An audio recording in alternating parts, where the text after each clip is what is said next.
identification card, household register, property certificate, proof of single status, original and photocopy of not property certificate.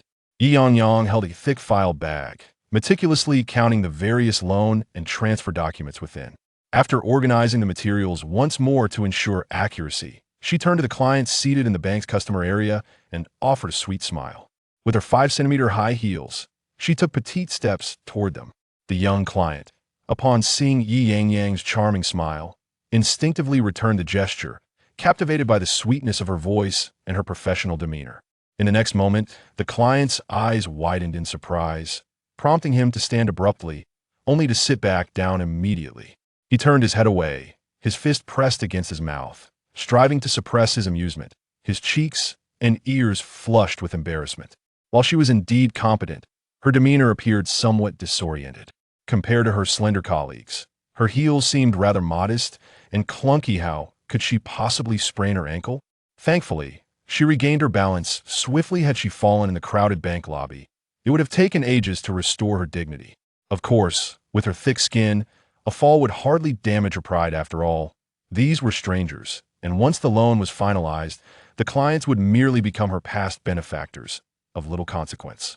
The crux of the matter was the mystery surrounding her rebirth, an awkward time to be reborn, right at the moment her ex-boyfriend decided to cheat and wanted to discuss things calmly.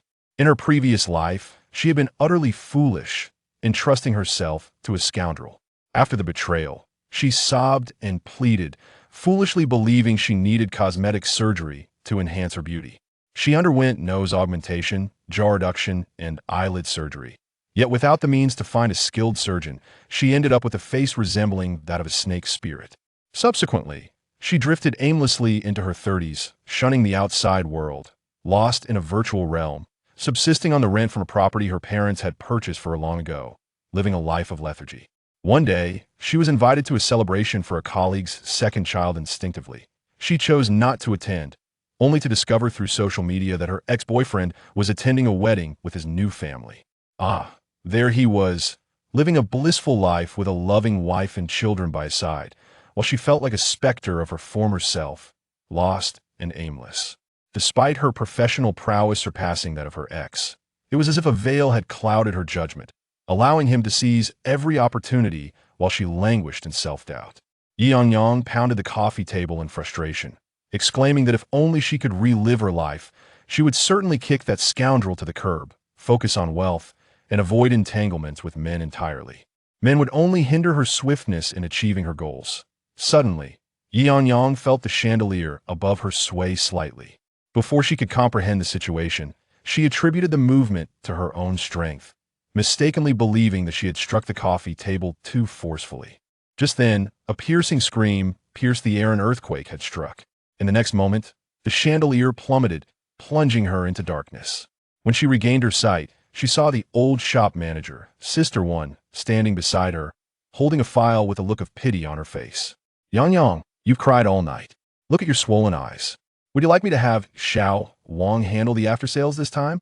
However, I still advise against sharing your performance with Bai Zhengqing. A three-legged toad is hard to find, but two-legged men are everywhere. Keeping a man who has already changed his heart serves no purpose. Sister has been through it all. Trust my advice. Money is more reliable than family." Gazing at the much younger Sister One, Ye Yangyang felt a moment of disorientation. Wasn't Sister One the one burdened with debts of hundreds of thousands due to her husband? Just a few days ago, she had texted to borrow 1,000 yuan for formula for her second child. Now, here she was, offering such rational advice, seemingly devoid of the romantic folly of middle age. But hadn't Sister One given up her career to follow her husband to another province? Why was she here? And what about the store? Hadn't it been transferred and turned into a pet hospital? As she surveyed her surroundings, she recognized the familiar store and her former colleagues, now scattered in different directions. Ye Yangyang rubbed her eyes, feeling the dryness and swelling. This was no dream. To her astonishment, there was a charming pink mirror on the desk. Instinctively, she picked it up. Gazing into the mirror at a face both strange and familiar, she noted its roundness, akin to freshly steamed buns, her skin glowing with a healthy pink hue. Her eyes were distinctly defined, and when she smiled, her brows and eyes curved playfully, radiating liveliness. Her small, naturally pouting lips bore two deep dimples, presenting an image of an adorable neighbor girl. Yet, she had somehow transformed it into a rigid, snake-like visage. Ye Yangyang felt an urge to slap herself indeed. Excessive tears had drained her mind. Fortunately, she had been reborn. In this life, she would confront anyone who dared to sway her into altering her appearance. Moreover, Ye Yangyang cast a glance at the file in Sister Wen's hands. She had always been responsible for customer after-sales. It was unreasonable to be betrayed and simultaneously provide resources to a scoundrel, allowing him to engage in romantic pursuits while advancing in the company without a care. Was she some unparalleled victim? Had she dug up by Yenking's ancestral grave in a past life, only to offer herself up for a futile reconciliation? It was utterly baffling. She could hardly articulate her feelings. Perhaps it was akin to wanting to slap herself just at the thought. Nonetheless, she was grateful to some deity for granting her the chance to start anew. In this life, she, Yingyue, was back to confront that scoundrel. With a sharp crack, the mirror in Ye Yangyang's hand shattered under her grip. Sister Wen gasped in shock, stepping back slightly, swallowing hard. Xiao Wang, who had been listening upon hearing his name, turned to look at the two, realizing that the agent also needed to share in the performance. At that moment, he swiftly turned away, grabbing the phone to frantically dial the landlord and clients, his legs trembling beneath the table. Why, dear Bai, I comprehend the reason behind your decision to part ways. You claim the new love pales in comparison to Yangyang, merely a pretender with ulterior motives. Yet, between a deceitful flower and a duplicitous innocent, the former at least ensures personal safety. Ye Yangyang remains oblivious to the trepidation and unease her subconscious actions instill in her two colleagues. Rubbing her weary, swollen eyes, she declared, "No need, Sister Wen. Just hand me the client information. I shall handle the after-sales." A pair of naturally beautiful eyes can endure much were they pristine. Even a mere speck of dust would necessitate a meticulous, cleansing ritual. "All right, off you go." Sister Wen, witnessing Ye Yangyang's willingness to tackle after-sales, promptly handed over the file, not forgetting to offer a word of caution. "Now, Yangyang, dealing with after-sales for second-hand properties can be troublesome. If clients or landlords exhibit impatience, exercise some patience yourself. After all, each client is backed by 50 potential customers." Ye Yangyang was puzzled by Sister Wen's remarks, unaware of any impatience she had shown towards clients. "And you still have half of the commission to collect. Maintain a pleasant demeanor, be graceful, and don't frighten the clients. Understand. Additionally, that half of the performance should still be shared with by Jingqing." Upon reaching the door, Ye Yangyang mounted her familiar electric scooter, responding lightly, "No, what's mine is mine, and I expect the cash rewards as well. They serve purpose." Sister Wen observed Ye Yangyang's demeanor, her expression shifting to one of exasperation. "Are you contemplating cosmetic surgery, Yangyang? Not that I mean to criticize, but no." Ye Yangyang turned back, smiling at Sister Wen. Bai Zhongqing has expressed his apologies, and regarding the jointly purchased Mercedes, he stated he has no interest. "The commission from this property, alongside the cash rewards, will allow me to apply for a license. If I cannot retain people, I cannot relinquish my possessions." Sister Wen gazed at Ye Yangyang in disbelief as she donned her helmet and sped away. Observing Ye Yangyang's retreating figure, Xiao Wang approached Sister Wen. "Wow, Ye Yangyang has finally come to her senses. This is a cause for celebration." Sister Wen chuckled softly. "Let us hope she truly has gained wisdom and does not fall prey to Bai Zenking's charms again. And you, Xiao Wang, if you dare to emulate Bai Zenking's fickleness, be wary of my." Sister Wen made a cutting gesture, prompting Xiao Wang to cover his throat with one hand and his groin with the other. Goodness, mingling with women can be perilous. One misstep could lead to dire consequences. Yet, for men like Bai Zhongqing, Xiao Wang exchanged knowing smiles. Recognizing that few capable men are truly honest, it is merely that Ye Yangyang's innocence renders her vulnerable to exploitation. At this moment, Ye Yangyang could hardly recall Bai Zhongqing. After so many years apart, even the once indelible mark of love had faded to something as insignificant as a mosquito bite. Moreover, over a decade later, Bai Zhongqing had lost the youthful charm he once possessed. As men enter middle age without regard for their physique, They often succumb to the appearance of an uncle even if Bai Zhengqing appeared to be a successful individual. He could not escape the fate of looking down to find his shoes out of sight. Rather than harboring hatred for him, Ye Yangyang felt resentment towards herself for squandering so much time on such a man, transforming herself into a mere shadow of her former self. It was indeed a moment when she wished to chastise herself. Yet, fortune smiled upon her as she found herself reborn. Revenge? There was no need for it. It was not a matter of her being magnanimous or feeling pity for a scoundrel. It was simply unnecessary to expend energy on someone so unworthy. In her early 20s, during the prime of her youth, he had merely lived a slightly better life than the average person, not wealthy or unattainable by any means. Now, with her rebirth, a little effort would allow her to surpass him effortlessly. When she looked back in her 30s, being significantly more successful than he would be the greatest form of retribution. Instead of wasting time on such trivialities, she could focus on selling a few more properties. At this moment, Ye Yangyang had just spotted a young, handsome male client capable of purchasing a home independently. How pragmatic it was. Once one relinquished a crooked tree, they would discover a forest filled with towering giants. With her affable smile and voice, she quickly facilitated the transfer of ownership between the client and the landlord at the housing authority. They were currently at the bank, arranging the down payment and submitting loan documents. Having not worn high heels for quite some time, she stumbled slightly. Fortunately, her youthful body reacted swiftly, and the client graciously refrained from laughing aloud. Regaining her balance, she subtly adjusted her feet, casting a disdainful glance at the dowdy wedge heels she had purchased for comfort. Even her mother would shy away from such matronly styles. How had she ended up in them? She resolved to replace them with a pair of elegant 12-centimeter stilettos, vowing to become a towering Arctic hare who looked down upon all men below 175 centimeters. Her ex-boyfriend was 174.5. Approaching Mr. Chui, the client, she announced, "Brother Chui, your documents have been submitted. The house is now officially under your name. After receiving the property certificate, you can proceed to the housing authority to handle the mortgage. Today, we will ensure the down payment reaches the landlord." As she spoke, she flashed a smile at the landlord couple seated beside her.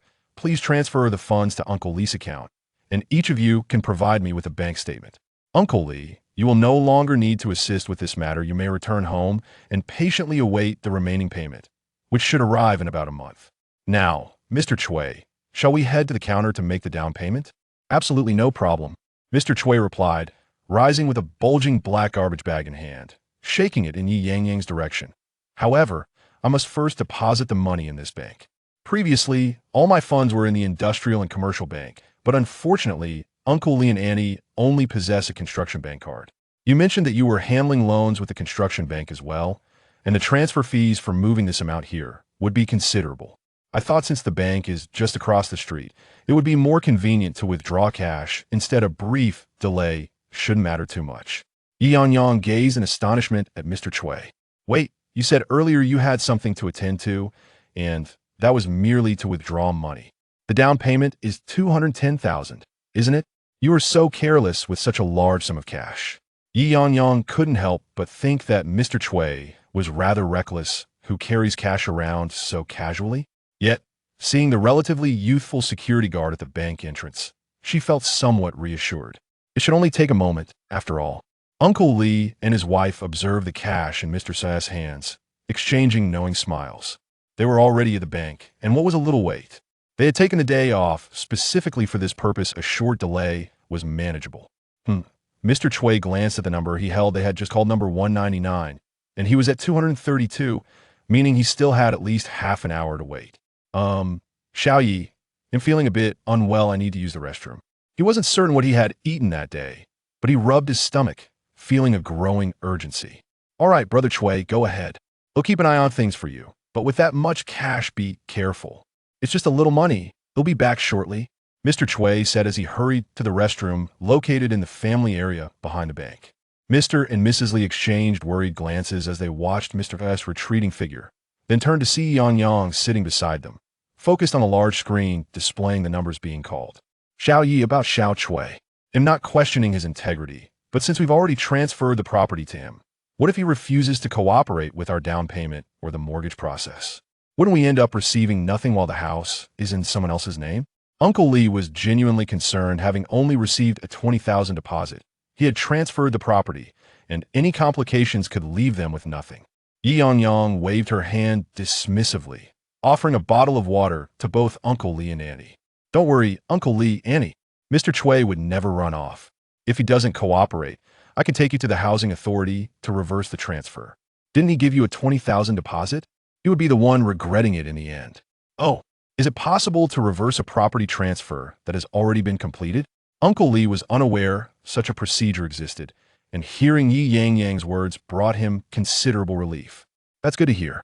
I also believe Xiao Chui is not that kind of person. He works in a reputable company and has a promising future. Why would he risk it all? Auntie seemed to chide Uncle Lee, but in reality, she was trying to ease the tension, casting a cautious glance at Ye Yangyang, wary of any potential mischief. Ye Yangyang, with her crescent-shaped eyes, chose not to respond. In the real estate industry, one is often regarded as family when needed, yet scorned as a mere nuisance when not. She had grown accustomed to this fickleness. The industry's reputation, after all, was far from stellar. Ye Yangyang eventually resigned, partly because Bai Zhongqing refused to look back, leaving her in a state of turmoil. Additionally, she felt disillusioned by the industry's poor standing. Her parents disapproved of their daughter remaining entrenched in such a field, especially since she had not reaped any financial rewards or actual earnings went to her ex-boyfriend while her reputation was in tatters. They would prefer to support her at home rather than see her continue down this confusing path. Upon reflection, which lucrative industry is free from criticism? What field does not experience polarizing opinions? Just like celebrities and internet influencers, everyone has their share of detractors. As an ordinary person, she could not aspire to grand achievements, but excelling in a modest field within her capabilities would suffice. Thus, she resolved not to leave. Why should she? She had committed no wrongdoing. If anyone should depart, it should be Bai Zhongqing, that loser who appropriated her performance for his own gain, elevating himself to store manager and shareholder. How could he have the audacity? A slight smirk played on Ye Yangyang's lips. A little revenge was not out of the question. She desired not only to thrive, but also to witness the misfortune of her adversaries, for only then would her life feel justified. She nodded slightly indeed. Capriciousness is a woman's nature. However, why had Mr. Chui still not returned to room 221? In her previous life, there had been no disputes between landlords and clients in her after-sales service. Was this rebirth a trap set by fate? Chapter 003. The Bank Heist. As Ye Yangyang observed the bank staff at the counter calling the next number, she noticed that everyone seemed to be efficiently attending to their business. Uncle Lee, I'll check the restroom to see if Mr. Chui is encountering any issues, and perhaps I can urge him a little. Uncle Lee and the others also noticed that the screen displayed the number 223, realizing that Mr. Chui had been away for too long. They had been engrossed in conversation and had not paid attention. If he did not return soon, he would miss his turn. All right, you go ahead. I'll grab another number just in case Mr. Chui is indisposed. Having two numbers will be more convenient. Thank you, Uncle Lee, you're so thoughtful. Ye Yangyang replied, rising to hurry towards the restroom. She couldn't help but feel a little perturbed. If Mr. Chui had forgotten to bring toilet paper, he could have just sent her a message, and she would have rushed to his aid. It had been quite a while since he had stepped out. Was he perhaps suffering from constipation? Such a young man with such troubles. His health did not seem very robust. Failing somahat akert, Ye Yangyang kuikinit herpes. Her shoes beginning to rub against her feet, particularly her left one. Perhaps it was due to the twist she had taken earlier. They were becoming uncomfortable, and she resolved to change them upon her return. As she hopped on her right foot, nearing the restroom, a man emerged from the men's room, clutching a garbage bag and wearing an expression of alarm, almost colliding with Ye Yangyang. Excuse me. She instinctively stepped back and shot him an apologetic glance, relieved to have narrowly avoided an accident. However, she was taken aback. Was he really carrying a garbage bag from the restroom? How peculiar. No problem, the man muttered, lowering his voice beneath the brim of his cap, hastily making his exit. It was then that Ye Yangyang noticed the square shape of the bag in his arms and suddenly realized what it contained. Goodness. Are people now resorting to using garbage bags to carry cash? She called out, Chuigu, are you in there? Did you forget to bring paper? Do you need me to bring you some? There was no immediate response from inside, and just as Ye Yangyang began to feel uneasy, a muffled voice emerged from the restroom. "Help! Robbery! What?" She barely caught the words, but the man outside, upon hearing the commotion, instinctively took off running. "Robbery!" In an instant, Ye Yangyang recognized it was Mr. Chui's voice. Watching the man retreat 5 meters away, she exclaimed, "My down payment! You scoundrel! How dare you rob my documents?" Without a moment's hesitation, she removed her left high heel and hurled it at the robber's head. The robber, caught off guard, was struck down to the ground. Ye Yangyang immediately cried out, "Help! The restroom is on fire."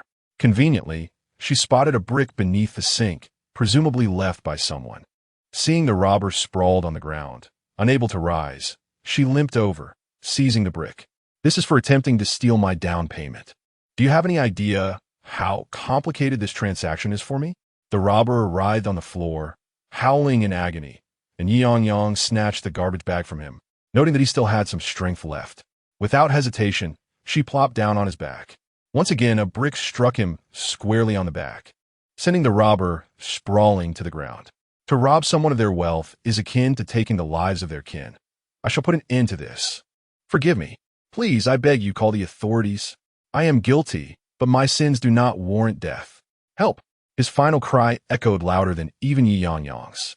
In an instant, the cries for help and alarm summoned all personnel and customers from their respective duties. There stood Ye Yangyang, wielding a brick aimed at man's head. The man, cradling his head, lay on the ground wailing, while cleaning staff rushed over with mops and buckets, oblivious to any smoke in the restroom. They witnessed Ye Yangyang's fierce assault and murmured among themselves, "Even if someone were smoking in a restroom, it does not justify such violence. Young lady, please lower the brick." Had this man dared to invade the women's restroom? The male onlookers instinctively glanced at the man beneath Ye Yangyang, unable to stifle a gasp. Today's young women are not to be trifled with. Yet should the man prove to be a deviant, one could hardly blame the girl for teaching him a lesson. "Help! Help!" At that moment, Mr. Chui finally emerged from the restroom, struggling, his eyes filled with despair at the sight of the crowd, signaling for assistance. It was over. The lifetime savings of his parents had been snatched away. Had he known, he would have transferred the money without hesitation, rather than fret over a small transaction fee. Now, with his funds vanished, he faced the loss of his home as well, unaware of the chaos unfolding behind her. Ye Yangyang continued to subdue the man. "What is the matter, sir? Are you unwell?" At this juncture, a vigilant security guard finally sensed the anomaly, a robust woman. 2 injured men. The situation felt distinctly peculiar. "What's wrong? Hurry, call the police. This man has robbed my client.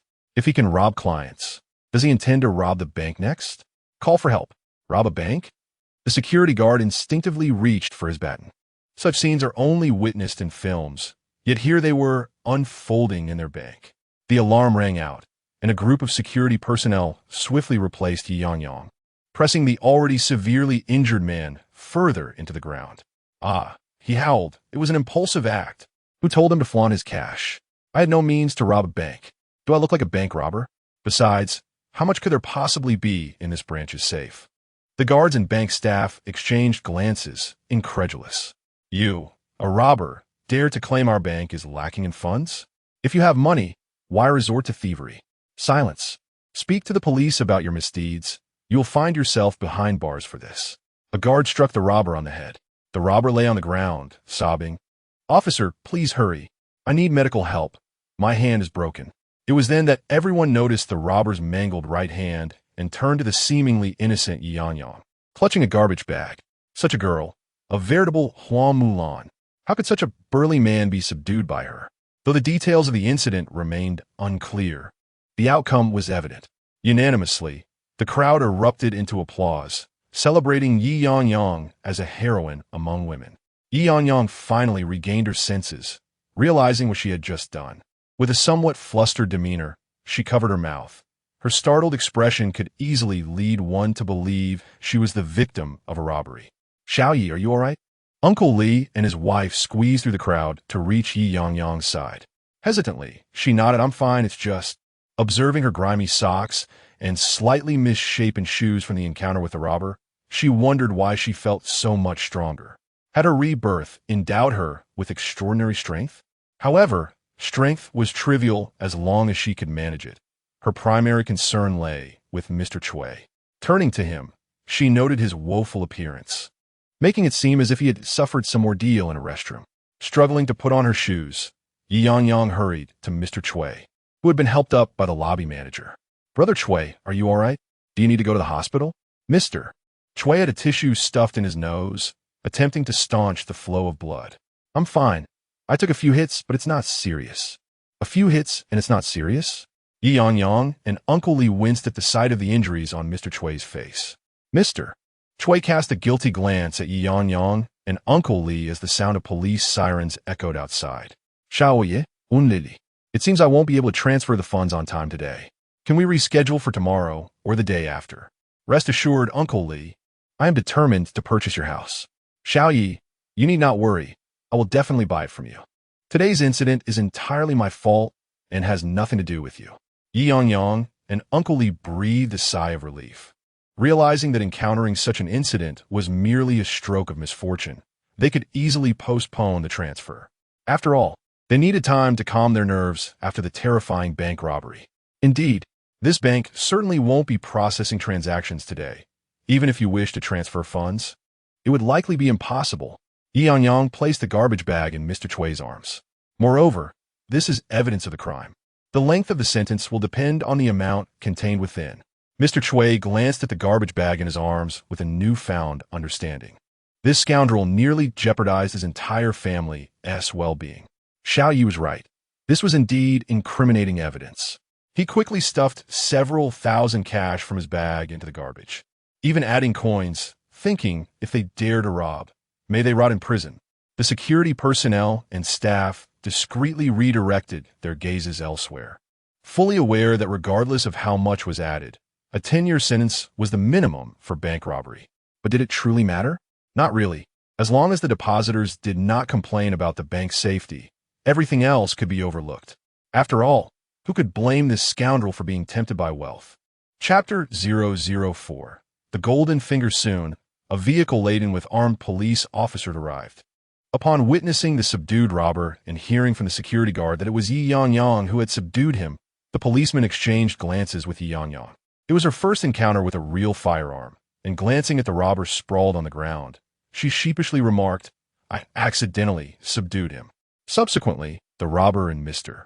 Chui were taken to the hospital, while Ye Yangyang was ushered into the police station, marking her first experience in a police car. After reviewing the bank surveillance footage and completing her statement, the officers declared that she could leave. Just as she stepped out of the police station, a call from Sister Wen came through. "Yangyang, how's your after-sales service going?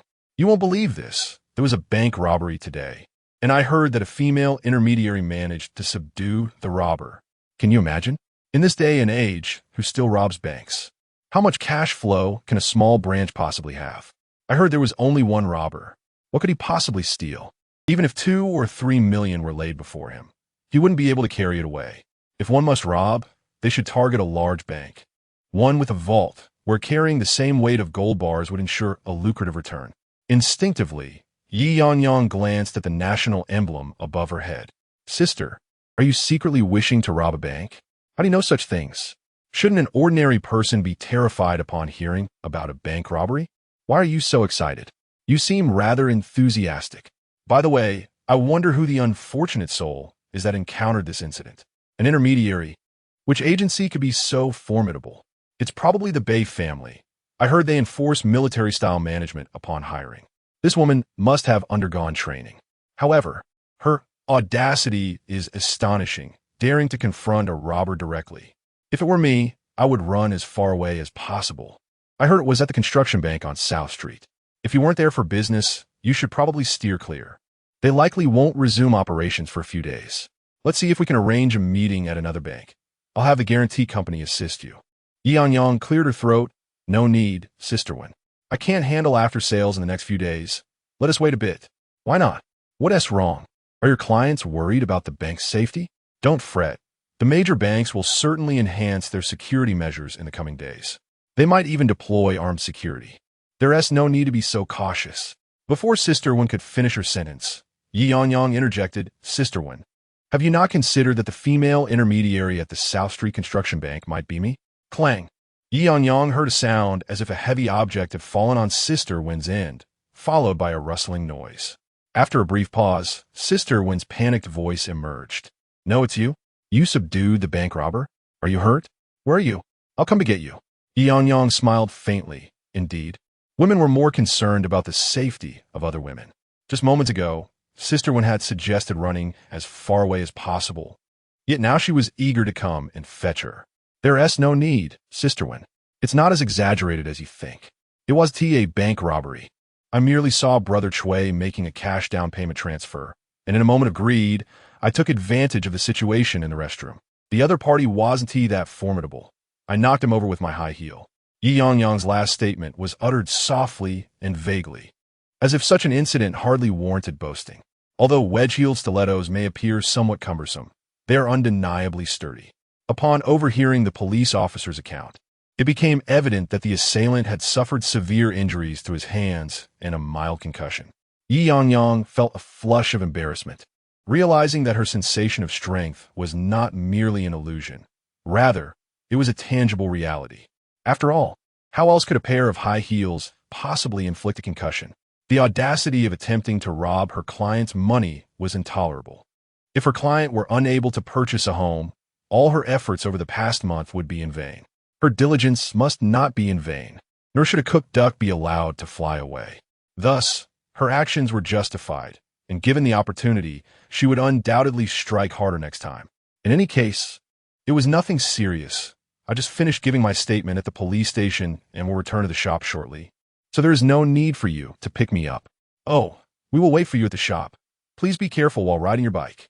Sister Wen felt somewhat bewildered, initially believing it to be gossip about someone else's affairs, only to realize that the gossip was unfolding right beside her. Ye Yangyang seemed to be experiencing a streak of bad luck. Encountering such misfortune, perhaps she should visit a temple to pray or release some fish by the river. Her luck seemed exceedingly poor. Unbeknownst to Ye Yangyang, her predicament had made Sister Wen somewhat superstitious. Riding her electric bike, she allowed the gentle breeze to caress her face and then chuckled softly. It would be untrue to claim that she bore no resentment. After all, to invest such effort in loving someone, only to be so easily discarded, is bound to leave scars. Why consider cosmetic surgery? The psychological trauma inflicted by this situation was profound enough to instigate self-doubt. The promise of letting go seemed far from attainable, yet after expressing her frustrations, it appeared that perhaps letting go was not entirely impossible. Ye Yangyang, admit it. You are not as significant as you believe, and neither is Bai Zhengqing. No, Ye Yangyang. To yourself, you are of utmost importance. In your world, nothing is more vital than your own existence. You must strive to live splendidly for yourself and no one else. The burdens she carried began to feel as though they were being whisked away by the wind. As Ye Yangyang surveyed her surroundings, she perceived an enchanting transformation in everything, and she joyfully squinted her eyes while humming a tune. Ah, that barbecue restaurant is still in operation, affordable, clean, and run by a charming couple. It was the favored venue for team gatherings. Unfortunately, it seemed the couple had closed their doors, returning to their hometown due to their children's educational needs, constrained by household registration issues. The subsequent proprietors charged exorbitant prices and provided subpar service, serving stale food that left Ye Yangyang with acute gastroenteritis after just one visit, leading her to shun barbecues ever since. If fate had granted her a second chance, she would ensure to savor a few meals at the original owner's establishment lest. Suddenly, Ye Yangyang slammed on the brakes, her foot pressing against the ground. What had compelled the barbecue restaurant's owners to return home? Their two children's education. She recalled that during her visits to the barbecue spot, they had inquired if there were any older neighborhoods nearby. They sought nothing more than spacious and affordable housing. For transferring household registration required a minimum of 27 square meters per person. At that time, Ye Yangyang was so consumed by her heartbreak that she paid little heed to their inquiries. Older neighborhoods typically comprised long-time residents, making property transfers rather complex. and there were even disputes over property rights in the surrounding houses. The low agency fee, combined with the cumbersome transfer process, led her to neglect the couple after a few persuasive words. Now it appears that even the smallest of mosquitoes is still a morsel. As long as the barbecue shop owner is willing to purchase, she will gladly sell. Yet she has begun to scrutinize her clients. In the words of the big boss, engaging in such business is not about profit, but rather about doing good and guiding people. Ye Yangyang instinctively considered turning back to inquire about the couple's contact information and their desire to purchase a home. Suddenly, a string of phone numbers surfaced in her mind, followed by details of 7 or 8 properties. Could it be? Ye Yangyang murmured in disbelief, realizing that it wasn't just the phone number displayed on the barbecue shop sign. As she recalled the signs she passed along the way, a series of numbers immediately flooded her thoughts. My goodness, not only did the heavens grant her rebirth with tremendous strength, but they also endowed her with an extraordinary memory for client phone numbers and property information. Was she not the chosen intermediary? Perhaps the heavens, unable to bear her languishing at home, intended her rebirth not for vengeance against a scoundrel, but to become the finest intermediary for a lifetime. What a ist! If intermediaries possessed such capabilities, she would boldly assert that any landlord or client who fell into her hands would never escape. Chapter 005. The breakup. Ye Yangyang returned to the store in a daze. Unlike the usual mornings where it was challenging to gather all the staff, today the employees were unusually animated, excitedly discussing the events at the bank and the various insider details they had acquired. Upon seeing Ye Yangyang enter, Sister Wen, striding confidently in her high heels, approached her. As Ye Yangyang attempted to park her electric scooter, Xiao Wang promptly took over, parking it in the designated spot and even charging it. Yangyang, are you truly all right? Are you still shaken up? How could something like this happen to you? Next time, keep your distance. What have you got hurt? Remember, money isn't worth more than a person has safety, especially when it belongs to someone else. The chorus of concern from her colleagues enveloped Ye Yangyang, leaving her a bit bewildered yet unable to suppress a smile. Although they were colleagues, and perhaps even competitors, in such moments, their genuine care for her well-being shone through. This long-forgotten feeling filled her otherwise empty heart with an indescribable sense of contentment. Just as Ye Yangyang was about to reassure them that she was fine, she realized that everything had already concluded. Moreover, she now felt empowered, without any weapon. She believed that a few men would hardly stand a chance against her. Suddenly, a familiar Mercedes-Benz pulled up at the curb outside the store, its license plate bearing her birthday. In that moment, Ye Yangyang felt a wave of nostalgia wash over her.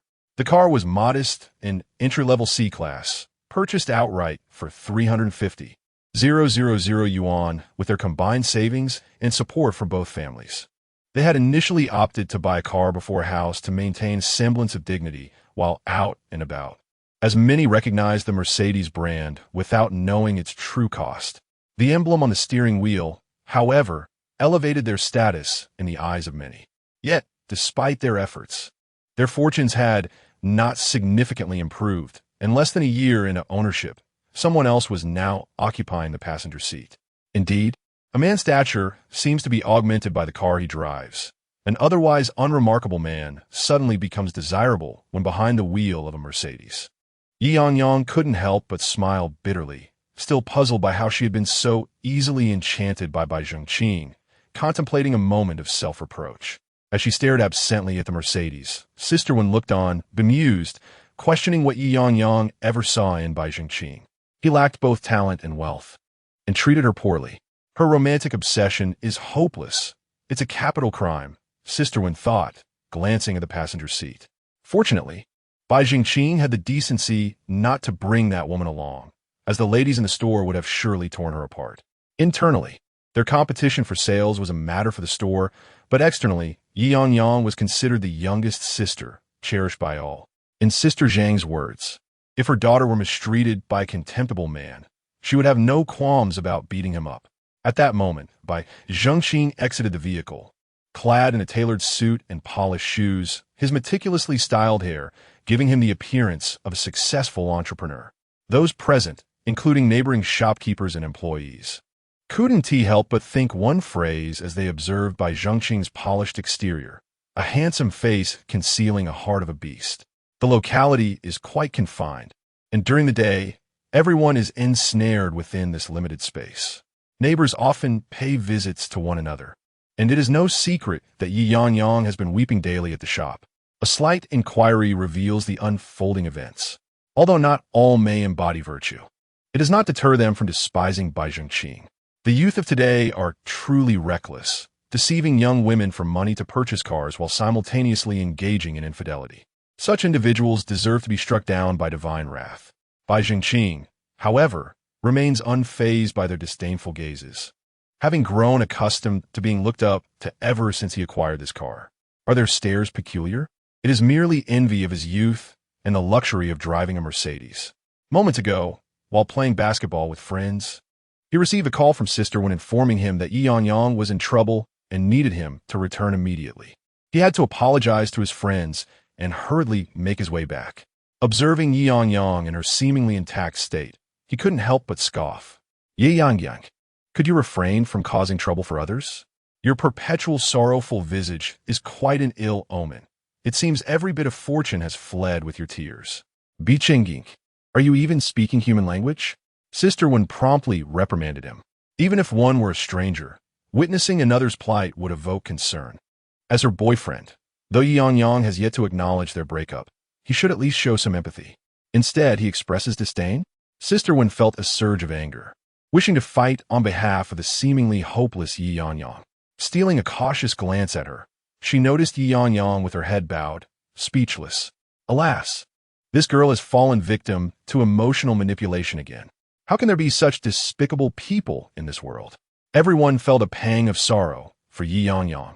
Yet in that moment, she felt nothing. Her youth, her dreams, her obsessions dissipated entirely. When one is indifferent to another, who cares for the barking of wild dogs? No. If there were a stick, even a mad dog would be beaten to submission. Thus, Ye Yangyang lifted her head, gazing at Bai Zhengqing with an air of melancholy. I apologize, Bai Zhengqing, for the inconvenience I've caused you. Sister Wen and the others closed their eyes in frustration, lamenting Ye Yangyang's lack of wisdom. Why apologize? They wished to retaliate against him. With their presence, they could ensure that Bai Zhengqing would not dare to fight back. The next moment, she declared, therefore, your proposal for a breakup is one I accept. Everyone stared at Ye Yangyang in disbelief. Wait, sister, have you finally reached enlightenment? Bai Zhengqing, too, was taken aback, unable to comprehend Ye Yangyang's agreement to part ways. Could it be that her recent ordeal had led her to clarity? At that moment, both sides aligned in thought, collectively concluding that this robber had done well. Had they known that a robbery could awaken a woman so oblivious, they might have attempted it themselves. Yes, I understand now. People say we are incompatible, and forcing a relationship would not yield happiness. By breaking up now, I do not hinder you. You may seek a more suitable partner, someone superior to me. For once, Bai Zhengqing spoke with clarity. Sister Wen scoffed, you realize you are a scoundrel, don't you? As your mentor and supervisor, I would be ashamed to admit it. Indeed, I shall, Ye Yangyang replied, extending her hand. Now hand me the car key. What? This was a proclamation shared by all, including Bai Zhengqing, as they exchanged glances with one another. Sister Wen swiftly reacted, excitedly patting Xiao Wang on the shoulder. She was convinced that Ye Yangyang had finally extricated all the muddled thoughts from her mind. Indeed, it was the car keys she sought, the retrieval of the vehicle itself. Did not Bai Zhengqing himself declare that as compensation, the car would be given to Ye Yangyang? Previously, she had insisted on wanting a person instead. Goodness, what purpose does a tainted man serve? Of course, she desired the car. Once she obtains her driver's license, she could cruise around in a sleek Mercedes, conducting business with an air of sophistication. Who wouldn't refer to her as Mercedes' sister? Ahem, Sister Wen felt a twinge of embarrassment. If Yangyang were to drive a Mercedes, she would appear more refined than herself. Perhaps it was time for her to consider upgrading to a more prestigious vehicle as well. Chapter 006. Division of Assets. By Zhengqing observed that Ye Yangyang did not appear to be jesting. She genuinely extended her hand towards him. His brow furrowed in concern. The request for the car keys came as a complete surprise. He had indeed mentioned that if they were to part ways, he would relinquish the vehicle to her. After all, it was common knowledge that Ye Yangyang had contributed half the cost of the car, and they still needed to navigate their professional lives. He could not bear the thought of cheating while simultaneously retaining possession of the car that she had partly financed. While infidelity might attract disdain from some, many would envy his charm. However, clinging to a car bought with Ye Yangyang's money would lead to his reputation suffering irreparable damage. Unless he planned to leave Xinjiang and the industry altogether, his name will be tarnished wherever he went. After a prolonged silence, Bai Zhongqing noticed that Ye Yangyang showed no intention of withdrawing her hand. Yangyang, it is not that I am unwilling to give you the keys, but rather that I still need the car for the next few days, and you do not possess a driver's license. What would you do with the car? Even if you were to take the driving test now, your clumsiness would likely mean it would take you 3 to 5 months to pass. By the time you obtain your license, you would need a year of practice. It would be wiser to acquire a second-hand vehicle first to hone your skills, lest you damage this car beyond repair. Seeing that Ye Yangyang remained unfazed, Bai Zhongqing cleared his throat. How about this? I will not take advantage of you. For the next few months, consider me renting the car, and I will pay you rent. Yingyue was about to remark on his cunningness, unaware of how quickly luxury cars depreciate. 3 to 5 months. Who knows if that is even feasible? The value of a BBA changes yearly. Not to mention the depreciation issue Maryland. Can you imagine driving your ex-boyfriend's car with his new partner? That would be quite distasteful. When Ye Yangyang retrieves the car, it would be utterly revolting. Yingyue felt a surge of indignation. Bai Zhongqing has been with me for a year, and I had no idea he was so calculating and inconsiderate. Ye Yangyang gazed steadily at Bai Zhongqing, shaking her head in disapproval. Bai Zhongqing's expression darkened. It seemed Ye Yangyang was being unreasonable. If he were to purchase a new car, he needed to generate some income. It was not as simple as saying he would buy a car. It required time and financial maneuvering. Ye Yangyang stepped towards the car and spoke calmly. A proper ex should remain estranged. Since I have decided to end our relationship, let us sever all ties cleanly, without any financial entanglements. You stated that the car would be mine, and I believe I am entitled to it. After all, aside from the funds provided by your parents, the majority of the profits you made were due to my efforts in negotiating with landlords and handling after-sales service. In reality, I contributed at least 2/3 of the cost of this vehicle. Bai Zhongqing frowned tightly. Must you phrase it so harshly? Did I not contribute at all?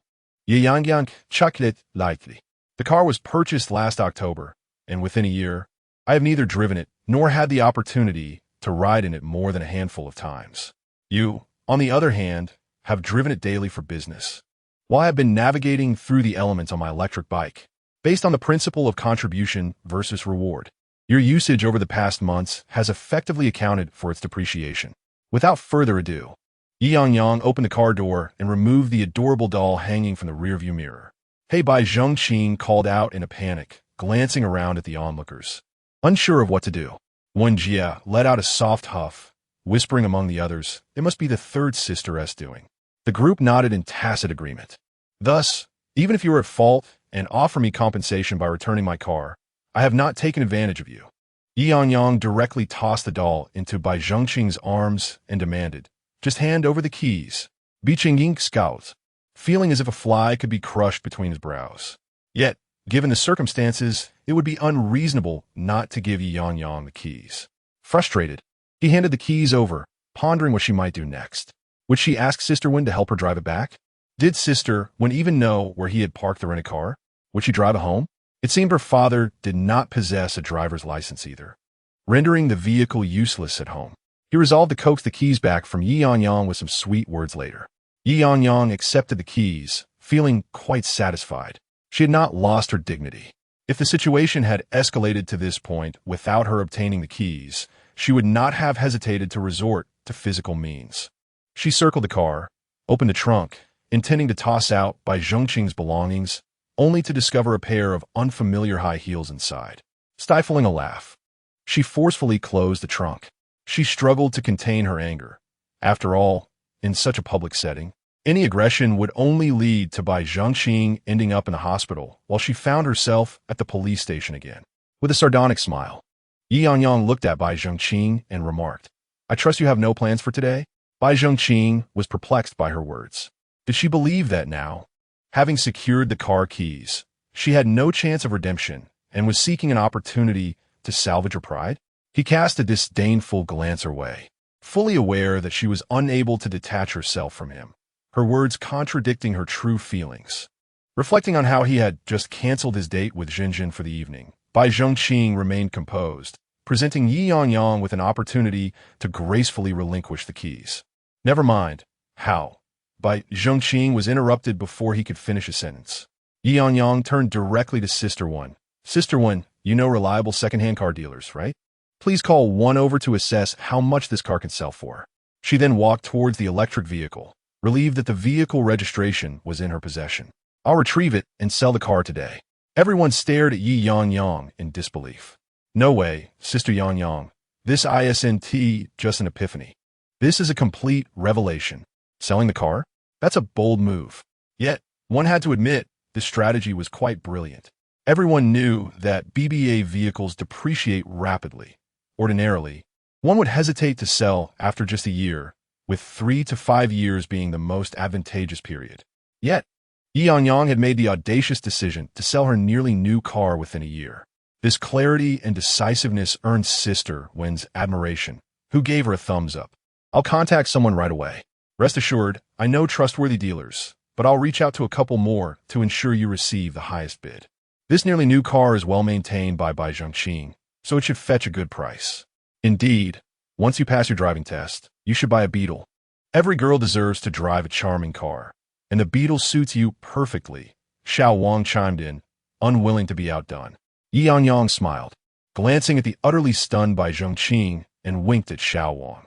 Brother Wang, please keep an eye on Bai Zhongqing and make sure he doesn't escape. Xiao Wang winked at Ye Yangyang, reassuring her, don't worry, he won't escape.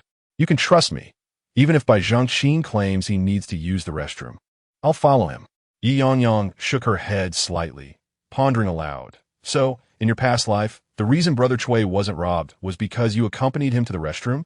Without dwelling on it further, Ye Yangyang hurried home to retrieve her little green book. The car could be dealt with swiftly, as long as the price was right. It could be resolved on the same day. Ye Yangyang's intention was to leave Bai Zhongqing no opportunity for regret, and of course, to provide herself with no avenue for retreat. After all, she genuinely suspected that in her previous life, Bai Zhongqing had cast a spell on her. Otherwise, how could she have committed so many foolish acts? In this lifetime, her resolution was to offend him to the utmost, leading them to live out their days in mutual estrangement. Chapter 007. Selling the car. To be honest, Bai Zhongqing was somewhat bewildered. Everything Ye Yangyang had done and said today had taken him completely by surprise. He hadn't even considered how to handle such a situation. The next moment, Sister Wen actually called over used car dealers, not even giving him a chance to intervene. She immediately began haggling with them. Real estate agents negotiating with car dealers.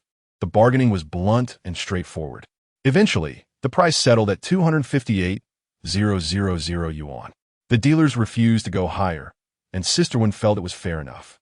A luxury car depreciating nearly 100,000 yuan in just a year. What a loss. But if it meant cutting ties with a scumbag and still having some money left, it was the best possible outcome. When Ye Yangyang brought over the vehicle registration booklet, Sister Wen eagerly reported her success. Yangyang, it's settled. 258,000. What do you think? Will you sell? Hearing Sister Wen address Ye Yangyang, Bai Zhongqing finally snapped out of his daze. Wait, Yangyang, call me Ye Yangyang. She snapped.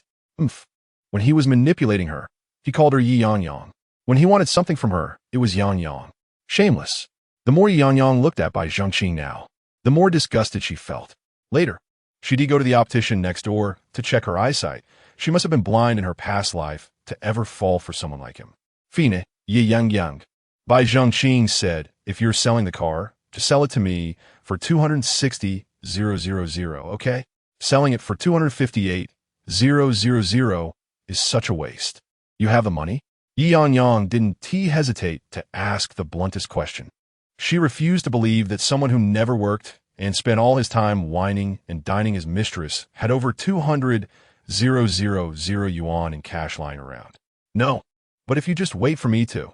then shut the hell up. Ye Yangyang cursed outright, shooting him a glare before turning back to Sister Wen. Sister Wen, are you sure about selling? No regrets? Should you discuss it with your parents first? Sister Wen kindly reminded her, ignoring the dealers waiting for Ye Yangyang's decision on who to sell to.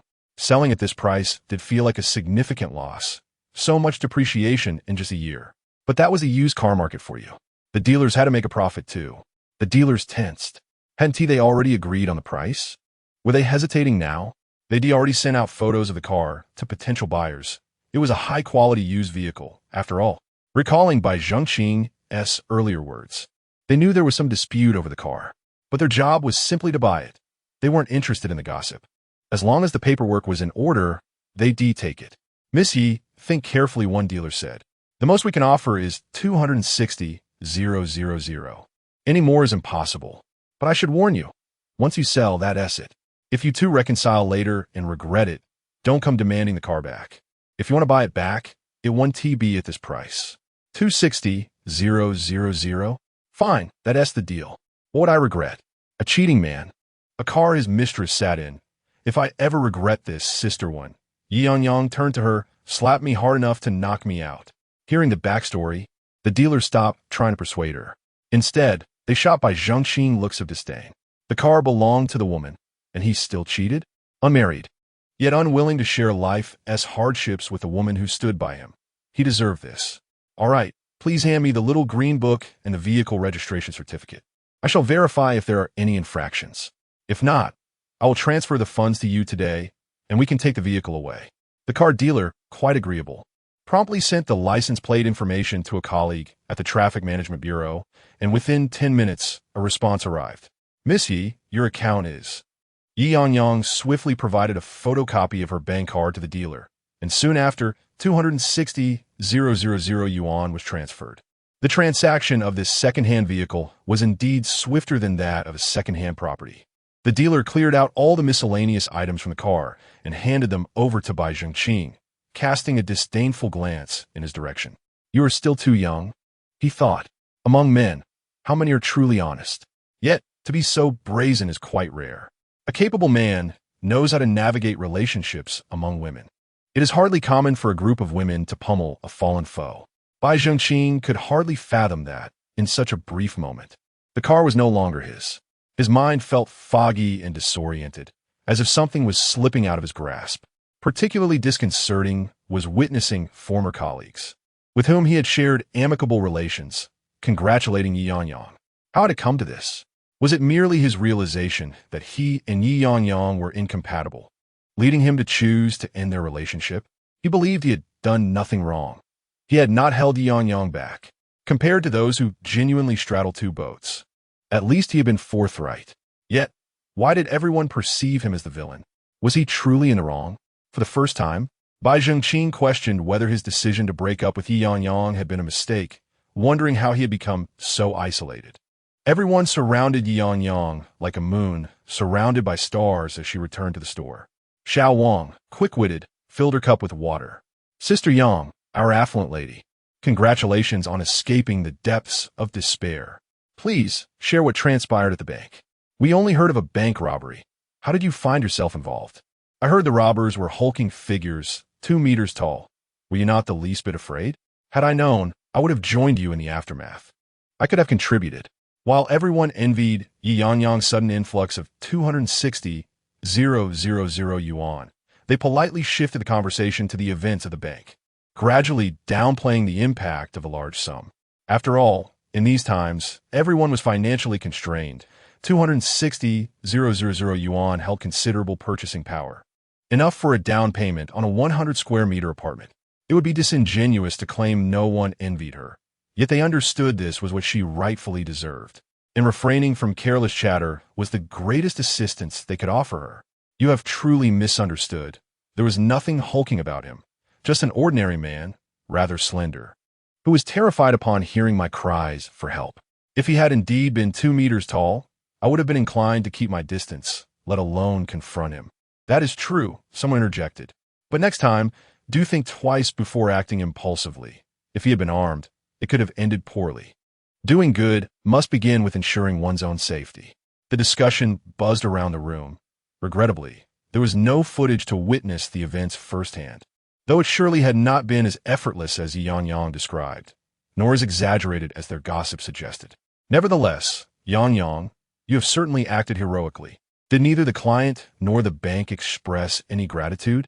When Jia offered Ye Yangyang a cup of milk tea, Ye Yangyang vavit headhunt dismissivity, explaining that her client was currently hospitalized and had not yet managed to transfer the initial payment.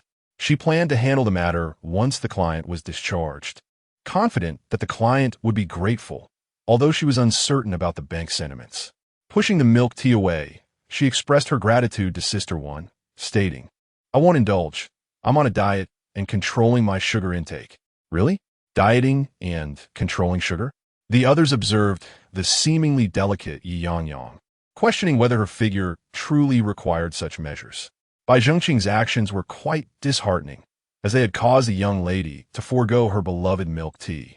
Noticing the sympathetic expressions directed at her, Ye Yangyang realized she had misspoken. Once, she had consumed milk tea as if it were water, but her recent abstinence was merely a new habit formed to maintain her figure. Seeing the pitying gazes from her peers, she decided to let it go, attributing the predicament to Bai Zhengqing's misdeeds, thus shouldering the blame without any burden. Choosing not to elaborate, she swiftly changed the subject. "Sister One, are there any quality properties available in the area recently? Once I receive this payment, I'm afraid I won't be able to resist spending it. I might as well purchase a property which would allow me to manage some debt and create a bit of pressure to enhance my work ethic." After all, her moments of leisure were supported by the rental income from her property. It was 2014, and as long as one purchased real estate before 2017, it was almost guaranteed to be a lucrative investment. For a girl of limited means, luxury items and cosmetics were merely fleeting whims. Having multiple properties and substantial savings provided her with a profound sense of security.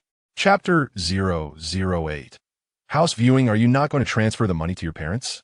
Sister Wen instinctively inquired, recalling that their car was partly financed by her parents. Since it has been sold, wouldn't it be prudent to return that portion to them? Xiao Wang, initially swift in his actions, hesitated, realizing that repaying his parents would indeed be the right course. Yet, Ye Yangyang shook her head, stating, "I prefer not to worry them for now. It would be better for me to improve my own situation first. Once they see me thriving, they will understand.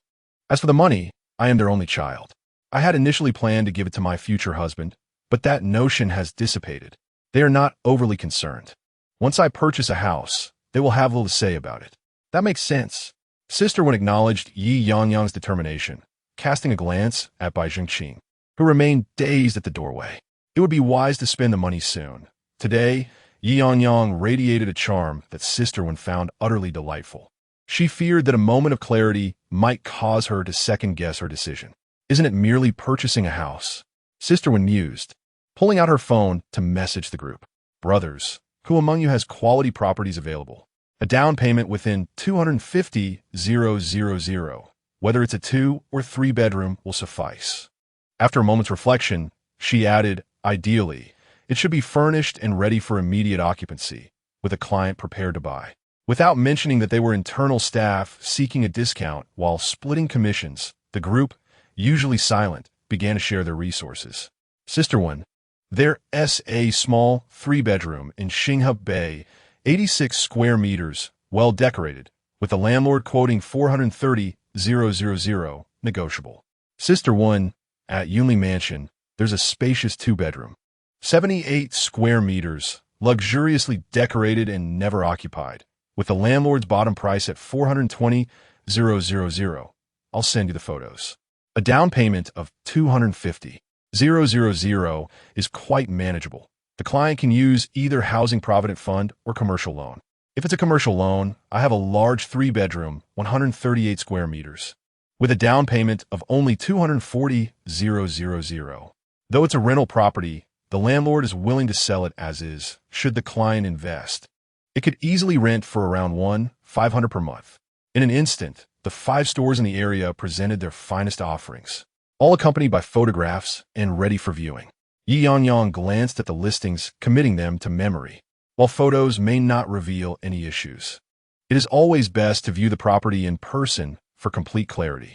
Once you find a house you like, I can assist you in negotiating the price. Sister Wen suggested, appreciating the properties but still encouraging Ye Yangyang to personally inspect them. Ye Yangyang smiled at Sister Wen. Personally, she was not particularly fond of these houses, as they did not meet her criteria for a laid-back lifestyle. Once, she had adored the duplexes at Yin, influenced by Korean dramas. She envisioned living alone in a spacious two-story home with a rooftop garden. The idea of lying on the rooftop, gazing at the stars when weary or troubled, seemed profoundly relaxing. In this lifetime, it seemed unreasonable that she could not acquire her dream home after being reborn. She recalled that when Yingyue was first launched, it struggled to sell due to its pricing being above market value. Although many admired it, the high cost deterred potential buyers. When the market price was around 500, the 500 price tag of Yingyue was indeed steep.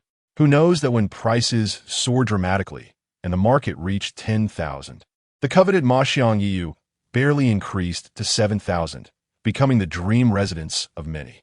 Ye Yangyang had contemplated saving her money to purchase a unit in Yingyue upon its opening, a more prudent choice.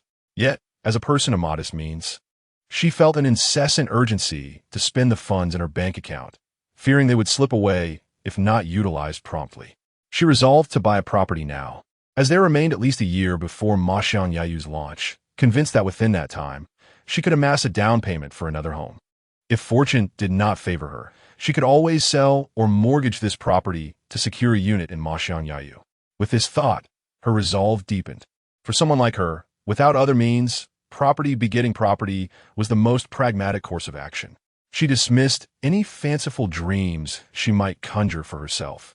Ye Yangyang scrutinized the available properties, weighing factors such as price, size, and suitability for rental. She favored 3 compact, 2-bedroom units, ideal for individuals or couples working away from home. Larger units, while seemingly spacious, offered little advantage in Xingqing unless one rented a single room. The difference between leasing a 1-bedroom and a 2- or 3-bedroom was negligible. However, Ye Yangyang found the 1-bedroom units too constricted, feeling they would be stifling. Thus, she focused on the 2-bedroom options, aiming to make a down payment and ideally rent it out to cover the mortgage. Having settled on 3 properties, she saw no need for assistance from Sister One and directly contacted the 3 individuals listing the units, inquiring, could we arrange a viewing? The trio quickly responded, are you a client? Come pick up the keys yourself. If you're not a client, go see it yourself. Call me when a client arrives. Ye Yangyang couldn't help but chuckle.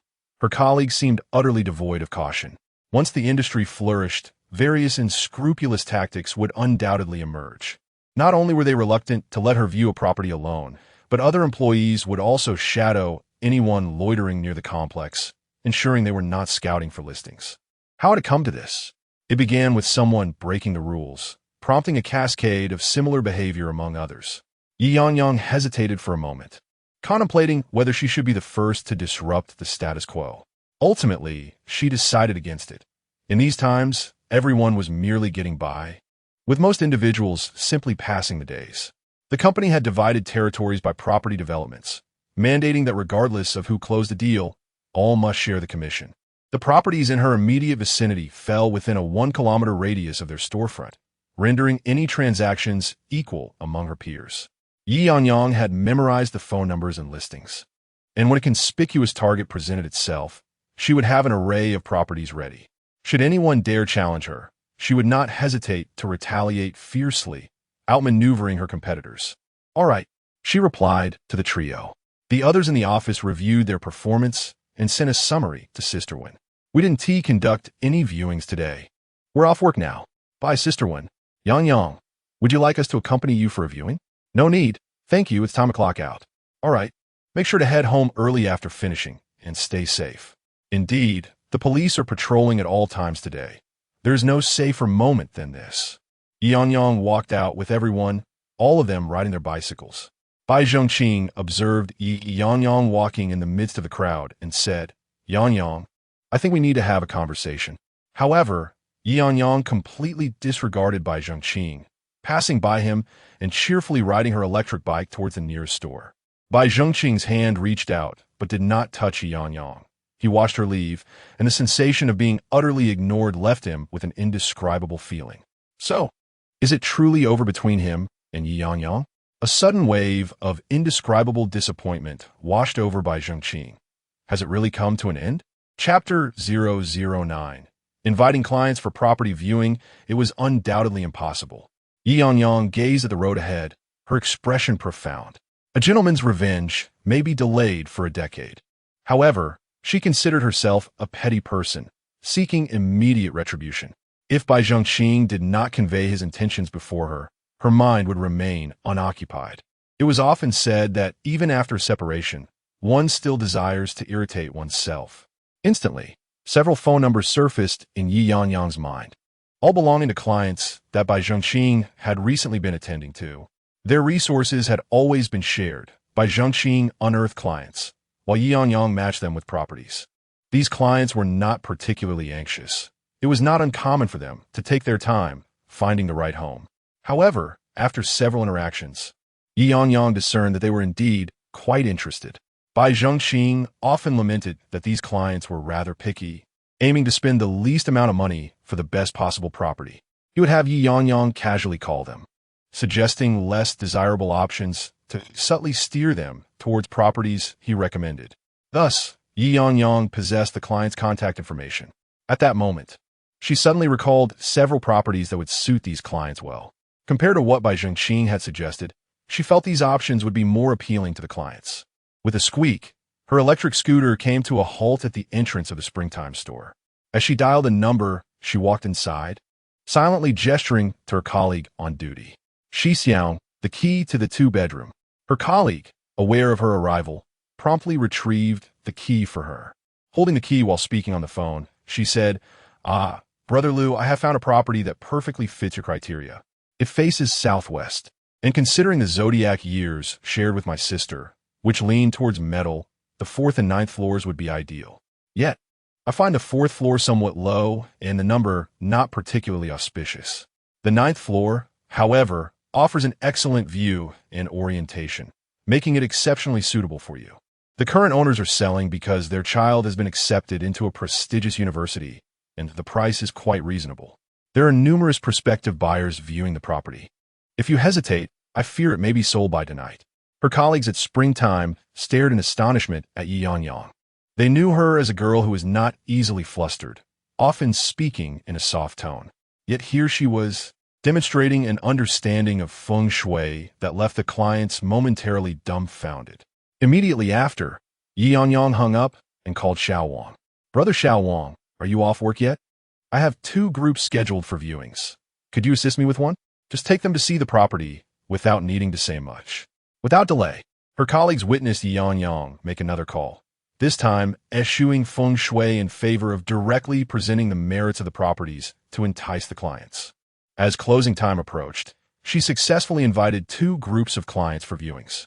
Unable to resist, her colleague glanced at the calendar, wondering if today was particularly auspicious for property viewings. If so, perhaps he should reach out to his clients as well. Notably, he harbored no grievances about Ye Yangyang potentially delaying his departure. In their line of work, hours were often unpredictable. As long as clients were willing to view properties, whether at dawn or midnight, they would accompany them wholeheartedly.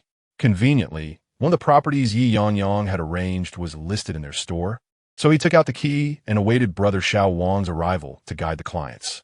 Ye Yangyang, holding the key to her desired home, briskly approached the community and greeted the security guard before ascending the stairs. After knocking to confirm no one was home, she used her key to unlock the door.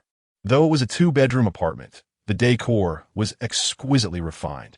Upon entering, she noticed a small alcove converted into a shoe cabinet, impeccably tidy and devoid of clutter. The living room was furnished with simple yet elegant furniture and appliances, exuding a cozy charm that would surely appeal to a single individual or a young couple.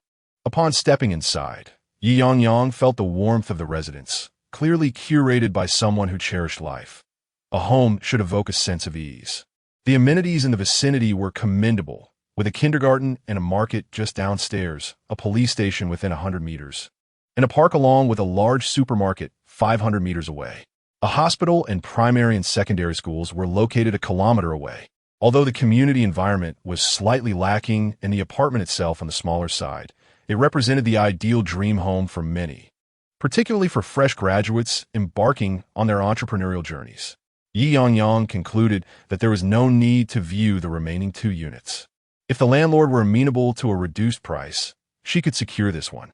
She recalled the asking price was approximately $350,000, requiring a down payment of 20%, roughly $70,000. With a 20-year loan, the monthly payment would be about $1,700. Renting the apartment could easily yield $1,000, and with a generous tenant, $1,200 was not out of the question. This would leave her with around $700 for the mortgage, setting aside a year's worth of mortgage payments, totaling about $10,000. Plus the transfer taxes, agency fees, and various other expenses, she realized she would still have approximately $170,000 left. With a second home down payment at 4 levels, Ye Yangyang suddenly felt a surge of optimism. She could potentially acquire another property within the $400,000 range. Even if she rented this one out, she might not have to cover the mortgage payments. Even if the burden were merely a few hundred, it effectively transformed the mortgage into a manageable $1,000.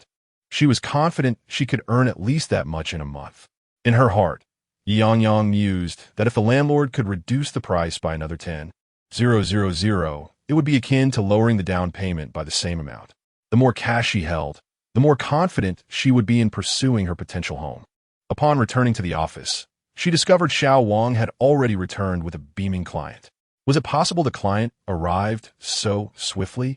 She had assumed they would come only after her viewing. She planned to take one group of clients while asking Xiao Wang to assist with another group. As the clients noticed Ye Yangyang, the female client warmly called out, "Xiao Yi, your colleague mentioned you were showing another client. How'd it go? I must say, it's surprising that we only reached out for such a splendid property at this moment. We were just about to set out on a trip tomorrow and nearly missed out. Indeed, we were at the supermarket when we recalled what you said about this place being perfect for us, so we rushed over to take a look. This apartment is exactly what we have been searching for." Lu Ge chimed in. "Every aspect of this home meets our requirements. Stepping inside felt completely different, and we are particularly fond of the display case filled with awards. This house is blessed by the auspicious literary star, and I wonder if their son will be able to harness its positive energy once he moves in. I truly believe it is perfectly suited for you, considering both its orientation and floor level. Many people are fond of such prosperous homes, and numerous clients are eagerly awaiting a viewing." Ye Yangyang spoke with a casual air. Just then, her phone rang. It was not of particularly good quality, and though it wasn't on speaker, the sound leaked significantly. Coincidentally, the client on the other end was a boisterous gentleman. "Xiao Yezi, we've arrived at the intersection. Where are you? Is it at your store? Is the house still available? I'll come right away, but don't sell it before I get there." This was a client interested in another property that Ye Yangyang had arranged. However, she noticed that Lu Gu and his wife appeared somewhat anxious, hesitant to speak.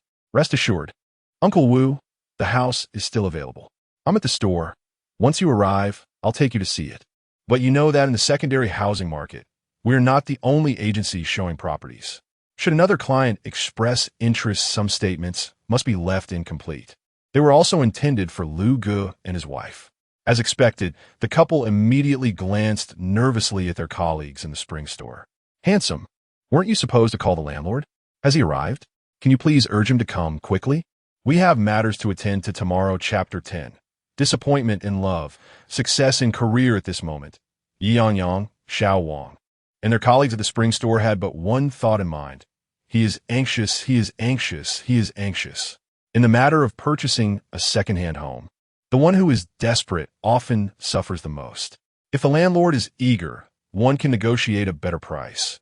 If the client is in haste, the price invariably rises.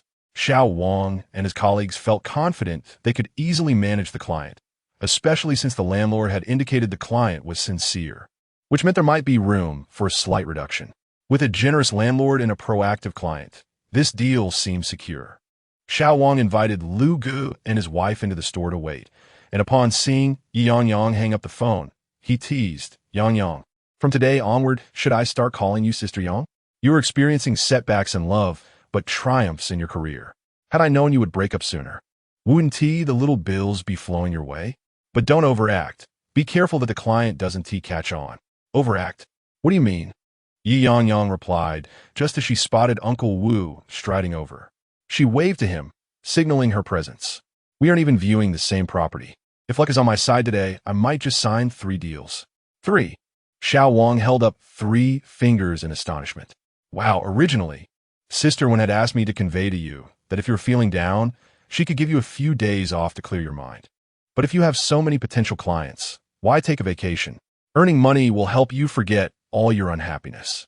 "I think the same," Ye Yangyang said as she gestured for Xiao Wang to attend to Lu Gu and the others. Collaborating on viewings also meant sharing the rewards. And since Lu Gu and his group were not averse to Xiao Wang, it was prudent to have him keep watch. Ye Yangyang approached Uncle Wu. "Uncle Wu, has Aunt Zhou eaten yet?" Upon seeing Ye Yangyang, Uncle Wu's face lit up with joy.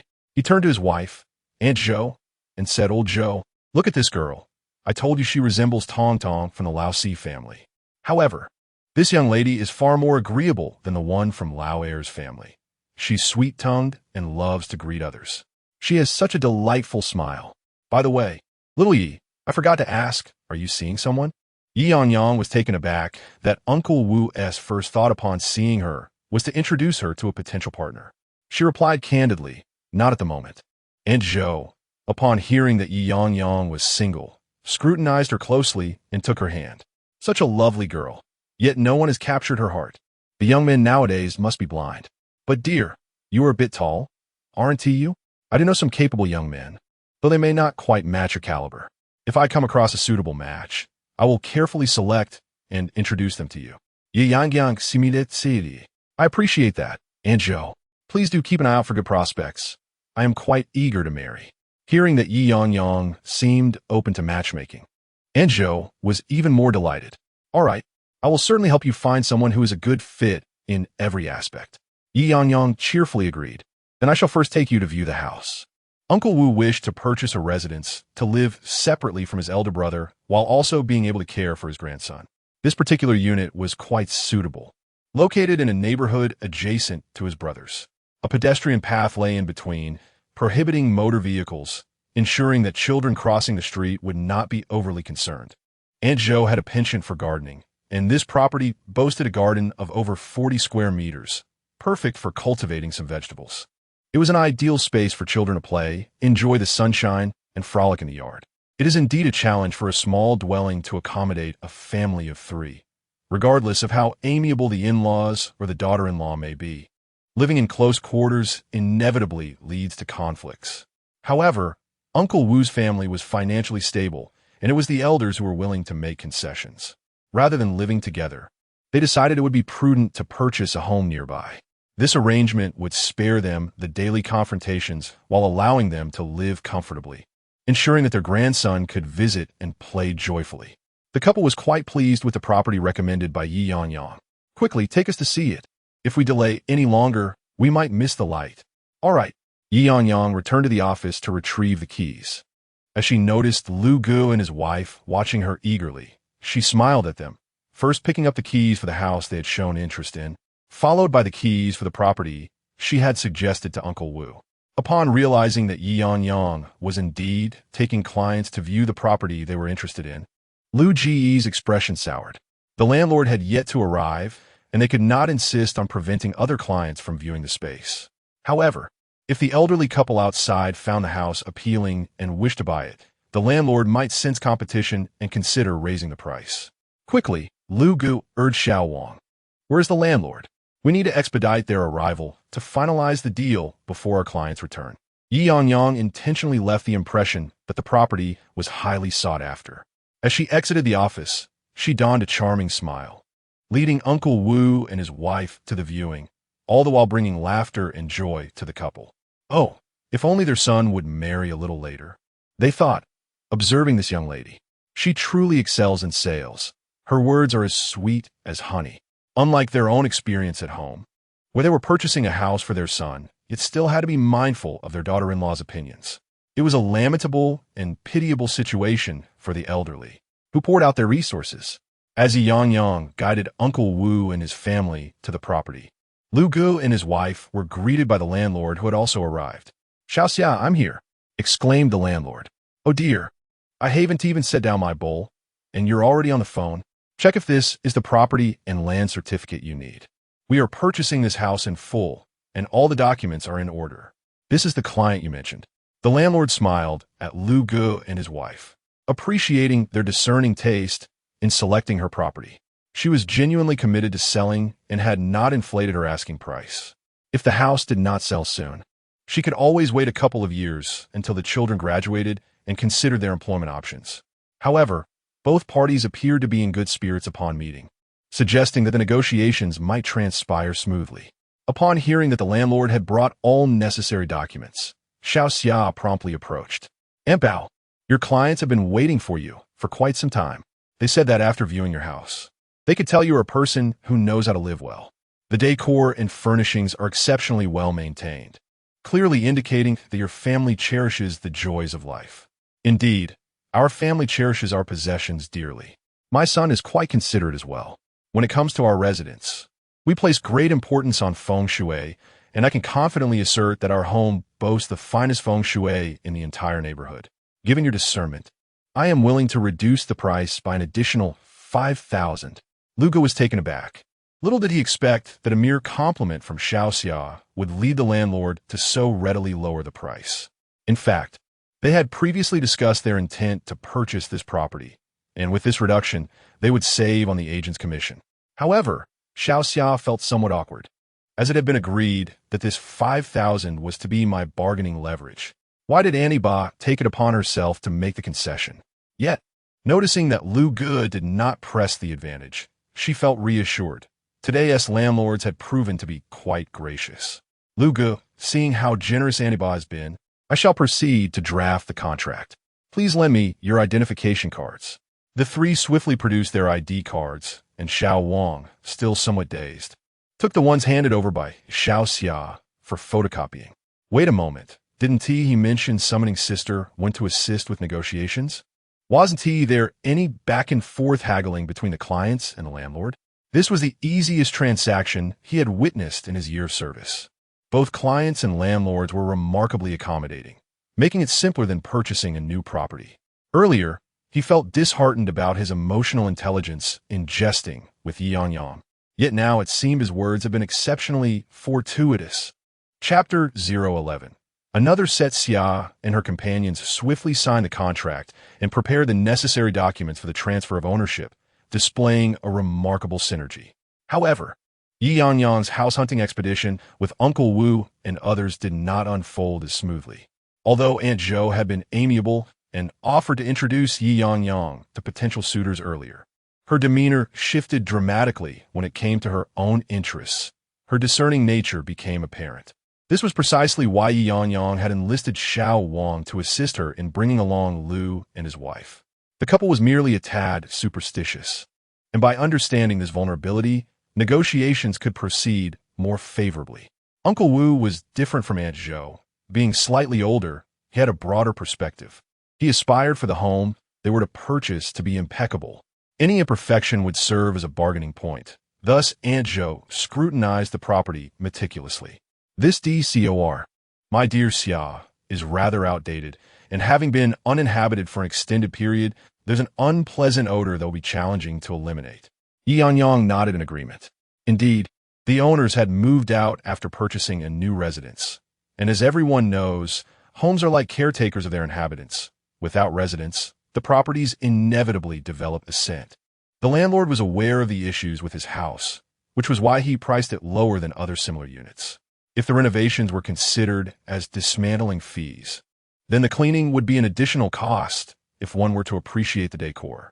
Aunt Zhou, feeling a bit awkward, diverted her gaze and wandered into the garden. By now, darkness had enveloped the surroundings, prompting Ye Yangyang to switch on the garden lights. The garden, untended, was overrun with wild weeds, and as the lights flickered to life, a swarm of mosquitoes took flight. Oh dear, with so many mosquitoes, how could one enjoy playing in the yard without being bitten? And Joe, the lack of maintenance in the garden surely invites these pests. A little care, perhaps planting some mosquito-repelling herbs like rosemary, would significantly reduce their presence. Besides, where in summer can one escape mosquitoes? They have become quite astute. I've heard they can even take the elevator up to the 18th floor. Indeed, my friend's place is on the 22nd floor, and they've been lamenting about mosquitoes as well. Uncle Wu nodded, expressing his approval of the property. Deeming the decor to align with their preferences, a little tidying up would suffice for them to move in. The slight musty smell was inconsequential. He couldn't fathom what the elderly lady was so meticulous about. After viewing numerous houses, he realized that suitable options were scarce, especially those with gardens, which typically commanded a higher price. Aunt Joe nudged Uncle Wu, preparing to strategize for a price reduction. Why do you ramble on? If we can save a bit, we should. Do you have an endless supply of money?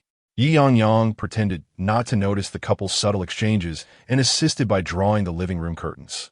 When the sun emerged, its rays would penetrate the room, significantly diminishing the musty odor. Uncle Wu, Aunt Joe, this is the most suitable and cost-effective property in the community for you. Other comparable units are priced 2,000 to 3,000 higher. The landlord, having bought a new home, is eager to sell to avoid mortgage burdens. They truly cherish this residence and have delightful neighbors. In a community, the last thing we wish to encounter is unreasonable neighbors with petty grievances. Just look at the nameplates on the surrounding doors, all proclaiming 5 good families and harmonious families. For instance, the gentleman in Unit 2 is particularly fond of fishing. Whenever he catches an abundance, he generously shares with the neighbors. The lady next to your garden is the leader of a square dance group, and she dances with such grace that it surpasses my own efforts. Every day, she generously teaches the other ladies in the community for free. They frequently organize trips, leading a retirement life that seems more carefree than ours as young people. If my parents were to retire, I would wish for them to move into this delightful community. It is simply charming. Ye Yangyang does not engage in disputes over pricing. Instead, she conveys the joy of the elderly here, free from the burdens of familial discord and the complexities of childcare.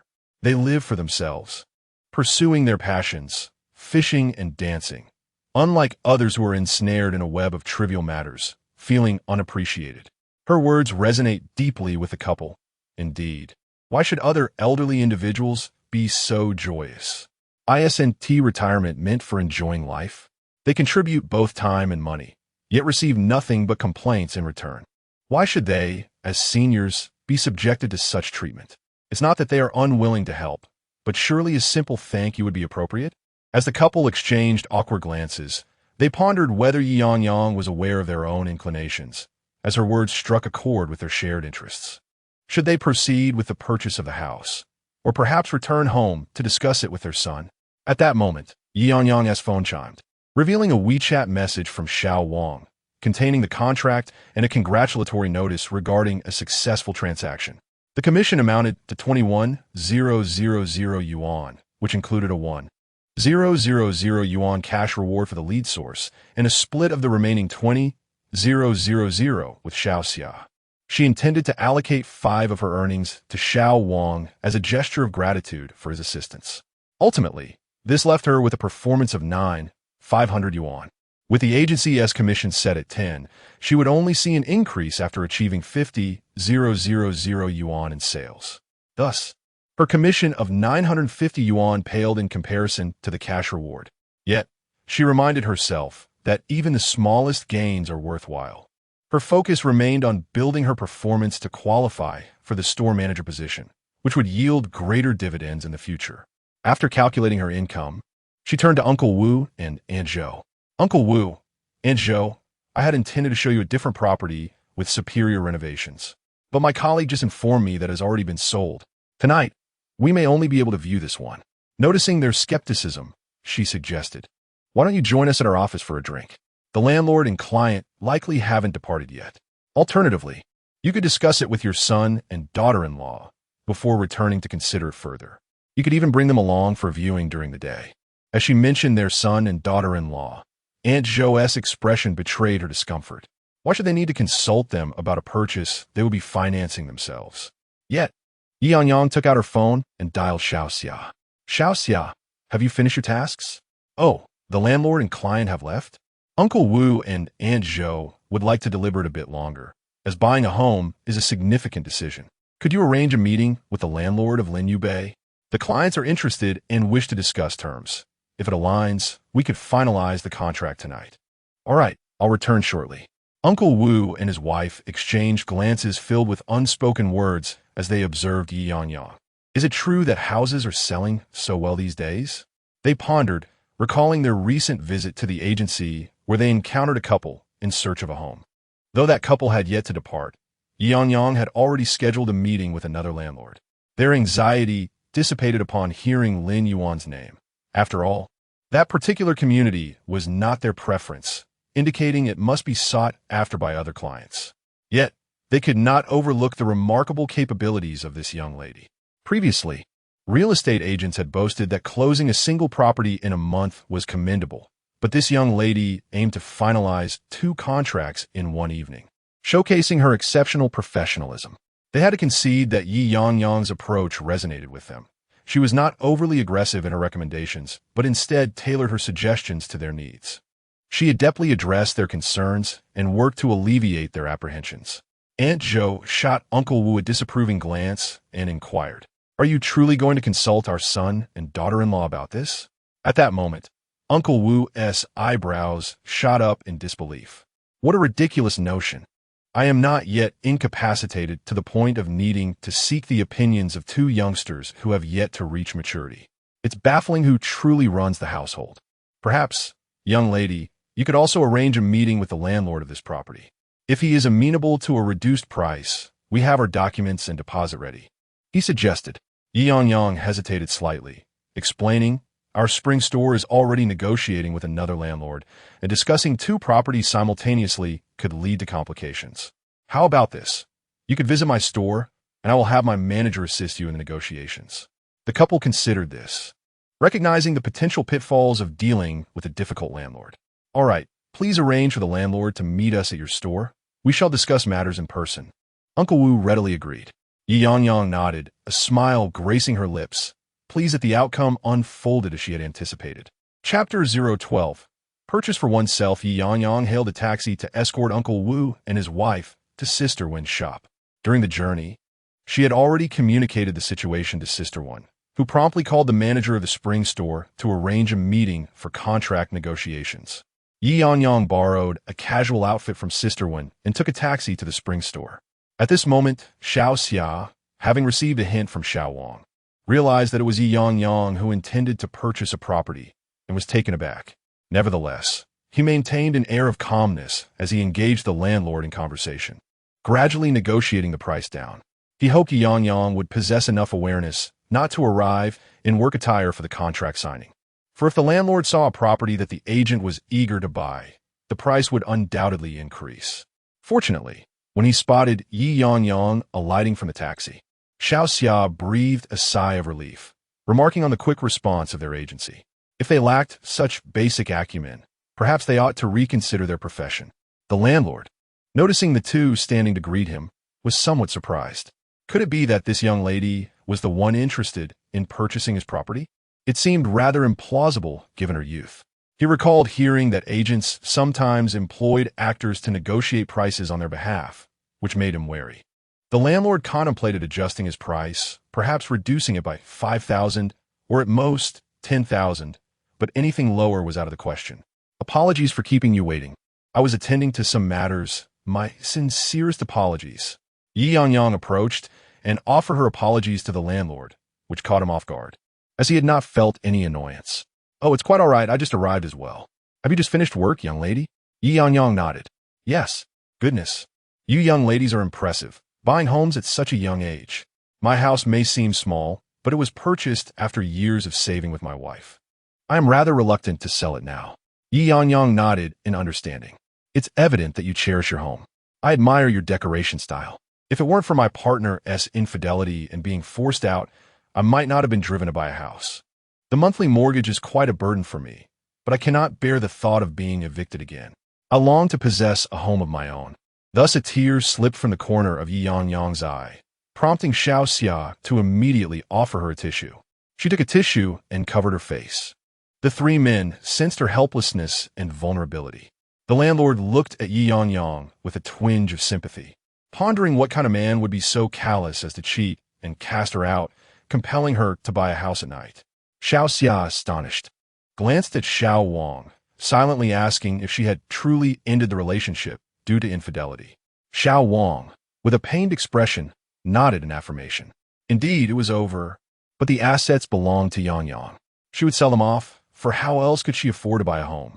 Women in the real estate industry were no pushovers. Just look at Bai Zhongqing. Even after death, she faced relentless scrutiny. Oh, do not weep, do not weep. I understand your distress. Your partner is truly unworthy.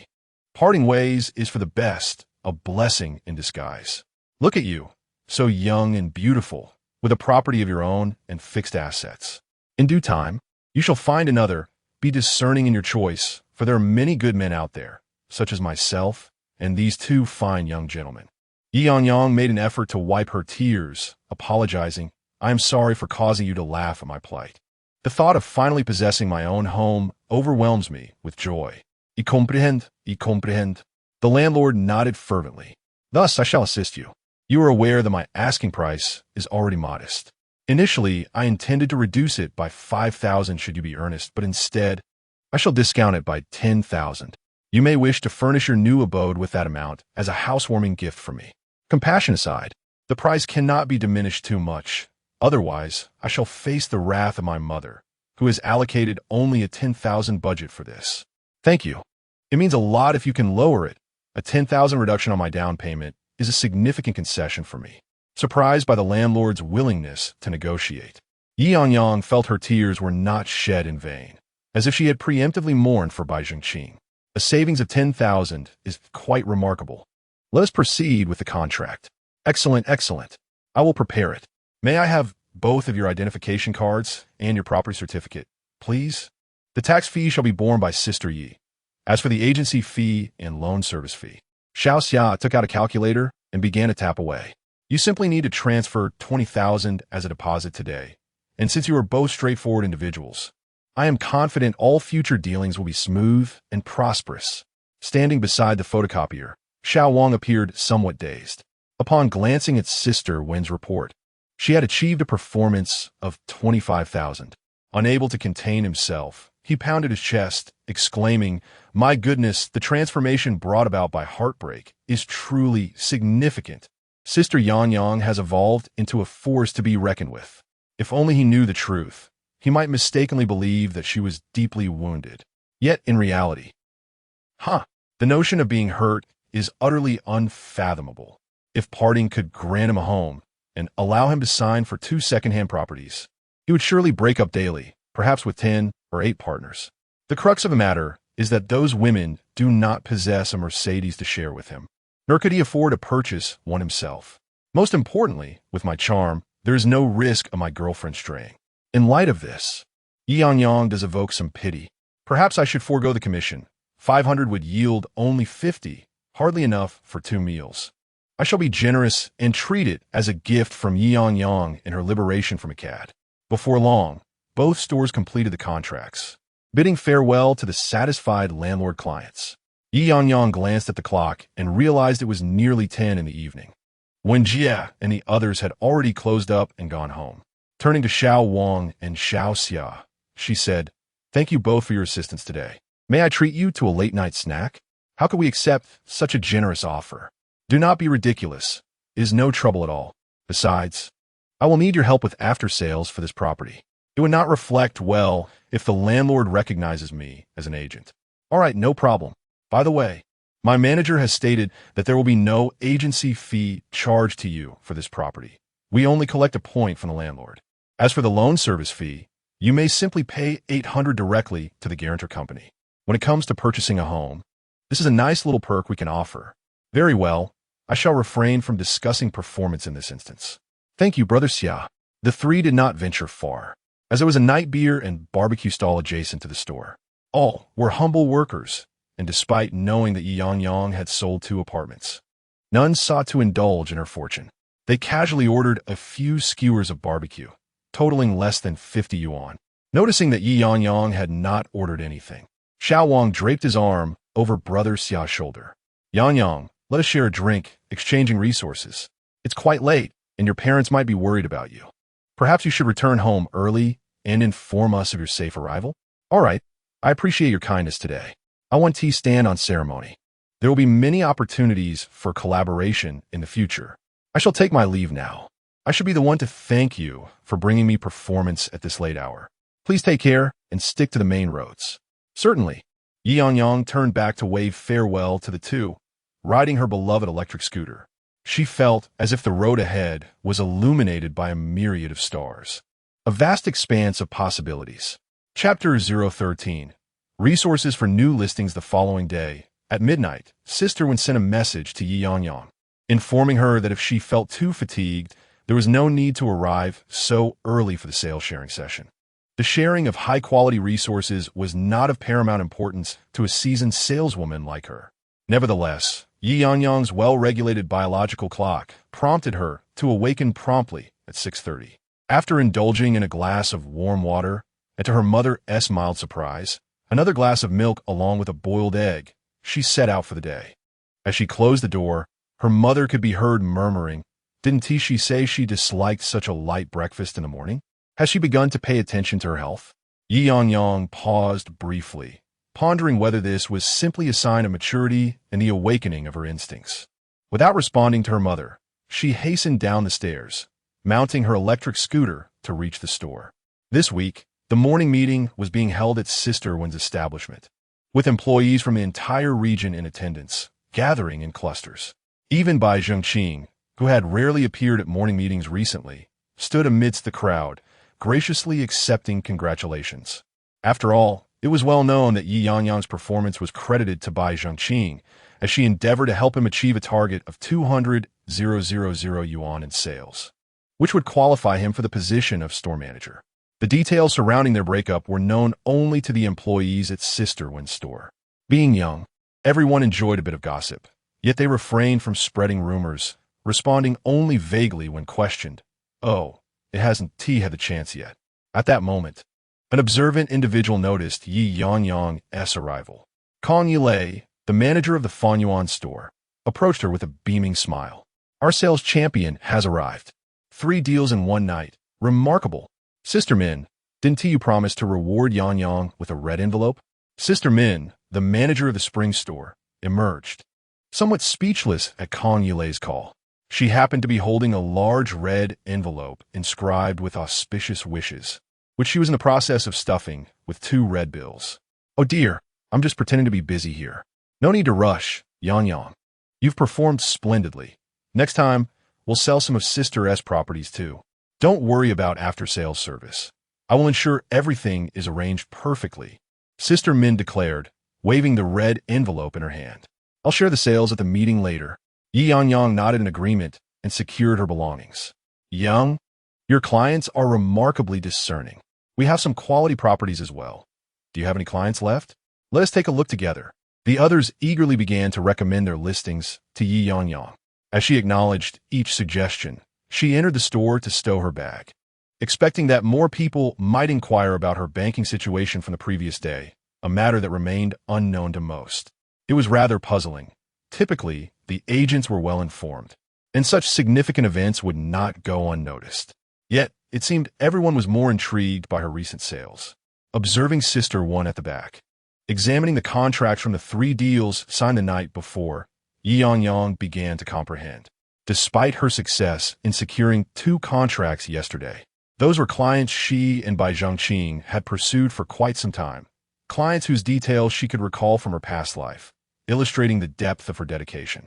She had promptly matched them with suitable properties, which explained the seamlessness of her transactions.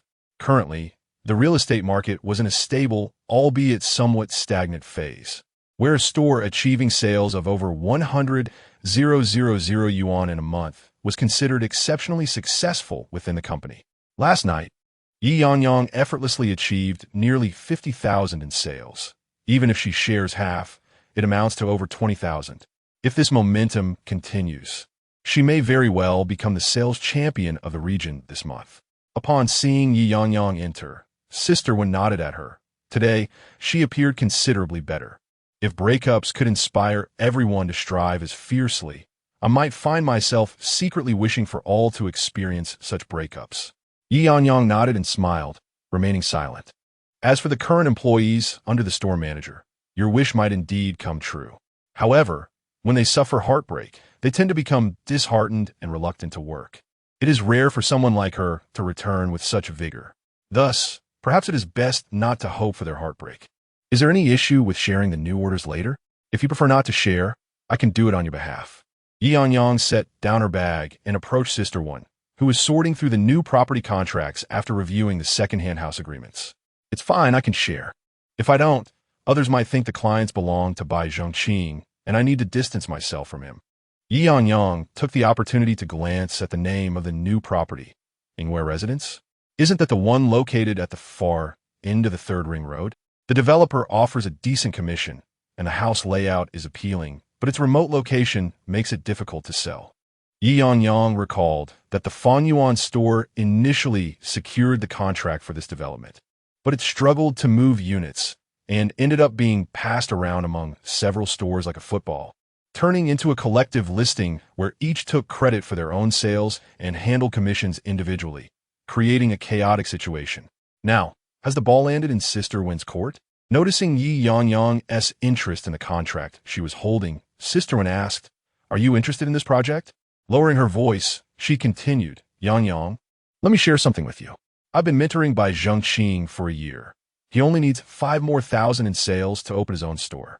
Setting aside his character, I've invested a year in him, and I find it hard to let go.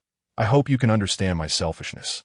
Ye Yangyang nodded, recognizing that in this day and age, few agents endure a year of training. Once Bai Zhongqing opens his store, Sister Min would earn a 25% share of his sales. Commercially speaking, it wouldn't be a wise decision. However, he is merely 5,000 short. With some effort, he could achieve that within 2 to 3 months. Yet those 2 or 3 months, Sister Min looked at Ye Yangyang apologetically. "You're being foolish, placing all your hard-earned sales under his name. If you had separated from the start, I wouldn't be in this predicament. I would have certainly wanted you on my team. You're always so diligent." Hence, when Lao Kong offered me Yingyue Residence, despite my hesitation, I agreed. That project is very close to your home, so whether you sell second-hand properties in the store or not makes little difference. As long as clients directly approach the various stores with their listings, you can take them to Yingyue Residence as your main project. Whenever you have free time, help your colleagues sign viewing agreements. Each group of clients you take for a viewing earns you a cash bonus of 100, and the main project offers a 30% share. Consider a way to earn some extra income. Sister Wen does not believe Yingyue Residence will sell easily.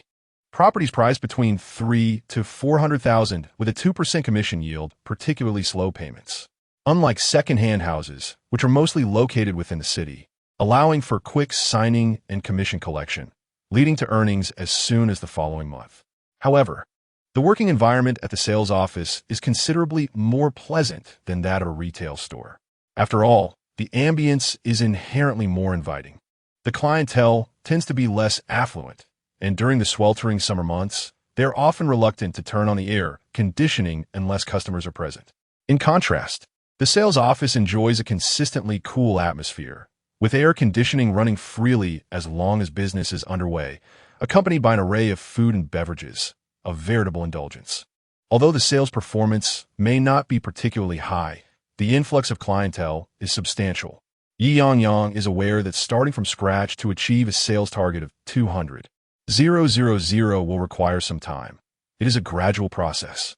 Sister Wen cautiously observes Ye Yangyang, fearful that she might clash with Bai Zhongqing regarding her unwillingness to go along with the plans. She feels somewhat uneasy about assigning Ye Yangyang to this task. Yet what choice does she have? Bai Zhongqing is now a reserve store manager, and she certainly cannot dismiss him outright. Moreover, Bai Zhongqing possesses greater expertise in the second-hand housing market. Assigning him to new developments would place him at a disadvantage, risking the ire of developers, clients, and agents alike, an outcome that would be counterproductive. Sister Wen believes that if Ye Yangyang can adapt to the rhythm of the new development, She could later negotiate the project in a university town, which boasts promising sales data. This would provide Ye Yangyang with valuable resources when she eventually opens her own store, allowing her to transfer this project as her primary focus. Chapter 014. Reflections of the Moon. The Reflections of the Moon. Ye Yangyang gazed at the property information of this development, a project from a prominent developer catering to essential housing needs, and it was indeed quite lavish. Although she had not sold this development in her previous life, she vividly recalled that it had undergone many years of tumultuous development, initially marked by dismal commercial and residential performance. Yet, in the latter stages, as the real estate market experienced a slight uptick, it soared dramatically, selling out immediately upon opening, showcasing the grandeur of a major developer. Land acquisitions and launches became the norm, and for the cooperating agencies, the tables had turned. What was once indifference now transformed into unattainable admiration. The MO Xiangyi Yuan, a collaboration between them and another major developer, represented an upgraded residential project. And as future developers, Ye Yangyang felt compelled to lend her support, if only to maintain a clear stance. I understand, Sister One. I will visit this development. Thank you for presenting me with such a wonderful opportunity. It's nothing. I know you understand the bigger picture. Here's the deal. If you achieve over 50,000 in sales this month, I will reward you with an additional 5,000 privately, Sister One promised, painting a grand vision for Ye Yangyang. With a smile and a nod, Ye Yangyang accepted, though her thoughts wandered elsewhere. The commissions for sales staff were indeed low, 10 for sales under 50,000 and 15 for those above. Meanwhile, the store manager could claim 50 of the revenue. Thus, opening her own store remained the ultimate goal, even if the commission for intermediaries would rise to 30 later on.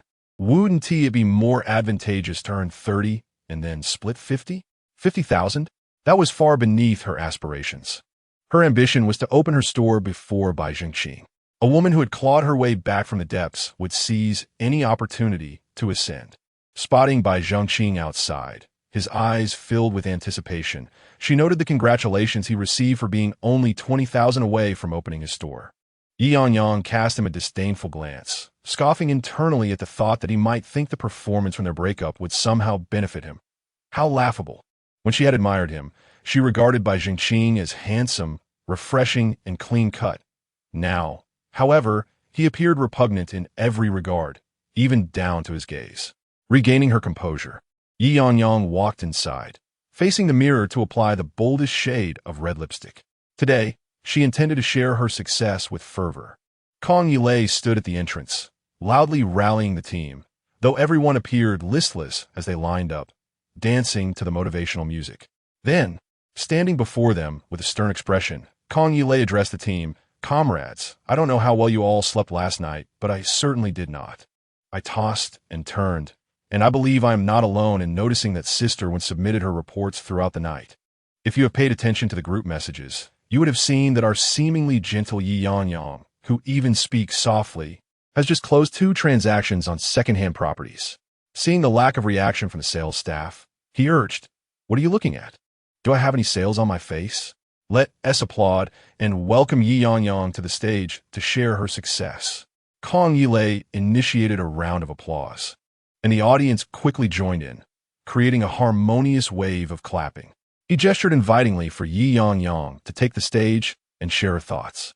In the past, he would have certainly invited Bai Zhengqing, but after his phone call with Sister One last night, he learned of the breakup between Ye Yangyang and Bai Zhengqing. Hence, he refrained from extending an invitation to Bai Zhengqing at this moment.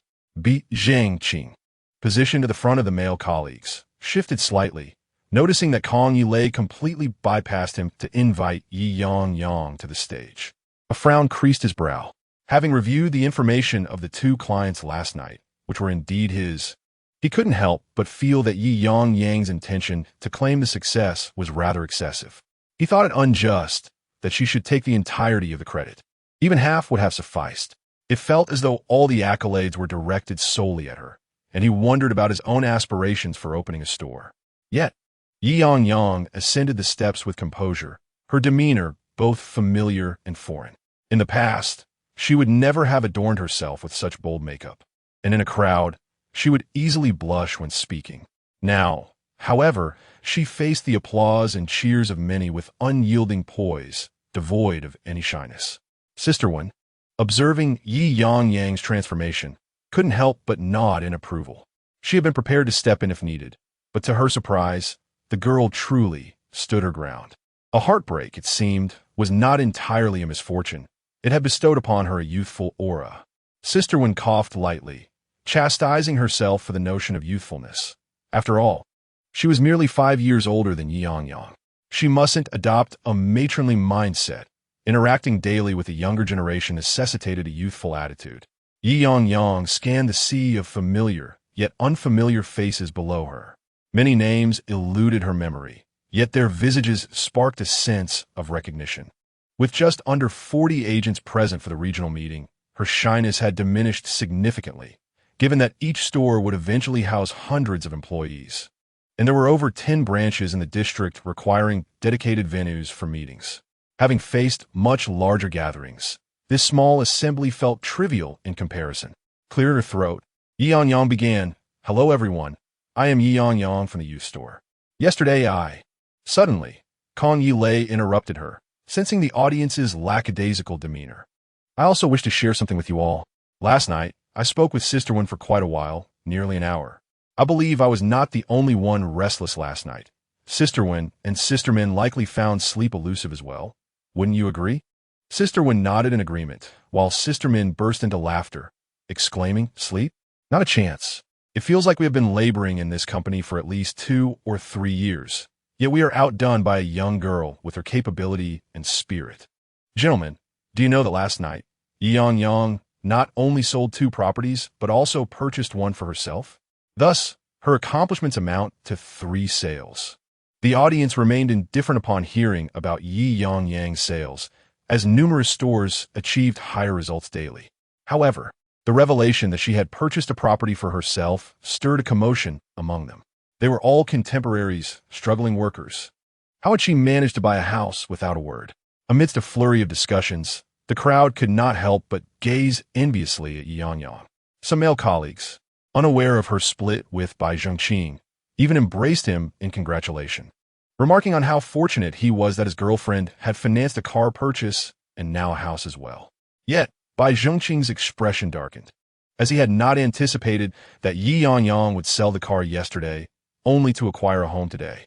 Did she truly not consider the possibility of reconciling with him? Standing on the steps, Ye Yangyang initially believed she could face everyone with composure. After all, it was no grand achievement that she had purchased a house.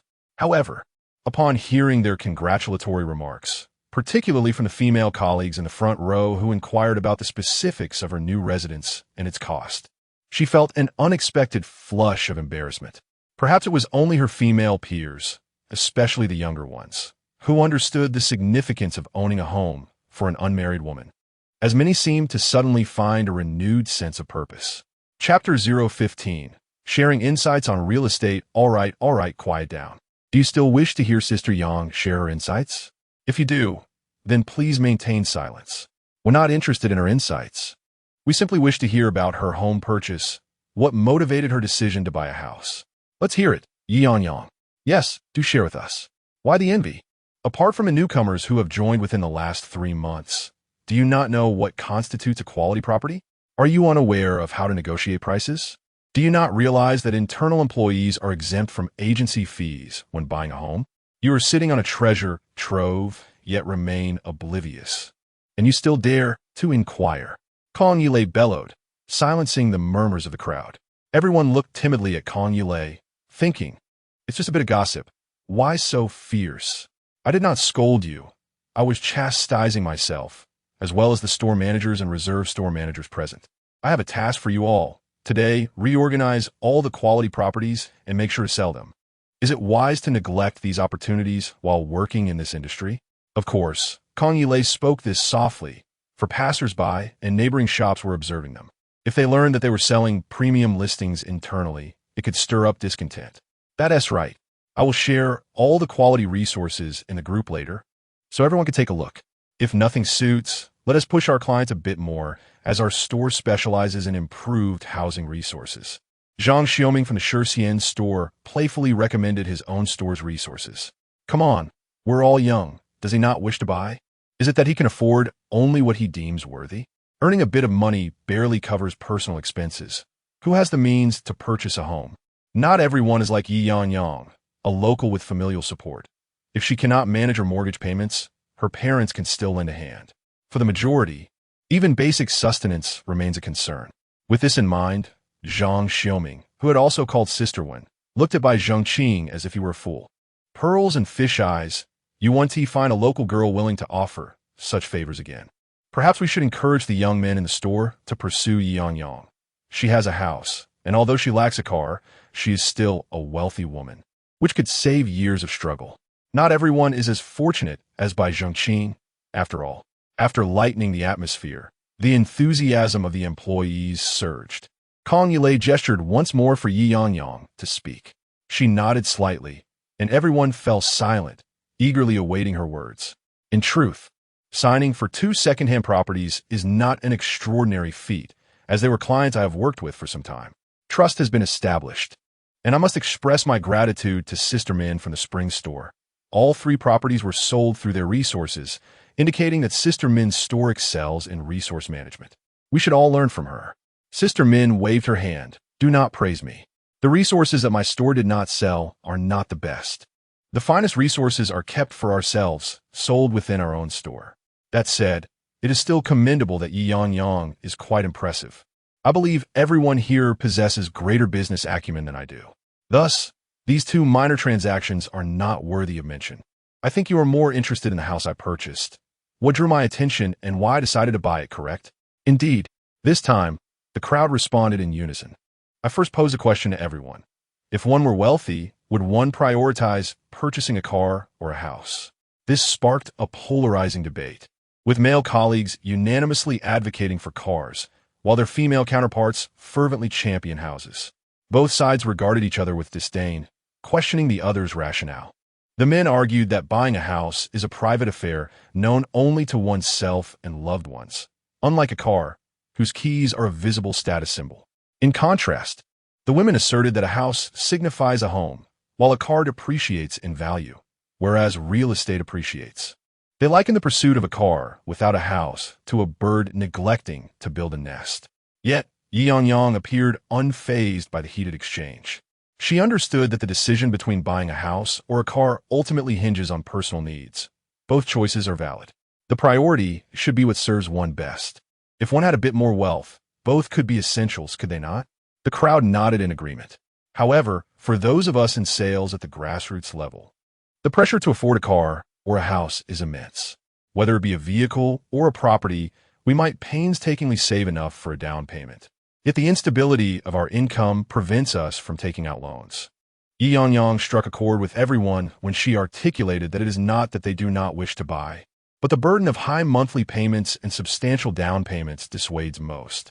Young professionals, while working and renting, face considerable expenses. Though it may seem that a monthly income of $3,000 to $5,000 is substantial, once rent and living costs are deducted, only a meager amount remains. Any unexpected expenses or social obligations can quickly render that amount insufficient. In light of these challenges, saving money becomes an arduous task, and maintaining stability while managing monthly payments is even more daunting. If a month passes without a sale, one is left with a meager salary of $1,600 plus $200 for full attendance, totaling $1,800, a sum barely enough to survive, leaving little room for social interactions. The apartment I chose is not particularly luxurious. Rather, I meticulously manage the down payment and monthly payments. According to the appraisal, my monthly payment amounts to approximately $70,000, with taxes around $10,000, resulting in a monthly installment of about $1,700. However, due to the quality of the renovations, renting it out for $1,200 poses no issue, leaving me with a surplus of $500, which I can easily repay. As the audience pondered this insight, Ye Yangyang concluded with a poignant remark. For us young individuals, repaying debts often bears more pressure and motivation than saving. Suddenly, realization dawned upon everyone. This could indeed be a viable approach.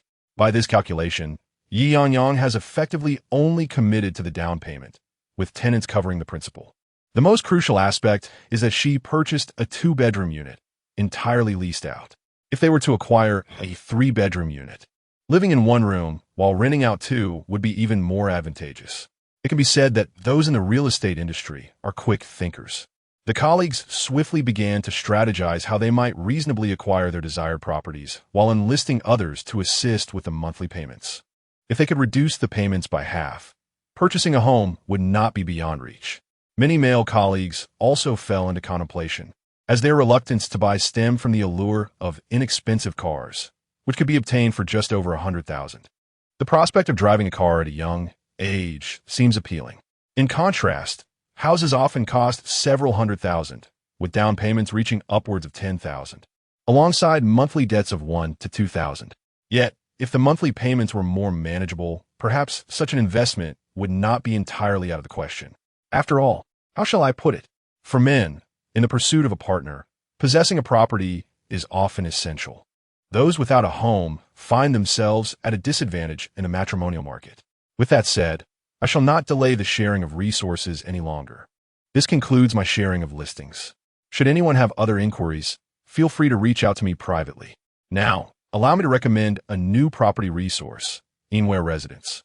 From today onwards, I will be overseeing this project. If you have interested clients, kindly send me their phone numbers, and I assure you I will follow through with them until a purchase decision is made, with a commission split of 70-30. I hope for your generous referrals. Chapter 16. Commendation for Heroic Acts. As Ye Yangyang promptly commenced her recommendations for new property resources, others possessing premium assets quickly rose to the occasion, unwilling to be outdone. After sharing her insights on the new developments, Ye Yangyang took her place, reminiscing about her existing clients and whether any matched her recent findings. However, many clients faded from her memory. She resolved to revisit them all, extending her regards to the landlords as well. Her thoughts began to drift, and she noticed that the number of individuals sharing resources dwindled. Yingyue stood at the front, likely organizing the group for dissolution and the commencement of formal work. Just as Ye Yangyang prepared to focus and cooperate with Yingyue, she was interrupted. "Excuse me, may I inquire about Ye Yangyang?" Before Yingyue could respond, Ye Yangyang turned to find Mr. Chui, accompanied by 2 seemingly bank employees and 2 individuals resembling family members. Searching for her amidst the crowd, Mr. Chui held a banner, and the bank employees carried one as well, while the family members appeared exceptionally excited. Behind them, 2 police officers brandished what looked like certificates, accompanied by 2 reporters from Xingqing television. Could it be? Although she anticipated Mr. Chui's gratitude, she was taken aback by the swift response from the bank and police. Typically, such acknowledgments would require formal procedures. Uncle Mao, with an awkward smile, noted that while it usually necessitated protocol to award commendations for heroic deeds, this was not the first time the public had intervened during a bank robbery. The city's television station was in need of a typical news story, which prompted their direct visit for interviews following the incident. Hearing of such a significant event, they had come to interview Mr. Chui, who had been persuaded to leave the hospital and express his family's thanks to Ye Yangyang. They even called upon a frequently collaborating advertising agency to work overtime in crafting the banners. While it was common for citizens to present banners to the police, reciprocating such gestures was exceedingly rare. "Miss Ye," Mr. Chui exclaimed upon spotting Ye Yangyang, leading his parents directly to her, intent on kneeling in gratitude. "Oh no!" Ye Yangyang quickly intervened, preventing the 3 from kneeling, leaving them awkwardly glancing at one another, unsure of how to proceed. Earlier, they had been moved by the reporter's words and felt compelled to show their gratitude through such a gesture. After all, a delicate young lady had risked herself to protect their possessions. This kindness warranted a bow of respect. Who could have anticipated Ye Yangyang's strength? The trio, all in their middle ages, found themselves easily supported by her. Mr. Chui now understood the source of Ye Yangyang's courage in confronting the robbers. She was, in fact, quite formidable. "Mr. Chui, uncle, aunt, please do not kneel before me. I am still young, and such an act would surely shorten my lifespan," Ye Yangyang exclaimed, casting a glance at Sister One and Yingyue for assistance. Yingyue remained somewhat bewildered, unsure of the situation. In their profession, interactions with Uncle Mao were typically fraught with tension, often leading to summons due to issues between clients and landlords. This was the first instance he had seen Uncle Mao smiling so warmly, yet he felt an involuntary chill run down his spine. Sister Wen hurriedly stepped forward to assist Ye Yangyang in helping Mrs. Chui to her feet. Auntie, this is what Yangyang ought to do. As a saleswoman, she should help our clients safeguard their assets. You need not thank us in this manner. Sister Wen signaled to Xiao Wang to quickly fetch a chair and pour 2 cups of water. Hadn't Mr. Chui's grand display attracted the attention of passers-by in nearby residents? What a splendid opportunity for advertisement. Their reaction was astonishingly sluggish. Xiao Wang promptly brought out a chair. Oh, no. Thank you. Uncle Chui turned to Sister Wen. Young lady, you're the manager, correct? We came today specifically to express our gratitude to Miss Ye. As the crowd around them grew larger, Uncle Chui, noticing the cameras pointed in his direction, raised his voice. The reporters have all been informed. Our gratitude requires only an acknowledgement, to show that we are people who appreciate kindness. Material thanks are understood by banks and governments. But what we aim to convey is that there exists a civilian hero in Xingqing, one who dares to confront robbers with the spirit of an ordinary person. Miss Ye, you cannot imagine. That money was our family's savings, meant to purchase a home for my son. If it weren't for you, that scoundrel would have certainly stolen it. In broad daylight, the robber was audacious, striking my son and fleeing with the money. Had it not been for you.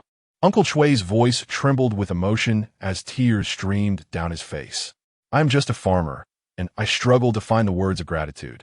Nevertheless, my entire family is grateful to you.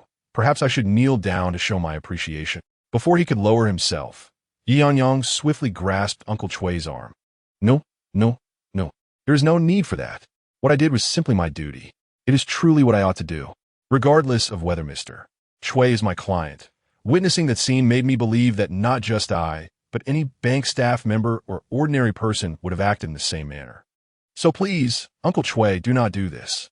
The colleagues from the agency exchanged glances and unspoken messages. They had indeed heard rumors of a bank robbery yesterday, but no one had imagined it involved their own colleague. So, the legendary hero is Ye Yangyang. She is that formidable? She dared to confront them. In an instant, everyone felt that Ye Yangyang stood 180 centimeters tall, exuding an impressive aura. At that moment, the bank staff overheard Ye Yangyang's assertion that even bank employees would act heroically. They felt a tinge of embarrassment. They would not have dared.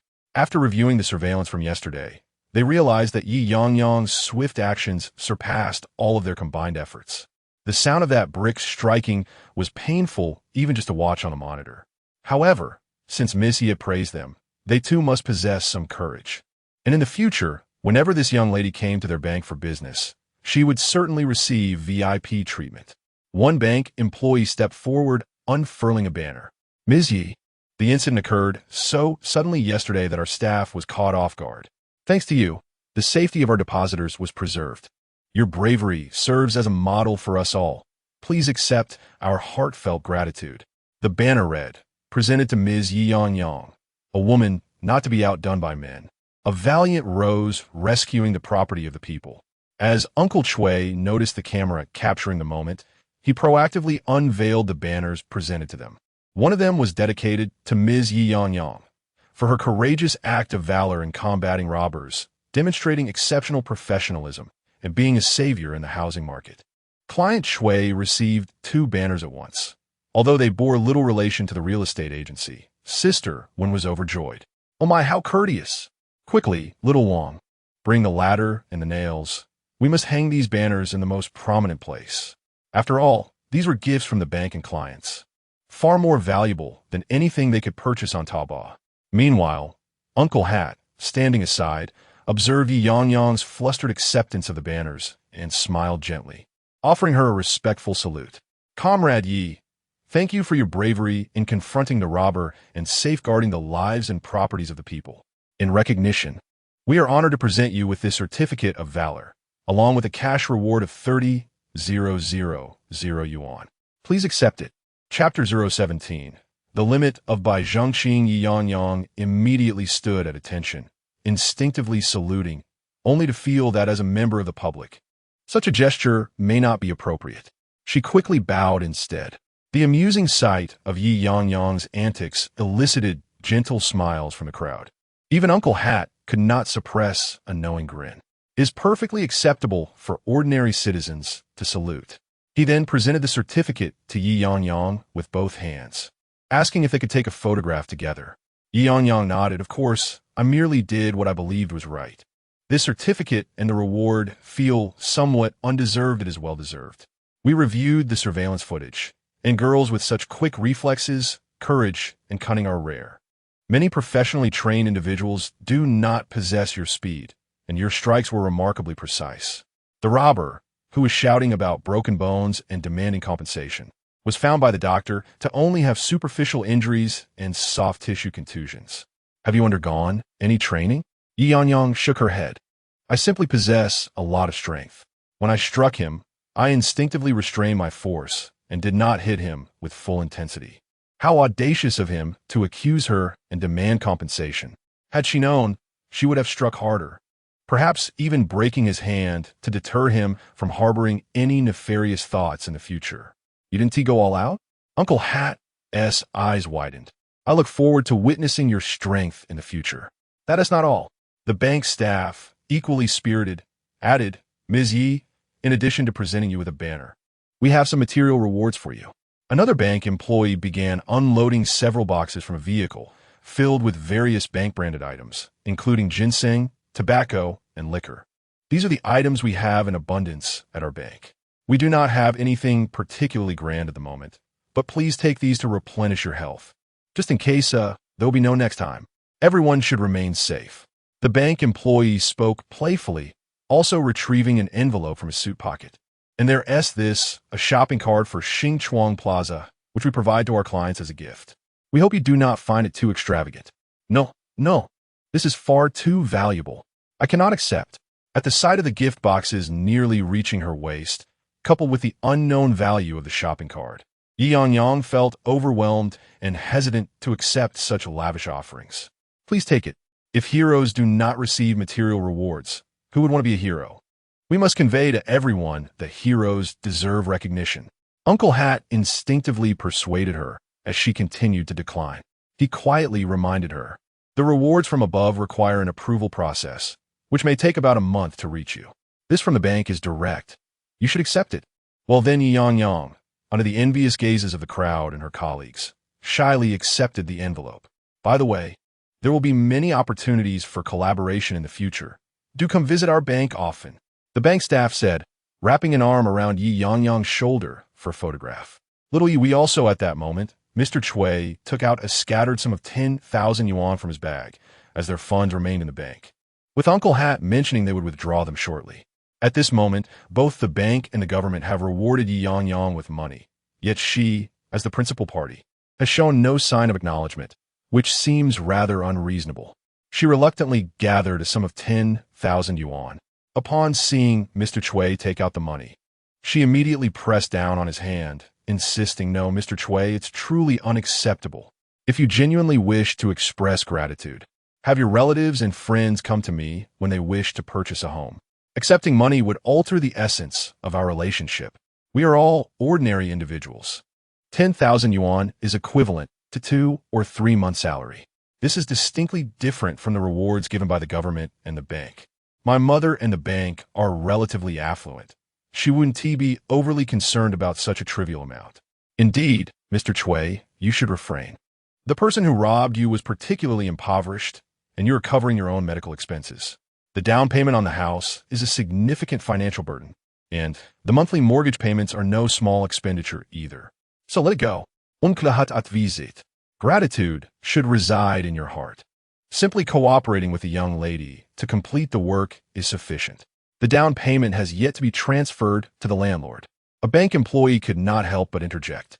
Mr. Chui, although you're only offering 10,000 as a token of thanks, the pressure is far greater than what they experience. If you truly accepted it, and with reporters from the television station present, it would completely distort the situation.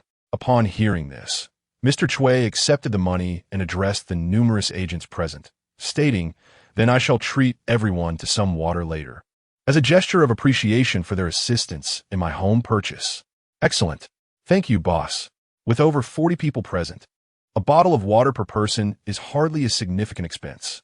If gratitude takes this form, they felt less awkward about it. Uncle had escorted Mr. Chui's family to the police station to collect the funds, while the bank employees returned to their duties. After gathering their materials, the reporters followed the bank staff to capture footage of the nearby residents as they departed. The agents left in small groups, gossiping about the bank robbery incident from the previous day, while envying Ye Yangyang's extraordinary fortune. With the selling reward, along with the government and bank's incentives, she must have earned a substantial amount, unlike them who had encountered such a foolish robber.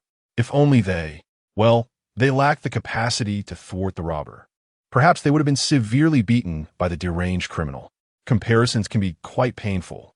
As the crowd dispersed, several elderly homeowners from the vicinity leisurely stood at the entrance, observing the advertisement boards and keeping abreast of the recent fluctuations in housing prices, while casually discussing the details of the previous day's events. Why were Uncle Hat and the bank employees offering such generous rewards? Was it a significant case, perhaps involving fatalities? Xiao Wang assisted Ye Yangyang in moving items inside, only to find that there was little of interest, mostly health supplements, which was regrettable as there were no bargains to be had. Everyone was quite considerate. Had there been snacks, they would have shared without Ye Yangyang needing to ask. These health products, clearly of some value, did not pique their interest. They preferred for Ye Yangyang to take them home for her parents. With a beaming smile, Ye Yangyang entered the store, only to hear by Zhangxing complaining to Sister Wen, "Sister Wen, I cannot accept this order as it stands. The clients secured by Ye Yangyang are mine. Not only should my performance be credited for the client's source, but at the very least, I deserve half of it. You know I have pursued this client several times. It is unreasonable to deny me any credit." Sister Wen gazed at him coldly, previously unaware of his true nature. "How dare you compete with your ex-girlfriend over such achievements?" Upon seeing Ye Yangyang enter, Bai Zhongqing's tone turned unfriendly. "And you, Ye Yangyang, after much contemplation last night, I have come to terms with the fact that you sold the car, and I hold no grievance against you for that. Yet, isn't it rather excessive to deny me any share? You may withhold my portion, but how can you justify keeping the part contributed by my parents? How can you face them?" Bai Zhongqing paused for a moment, noticing the gleam of greed in the pile of gifts. "Furthermore, I have yet to inform my parents about our breakup. I will take these items home this weekend as a token of your apology for seizing my achievements, and a gesture of filial piety since they have treated you like a daughter." Chapter 018. Settling accounts. Ye Yangyang maintained a frosty demeanor, offering no response. Xiao Wang, seemingly oblivious to Bai Zhongqing's identity, gazed at him in disbelief. "If you're not brothers, why seek out a mistress? How could you shamelessly utter such words? Do you possess the audacity to speak so?" Bai Zhongqing was taken aback by Ye Yangyang's silence, only to find Xiao Wang jumping in instead. It was perplexing. He and Xiao Wang were supposed to be close friends, yet in that moment, as he surveyed the employees in the shop, he felt utterly forsaken. "Bai Zhongqing, you are a man. Not to mention the saying that a gentleman's word is as good as a promise. At the very least, a spittle is a nail. We all heard you say you'd give the car to Yangyang as compensation. Are you truly going to retract those words?" When Jia could no longer contain her sarcasm. "It's astonishing. After a year of acquaintance, I realize I know nothing of your true character. Brother Qing, don't let us look down upon you. Your actions are truly despicable. I know those two clients as well. The online inquiries were initiated by Yangyang. The calls were received by her, and she was the one who conducted the viewings. The only thing you did was register the clients in the system under your account, while Yangyang did all the work to meet your weekly targets. This is simply unfair," Song Huan, an employee in the shop, interjected. Previously, she thought Xiao Wang was merely frivolous, making absurd remarks, but now it seemed clear that those who appeared normal could be quite ruthless. Bai Zhongqing stared at everyone in disbelief, especially as he noticed the disdain and even disgust in their eyes. He instinctively took a step back. "Regardless, I have now broken up with Ye Yangyang. We are two independent entities and must adhere to company policy. No one shall encroach upon my achievements. We will divide them as they ought to be divided." Wen Jie immediately stood up, incredulous at how this young man seemed impervious to reason. intent on tarnishing his own reputation. She truly did not wish for him to run a shop in the future. If others were to mention his old store, she would feel embarrassed to acknowledge it. However, Ye Yangyang pressed down on Jie, whose face flushed crimson. It dawned on her why the Chui family could not bow down. They were utterly devoid of any resistance. Jie glared at Ye Yangyang in frustration. With such strength, why fear any hammer? If I had your strength, I would have long dealt with this scoundrel who dares to bully us. According to what he said, we should divide it as it is, adhering to company policy, which is merely a 5 registration fee. I can handle that, Ye Yangyang responded, turning her gaze toward Bai Zhengqing, her eyes as cold as stone. Bai Zhengqing instinctively retreated a step, yet felt he had done nothing wrong. Ye Yangyang was acutely aware that she needed a performance of at least 200,000 to open her own store. If he would not share with her, then why deny her even the achievement she earned? Did he think that if he took her performance, he wouldn't give her a commission? Even the smallest fraction would be rounded up for her. Jinjin was right. Ye Yangyang was indeed petty and narrow-minded, destined to achieve nothing great. The car initially cost 350,000, and I sold it for 260,000. I do not wish to take advantage of you. The depreciation amounts to 90,000, which we shall share equally. At that time, your parents and my parents each contributed 80,000, amounting to a total investment of 22. Thus, 22 of 90,000 equals 20,571. 4. To round it off, I will give you 25,570. Subtracting this from 90,000 leaves us with 59,430. Currently, I do not possess that much money, but once I retrieve it, I shall personally deliver it to your parents. Upon hearing Ye Yangyang's mention of rounding off, everyone assumed she meant 21,000. Who would have thought it was actually 25,570? This rounding off is quite charming, and they appreciated it. I shall refrain from sending any gifts to your parents. Instead, I will present them with a more substantial token of appreciation, as these items are not suitable. Do you have anything else to say? Please express everything now, so we may not contact each other in the future. Observing Ye Yangyang's calm demeanor, Bai Zhengqing was incensed, struggling to suppress a laugh. Indeed, joy often flourishes upon the misfortunes of others, and Bai Zhengqing had it coming. He had always bullied Ye Yangyang, and now he learned that even the most docile of creatures can bite when cornered. Bai Zhengqing, confronted by Ye Yangyang's astuteness, felt a sense of loss of control, as if all events were spiraling beyond his grasp, causing him considerable agitation. In a huff, he declared, I understand. That is all. I will not disturb you once this is settled. He then stormed out of the shop and hailed a taxi. Sister Wen watched his retreating figure and thought to herself how easily a mere vehicle had inflated his ego. What would happen if he possessed even greater wealth? But that was another's concern, not hers. Ye Yangyang remarked coolly, from the moment of her rebirth, her fate was no longer intertwined with Bai Zhengqing's. Whatever he chose to do was of no consequence to her. As long as he did not encroach upon her interests, she regarded him with indifference. However, should he dare to threaten her benefits, she would not hesitate to retaliate. Sister Wen gazed at Ye Yangyang with skepticism, her certainty seeming rather excessive. I just heard you intend to present a significant gift to his parents. I felt compelled to admonish you. You are indeed genuinely considering a refund and a grand gift. Are you? Refund? Gift? It remains to be seen how they would feel about accepting it. Ye Yangyang replied, returning to her desk to organize her client records. The 5 commission was distributed this time, but next time, let it be known that he should not even dream of seeing a shadow of that percentage again. Sister Wen, please assist me in opening 2 network ports. I shall manage my own postings from now on. Certainly. Sister Wen was quite amenable regarding the network ports, though she lamented that the younger crowd would squander the resources, posting poorly just twice a day, wasting her funds.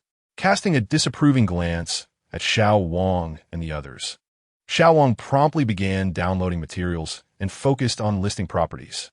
Observing Ye Yangyang, who was busy editing photos, Sister Wen had a feeling that Bai Zhengqing would soon regret his actions profoundly. As everyone busied themselves, Fang Yuan entered with a client.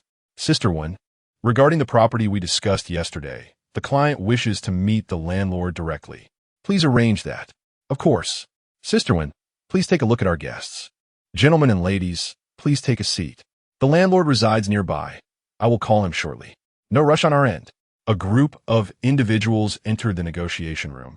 And soon enough, the landlord arrived, clutching the property certificate hastily. Although Ye Yangyang was unaware of the specifics regarding the property, the landlord's anxious demeanor revealed a pressing need to sell. She subtly shook her head, sensing that the landlord was destined for a price reduction. Such is the nature of the second-hand housing market. Those who are anxious ultimately bear the brunt, regardless of their eagerness to sell or buy. It is imperative not to reveal one's urgency to the agents or sellers. Once perceived, it leads to financial loss, often substantial. The discussion regarding pricing commenced, with Ye Yangyang and her fellow agents instinctively pricking up their ears. At that moment, the door was abruptly pushed open. Xiao Wang, on duty that day, immediately stood up. Greeting the newcomer, "Hello, sir. Are you looking to buy or sell property? I can assist you with the registration." The gentleman surveyed the room and spotted Ye Yangyang seated in the back of the second row. "I am searching for this young lady. You are the one who received accolades from Hat Uncle, the Golden Barbie, aren't you? I have 2 properties to sell. Could you assist me? I do not trust other agents. But you, being commended by Hat Uncle, must be reliable. Please pour me a glass of water. I wish to discuss the details with you." Chapter 019. The Gossipy Landlord King Kong Barbie? What an intriguing moniker. Xiao Wang and Song Huan stifled their laughter. For it was true that Ye Yangyang possessed a doll-like visage. While she may not resemble Barbie, the King Kong aspect was not entirely unfounded. However, the fusion of the two, Barbie within King Kong and King Kong within Barbie, did evoke a certain charm. "Uncle, I am Ye Yangyang. I must humbly decline the title of King Kong Barbie. Should you require assistance in renting your property, I am at your service. But please refrain from bestowing me with such a nickname. I fear that henceforth, I shall be known solely as King Kong Barbie, and my true name will be forgotten." Ye Yangyang emerged to assist her uncle with the registration, even though company policy dictated that walk-in clients during duty hours were to be handled by the on-duty staff. However, if a client specifically requested a particular agent, the assigned agent would be obliged to assist without objection. This was part of the company's emphasis on smiling service. The better the service, the greater the number of loyal clients and referrals. To her surprise, it seemed that news of the previous day's events had spread quickly among property owners, and someone had specifically sought her out. As she took out her pen to register her uncle's property, she discovered that it was located in a bank staff housing complex. It was no wonder he was so well informed. Building 1, Unit 2, second floor, Room 201, with a property area of 158 square meters. And with the additional space, likely nearing 200 square meters. Uncle Nye, having no pressing matters, engaged in leisurely conversation with Ye Yangyang. The renovation was completed over a decade ago, so I won't count that. I had this property listed with other agents at 480,000. I'll list it for the same here. However, if a client is genuinely interested, I can let it go for a bottom price of 450,000. Upon hearing Uncle Nye's words, Xiao Wang was taken aback. They had intended to negotiate a lower price with the landlord, unsure of how many calls they would need to make or what flattering words would suffice. Little did they know that this uncle's property was already quite reasonably priced, and he had willingly disclosed his lowest price to Ye Yangyang. If handled deftly, they might even earn a profit of around 10,000. All right, uncle, I understand. I will strive to sell it for a higher price. Well, as long as you sell it for above 450,000, we shall split any excess profit equally. Best of luck, young comrade. Ye Yangyang smiled but remained silent. When it came to matters of finance, it was essential to tread carefully, especially given her current modest accolades. Considering the many scandals involving online personalities, it was prudent to avoid unnecessary risks for the sake of a few coins. As Ye Yangyang conversed amiably with Uncle Nye at the front desk, the discussions in the meeting room grew increasingly intense, prompting the curious Uncle Nye to lean in closer for a better view. He could even faintly hear what sounded like suppressed sobs, whether from the landlord or the client. In a lowered voice, Uncle Nye inquired, "What is going on?" Buying and selling real estate is supposed to be a mutually agreeable affair. Why the tears? Ye Yangyang was equally perplexed by the commotion inside. Xiao Wang discreetly refilled Uncle Nie's cup with hot water and signaled to the two of them to step outside. The two followed Xiao Wang in silent understanding, squatting beside a small tree at the entrance, awaiting the gossip. Xiao Wang offered a cigarette to Uncle Nie, who politely declined. Thus, Xiao Wang began to recount the unfolding drama. Inside, the landlord weeps, reportedly distressed over a family member's illness and an urgent need to sell the property for medical treatment. Indeed, it is a pressing matter, yet why the tears? Is it a reluctance to part with the home? No, it seems her lack of acumen is the issue, in her haste to sell. She has listed the house below market value. Logically, even properties in older neighborhoods typically sell swiftly when priced attractively. Shouldn't this be a cause for celebration? At least she possesses the means to potentially save a loved one, unlike many families who lack both funds and assets and are helplessly forced to watch their kin suffer. Uncle Nie, having witnessed the cycle of life and death, considers this landlord fortunate. She still retains the capacity to rescue her relative. Xiao Wang shakes her head. If the landlord had engaged only one or two real estate agencies, it might have been manageable. However, lacking experience, she approached 7 or 8 different firms, garnering sympathy from all who endeavored to promote her property. With an influx of potential buyers, she mistakenly perceived her home as highly valuable and hesitated on the pricing.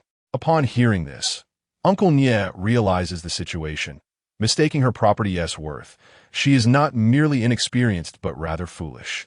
Ye Yangyang recalls a similar incident, where the landlord ultimately sold the house significantly below market value.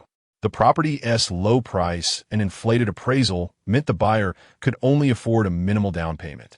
That meager sum proved insufficient to save her relative, and when the final payment for the house arrived, it was too late. The loved one had not been saved, and the man she trusted squandered her remaining funds on gambling, leaving her destitute in both finances and family. It could be said that a pitiable person often harbors flaws deserving of disdain. Hearing the intense argument within, it seems today will not yield a resolution. She has reneged twice, each time raising the price at the last moment, causing most agencies to withdraw their support. While we are still willing to assist her, we fear further changes may alienate our clients. Among those clients is a longtime patron of the Fanyuan agency, who had previously been misled by the landlord. They have summoned this client to provide a lesson to the landlord. This buyer is not seeking a home for personal residence, but intends to acquire the property at a discount for subletting. What kind of subletting? Do they really dare to forego the property transfer? Uncle Nie understands that some individuals aim to profit from price discrepancies. Every industry has its share of opportunists, and such clients do not surprise him. Aggressive bargaining is expected, for the landlord was the first to breach protocol. Nonetheless, the risks associated with subletting are considerable, especially when dealing with clients who are fickle. Is it truly worth it?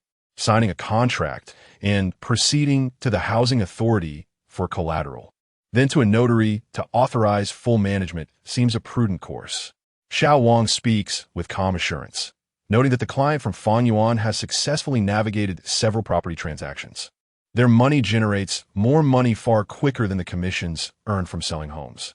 However, I gathered from Sister Wen's remarks that this client may have overstepped. Knowing the landlord is in desperate need of funds, they are pressing for a price of $480,000 for a well-furnished large unit originally listed at $580,000, showing no willingness to negotiate further, and have thoroughly brainwashed the landlord, leaving little room for intervention from one and her colleagues. It remains uncertain whether the landlord can withstand such pressure. Uncle Nie suddenly came to a realization, exclaiming, "Ah, I see. Indeed, every industry harbors its own hidden secrets." However, he felt that the landlord was unlikely to endure the situation for long.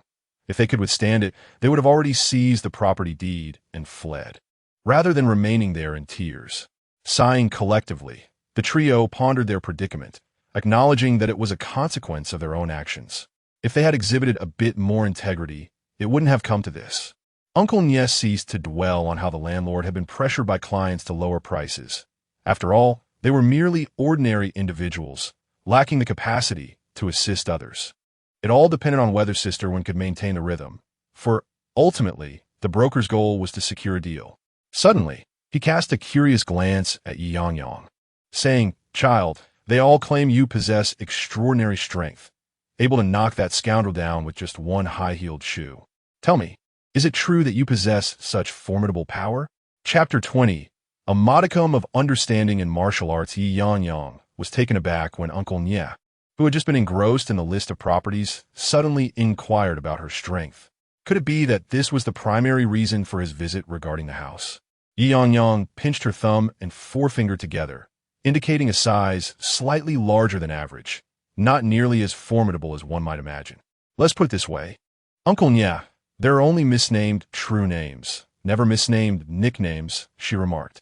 Xiao Wang struck a pose reminiscent of a great strongman, proclaiming, "Sister Yang, I would say you could take on 10, but 3 is certainly within your grasp." That robber who crossed her path simply brought misfortune upon himself. Upon hearing this, Uncle Nye's eyes lit up with intrigue. I had always believed that innate strength was merely a figment of fiction, yet here you are, looking so unassuming. Could you possibly demonstrate your prowess? Demonstrate? How would one do that? Ye Yangyang was surprised by Uncle Nye's request. She was not a performer, after all. Just then, Xiao Wang, ever the instigator, produced a brick from seemingly nowhere and placed it before her. "Come on, Sister Yang, show us how to break a brick with your chest." Ye Yangyang regarded Xiao Wang with a bemused expression. "Say that again, if you dare. Break a brick with my chest. I'm already an A-cup. Will I become AA after this?" Realizing his choice of words was indeed inappropriate, Xiao Wang cleared his throat awkwardly. "What I meant was, Sister Yang, just split the brick like you would with that little mirror of yours. A simple crack, and it will be rendered into rubble." With that, he placed the brick into Ye Yangyang's hands, urging her to perform, as the landlord was keen to witness her abilities.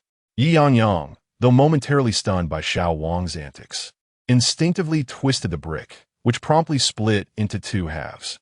Both Xiao Wang and Uncle Nye stared in wide-eyed astonishment. Not only did she split the brick, but she also proceeded to crush it into tiny fragments with remarkable ease. Good heavens! Many have witnessed bare-handed brick breaking. With a bit of technique, most have managed to split 2 or 3 bricks.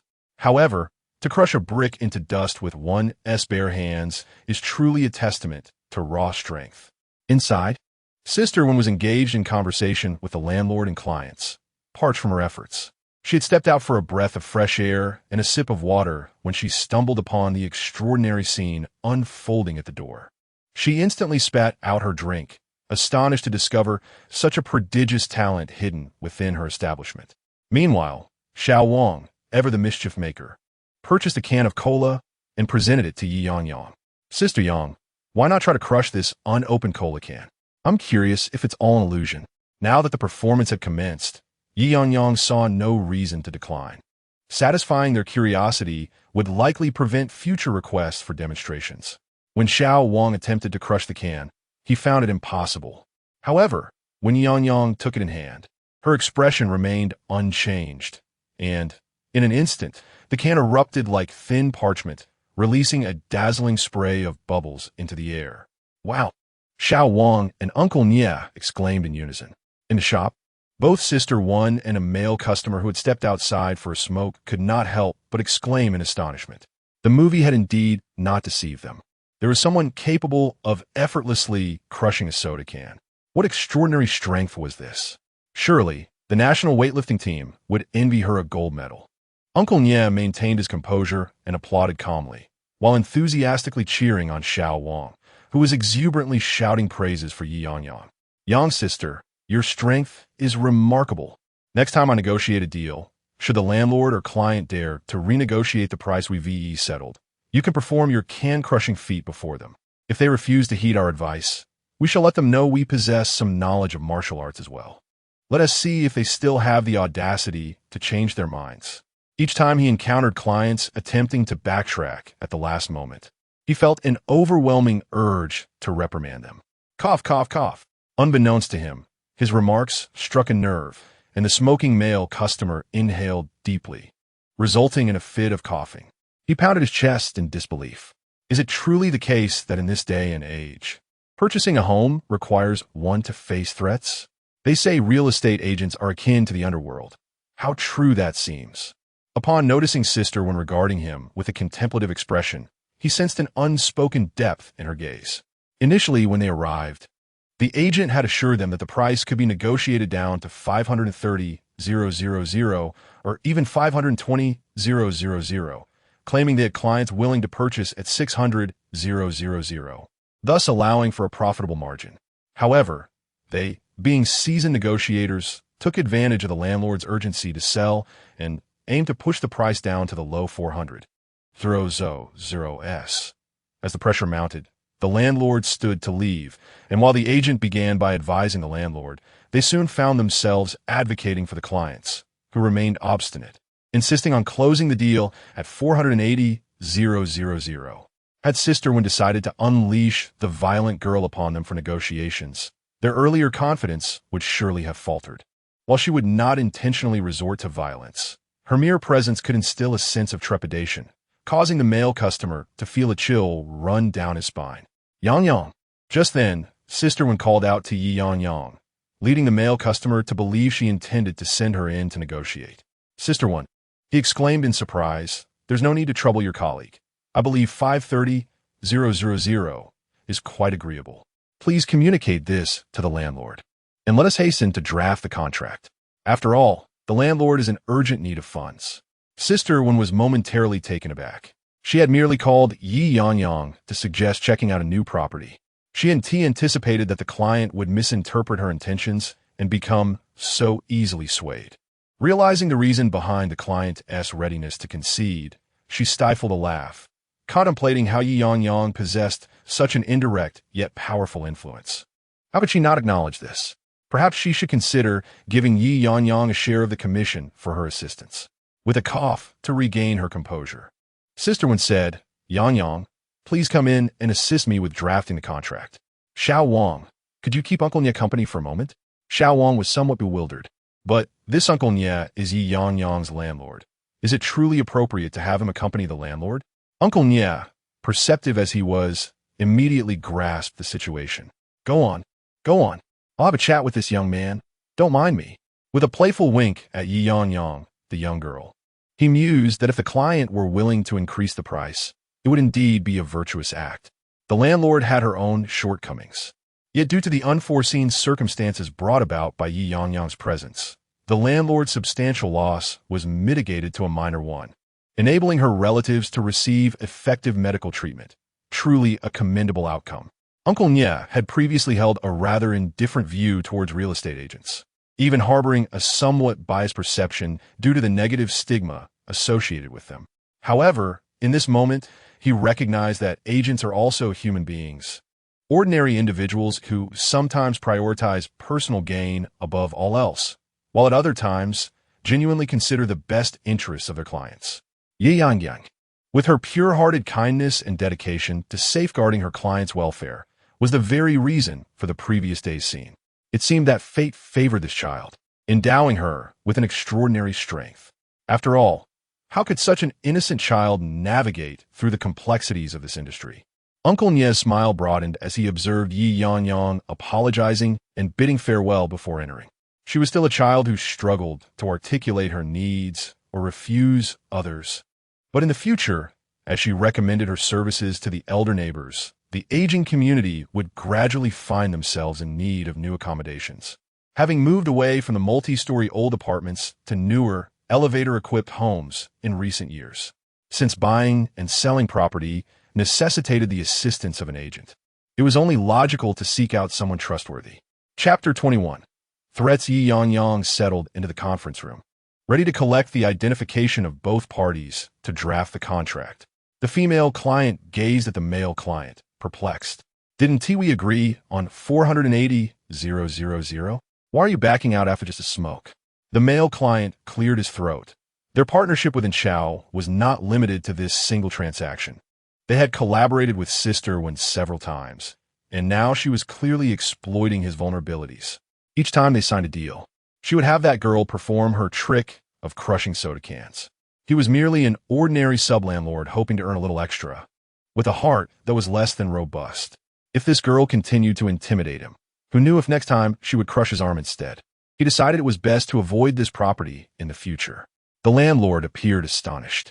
She hadn't anticipated that the client who had staunchly refused to increase the price would now agree to 530,000. Had the store manager stepped out to negotiate and managed to persuade them? Her eyes glimmered with hope. After all, she had used a tactic of feigned suffering, and now it seemed the manager had some prowess. If they were willing to pay 530,000, could 550,000 be within reach? They had explicitly stated they didn't want a transfer, merely seeking to handle the notarization themselves, which would complicate matters. Her husband had mentioned that they were merely trying to profit from the difference, colluding with the agency. With a mere shift of her gaze, Sister Wen understood the landlord's intentions, as if they were engaged in casual conversation. Yangyang, I'll get you some bricks at the entrance. Next time you feel angry, don't take it out on the keyboard or mouse inside the store. Luckily, you only broke a mirror this time. I can't repair anything else you damage. If you need a vent, crush bricks outside. The landlord and the client seemed to hit a pause. What sort of hobby was this? Breaking mirrors, mice, and keyboards in anger? At that moment, even Ye Yangyang, who was usually slow to react, grasped Sister Wen's intentions. Did she really possess such capabilities? It was essential to cooperate. Ye Yangyang continued to swiftly draft the contract. Rest assured, manager, I want to cause destruction in the store again. I want to even crush bricks. They're far too useful. Just like that man yesterday, who dared to ruin my deal. One brick to his head, left him bleeding, and while he was hospitalized, we were at the police station. As she spoke, Ye Yangyang raised her head, offering a faint smile to the landlord and the client. She wasn't lying. After all, a robber had indeed ended up in the hospital, while she was at the police station. The landlord and client exchanged glances, unnerved by her slightly bloodthirsty grin. Was it true that even the most seemingly harmless agents could be so ruthless? The female client was about to protest, asserting that in a lawful society, who was she threatening? They were not easily intimidated. The male client grasped her arm, shaking his head. They were in a precarious situation. This girl seemed both dazed and formidable. Better to sign quickly and leave. Less than a moment of impulse, she turned her ire upon them. What could such a strong-willed girl do if she found herself in the station? The pain would be theirs, and judging by her nonchalant demeanor, she bore no fear of the consequences. It was evident she had other support. One could only marvel at the terrifying power of imagination. The business representatives from the Fanyuan store were astonished by the client's compliance. Both parties swiftly signed the contract and hurriedly departed from the youthful establishment. As we watched the landlord and the client depart, a wave of laughter erupted among us, truly absurd. We had exhausted our words trying to articulate the vast chasm between them. Initially, we feared that negotiations would falter today, yet to our astonishment, they seemed to dread the thought of angering Yangjie. Their imaginations were rather wild. How could such a gentle soul ever resort to violence? I couldn't help but chuckle. It was all too amusing. Both the client and the landlord appeared so innocently naive, leaving me utterly speechless. Perhaps we should have Yangjie accompany us in future contract discussions, serving as our good luck charm. Surely, we would close many deals. She wouldn't even need to pursue sales herself. Merely being our mascot would suffice. Wouldn't I then be entitled to a share of the profits? Yangjie, I owe you a debt of gratitude this time, so I'll allocate 5 of the commission to you for your assistance. The salesperson from Fanyuan readily agreed to this arrangement. I won't be modest, she exclaimed. Of course, should the orders be credited to Bai Ji's name? No need for that. From now on, everything will be under Yangyang's name. And if you have clients or properties, please direct more resources her way. She has been on quite a winning streak lately. 100 success rate since yesterday. Have you broken up? The Fanyuan salesperson asked, a hint of embarrassment creeping in as she realized she had touched a sore spot. Let us not dwell on that. However, sharing resources? Yangyang's success rate is remarkable. Absolutely. I have several excellent properties to share. I'll send them all to Yangjie later. She'll help me soar. Thank you for your support. Yangyang reciprocated her gratitude. The salesperson waved her hand dismissively. It's nothing, just mutual assistance. With a wave to the others, she hopped on her electric bike and departed to handle after-sales service. Seeing that there was nothing more for her to do at the store, Yangyang began to gather her belongings. Wenjie, I'm off to Yingyue Residence for a look, she announced. Wenjie nodded in agreement. All right, but make sure you take everything with you. If there are no clients this afternoon, you can clock out directly from the sales office. No need to return to the store. Yangyang nodded, and Xiao Wang immediately stepped forward to help her secure her belongings onto the electric bike. Unable to contain his curiosity, Xiao Wang quipped, Yangjie, you're not really planning to give a grand gift to Bai Guo's parents, are you? Such treasures wasted on the family of a scoundrel, while misfortune may not befall them. Who would T wish to bring down the entire clan of one who has wronged them? Yangyang chuckled softly. Oh, it's essential. This grand gift will ensure that Bai Zhengqing never forgets. In truth, Yangyang felt conflicted about the notion of misfortune not touching family. She had once regarded Bai Zhengqing's parents with the same respect she held for her own, always purchasing double the gifts for her parents.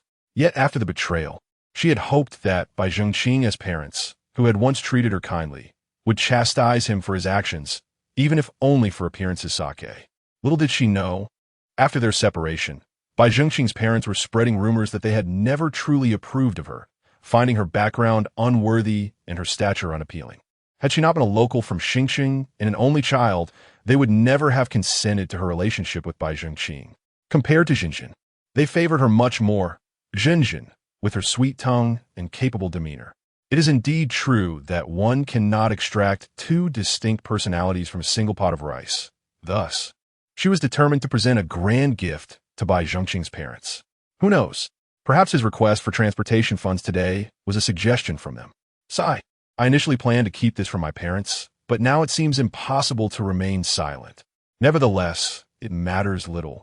The greatest assurance for an only child lies in the fact that whenever she returns home to lament her woes, her parents will undoubtedly stand by her side. Ye Yangyang leisurely rode her bicycle home, relishing the ultimate freedom that comes with being a real estate agent. When one has no clients, one is truly unencumbered. Once she completed her daily tasks and met her monthly goals, she could return home to sleep without anyone overseeing her. Previously, Sister Wen had not assessed her work targets, as her performance was attributed to Bai Zhengqing, thus sparing her from scrutiny regarding her workload. Now, however, with her two properties, she had effectively fulfilled her objectives. The workload had never posed a challenge for her. The one who might truly feel pressured would be Bai Zhengqing, for no one was available to accompany viewings, promote listings online, or cultivate new client sources and properties on his behalf. Throughout this entire process, she chose not to remind Bai Zhengqing, uncertain whether his base salary would suffice under potential deductions. Chapter 022. Wishes do come true. As Ye Yangyang arrived at the entrance of her residential community, she promptly phoned her mother. Her father was undoubtedly at work, while her mother, a freelancer, was likely occupied with some project. Hello, Mom, are you busy? Someone has sent me a heap of gifts. Could you come and help me carry them? Ye Yangyang could already hear the clattering of mahjong tiles on the other end of the line. I'm too busy. Click. Yuan Xiujuan's rejection was swift and decisive. I've broken up with Bai Zhengqing. He cheated on me. He gave me his car and expects me to repay his parents for the purchase. Ye Yangyang dropped the bombshell without hesitation. What? That scoundrel dared to cheat? With a face as innocent as a chick. How could you ever have been taken in by him? Where are you? You want money, right? Just wait. If I don't make him unrecognizable to his mother, I'll see what he thinks he can demand. I'll give him 200 to buy a coffin instead. Ye Yangyang knew her mother would be agitated upon hearing of the breakup, but she had not anticipated such a fervent reaction, accompanied by the sound of mahjong tiles crashing to the ground. Surely, her mother wouldn't actually overturn the mahjong table. No, that would be too extreme. If anyone were to be overturned, it should be by Zhengqing's family, not the mahjong parlor. Overturning the parlor would incur significant losses. On the line, several aunties who had watched Ye Yangyang grow up immediately began to discuss her plight upon hearing of her misfortune. Xiujuan, don't get worked up. Let us talk this through. Exactly. It's just infidelity. Nowadays, young people have no integrity. Thank goodness you didn't allow Yangyang to move out. Otherwise, she would have suffered greatly. Such a person deserves 1,000 cuts. If he wants to be rotten, he should at least not harm another's daughter. In my opinion, you were too good to that boy. Who has ever heard of a woman buying a car for a man before marriage? P.S. Simply taking advantage of you. All right, let's not say too much. Yangyang might still be crying. Don't rub salt in the wound. You all know how much she adored that boy. Ye Yangyang heard the mahjong parlor's proprietress take up the phone and call out to her. Hello, Yangyang, are you still there? Don't cry. Your mother will be home soon, and the aunties are on their way. Did that boy bully you? If he dares to lay a finger on you, we'll skin him alive. Just as Ye Yangyang was about to protest that she wasn't crying, the proprietress hung up the phone decisively. Ye Yangyang awkwardly stared at her phone. It had been so long. She had no reason to shed tears for a scoundrel. Not a single drop of crocodile tears would fall. However, the thought that the aunties were now aware of her infatuation with Bai Zhengqing filled her with embarrassment. What a disgrace, a black mark on her history. How could she ever bring a new boyfriend back to the community? It would be far better to purchase a new apartment and move away. Otherwise, she could already foresee herself being the subject of gossip and melodrama before the next scandal emerged. This pity she did not desire. Ye Yangyang had anticipated her mother's return would take some time. However, as soon as her mother's electric scooter came to a halt, Yuan Xiujuan, laden with bags, rushed over, accompanied by 3 aunties. Just now, it was the same group of friends who played mahjong. Yuan Xiujun, who does not partake in the game, found herself unable to locate anyone else to join her at this hour. Instead, she decided to observe the commotion, or rather, to express her concern for her obedient and sensible younger relative. Upon seeing Ye Yangyang, she quickened her pace to approach her, scrutinizing her from head to toe. All seemed well. There were no visible changes in her appearance. However, noticing that Ye Yangyang bore no signs of sorrow, Yuan Xiujun pondered whether the breakup was genuine. Could it be that Ye Yangyang was merely deceiving her? After all, Ye Yangyang had always expressed disdain for her mahjong habits, and it was not beyond the realm of possibility for her to concoct a lie about a breakup to lure her away from the table. As Yuan Xiujun observed the electric bike, laden with various gifts, including cigarettes and alcohol, she knew that Ye Yangyang had limited financial resources. Though she certainly had some money, the majority was likely dedicated to Bai Zhengqing. It would be a stroke of luck if she had a few hundred yuan to spare, and those luxurious packages of tobacco and tea were certainly beyond Ye Yangyang's means to present as filial offerings to her father. They resembled the gifts a son-in-law would bring when seeking a bride. Was this girl trying to deceive her? Was it possible that Bai Zhengqing was preparing to propose? Why would I deceive you? The breakup is real. Ye Yangyang exclaimed as she secured her vehicle, greeting her 3 aunts, Aunt Feng, Aunt Wang, and Aunt Peng. Mom, please help me carry these things upstairs. They're a token of gratitude from the bank for my act of bravery. The 3 aunts nodded in acknowledgement. The bank? Bravery? Did you return 100 yuan you found? They were well aware of their daughter's character, so it was absurd for them to believe otherwise. Having heard about a robbery at the bank earlier that day, they were astonished to learn that someone had intervened to thwart the crime. Speculation ran rampant. Some believed it was a bank employee, others thought it might be a police officer or a soldier. No one would ever imagine that the hero was Ye Yangyang, who was so gentle and obedient that the mere thought of her confronting a robber was laughable. Understanding that she could not clarify matters with her mother, Ye Yangyang chose to avoid the explanation. Let us just carry these things upstairs. I need to talk to you. Is it not possible to speak while we carry? Yuan Xiujun shot her a disapproving glance, yet efficiently assisted with the boxes. With so many packages, it was fortunate that the aunts were there to help them manage. However, they also sensed that Ye Yangyang wished to avoid discussing her romantic affairs in their presence. All right, Xiujun, we'll assist you in moving these items upstairs. You should have a good chat with Yangyang. As a young woman, it's essential to communicate well. Avoid scolding or hitting. If you need help, just say the word. Yangyang is like a daughter to us. If she is truly being mistreated, we will stand by her. Very well. Yuan Xiujun did not reject their kindness. If that scoundrel Bai Zhengqing dared to act shamelessly, she would not hesitate to confront him. With the help of the aunts, everything was swiftly carried upstairs, and they did not linger for Yuan Xiujun to express her gratitude before departing.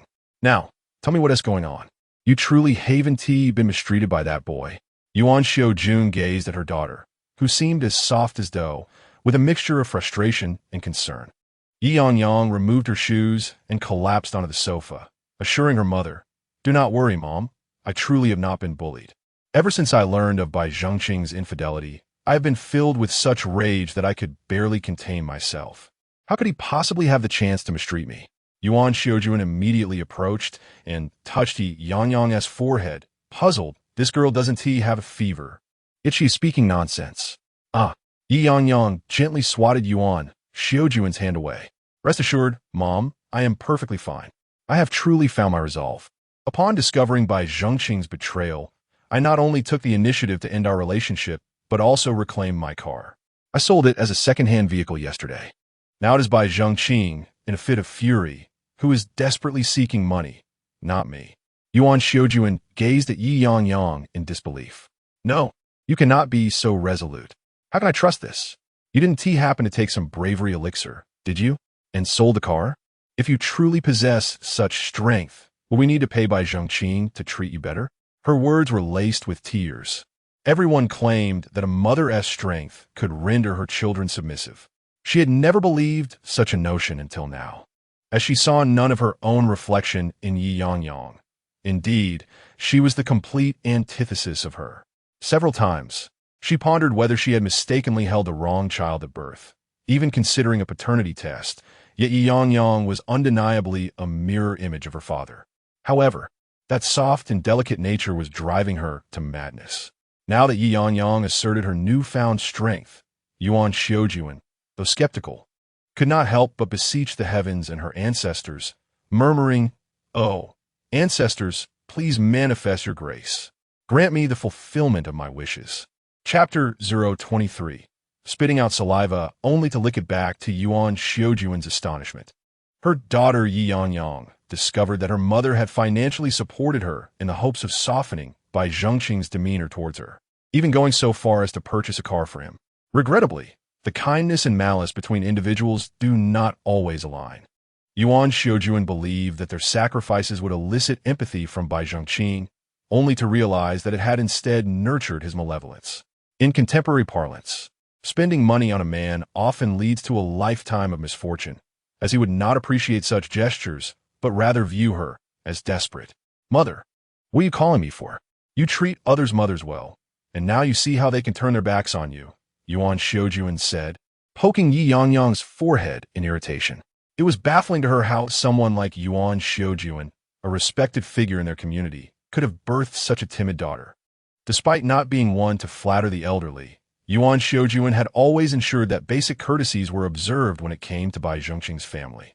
They would often send gifts during festivals, while Bai Zhengqing hardly visited their home, let alone brought gifts.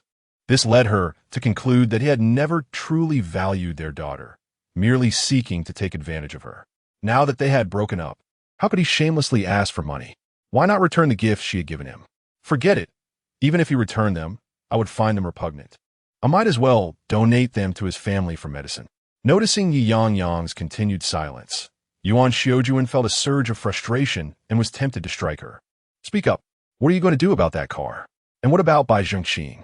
Are you truly going to let him off the hook? You too, Haven T." Hearing her mother's inquiry, Ye Yangyang opened her mouth, prepared to share her plans, only to be met with an embarrassing question about their intimacy. No. You imposed a curfew on me. I have to work during the day, and I always return home punctually at night," she replied, casting a resentful glance at her mother.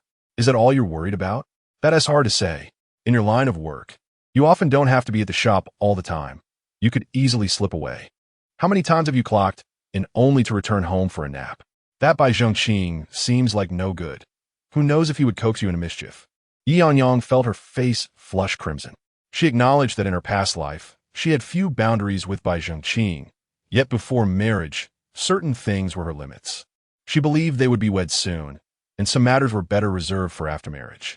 Who could have anticipated? Her mother's discernment was indeed sharp. Bai Zhengqing was truly unworthy. A mere flirtation with another woman could cause him to turn into a monster. Enough about him, mother. Discussing him brings nothing but bad luck.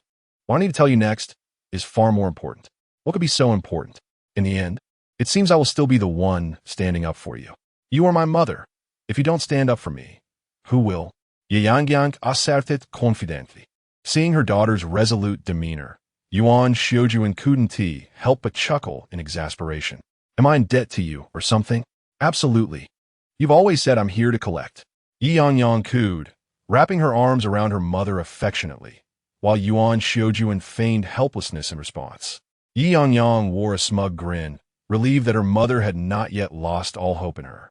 In her previous life, she had disappointed her parents far too many times, to the point where they ceased to concern themselves with her affairs, providing only the bare necessities while neglecting her entirely. Though they resided in the same city, their interactions were infrequent. Nevertheless, her mother continued to pay the utility bills, ensuring that she was still alive and not perishing within the confines of her home, despite having received an abundance of affection that many children yearn for. She had failed to cherish it. Much like Yuan Xiujun had remarked, she was akin to a debt collector. Fortunately, she was granted a second chance at life, and this time, her parents aspired to explore the breathtaking landscapes of their homeland after retirement. Why wait until then? With some effort, she could arrange it for the following year. All right, let us discuss your plans for this. Yuan Xiujun expressed concern that Ye Yangyang might be acting on a mere whim. Yesterday, I solemnly broke up with Bai Zhengqing. He acknowledged his fault and offered me his car as compensation. Is he somewhat self-aware? Ye Yangyang scoffed. After all, he would surely regret it today. She had sold the car in front of him, cutting off both their escape routes, and it had fetched 260,000. Wait, didn't you buy the car for 350,000? How did it depreciate to 260,000 in just a year? Yuan Xiujun could hardly believe it. Wasn't he at a luxury Mercedes? How could it lose 90,000 in less than a year?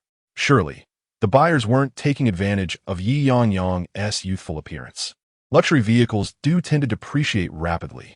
Although it had been less than a year, Bai Zhengqing had driven it daily, accumulating mileage, making that price quite reasonable. All right, it's sold, no point in dwelling on it. What about the money? You can't possibly run off with over 200,000, can you? Yuan Xiujun suddenly felt that Ye Yangyang had truly matured. The girl who usually carried no more than 1,000 yuan now seemed unfazed by such a substantial sum. From yesterday to today, neither she nor her father had noticed that Ye Yangyang had quietly accomplished something significant. I bought an apartment. What? Yuan Xiujun leapt up in astonishment. You've purchased a house? In this day and age, young people buy houses without consulting their parents? Ye Yangyang had not merely grown up. She must have been emboldened to undertake such an audacious act. Yes, I bought a well-furnished small 2-bedroom in Linyuan. My plan is to rent it out after the transfer, which shouldn't be a problem at 200 a month. I put down 70,000, with transfer fees of 10,000, and the monthly mortgage is around 700. With the rental income, I'll only need to repay about 500 a month. In 20 years, I'll own a home. As Yuan Xiujun listened to Ye Yangyang articulate her reasoning and plans for purchasing the apartment, she initially found it absurd. However, now it seemed prudent. Spending 80,000 out of 260,000 and managing a modest repayment of 500 a month was not too burdensome for a young person. After all, if things went awry, wasn't there still family support? Have you already signed a contract? Why didn't you ask me and your father to help you review it before hastily making this decision? Quality properties wait for no one. Moreover, what can you discern?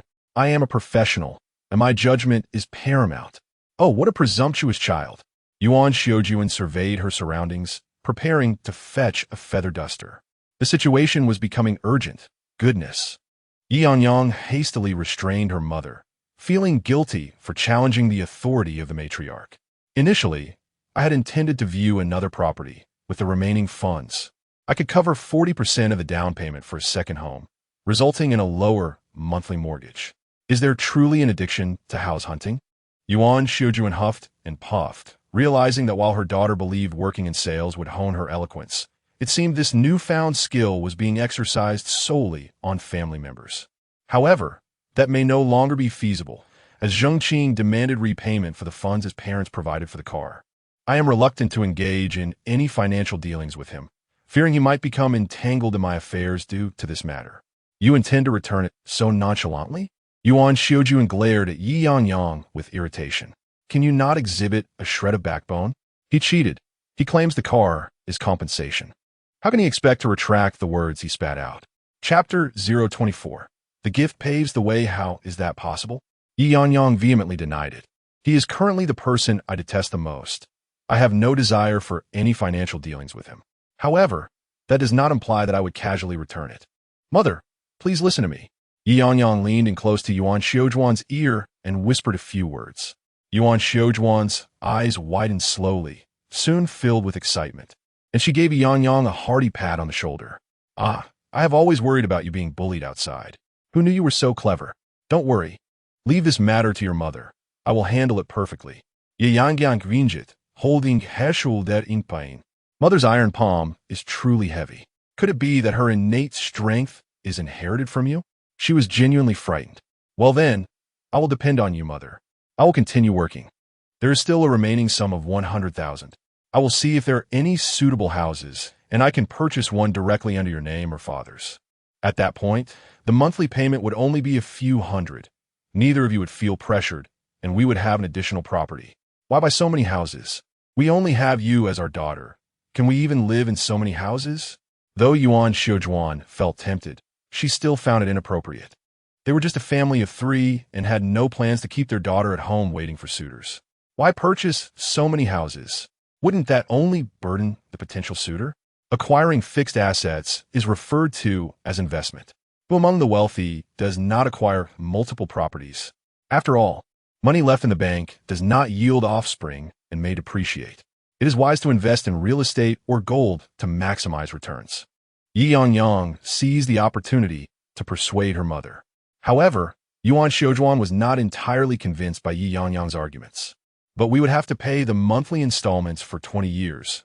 The interest is nearly equivalent to the loan itself. What if there are no tenants? Wouldn't we be forced to pay over 1,000 each month? Your father is the only one working. Yuan Xiujuan shot a disdainful glance at Ye Yangyang. You have been working for over a year now, and aside from 2 small gifts, we have not seen any money coming in. Raising a daughter seems like raising someone else's. Ye Yangyang felt a pang of embarrassment.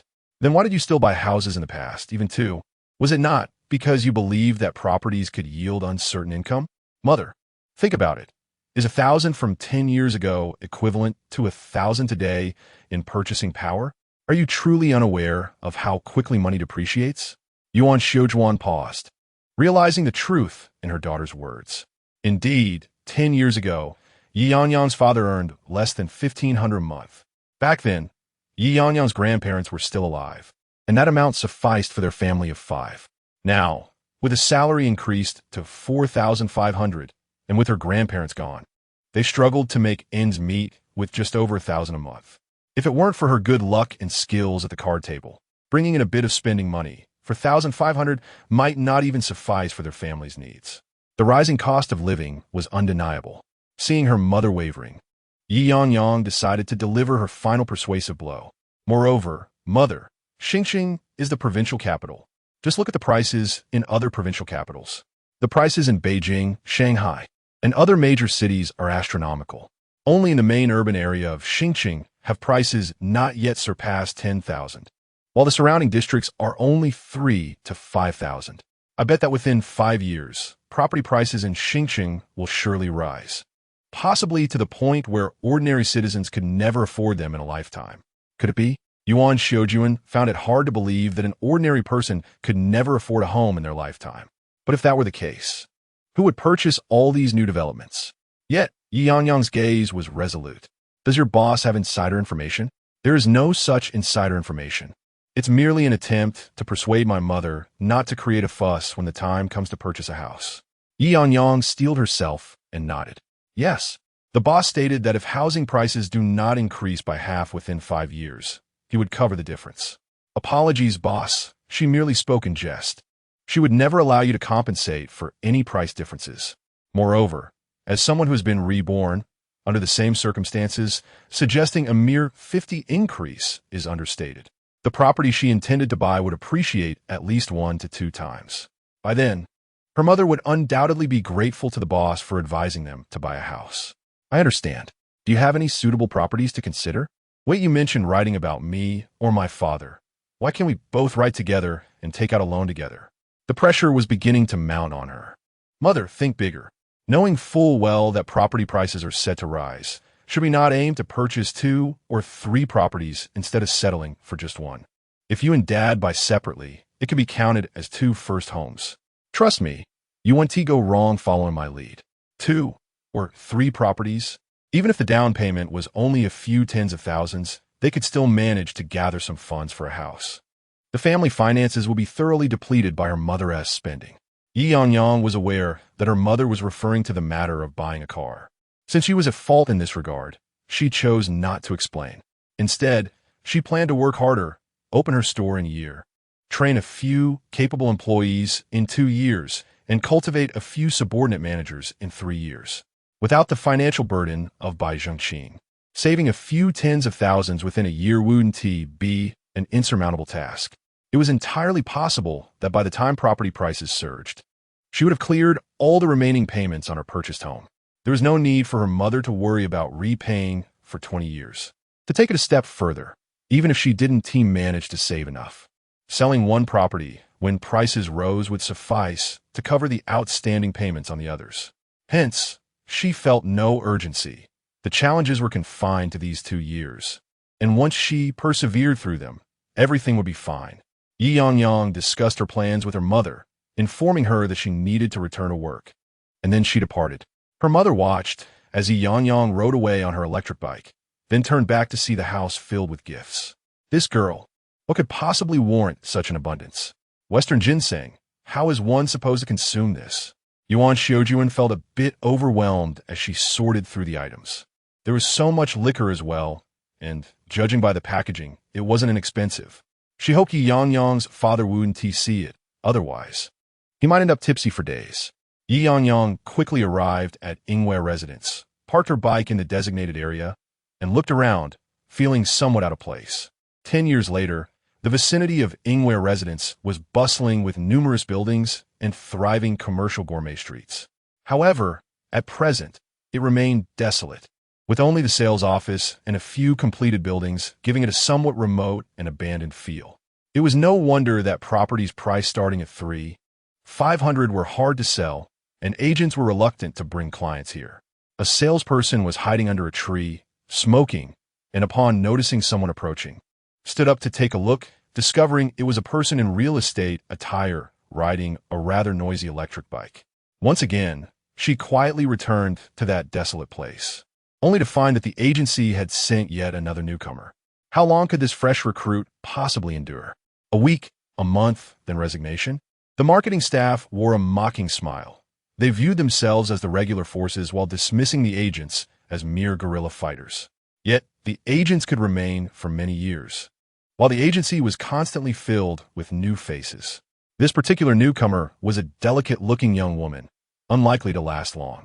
Little did Ye Yangyang know that even before she stepped into the sales department, the marketing team had already doubted her potential. The sales department would commence its work later than the agency and would, of course, conclude later as well. At this hour, most were likely still applying their makeup. After a moment's thought, Ye Yangyang picked up her phone and ordered 10 cups of coffee. After all, it was their first meeting, and leaving a good impression was essential. Who could refuse a gesture of goodwill? Chapter 025. Arrival at the sales office. Ye Yangyang deliberately waited until the delivery person brought the coffee before she took it and walked into the sales office. Welcome. The staff member on duty and the property management team kindly opened the door for her. Ye Yangyang greeted them with a radiant smile. Hello. I'm a sales representative from Yingyue Real Estate. From now on, I will be responsible for the clients of Yingyue Residence. I look forward to your guidance. She promptly handed each of them a cup of coffee. Yingyue Real Estate? The property consultants exchanged glances, thinking that this girl seemed like a newcomer, unaware of how she ended up here managing the property. However, her pleasant demeanor dissuaded them from taking advantage of her inexperience. The sales office had its own coffee, but since someone had brought her coffee, they accepted it. Nevertheless, they hoped that the agents would bring in more potential clients rather than merely gifts to win favor. Dai Jiasi accepted the coffee, retrieved her business card, and introduced herself. I am Dai Jiasi. If you have any questions or clients, feel free to contact me directly. Certainly. Ye Yangyang replied with a bright smile, taking the card with both hands before handing her own card to Dai Jiasi. This is mine. I look forward to your guidance as well. Dai Jiasi received the card with a nod, thinking to herself that she had lost count of how many agent cards she had received. Selling properties was the only way they could truly assist one another. Ye Yangyang then approached the front desk with her coffee. It was a good sign that there weren't many sales consultants in a difficult-to-sell property. She had initially worried that her order of coffee wouldn't suffice, but now it seemed there was still some left. Hello, everyone. I am Ye Yangyang from Chao Real Estate. Starting today, I will be stationed here.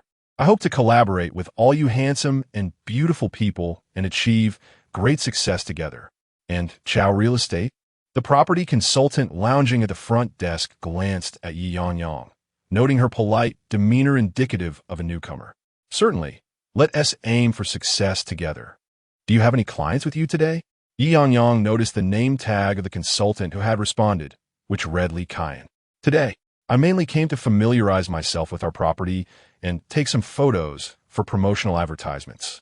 I plan to have my colleagues share information about Yingyue Residence across the internet, which should attract many clients. Could someone kindly explain our property to me? The property consultants chuckled softly, skeptical of Ye Yangyang's claims. They had posted numerous advertisements themselves, yet hadn't received many inquiries. They found it hard to believe that a few listings from her would draw in a substantial number of clients. However, company policy mandated that regardless of whether they were collaborating with agents or not, they would provide detailed explanations to anyone visiting. Since Li Qian had initiated a conversation with Ye Yangyang, he decided to take on the task of guiding her. All right, I will explain it to you. Li Qian stood up, took a pointer, and led Ye Yangyang to the front of the sand table. Yingyue Residence is a project under the Huajin Development Group, covering an area of 800 square meters. To the left is a wetland park, while the right features a villa district. Directly ahead, according to the planning map of Xingqing, the terminal of Metro Line 9 is located right here, and the new district hospital, which is currently under construction, is within a 5-kilometer radius. Our residential complex features a dedicated commercial street, supermarkets, cinemas, and kindergartens, ensuring that upon handover, the amenities are exceptionally comprehensive. Li Qian began by discussing the surrounding facilities, noticing Ye Yangyang's attentive demeanor. He then proceeded to elaborate on the community's property management, greenery ratio, and building density, ultimately guiding Ye Yangyang to the physical model unit. Observing her diligently taking photographs to record crucial data, Li Qian nodded in approval. The enthusiasm of a listening client invigorates his presentation, making his efforts worthwhile. In fact, some of the photos she was capturing were unnecessary, as the sales office had professional photographers who had already taken numerous images. Let's connect on QQ, and I can send you the photos directly, he suggested. Ye Yangyang glanced at her pictures, reflecting on the popularity of the latest iPhones, which she found too expensive and thus refrained from purchasing. The pixel quality of her ordinary Android phone was indeed lacking. She graciously accepted Li Qian's kind offer, saying, "Thank you and go. There's no need for formalities. Just bring me 2 more clients, and I'll be grateful." Li Qian quipped, guzzling water. He pondered whether he had spoken too quickly, wondering if Ye Yangyang had grasped everything he had conveyed. Perhaps he should reiterate the key points. Absolutely. I will first organize the materials and send them to my colleagues for online distribution. My manager also provided me with a new client list, and I'll make calls to promote our complex further. Just wondering where I can set my computer down? Li Qian slapped his forehead, realizing that Ye Yangyang had already mentioned being stationed there, while he had completely overlooked it. After all, her predecessors merely clocked in and out, with few like Ye Yangyang choosing to work at the sales office. However, this highlighted her commitment. Indeed, where one sells properties is where one ought to work. Previously, visitors incessantly requested materials and gifts, initially receiving them generously until it became evident that those efforts were futile. It was no wonder the sales office had little regard for agents, as discussions were already underway to terminate collaborations with them. After all, as long as the properties were constructed, they would eventually sell, albeit slowly. The consultants at Yingyue Residence remained confident. There were no unsellable properties, merely prices that failed to attract buyers. Should you wish to work, you may start in the client reception area across the way. When there are no clients, you can work there, and when clients arrive, you can attend to them directly at the front desk. On second thought, I'll arrange for property management to find you a desk, providing you with a designated workspace. After all, with such a spacious sales office, having someone present adds to the vibrancy, he proposed. Ye Yangyang discerned that Li Kaiyan likely held some authority within the sales office, given his direct offer to arrange a workspace for her. Thank you, Yingyue, she replied gratefully. You're welcome. The Wi-Fi password is this. Connect your computer to the internal Wi-Fi to avoid lag. Just let me know if you need anything. I will assist as much as I can. Great. Ye Yangyang's eyes sparkled with excitement. Her journey was off to a promising start, which she thoroughly enjoyed. Soon, a desk was set up beside the property consultant's, complete with a chair identical to theirs. Ye Yangyang took out her laptop, client list, and pen, preparing to finalize her work. She turned to the curious real estate consultants and inquired, "What are our lowest and average prices? I would like to reach out to my clients now." Sitting beside her, Du Yin retrieved her sales control sheet and extracted a specific page, stating, "This is the special offer for this week, a fixed-price property. Take a photo of it. The other listings are at an 88% discount of the register price. First, promote the fixed-price property. None of the other listings can match the affordability of these 20 units. Once we sell them, we can introduce the next batch of fixed-price properties." Ye Yangyang couldn't help but chuckle. It seemed there were special deals every week. Yet in sales, a bit of strategy is essential. Although she had memorized all the property information and prices at a glance, she cooperated by taking a photo and calculating the down payment and monthly installments. After reviewing the new client interest list sent by Sister One in her email, she quickly scanned the follow-up records and selected the clients that her predecessors had effectively engaged with, proceeding to make the calls. Chapter 026. The Determination of Dai Jiasi. Hello. Mr. Wang, this is the property consultant from Yingyue Residence. May I inquire if you have decided on a property yet? Upon hearing the sweet voice of Ye Yangyang, the other consultants were astonished. Are you not merely an intermediary? How can you so boldly claim to be a property consultant from the sales department? They were still nearby, and did she not flinch while spinning this tale? Ye Yangyang offered a gentle smile to everyone. It is quite necessary, you see. Generally, clients harbor a strong aversion towards intermediaries, especially those looking at new developments. They often suspect that intermediaries will charge a fee or offer a price inflated beyond that of the sales department. By presenting myself as a representative of the sales department, clients are less resistant. Even if they choose not to purchase, they depart amicably, maintaining a polite farewell. This is simply experience. Before long, Mr. Wang transformed into Brother Wang in Ye Yangyang's conversation. Oh, Brother Wang is currently inspecting properties today. Is Yingyue Residence considered remote? Not at all. We are situated in a villa district where the residents are of distinguished status, and the environment is exceptionally pleasant. Furthermore, our prices are quite reasonable. The funds one would expend on other developments could suffice to acquire a vehicle after purchasing a property here. Do you still consider us remote? Why not grant this young lady an opportunity? It would be beneficial for you to come and compare options. After all, purchasing a home is about finding the perfect fit through careful comparison. We are currently running a promotion, with special prices starting at just $3,588 per square meter. Let me see. The down payment for a first-time buyer is only $70,000. You only need to pay a minimal deed tax and an 18 yuan maintenance fund per square meter, with no other fees involved. Excellent. I shall await your arrival. My name is... Ye Yangyang glanced towards the property consultant, silently inquiring the name of Consultant A. Unanimously, everyone pointed towards Dai Jiasi. Given that the weather had already warmed up significantly this morning, it seemed unlikely that any clients would be arriving. Consultant A was certainly hers. Upon hearing that a client was coming, Dai Jiasi immediately stepped away from the front desk and hurried over to Ye Yangyang's side, eager to hear what the client had to say. This intermediary is quite intriguing. She manages to entice clients so effortlessly and with such a charming demeanor. Although it is merely a phone call, they all understand that certain male clients find it hard to resist such a lure. They initially thought she was a novice, but soon realized she was a wolf in sheep's clothing. Noticing Dai Jiasi approaching, Ye Yangyang placed her phone on the table and activated the speakerphone. I am Dai Jiasi. You may call me Xiao Dai. Xiao Dai, understood. We have just departed from Lanting and will arrive in approximately 10 minutes. Should I come directly to find you? Yes, please come directly to me. I will be waiting for you at the sales department, Brother Wang. After viewing our development, I assure you, you will not be disappointed. Ye Yangyang ended the call. Sister Jiasi, this client, hand me the phone. Rest assured, once he arrives, I will give it my all. Am I not like a wolf that has been starved for 3 months? If he doesn't purchase here, I will turn all other developments upside down. Ye Yangyang smiled faintly, appreciating the fierce determination of Dai Jiasi.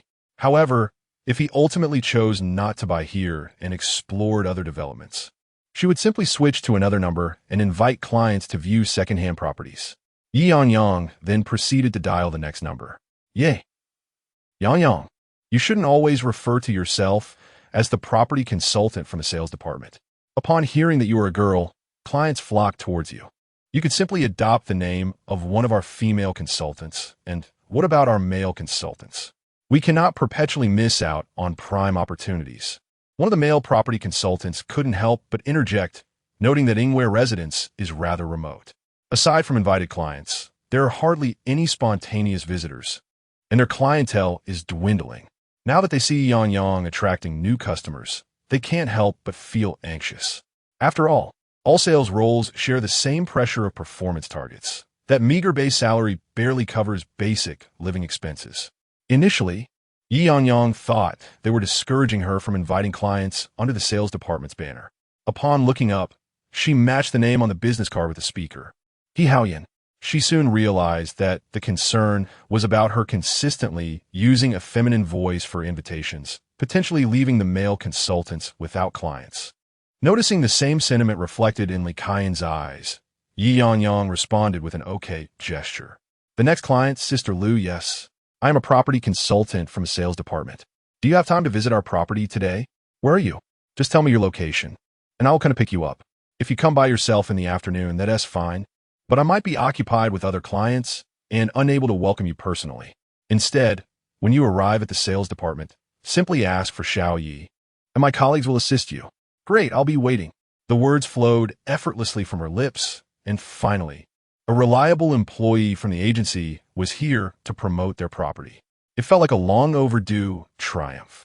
In the blink of an eye, Ye Yangyang had successfully invited 7 or 8 groups of clients. Some said they would come later, others mentioned visiting over the weekend, while a few promised to return when they had time. Ye Yangyang categorized these clients by urgency. Those who were ready to view the property immediately exhibited a strong desire to purchase and needed close attention. Other clients were nurtured gradually. As long as they did not explicitly state they were not interested or had already made a purchase, she made an effort to maintain rapport with them. Before long, Brother Wang arrived at the sales department, accompanied by his wife and a somewhat younger man. Dai Jiasi greeted them with a beaming smile, excited about the arrival of clients, ready to ensure they secured their interest. Dai Jiasi was confident. Their sales team was undoubtedly top-notch, composed of individuals who had proven their abilities after overcoming numerous challenges. The consultants at Lanting typically hesitated to bring clients who were still comparison shopping, as their professional skills could not quite match those of their competitors. However, the two properties were located along the same road, with the latter being a bit further from the city, situated in a villa area. Both properties offered similar products, targeting refined, essential housing needs, which can be summarized as compact living spaces. Regarding pricing, although Yingyue Residence was in a less desirable location, it was nearly 10,000 cheaper per square meter. As the saying goes, when you're seeking essential housing, prioritize price over location. The savings could go towards purchasing a vehicle, as the distance is merely a matter of pressing the accelerator. This inevitably led to clients leaving Lanting for Yingyue Residence, as almost all would choose the latter. To prevent clients from departing, the consultants at Lanting exerted every effort to close deals.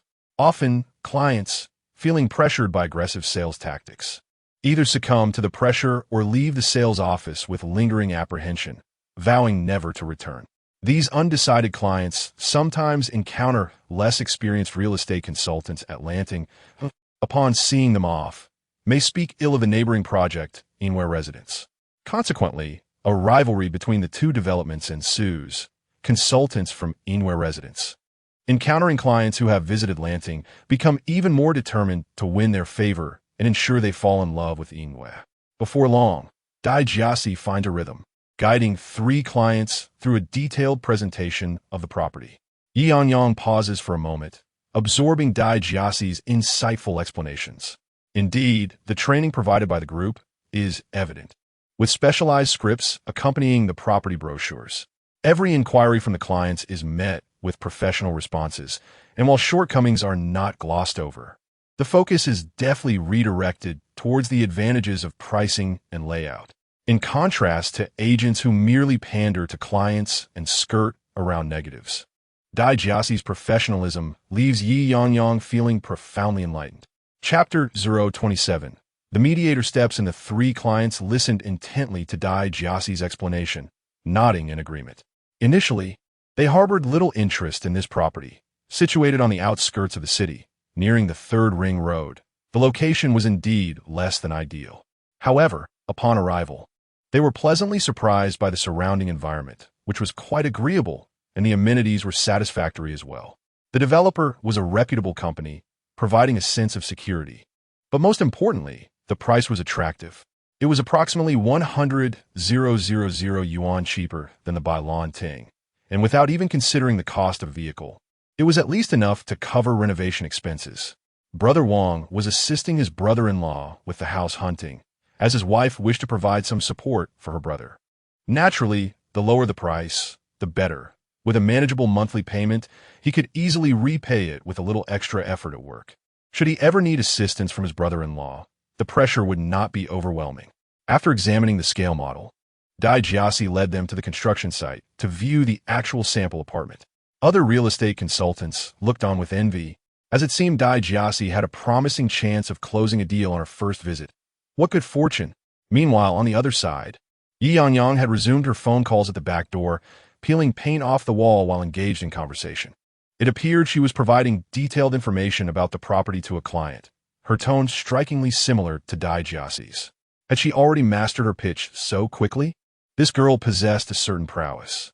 Under the collective gaze of the other consultants, Ye Yangyang concluded her call and returned to her seat, simultaneously tagging a colleague in the work group while swiftly dialing a group short number. Brother Chow, your client at 136-2345 is currently at Xingchuan Plaza and has expressed interest in viewing the property, but lacks transportation. Would it be convenient for you to pick her up? This client had been referred by Chao Shi, an employee at the Fanyuan branch, but for some reason had not been invited to visit until now. Remarkably, Ye Yangyang managed to arrange an appointment, and according to the commission split for new listings, it was a 70-30 division, 7 for client sources, 3 for property sources. Hence, Ye Yangyang had no obligation to assist in transporting the client. Chao Shi, however, would not decline the opportunity to meet a client, particularly since bringing a group for a viewing earned a reward of 100 yuan, allowing him to fulfill his work quota without penalty. Calculating the potential earnings, a group viewing was worth 90 yuan, 70 for the commission split, with a deduction of 20 for one less task, and only a fool would pass it up. Is it Lu Jie? I understand. I'll head over to pick her up right away. Upon hearing about the unexpected viewing opportunity, Chao Shi responded promptly, confirming the client's number before hastily departing to meet her. Ye Yangyang ended the call and quickly sent messages in the group, sharing photos of Brother Wang and the 3 clients from different angles. She then posted in the group, Yingyue Residence is bustling with clients. There are numerous potential visitors. Feel free to send any clients for the new developments my way. The main project will ensure your success without worry. She also tagged the employee from the Shurxian branch who had referred Brother Wang, Xiao Fei. It seems you might close this client today. Would you like to come over? Furthermore, she tagged the manager of the Fanyuan branch, Manager Kong. Your staff are currently picking up clients. I'm unsure if the client is alone or accompanied. If there are multiple individuals, please refrain from using an electric bike. If someone has a car, it would be appreciated to assist with transportation. Use store manager man. The clients from your 2 groups mentioned they would come in the afternoon. I will send you the phone numbers, and for now, please refrain from contacting them. I will follow up. However, It would be best if someone from your side could come and keep an eye on things in case there are too many people, as I might not be able to manage everything. In an instant, Ye Yangyang tagged numerous individuals, effectively monopolizing the group chat, leaving several store managers, who had been gathered around to listen to gossip from Manager 1, bewildered by the sudden influx of messages. When did Yingyue Residence become so desirable? Manager 1, it seems Ye Yangyang has truly awakened, managing to gather so many clients. These were clients who could not secure secondhand properties. And she has actually revived their interest in a new project? Manager 1, you mentioned earlier that Ye Yangyang and Bai Zhengqing had separated, and their presence in the same store made things awkward. Why not transfer Ye Yangyang to my store? Kanye couldn't he help but kindly suggest. Get lost. Manager 1 shot him a glare, irritated. Everyone wants to recruit, but doesn't anyone realize we are all short-staffed? Our Yangyang has always been remarkable. What do you mean by awakened? She merely allowed Bai Zhengqing to take the lead in the past, but now that they have parted ways, her true abilities are shining through. Just look at how I have an eye for talent. Your unsellable properties have suddenly regained vitality with my team. The group chat was engulfed with Ye Yangyang's numerous messages. Even though there were hints of exaggeration in her advertisements, who could resist a well-selling property appearing before them? The main project is so responsible. They just commenced resource presentations this morning, and already so many clients have shown interest, leading to transactions. Most agents, especially those who have only been in the field for 3 months, often feel lost, unsure of what type of property clients desire or what to recommend. They long for assistance in following up with clients and facilitating deals. Now, Ye Yangyang has assured them that simply sending a phone number her way would suffice for her to arrange viewings.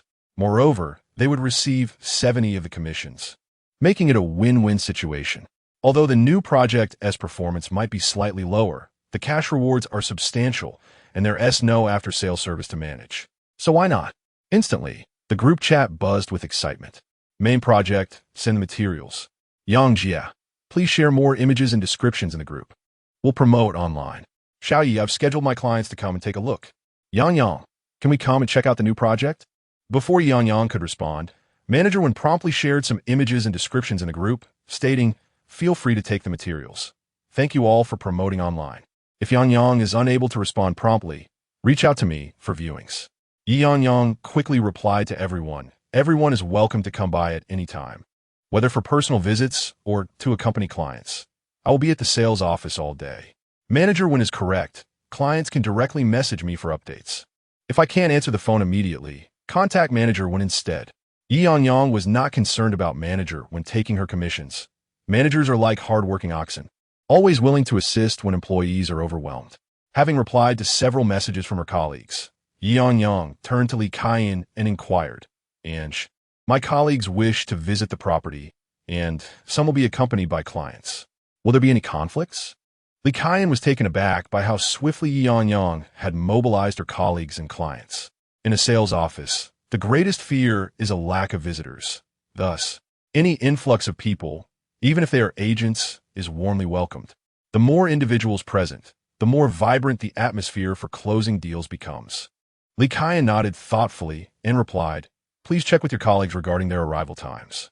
I will arrange for the property management to prepare some beverages and snacks. When everyone arrives, they can explore freely and ask any questions they may have. The more they understand, the greater the opportunities for closing deals. Shall I have them gather at one specific time? How about 1 p.m.? Ye Yangyang suggested. That works. I will instruct the property management to make the necessary preparations right away. Li Kaiyan affirmat. Excellent. I'll coordinate for the visiting agents and clients to arrive around that time. Ye Yangyang concluded, aware that it was common knowledge that the popularity of Yingyue Residence was waning, necessitating the involvement of agents to bolster attendance. Chapter 28. Changes at the sales office. Manager Zheng returned to the sales office after receiving a reprimand from the group company in the morning. The thought of the higher-ups mentioning that their sales targets were still far from being met weighed heavily on her mind. They refused to provide promotional funds, insisting that merely allowing the agencies to improve their performance was sufficient. How could they expect that? Were they to transform the sales office's passive sales into active marketing? These leaders, having spent too much time in their offices, seemed to believe that merely constructing houses would guarantee sales.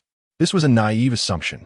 With overall property prices on the decline, hadn't they seen how Blue Land Real Estate's opening price had plummeted from $5,800 to $4,200? Clients, by nature, tend to buy when prices rise and refrain when they fall. When they see prices dropping, they are disinclined to purchase.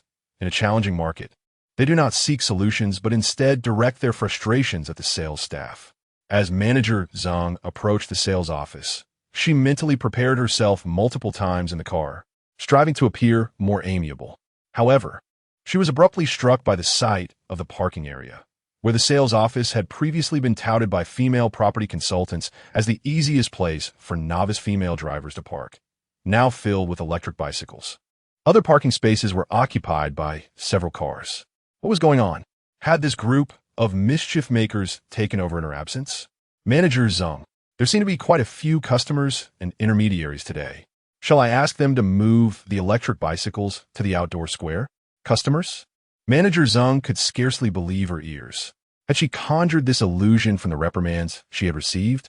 When had the phrase customers are plentiful ever graced their development? Stopping the security personnel from fetching the intermediaries to move their vehicles, she declared, no need. I haven't turned off the engine. I'll park in the square. Customers? As she left, her mind was still burdened with thoughts of legal troubles. Soon, she parked her car and walked briskly into the sales office. Welcome. The property staff greeted her with wide smiles as they opened the glass door. Upon seeing Manager Zhang, their smiles faltered for a moment before becoming even more radiant. Xiaozhou, your smile is delightful today, and you seem to be in good spirits. Keep it up. Manager Zhang complimented casually. The property staff at their sales office, whether security or service personnel, were all young and attractive, carefully selected to convey the strength of their group from within to the outside world. However, due to the lack of foot traffic in the sales office, even the property staff appeared lethargic. The security personnel didn't even bother to direct the chaotic parking situation. Yet today, the security staff deserved a critique, though the service personnel exuded a commendable demeanor, their warm smiles creating an inviting atmosphere that warranted praise. Manager Zhang turned her gaze toward the interior of the sales office, her steps momentarily halted. Not only did the property staff seem different, but her sales team also bore a strangely familiar, yet foreign air. Every face wore a smile. Whether they were attending to clients or discussing listings with intermediaries, their expressions radiated genuine joy. When had the property consultants become so patient with the intermediaries? Often, they faced clients with stern expressions, and the higher-ups frequently remarked that the service attitude at Yingyue Residence was the poorest during their inspections. Once, Manager Zhang nearly succumbed to the urge to voice her criticism, for only in the depths of one's own mind could one deem it a private visit. Who among them was unaware of their authoritative origins? They squandered a prime spot, incessantly inquiring with a particularly professional demeanor, focusing solely on the shortcomings. The property consultant, not having abandoned the task at hand, was merely extending courtesy to the leaders present, demonstrating a lack of finesse in their role as clients, while also casting disparaging remarks towards others. The treatment of individuals, akin to cattle devoid of rights, was lamentable under their whims. One knows their own child's character well and instinctively protects them. Manager Zhang prided herself on being a competent leader, naturally inclined to safeguard her subordinates. Thus, upon witnessing the impatient demeanor of the leaders disguised as visitors, she observed the property consultants striving to exemplify patience and service with a smile to an extreme degree. It was not as if they had merely entered the sales office. Manager Zhang contemplated stepping outside to ascertain whether the sun had risen in the west. How peculiar it all seemed. Then, she spotted Dai Jiasi descending from the second floor with a client, radiating an aura of triumph, which unmistakably indicated a successful transaction. The client held a familiar document folder in hand. Dai Jiasi quickly recognized Manager Zhang, exclaiming, "Ah, Sister Zhang, you've returned just in time. This is Brother Wang, his wife, and their brother, Brother Su.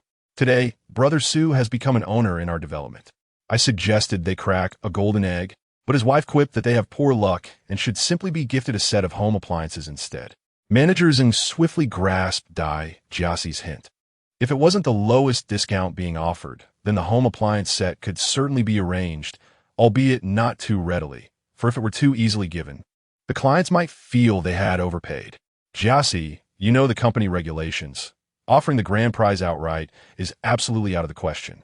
If other owners were to find out, they would undoubtedly demand the same, and we cannot afford that. How about this? We have an event at the sales office this weekend, and, as owners, you are welcome to participate. We'll be drawing for gold that day. If your transaction goes through today, let us say if, as you mentioned, luck is not on your side, we shall crack 3 eggs. Surely, not all 3 can be devoid of fortune. 3? But what if you place all the small prizes inside? Regardless of our luck, we might never hit the jackpot. Brother Wang's wife expressed her discontent upon hearing Manager Zheng's words. They had just invested hundreds of thousands in a home. How significant could a set of home appliances be? The sales office seemed lacking in generosity. Sister-in-law, fret not. Today's home purchase is a joyous occasion, and perhaps fortune will smile upon us. Jiasi reassured. Guiding Brother Wang's wife aside, our manager operates by the book. Since I've told you it's not feasible, let us do this. If you crack 3 eggs and all are small prizes, I'll discreetly gift you a set of 4 silk bedding items that we acquired specifically, worth over 1,000. Upon hearing this, Sister Wang had little choice but to acquiesce. All right, let us see what luck we have. I can't shake the feeling that this development is somewhat off. Dai Jiasi's expression shifted. Wait, sister, are you threatening me? You've already made the purchase. Let's not entertain such thoughts. Unbeknownst to her, Manager Zheng had discreetly signaled to the property staff serving tea, who acknowledged the hint and communicated via walkie-talkie with the interior team. Manager Zheng walked to the front desk and noticed an additional table had suddenly appeared.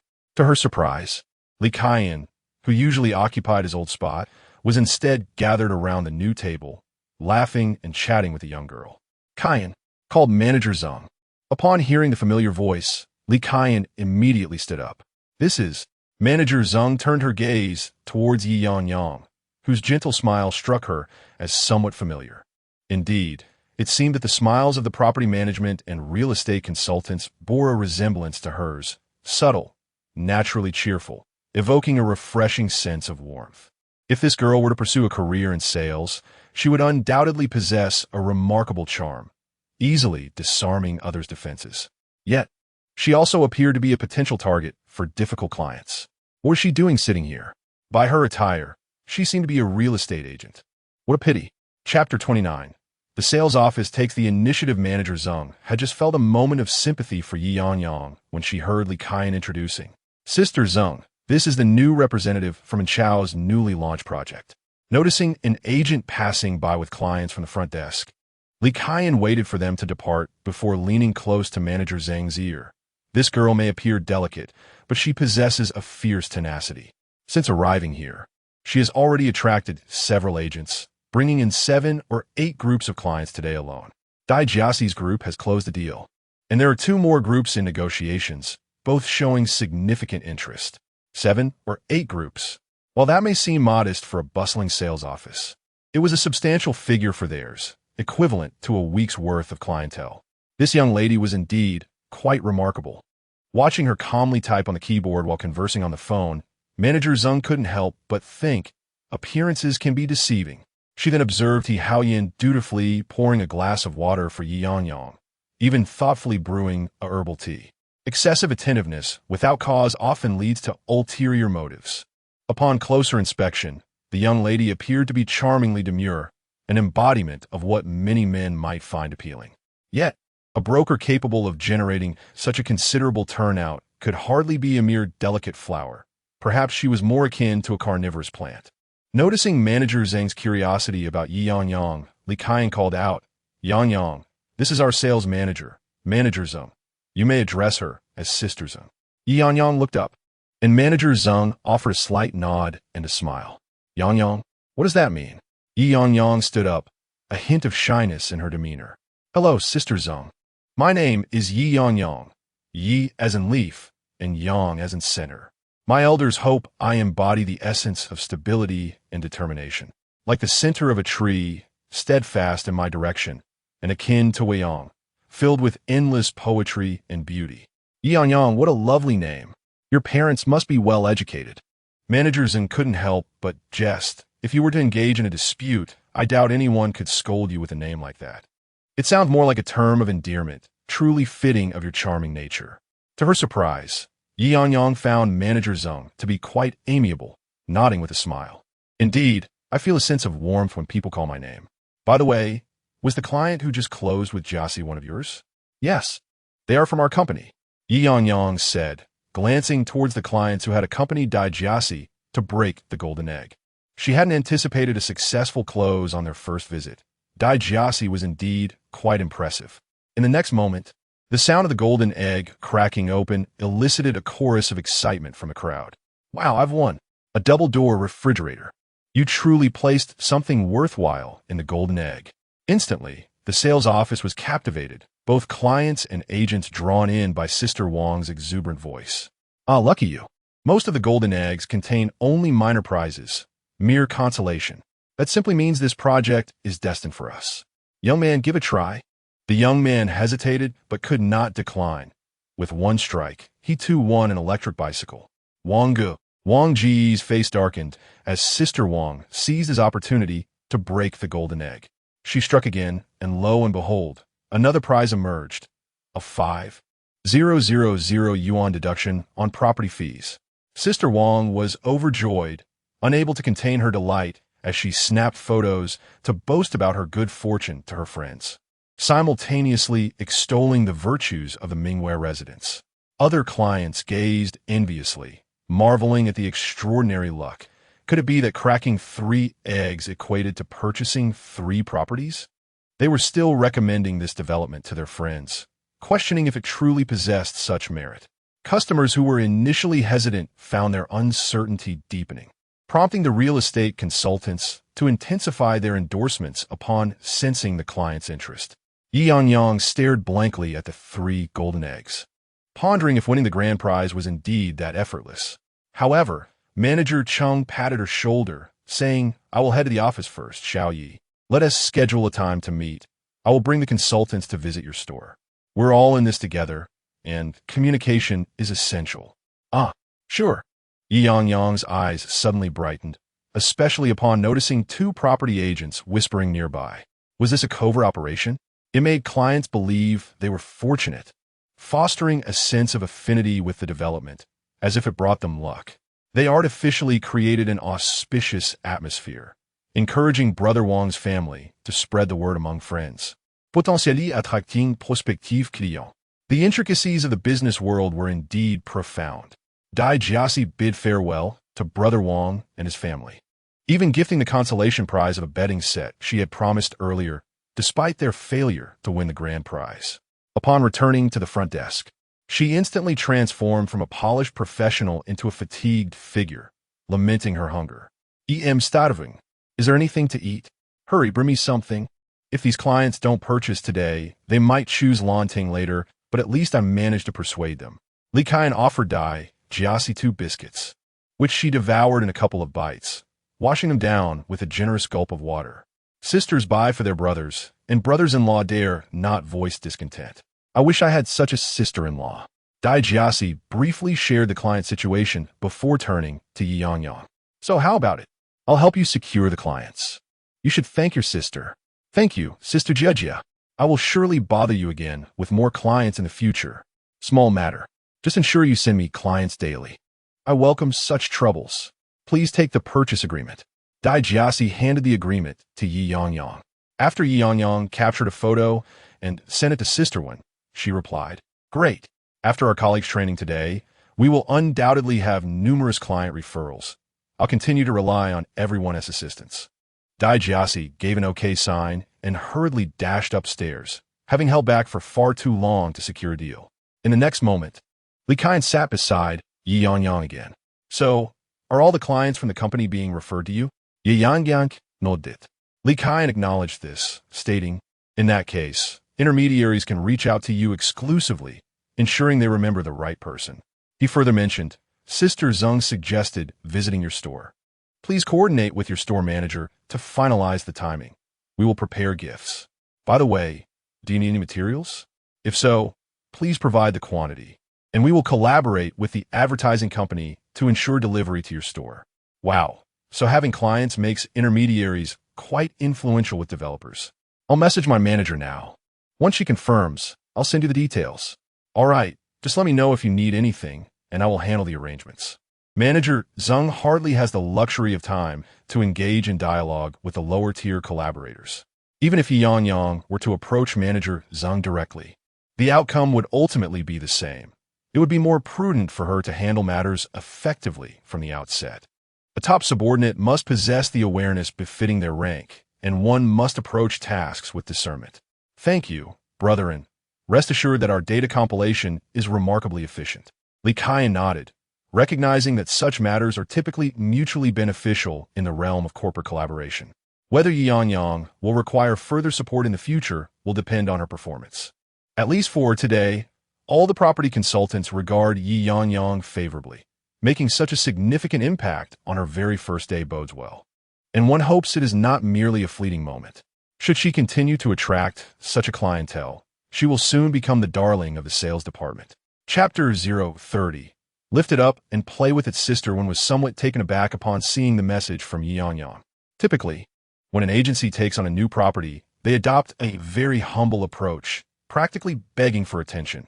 She herself hailed from a background in new property sales. The sales teams for new developments rarely entertain visits and are usually quite selective, grateful for any potential clients. The primary reason for this is often that their clientele tends to be unreliable, leading to suspicions of fraudulent viewing fees. However, when someone like Ye Yangyang, as a first-time on-site sales manager, expresses a desire for an in-person visit, it is imperative to accommodate her at any time. Regarding materials, only resources from local stores are considered, with external regions temporarily excluded from consideration. Thus, they would require 10 exhibition stands, 50 handheld signs, and approximately 2,000 DM flyers per store. Although it is likely that all the materials may ultimately be used for advertising secondhand properties, the DM flyers will certainly be distributed. Sister Wen quickly sent over the quantities of materials needed, stating that they could arrange a visit as soon as the materials were prepared. Ye Yangyang then relayed the data to Li Kaiyan, who glanced at the figures and confirmed. Understood. Once everything is ready, we will schedule a time to visit, and I would appreciate it if you could show us around. Certainly. As for the remaining clients, one in the spring store had placed a deposit of 2,000 to secure a house number, intending to view the property with family over the weekend before making a final decision. Another client, who had neither a recommended store nor a designated salesperson, led Ye Yangyang to consult Sister Wen. After checking the company's system and finding no record of this client's information, she assumed them to be her client. After much deliberation, this client spent approximately 7 to 8 hours at the sales office before deciding to make a purchase. Other clients expressed a need for further consideration, and the property consultants informed them that the weekend would feature greater promotional activities and special pricing, encouraging them to return then. Given it was their first visit, achieving 2 sales with 1 deposit secured was quite commendable. After tallying the day's results, Ye Yangyang noted 9 groups of visitors, 2 successful transactions, and 1 secure deposit, with 4 groups scheduled for the following day. She reported her accomplishments to Sister One and left for the day without returning to the office. With properties exceeding 350,000, she earned a commission of 2 points, resulting in an impressive performance of over 7,000, alongside a cash bonus of 2,000 and a viewing reward of 100. Wanggu's property, priced at over 360,000, yielded a performance of 7,200, from which she received a 30 share, amounting to around 200 in performance earnings, plus a cash bonus of 600, along with a viewing reward of 30. The remaining 7 groups only contributed 210 in viewing reward shares. Thus, her total cash earnings for the day amounted to 2,940, awaiting weekly settlement. Performance commissions will only be disbursed once clients finalize their mortgage and transfer the funds to the company, with the finance department calculating the earnings before the next month's payroll. The duration of this process remains uncertain. Nevertheless, with a target of 200,000 in performance, she had already achieved around 35,000, an encouraging efficiency. Ye Yangyang encouraged herself. Keep it up, Ye Yangyang. Averaging 17,000 in daily performance. Aiming for 150,000 in 10 days. Participating in the reserve store manager training. And completing an additional 50,000 in 5 days. Let's open a store. However, she couldn't help but chuckle at her own ambitions. Achieving 200,000 in 15 days was no small feat. If she were to consistently reach 17,000 daily, it would drive her to madness, and certainly, Sister Wen would share in that insanity. To realize that many salespeople in the company fail to achieve even 150,000 in a year. She remains steadfast in her pursuit of a monthly performance of 50,000, believing that surpassing Bai Zhengqing within 3 months would be a leisurely endeavor. However, unbeknownst to Yangyang, Sister Wen has convened a rare summary meeting before the end of the workday, and Bai Zhengqing, who usually leaves early, unexpectedly graces the meeting with his presence. Sister Wen chuckles softly, perhaps feeling a bit provoked, as if to suggest that Yangyang cannot thrive without him. Now she sees that Yangyang can indeed shine brighter in his absence. In the group chat, half-truthful advertisements provoke all salespeople into action, encouraging them to actively study properties and recommend clients, resulting in the successful sale of 2 units. Although the performance of new properties is indeed modest, the cash rewards are alluring. Yangyang's earnings for the day surpass what many achieve in an entire month. Reflecting on this, Sister Wen casts a disdainful glance at those diligently jotting down property details, reminding them, "Did you see that Yangyang sold 2 second-hand houses yesterday and 2 new ones today? You all have the same capabilities. Why can't you even manage a simple property view?" Yangyang's cash reward today amount to nearly 3,000. I don't expect you to sell, but when you're out canvassing, can't you bring a couple of clients to the sales office for a guaranteed 200 cash reward? You're here to earn money, not merely to fulfill my assigned tasks. If Yangyang continues on this trajectory, she may soon earn upwards of 10 to 20,000, while you lament with your meager 1,000, complaining about the lack of earnings. Who is truly at a loss here? Little Wang and the others strain their minds over property information, unaware that their academic struggles persist. They falter in their writing during school and now face similar challenges in their work. Community names, building numbers, prices, selling points. The amalgamation of mathematics, language, and geography in this memorization is daunting. Furthermore, Sister Wen incessantly murmurs, disrupting their capacity to think. If all else fails, perhaps they could seek out Yangyang at the sales office tomorrow, hoping to tag along for property viewing. Unable to endure Sister Wen's disdainful gaze in the office, they feel cast aside as she finds new interests. Bai Zhengqing grips his pen, paralyzed by uncertainty. It has been long since he memorized property listings, and now he struggles to retain information about quality listings. In the past, Yangyang would promptly share good properties with him, or he would relay client needs, and Yangyang would match them with suitable listings, making him feel that without her, things would be manageable. After all, such tasks could easily be handled by a store assistant. Now, without Yangyang's assistance, he finds himself at a loss regarding which clients are most urgent and what their needs entail. Additionally, his online postings today were haphazardly crafted, receiving multiple rejections for not adhering to standards. It's perplexing that posting a few listings online suddenly comes with such arbitrary requirements. He has posted before without issue, yet now he is forced to comply to avoid penalties on his workload. Meanwhile, Zhenjin invites him out for the evening, but he declines, grappling with the lack of transport and calculating his monthly expenses against his income, which leaves him somewhat constrained. If he were to open a store, he would need to invest 25,000, a sum that remains elusive at this moment. Ye Yangyang was rather ruthless, severing his escape route immediately after their breakup.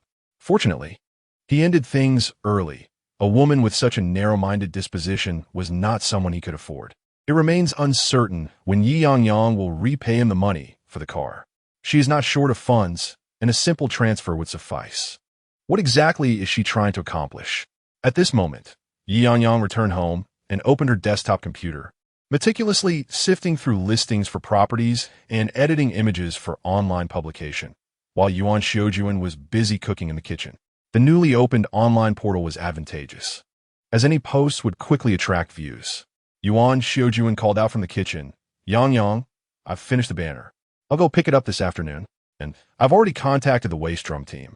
I also spoke with your Aunt Wang and the others. They agreed to accompany me to buy Zhengqing's house this weekend to collect the debt. Are you planning to avoid them during those days? Especially by Zhengqing. Be cautious of that fellow.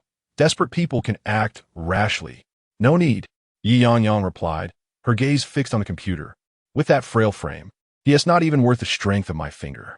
If he dares to confront me, I'll break his third leg. Yuan Xiaojuan cleared her throat, momentarily forgetting her daughter's innate strength. Still, take care. While breaking that fellow's bones is inconsequential, landing in jail over such a person is hardly worthwhile. If he dares to trouble you, just lift him up and toss him around for fun.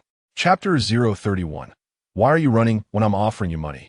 In the following 2 days, Ye Yangyang remained at the sales office, diligently making phone calls. However, the remaining clients proved challenging to engage. Many would either abruptly hang up or defer the conversation, claiming they would be available over the weekend, yet often, when the weekend arrived, they would be occupied.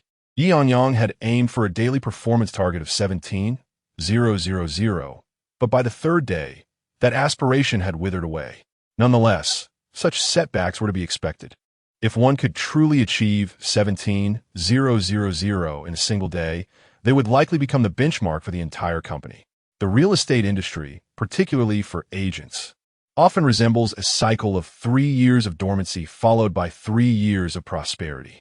Most agents consider it a significant achievement to close just 1 deal in a month. However, the employees from 5 branch offices, having engaged in training at the Yingyue Residence, were now focusing their attention on new properties. They promptly followed up with their clients or shared clients, immediately recommending new developments if there was no interest in secondhand properties. This led to several groups of clients visiting Yingyue Residence each day, regardless of the accuracy of their assessments. The enthusiasm of the property consultants towards Ye Yangyang had noticeably increased, especially since the sales office had previously been rather desolate. Now, with clients engaging in conversation and tasks to occupy them, it alleviated the pressure from their superiors. Ye Yangyang remained industrious as well, assisting her colleagues with client transitions while promptly following up with those who had already visited. She diligently confirmed client statuses and quickly arranged for second and third visits, often encouraging clients to bring friends or family along. The listings she promoted were among the company's finest, resulting in a considerable influx of calls. Clients, drawn in by the detailed online listings that included calculations for down payments and monthly installments, could not resist reaching out to her. While they may have initially been attracted by price or photographs, a brief conversation with Ye Yangyang would swiftly lead her to suggest more suitable properties. As a result, Ye Yangyang had successfully organized several groups of clients to view secondhand homes. Typically, these appointments occurred after work hours, as most young buyers were only available post-office hours. Upon informing her clients that viewings could be arranged after work, they eagerly accepted her invitation. When she contacted the property owners to confirm the listings, Xiao Wang discreetly informed Ye Yangyang that Bai Zhengqing had been at the office these past few days. Consequently, Ye Yangyang decided against returning to the office, instructing Xiao Wang to retrieve the keys for the properties. In other branches, agents would either collect keys directly or coordinate with the homeowners, allowing clients to view the properties upon arrival. It could be said that her daily client viewings and assistance exceeded the typical workload expected from employees over an entire week. Every day, Sister Wen would check the back-end data and could not help but feel pleased upon seeing Ye Yangyang's figures. If she maintained such performance, it could lead to a transformative evolution in her career. Sister Wen, while casting a disapproving glance at Bai Zhengqing, who was engrossed in the company system, remarked that some men indeed influence a woman's pace of progress. Meanwhile, Ye Yangyang remained focused on guiding clients. It was evident that clients would not finalize a decision after merely one viewing of properties valued in the hundreds of thousands. Typically, it would require 2 or 3 visits. For properties that piqued clients' interest, Ye Yangyang would initiate price negotiations with the property owners, regardless of whether the clients ultimately decided to purchase. aiming to set a more favorable price point for future discussions. During the weekend, the sales office of Yingyue Residence organized a warm-up event, inviting both old homeowners and new clients to participate in a lottery, intending to create a bustling atmosphere. Ye Yangyang also extended invitations to several groups of clients from her company, including those who had paid a deposit to secure a property, bringing their families along to view the homes. The property consultant expressed optimism about yesterday's discussions, believing that a decision could be reached today, provided the family members were not overly critical. Ye Yangyang flitted around the sales office like a butterfly, with her earphones dangling and her phone incessantly ringing. Meanwhile, Yuan Xiujuan arrived at Bai Zhengqing's parents' neighborhood with a group of friends and a hired waist drum troupe, alighting from a large bus. To be candid, Ye Yangyang's approach to Bai Zhengqing was met with disapproval, as it was uncommon for a city girl to pursue a boy from a rural county. The boy's family circumstances were quite ordinary, and had it not been for Ye Yangyang's affection for Bai Zhengqing, his family would have likely opposed the match vehemently. During a previous dinner, Bai Zhengqing's mother had exuded an air of superiority, hinting at her son's capabilities, which had already unsettled Yuan Xiujuan. Now, with clarity of thought, Ye Yangyang was determined to prevent any second thoughts or emotional manipulation from Bai Zhengqing. Although the idea originated with Ye Yangyang, Yuan Xiujuan's role was to ensure that Ye Yangyang had no chance of retreating. The bus halted a mile from Bai Zhengqing's neighborhood, allowing the adults to disembark and organize themselves, creating a lively commotion. Those unaware of the situation assumed a new store was opening, only to find a banner proclaiming, "A blessed daughter does not enter an unworthy household. Return the joint car purchase funds from the cheating Bai family. Henceforth, let marriage and relationships remain separate." Such sensational news piqued the curiosity of onlookers, who were drawn to the scandalous mention of infidelity and the woman's proactive return of the joint funds. As the crowd moved closer, they were eager to identify which Bai family was involved, hoping to safeguard their own daughters from similar pitfalls. At this moment, Yuan Xiujuan's friends sprang into action. Noticing the intrigue, they quickly engaged the older ladies of similar age in conversation. They elaborated on the salacious details of Ye Yangyang and Bai Zhengqing's relationship, claiming that the man had exploited the woman, working together yet taking her wages and claiming her achievements as his own. They further alleged that the vehicle they jointly purchased had never been driven by the woman, as the man had already used it to pursue other girls, and that he had been seen with a woman whose features were reminiscent of a cone-shaped face. Most damning was the assertion that the man had initially gifted the car to the woman, but had subsequently reneged on the arrangement. The woman's principal decision to return the funds was portrayed as a testament to her integrity, and she insisted on public acknowledgement, fearing that dealing privately with such a morally deficient family could lead to further deceit.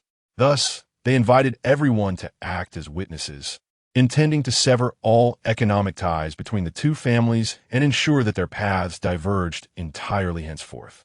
As parents themselves, the spectators were appalled by the man's lack of integrity and nodded in agreement with the woman's decision to return the money. They were indeed there to witness the proceedings, not merely to indulge in gossip. As the crowd swelled around her, Mother Bai, still engaged in conversation within the community, remained oblivious to the unfolding events. Suddenly, the festive sounds of gongs and drums erupted from the entrance, drawing the attention of the onlookers, particularly the enthusiastic Andes, who could not resist the allure of commotion. Compelled by curiosity, she stepped outside to discern the cause of such an uproar. Upon spotting the male members of the Bai family, an ominous premonition washed over her. Had her husband stirred trouble? After all, the surname Bai was rather uncommon. In the next moment, she recognized a figure beside the banner. Was it Yangyang's mother? What was that rascal up to, failing to inform the family? She realized she must maintain a low profile until she grasped the situation and could summon Bai Zhengqing's father. Otherwise, with such a spectacle, it was evident they would be at a disadvantage. However, before Mother Bai could retreat a few steps, her sharp-eyed acquaintance, Yuan Xiujuan, had already spotted her. How could Yuan let her escape? Rising on her toes, Yuan called out loudly, "Su Xiufeng, where do you think you're going? Your son mentioned that you contributed 80,000 for the car, and that I should return it to you. I've come to deliver the money. Why are you running away? Chapter 032. Repayment called by name. Surrounded by familiar neighbors, Su Xiufeng's countenance darkened as she found herself unable to escape. It dawned on everyone that, oh dear, she was a bai. In Wazti it said that her son was doing well in Xingqing, poised to become a store manager. He had even found a girl from the city. How could he have strayed, leading to such confrontation? Yet, one could hardly blame them. The Su family's men had long been notorious for their dalliances in their youth. Su and her husband used to quarrel frequently over such matters. And though age had tempered their behavior, their son inherited none of that restraint, proving himself to be quite the disappointment. The current generation, however, does not tolerate such indiscretions. Look at the parents. They came knocking to sever ties over money, and with such a spectacle, it was evident that, for a time, they would be the subject of neighborhood gossip and a cautionary tale for their own daughters. Some men, burdened by familial legacies and wealth, often reveal their true natures. The onlookers regarded Su Xiufeng with disdain. With a grim expression, she turned away. In-laws, please, we have not yet become in-laws. We cannot aspire to your standards. Driving the car we purchased, seeking out mistresses. Your son should keep to himself. Our daughter is not interested. In-laws, this is surely a misunderstanding. Zheng Qing, no matter how thoughtless, would not resort to such actions. It is likely that Yangyang misinterpreted the situation. I will take his father and give him a good talking to and ensure he apologizes to Yangyang. He must not act recklessly again. As Su Xiufeng attempted to grasp Yuan Xiujuan's hand, she stepped back, evading the gesture, prompting Su to reach for the banner instead. The elder holding the banner immediately raised it overhead, denying Su the opportunity to intervene. They were clear on who the patron was. Disillusioning the benefactor was out of the question. What misunderstanding? Bai Zhengqing admitted it himself. Our Yangyang has been cherished and raised with care. We do not indiscriminately accept any refuse. Bai Zhengqing offered the car as compensation, yet she found it repulsive and sold it outright. Yuan Xiujuan's expression dripped with sarcasm. As for your son, his character is truly lacking. It is said that a man's words should be as binding as nails. He claims to leave the car for Yangyang as compensation, yet he demands the return of the 80,000 yuan you contributed. That is perfectly acceptable. If he insists on repayment, we fear he may pursue Yangyang over that sum. However, it must be noted that after the car was purchased, it was by Zhengqing who drove it. They worked at the same company, and during heavy rains, it was our Yangyang who braved the elements to return home. The spectators, upon hearing this, were further convinced of Bai Zhengqing's unsavory nature and cast peculiar glances at Su Xiufeng. It was truly shameless that he would not even offer her a ride home in a car they jointly financed, especially during inclement weather. Yuan Xiujuan continued. I contemplated selling the car for 90,000 yuan, taking into account depreciation, maintenance, and fuel costs, which should have been borne by Bai Zhengqing. Ultimately, I would only need to compensate you around 60,000 yuan. Yet, Yangyang, being magnanimous, did not wish for you to think she was taking advantage of you, nor did she want any future monetary entanglements with you. Thus, I have brought the full 80,000 yuan. Yuan Xiujuan had previously discussed this matter with Ye Yangyang. Even if it meant an additional expenditure of over 10,000, it was imperative to ensure that the Bai Zhengqing family suffered a significant loss, while she could enhance her own reputation. It was crucial not to allow such a trivial sum to become a leverage for the Bai Zhengqing family to attack her in the future. As for the depreciated 90,000, that burden must be borne by Bai Zhengqing. After all, he had driven the vehicle for a year, and consequently, Yangyang had incurred a loss of 5,000. Su Xiufeng, observing the scrutinizing gazes of the neighbors, hesitated. Although she felt inclined to accept the 80,000, she recognized it was a sum she should accept. However, under the watchful eyes of the community, she contemplated her family's standing and the future prospects of her son and potential daughter-in-law. She could not allow her family to be looked down upon, and thus, she forced a strained smile. Dear in-laws, please do not jest. I am unaware of the circumstances regarding the children. You know how distant we are from Xingqing. We may only visit once a year. However, I assure you, if this truly is a fault of our Bai Zhengqing, you need not give me this money. I consider Yangyang as my own daughter, and would regard it as compensation for her. We shall personally ensure that Bai Zhengqing apologizes to Yangyang. Rest assured, we will not permit him to regret his decision and trouble her in the future. Yuan Xiujuan could hardly contain her admiration for Su Xiufang's articulate response. Even amidst her evident frustration, Bai Zhengqing had inherited some emotional intelligence from his mother, which allowed him to navigate social situations reasonably well, albeit his character left much to be desired. Fortunately, Ye Yangyang had discerned his true nature and repented. Otherwise, the duo could have easily misled her. Such a family was fundamentally unsuitable for her innocent Yangyang, and it was essential to sever all ties completely. She contemplated asking Sister Wang to identify suitable employment for Yangyang, as they both worked in close proximity, which could lead to complications. Without further ado, Yuan Xiujuan threw the money at Su Xiufang's feet, declaring, "I do not care whether you wish to accept it. We do not want this money. Save it to buy your son some protection. After all, his interests are rather precarious. Do not bring your son to our doorstep. You are well aware of my husband's temperament. He remains oblivious to the fact that his daughter has been wronged. Although he is generally kind-hearted, anyone who dares to bully his daughter will find themselves regretting it. Feel free to come and test that." The aunts chimed in, adding their own testimonies. Indeed, last time, Old Leaf pursued a thug collecting protection fees from the middle school, chasing him down 3 streets simply because he saw them beating up another boy, which frightened Yangyang and made her cry. Another chimed in, "My son was in the same class as Yangyang. He used to pull her braids, but after Old Leaf caught him, he had his head shaved. Now, he avoids Yangyang altogether." One woman recounted, "As for my cherry tree, Yangyang has always adored its fruit. Old Leaf, fearing she might fall while climbing, has helped us prune it for years. Only in the last couple of years has the tree, now over 20 years old, grown slightly taller than her." As they recounted how indulgent Old Leaf was toward his daughter, the onlookers couldn't help but express envy.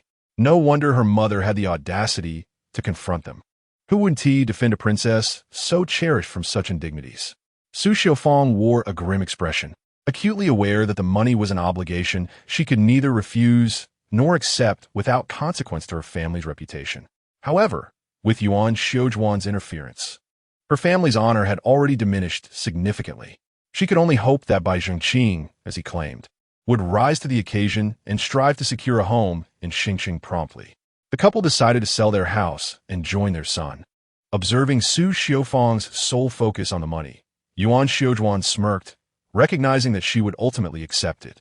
With a scoff, she called for everyone to disperse as the excitement had nearly reached its peak. The elderly man holding the banner tossed it to Su Xiufang before swiftly boarding the bus, reveling in the day's victorious spectacle. Nonetheless, such raucous gatherings were something she wished the young ladies would encounter less frequently. After all, the wounds of love can run deep. If not for the profound hurt inflicted upon Yangyang, Yuan Xiujuan would not have rallied such a commotion. A mother, after all, feels the pangs of her child's suffering, willing to invest both time and resources to ensure that those who cause her children pain pay dearly for their actions. The old Yi couple, despite their grievances, were not ones to shy away from confrontation. Chapter 033. Reselling secondhand properties. Ye Yangyang received a video from her mother regarding repayment, and a subtle smile graced her lips. Although she had moved on, the misfortune befalling Bai Zhengqing brought her a peculiar joy. She pondered how Bai Zhengqing would retaliate once he learned of her actions. With a hint of mischief, she decided to remove Bai Zhengqing from her do not disturb list, replaying in her mind the countless arguments they had shared over the years. Now, her strength was formidable. However, Bai Zhengqing remained silent, a coward at heart. Yangyang, brother Bai, has made arrangements. Please accompany him to the finance department to process the deposit. Li Kaiyan called out to Ye Yangyang. All right. Ye Yangyang instantly lifted her head, dismissive of the scoundrel who did not deserve her time. Observing the flustered demeanor of her new colleague in real estate, she felt a pang of sympathy. She approached and whispered, "Congratulations. I will send you the order shortly. Please forward my commission to me, and Sister Wen will handle the reporting." "Thank you so much, Sister Yang," the newcomer expressed gratefully, casting a thankful glance at Ye Yangyang. She had merely shared a post about the Yingyue Residence online, not expecting to receive a client call that would bring someone in without knowing what to say. Yet, Ye Yangyang exuded professionalism and competence. Amidst the bustling sales team, she deftly reassured the client with just a few words, skillfully introducing the property. Collaborating seamlessly with the sales consultant, she played a supportive role, softly guiding the conversation while the consultant took the lead. Before long, the previously skeptical client was beaming with satisfaction, having selected a property that met their desires. The ease with which new developments could be sold was astonishing. A collective effort among the team could secure deals, and while her performance might not have been stellar, the cash rewards were enticing, $2,000 in bonuses, while the main agent, who put in more effort, only claimed 30%. In contrast to the typical 50-50 split seen in second-hand property sales, where commissions were divided among assistants and mentors, Ye Yangyang appeared endearingly competent. With no further ado, she decided to promote the Yingyue Residence across all online platforms, sharing insights with other newcomers who were directionless. She encouraged them to push clients towards new properties, emphasizing the ease of securing transactions. Unbeknownst to her, the newcomer was overwhelmed with ideas, and Ye Yangyang, with a faint smile, thought, "What I truly desire is for you all to bring me more clients as a token of your gratitude." Afterward, she accompanied Brother Bai and his wife up to the second floor to finalize the deposit and draft the contract. Ye Yangyang even procured a doll for their baby, charming the child to the point of reluctance to leave. Over the weekend, she conducted viewings for 21 groups and successfully closed 4 deals, earning a commission of $28,000, with her share amounting to $8,400. Additionally, she received a cash reward of $1,600 and a viewing bonus of $630. It had indeed been a fruitful week. Manager Zheng generously informed her that the advertising materials she requested were ready, and the team would visit various stores the following day. Originally intending to enjoy a day off on Monday, the store managers abandoned their plans, eagerly awaiting Manager Zheng's team. However, Ye Yangyang felt a tinge of dissatisfaction with her performance data. No amount of success from others could compare to her own achievements, as the thrill of closing a deal was uniquely gratifying. Yet this evening, she had a group of clients scheduled for a second viewing of second-hand property, hoping they would provide a definitive answer this time. Once the sales office quieted down, Ye Yangyang decided to leave and message Xiao Wang at the entrance. "Is he there?" Xiao Wang swiftly emerged from the store with the keys in hand, promptly messaging Ye Yangyang. He expressed his bewilderment at the inexplicable outburst of anger from Bai Zhongqing that day, which had even resulted in him being reprimanded. It struck him as absurd. After all, he was not an employee, merely someone who had joined the company a few months earlier. The audacity of a reserve store manager chastising an experienced employee was akin to rabies, biting indiscriminately. Upon spotting Xiao Wang, Ye Yangyang waved enthusiastically from the entrance of the opposite community. He hurried over, and she offered him an ice cream. "What happened? Why did he scold you?" she inquired. Xiao Wang accepted the ice cream, admitting, "It was my fault for not returning the keys promptly. But doesn't this happen frequently? As long as they're returned by day's end, it should suffice." "You wouldn't believe it." Bai Jingqing erupted like a ferocious dog.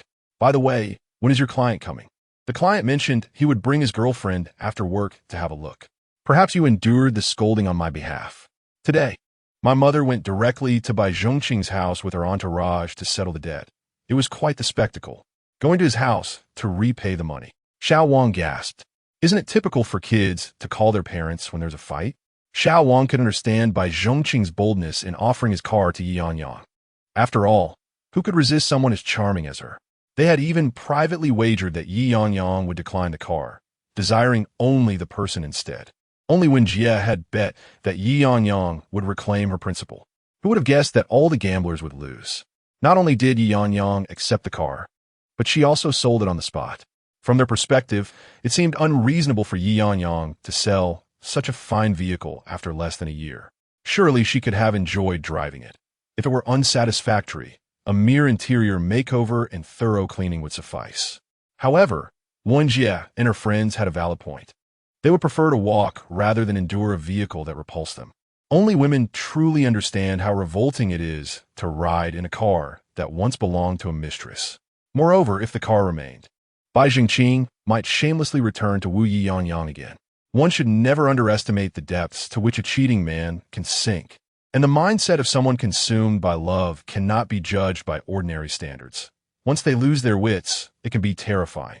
Yet, observing how decisively Ye Yangyang handled the situation, Xiao Wang couldn't help but feel a sense of amusement. Bai Zhengqing, now relegated to mere complaints within the store, did not confront Ye Yangyang. It appeared that his plea for her to repay him was likely born from his own financial struggles. And if he sought to extract money from her, he would find it exceedingly difficult, especially since Ye Yangyang had just returned the money to her parents. Attempting to extract funds from her parents without a legitimate reason would be a formidable challenge. Moreover, Ye Yangyang had mentioned making a grand show of delivering the money. Xiao Wang regretted not being invited to witness such a spectacle.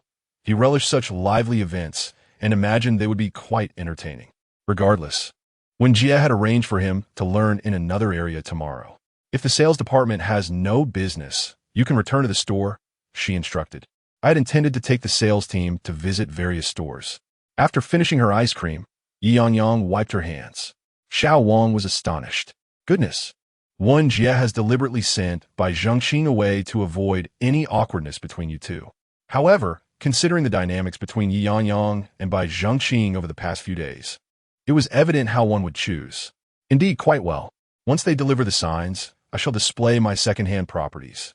Recently, your transactions have been numerous, and Sister Wen has been urging us daily to memorize the second-hand listings. Sister Yang, you must assist in guiding my junior colleague to ensure our store becomes the champion store in the region this month.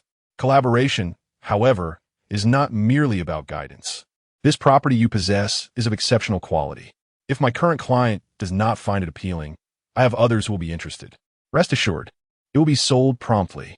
I shall take Sister Yang's auspicious words to heart and will diligently follow up with the previous landlords to ascertain any changes in their pricing, as well as compile a list of property owners to secure your clients. By the way, I have noticed you have been attracting numerous clients lately. Sister Wen mentioned you registered over 10 new clients in a single day, which is truly enviable. Alas, the influx of properties has dwindled recently, and the quality of second-hand homes has declined.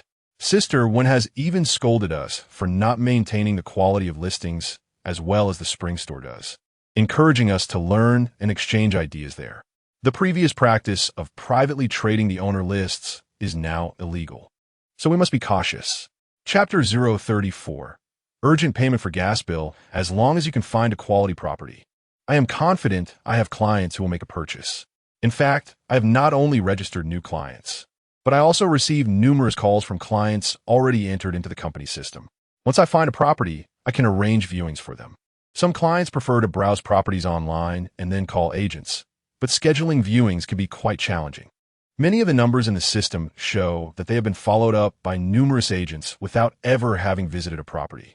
According to company policy, the first registered source of clients for a property must share 5 of the commission. It's only fair. Even those who are unworthy can receive their share. So it's perfectly normal for colleagues to do the same. Then, Ye Yangyang spotted a client waving at her from a distance and stood up to return the gesture, signaling to Xiao Wang to finish his meal swiftly and get back to business. Let us go and show the clients the property. They've already visited twice, so their interest should be high. Let us aim to finalize it today. Hopefully, the landlord can come by this evening. Absolutely. I just spoke with the landlord. She won't be going far tonight. She'll be nearby in the community, ready to return home to retrieve the property deed. Xiao Wang quickly finished his ice cream and flashed a cheerful look at the young couple, Zhang Gu and his girlfriend, who were also working in Xingqing. They were eager to buy a home and marry because the girlfriend had unintentionally become pregnant. They could not wait for 1 to 2 years for a new property to be completed. With a baby on the way, a bare shell property would not suffice.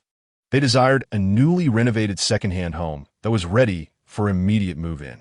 Ye Yangyang recommended a particular property that was quite suitable. Although it was in a multi-story community, it was on the 3rd floor, ideal for some exercise during the pregnancy. They had previously visited and were very pleased with the decor, but the family elders suggested that an elevator apartment would be more convenient. They had also viewed elevator apartments, but either the prices were exorbitant or the spaces too small. This particular property, however, fit within their budget for both the down payment and monthly mortgage. although it would stretch their finances a bit. The pressure was manageable and would not impact their standard of living. Originally, the house was decorated as a wedding home, barely occupied as the previous couple moved away for work shortly after marrying. It had ample space, even a nursery prepared, perfectly suited for them. Being young, they could treat climbing stairs as a form of exercise for a few years, and later, as Xiaoyi suggested, they could consider upgrading. Thus, the couple had nearly made up their minds. Upon seeing Ye Yangyang, they felt a surge of excitement. She had always made their property viewings feel effortless and pressure-free, recommending options that aligned with their expectations. Unlike other agents, who would dismiss their concerns when they expressed dissatisfaction, insisting they secure a property, which was utterly frustrating. Xiaoyi, we decided, if today's viewing goes well, we'll make an offer. After all, Zhang Ji's girlfriend, Xiao Lu, instinctively touched her belly. We need to get married before it becomes obvious. Zhang Gu gazed at his girlfriend with affection. Didn't we agree to inspect the property upstairs for any issues to negotiate the price? Xiao Lu shot him a playful glare. It's just that seeing Xiao Yi makes her feel so approachable, like a friend. I couldn't help but speak my mind. Moreover, the mere thought of soon possessing her own home filled her with an irresistible excitement. When one is exhilarated, it is difficult to restrain one's tongue. Ye Yangyang also perceived the enthusiasm of the couple, understanding the thrill of purchasing a house. Indeed, congratulations to you both. Oh, our landlord is exceptionally kind. I spoke with her yesterday, and she mentioned that if young people are buying, she understands the difficulties of working hard in a big city without parental support, making homeownership quite challenging. She assured us that she could consider offering a lower price and would leave the furniture and appliances for you. Xiao Wang nodded, but in truth, the landlord was not reducing the price significantly. She had originally listed the house at 570,000 with a bottom line of 550,000 and would not sell for less. The furniture and appliances were unnecessary for them, as the landlord was moving to a newly renovated place, and transporting those items would be cumbersome. Ye Yangyang had also reviewed Xiao Wang's property records, laying the groundwork for a positive impression of the landlord, who was willing to negotiate. Fostering mutual goodwill is essential for the next steps. The landlord is truly wonderful. It is no surprise that I adore the home they have renovated. One can sense her kindness. Ye Yangyang could not help but cough softly, witnessing the immediate effect. Before even meeting, there was already a favorable impression. To celebrate your marriage and home purchase, once everything is settled, I will speak to the manager about applying a discount on the agency fee for you. Hearing Ye Yangyang's offer of a discount, Zhang Gu and his wife were pleasantly surprised, wondering if their previous conversation with another agency had somehow reached her. However, observing Ye Yangyang's unchanged demeanor, still smiling and exuding warmth, Xiao Lu clasped Ye Yangyang's arm, their conversation resembling that of close friends. The bonds of female friendship often arise unexpectedly. Zhang Gu dismissed his earlier concerns, reasoning that as long as the house price and agency fee were reduced, all would be well, especially with the impending arrival of their child, a creature that consumes wealth at an alarming rate. Ye Yangyang led the couple upstairs, steering the conversation away from the house, instead discussing pregnancy and the considerations for childbirth. Although she had never given birth herself, her peers from her previous life had shared numerous experiences, and she felt quite knowledgeable from their anecdotes. Her insights left Xiao Lu and her husband momentarily speechless, as they had never encountered such information before. In truth, this community is not without its flaws. The drawbacks of older multi-story buildings are apparent, constructed around 2008 or even earlier. The property management and landscaping do not compare favorably to newly built complexes, and long-term residents often grumble about various minor disputes.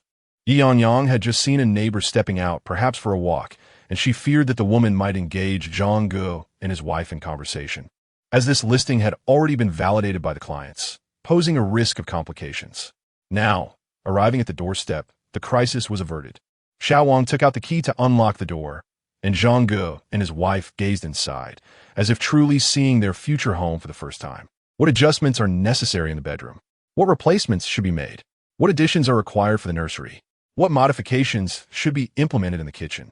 The windows lack protective railings, and when there are children around, it is essential to install them. The couple finds themselves increasingly enamored with the house.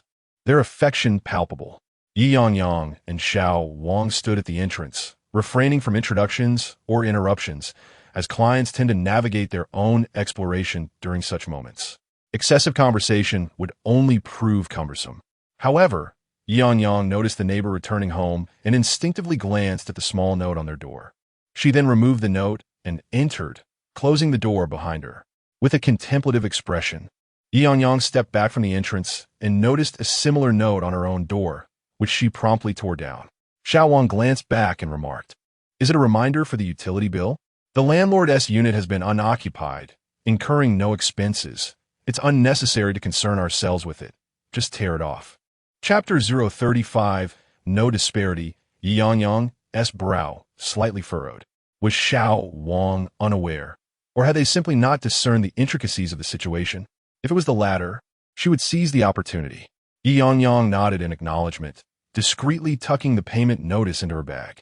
Zhanggu and Lu Jie, having thoroughly surveyed the property, expressed their desire to proceed. "Xiao Yi, we have made our decision on this apartment. Could you assist us in negotiating the price? Ideally, we are aiming for 550,000. Do you think that is feasible?" Exchanging a glance with Xiao Wang, who nearly blurted out an affirmative, Ye Yangyang's expression grew troubled. "Zhangjiu, Luji." The landlord previously hinted that while a reduction of 5 to 10,000 is possible, a significant decrease would mean fewer included appliances. She intends to take her television, refrigerator, and washing machine with her. That is unacceptable. If we need to purchase these items, it would cost us over 10,000, which effectively nullifies any savings. We definitely want the furniture and appliances included. Lu Jie promptly rejected the notion. Despite their fondness for the property, her innate prudence prevailed over fleeting joy. Ye Yangyang nodded in understanding, gesturing for them to follow her back. "How about this, Xiao Wang? Let us see if the landlord is available for a meeting at the office to discuss further." Linking arms with Lu Jie, she continued, "Actually, the properties we recommended have already undergone extensive price negotiations with the landlord. A quick online search will reveal that this is nearly the lowest price for this model. Just a few days ago, I purchased a property myself, engaging in lengthy discussions with a landlord who was only willing to lower the price by 5,000. He indicated that had it not been for my efficiency as an agent, he would have sold to someone else." Xiao Wang discreetly gave her a thumbs up from behind. "Sister Yang, you're quite the performer. You can tell a fib without batting an eye. Impressive. You bought a place? Where?" Lu Jie inquired, surprised that Ye Yangyang had made a property purchase, assuming agents would secure the finest properties given their access to insider resources. "I acquired a smaller unit, more compact than yours, with a down payment of just 60,000, generously sponsored by my father. They want me to cultivate a sense of responsibility and motivation, encouraging me to save rather than spend recklessly. However, our income fluctuates greatly, sometimes reaching 8,000, while at other times I receive a mere 1,600 base salary. With a monthly mortgage of only 1,700, I feel quite pressured." "No way. You're so capable. I'm certain your income must be substantial." Lu Jie instinctively complimented Ye Yangyang, with Zhanggu nodding in agreement. "A remarkable salesperson like you couldn't possibly earn only 1 or 2,000 a month." Both remained oblivious to the fact that their original intent was to solicit Ye Yangyang's assistance in negotiating the price. Instead, the conversation had veered toward her property purchase. "Not at all. If you don't believe me, ask my colleagues. I've only been with the company for over 6 months, and my manager mentioned that I just started to grasp things this month." Xiao Wang nodded vigorously. "Yes, indeed. Previously, my performance was all under by Zhongqing's name, and my mind felt muddled. Though the sales figures were modest, the two of them could quickly amass 150,000. However, following their breakup this month, Ye Yangyang seemed to have an epiphany, achieving over 30,000 in sales almost instantaneously. If this deal goes through, it will surely exceed 50,000, a true revelation indeed. You are quite remarkable yourself. Mastering an industry inherently requires time and cycles, especially in the realm of second-hand housing, which I find to be rather intricate. You all need to obtain certifications, don't you?" Ye Yangyang nodded, just as she retrieved her phone to display another listing from a different agency for the property she purchased. Look, this is the very apartment I bought, a cozy 2-bedroom, perfect for my solitary living.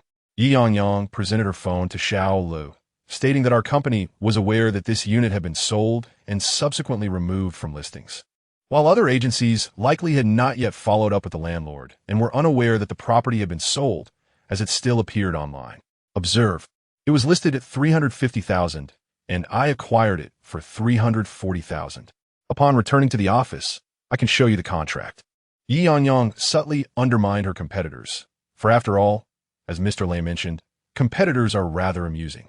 Properties that have already been sold still lingering online reflect a lack of professionalism. Xiao Lu opened Ye Yangyang's phone and noted that the apartment was well decorated, albeit a bit small with only 2 rooms, making it unsuitable for them. Nevertheless, the ambience of such a place seemed incredibly inviting, ideal for a single woman. If she were alone, she would undoubtedly be tempted by such a home. What a delightful property for only $350,000. Had I seen it sooner, I would have wanted to buy it as well. Ye Yangyang smiled gently, indicating that this proves we share similar perspectives. Lujia. Fang Yi. Let us head to the office to sit for a while until my colleague brings the landlord over. Rest assured, we will strive to negotiate the price on your behalf, as closing the deal is paramount for us. If the landlord reduces the price by 10 or 20,000, our commission only increases by 2 to 300. Losing a deal over 2 to 300 would be a significant loss for me. Xiao Lu returned the phone to Ye Yangyang, affirming, "All right, we trust you. After all, we will be neighbors once we purchase the property. If you ever find it difficult to make a mortgage payment, feel free to come over for a meal." "Sure, I will definitely come," Ye Yangyang replied. "I maintain excellent relationships with all my clients. They often refer me to their acquaintances. Our company rewards 2,000 for each client referral." Zhang Gu and Xiao Lu exchanged surprised glances.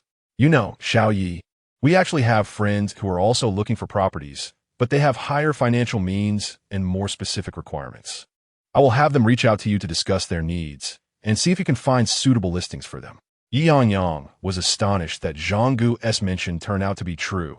That adage about one client potentially concealing 500 prospective clients is indeed accurate. Rest assured, Zhang Gu, as long as your friends are buying in Xingqing, no one can recommend more suitable properties than I can. I have that confidence, unless I lack the listing. Otherwise, clients will only be interested in my recommendations. After all, her intuition was remarkably keen, enabling her to swiftly memorize listings and match them to client requirements. She was confident that unless a client or landlord maliciously reneged, her recommendations would invariably be the most fitting. "All right, I will have him contact you tomorrow when I'm at work," Zhang Gu remarked with a hint of shrewdness in his smile. Whether new clients will be introduced tomorrow hinges on today's transactions. If no deals are sealed today, naturally, there will be no recommendations for new clients. Ye Yangyang shook her head, grateful that they had a plan for the property. Otherwise, closing a deal would indeed be quite challenging. Upon returning to the office, only Sister Wen remained, awaiting assistance with negotiations and contract signing, as the other employees had already clocked out. Sister Wen herself was uncertain why she had such confidence in Ye Yangyang's high success rate with second visits to clients. Xiao Lu, having arrived at the office, mentioned feeling a bit hungry and politely declined Ye Yangyang's offer to rest there, opting instead to visit the nearby fast food restaurant to satiate his hunger. Especially since the negotiations and contract signing could take an indeterminate amount of time. Xiao Wang swiftly contacted the landlord, who, upon hearing that the clients were in discussions and noting the minor price discrepancy, indicated that he would bring his elderly partner over immediately. Xiao Wang instinctively inquired about the price, to which the landlord candidly replied that the bottom line remained at 550,000, with a nominal commission for the agency. Should the price fall below this figure, no commission would be offered. Xiao Wang wore a pained expression, his tone tinged with grievance, yet his eyes sparkled with joy, as he urged there's no difference at 550,000. Hurry over to sign the contract. Chapter 036. The news broadcast Zhang Gu and Xiao Lu consumed their food swiftly, engaging in a dialogue about various matters, and did not emerge immediately after finishing their meal. The landlord couple, residing in close proximity, gradually approached with a contract bag in hand. At this moment, Ye Yangyang received 2 more internet calls. Sister had intended to share a few words with Ye Yangyang, but upon noticing the incessant phone calls, she looked at her in surprise. What property have you posted online? Why are you receiving so many calls? Share some tips with the other employees who are struggling to attract clients online.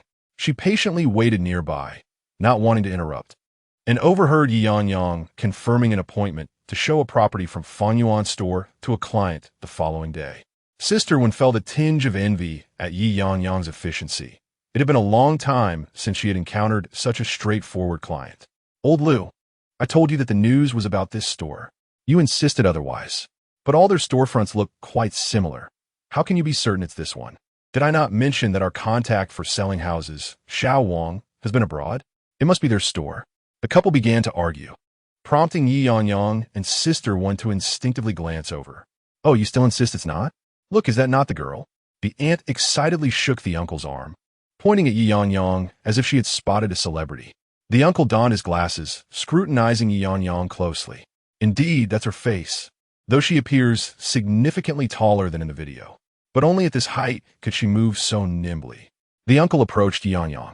Young lady, are you not the heroine from the news? The one who single-handedly thwarted a bank robbery? The couple's phones displayed Ye Yangyang's interview photo prominently, and after a moment of comparison, they became quite animated. Oh my, we are seeing you in person. We watched the video. You are truly courageous. Are you the one selling our house? We feel very reassured in trusting our property to such a brave and upright person. The uncle and aunt gushed with excitement, their admiration for Ye Yangyang evident. Had they possessed paper and pen, they would have eagerly sought her autograph. Meanwhile, the client on the other end of the call, perhaps also watching television, instinctively glanced at their computer upon hearing the couple's exclamations. The name of the agent displayed was indeed Ye Yangyang, and upon looking back at the television, they noted that while the image on the computer was enhanced, the girl on the screen appeared quite bashful, surprisingly dedicated to her clients. Xiao Yi, I'll add you on WeChat. Please send me the property information later. If it's suitable, I'll come to see it. If you're busy, feel free to attend to your own matters first. All right, Sugu, I will contact you later. I have keys to both properties you're interested in. You can view them directly when you have time tomorrow. Okay, you go ahead. Ye Yangyang was taken aback by this client's proactive request to connect on WeChat. She had anticipated a longer conversation. This straightforwardness made her feel positively inclined towards the client. She was unaware that the matter with the reporters regarding the bank incident had seemingly reached a conclusion, and that she merely needed to arrange the down payment and mortgage transfer for Tuesday. To their astonishment, the news was broadcast today, and even more surprising was the influx of attention directed towards her, with numerous individuals taking to the internet to search for her, resulting in a quiet surge of followers across several platforms. Ye Yangyang ended the call and turned to the landlord and his wife, inquiring, "Hello, may I ask who you are?" Xiao Wang, standing at the door with a look of melancholy, gazed at Uncle Lu and Aunt Wei, saying, "Uncle and Aunt, it's been me reaching out all along. After all this time, can't you tell my voice apart?" Only then did Uncle Lu and Aunt Wei notice the forlorn Xiao Wang at the entrance. "Oh, Xiao Wang, of course we know it's you. We came out to find you, excited to see the hero of the day. You see, your shop has gained quite the notoriety. We had no idea a bank robbery had occurred in our district. Little Ye has truly done remarkable work," Aunt Wei remarked, giving a thumbs up. "Could it be that one of Little Ye's clients has taken an interest in our property? If so, we trust her completely." Xiao Wang opened his mouth, unsure of what to say. In the past, landlords had treated them like thieves, but today, the landlords expressed their trust in her. Why? At that moment, Uncle Lu and his wife approached the shop's entrance, their eyes immediately drawn to the 2 banners prominently displayed inside. Uncle Lu nodded approvingly. "Wonderful. Good deeds deserve recognition. Little Ye is truly exceptional." Zhang Gu and Xiao Lu, perhaps sensing the landlord's arrival, hurried over from the nearby snack shop, only to overhear the landlords extolling Ye Yangyang's virtues. The two had not even noticed the banners on the wall, thinking they were mere decorations, but now they found themselves perplexed by the notion of Ye Yangyang's heroism. Is it really Little Ye who acted heroically? The landlords, Noticing the two young men were unaware of the news, eagerly pulled out their phones, regardless of whether the others recognized her. Young man, look at this. This is little Yi, who bravely defended the public property. A young lady who dared to confront a robber. We trust her completely with our house. A girl with such a strong sense of justice will never deceive us. Aunt Wei, witnessing Uncle Lu sharing their news clip with strangers, joked, "You old man. You are just chatting away without considering if they know her." Young men, let me tell you, this comrade Yi is truly remarkable. The news already commended her. And anyone recognized by the party and the people must be outstanding. If you're looking to buy a house, make sure to seek her out. Ye Yangyang felt a blush creeping to her cheeks as Uncle Lu and Aunt Wei praised her. Wen Jia seized the opportunity to glance at Uncle Lu's phone, exclaiming, "Oh my, she made the news today. We had no idea. We thought the interview would lead nowhere. It's amazing it aired so quickly. Uncle, could you send me that video? I'd like our company employees to learn from it." "Of course, I'll send it right away." Uncle Lu, sensing a kindred spirit, was eager to add Wen Jia on WeChat. Zhang Ge felt a mix of embarrassment and surprise, as this was the usually gentle Ye Yangyang. Those who had interacted with her could hardly reconcile her with this fierce persona. However, according to the news, she fought valiantly against ruthless robbers to safeguard her clients' interests and protect their assets. After receiving numerous accolades, this remarkable young woman, instead of taking a break or retreating for a while, diligently continued her work. Those who encountered Ye Yangyang found her to be modest, kind-hearted, and even somewhat gentle, giving off a sense of being easily approachable. Her harmless demeanor is precisely why they sought her assistance. Surprisingly, Brother Zhang found himself compelled to express that one should not judge a book by its cover when describing a girl, yet he felt a genuine admiration for her. They were indeed fortunate to have encountered an ethical agent during their first home purchase. Despite their elders constantly warning them about the cunning nature of real estate agents and advising caution in such dealings. At that moment, all apprehensions dissipated, as both parties developed an instinctive fondness for Ye Yangyang due to the landlord's commendations. It felt as though they were entrusting her with a significant matter, allowing themselves to rest easy. A hero recognized by the nation would undoubtedly live up to their expectations. Chapter 37. The Corporate Bravery Award in the Past. Negotiations were typically characterized by dichotomy, with landlords and clients seated on opposing sides of the table. However, this time, Ye Yangyang found herself facing the clients, who, along with the landlord, regarded her with a subtle yet amiable intensity. This atmosphere made her feel somewhat uneasy. "Excuse me, could you please tell me what the price of the house is?" Little Lu, unable to suppress her eagerness for the property, ventured to speak first. "Why don't you just state how much you are willing to pay? Since you are clients of Xiao Yi, as long as you refrain from excessive haggling, we are genuinely inclined to sell. I trust you have shown interest in our property by sitting down to negotiate," the landlord responded. "Andy, we are indeed earnest in our desire to purchase. We are quite fond of your house and have researched the market prices. We would not dream of offending you with unreasonable offers. A smooth transaction benefits us all. After all, goodwill fosters prosperity in business." Little Lu flattered Aunt Wei, placing a hand on her stomach. "Our circumstances are modest. We are preparing for marriage and children, and expenses are mounting. Therefore, we hope you might consider reducing the price a bit. Would 550,000 be acceptable?" Little Lu initially intended to propose 560,000, but Brother Zhang nudged her, prompting her to stick with the previously discussed figure of 550,000. After all, even a reduction of 1,000 or 2,000 would represent a month's worth of living expenses for them. "All right, that sounds reasonable. How could I refuse? Especially with a pregnancy involved? This is no trivial matter. It's no wonder Xiao Yi recommended our property to you. Have you seen the nursery? We spent over 5,000 on that crib, and the room was decorated with eco-friendly materials. It has aired out for more than 2 years. You can move in without concern.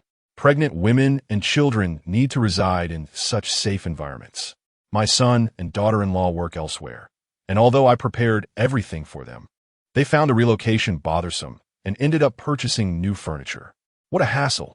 Initially, I intended to remove some furniture and appliances, but considering your situation and your connection to Xiao Yi, my bottom line is actually 560,000. 550,000. However, in light of Xiao Ye's commendable reputation, I can accept 550,000. For other clients, I wouldn't budge below 570,000 and would still require them to take the furnishings with them. The landlord and the clients engaged in this exchange without any need for Ye Yangyang to mediate, easily agreeing on the price. Xiao Wang had prepared numerous arguments. Yet before he could articulate them, both parties had reached an agreement. Brother Zhang exchanged glances with his partner, surprised by the landlord's willingness. They recognized that the landlord genuinely favored Ye Yangyang. With the price settled within their expectations, Brother Zhang nodded. We didn't anticipate Xiao Yi's heroism. Since you are being so accommodating, we are not ones to linger unnecessarily. We accept 550,000. We had initially hoped to negotiate a lower commission for Xiao Yi, but there is no need for you to assist us with the application. We will pay the full amount. Sister 1, holding the contract, was somewhat incredulous, noting that it was rare to encounter such straightforwardness in selling new properties, feeling as though her expertise was rendered obsolete. Since everyone is so agreeable, might we finish early tonight? Sister 1 felt a wave of joy upon hearing Brother Zhang's words. It's all right, Brother Zhang. Since Xiao Yi has mentioned a discount, it shall indeed be honored. As intermediaries, we must uphold our promises. I only hope that in the future, you will refer more clients to us. Xiao Yi is working diligently to become a partner store manager. Absolutely, I will inquire with my colleagues at work tomorrow and have him reach out to Xiao Yi. We have complete faith in her capabilities. Indeed, Xiao Yi is such a good person. She will undoubtedly take responsibility. She will not behave like typical intermediaries who recklessly quote prices to profit from the difference or recommend unreliable properties, nor will she shirk from post-sale responsibilities. Xiao Yi is the type of person who will fight for you. Aunt Wei seemed to know Ye Yangyang quite well, passionately advocating for her. In the minds of their generation, being featured in the news, even on a local station, signifies that one is a good person, indeed, a very admirable person. While the industry may be diverse, seeking out those who have received recognition from television is certainly a wise choice. Xiao Lu gazed at her name inscribed on the contract, nodding vigorously. Yes, I will definitely recommend her. Whether buying or selling a house, seeking Xiao Yi is the right choice. Half an hour later, both parties left.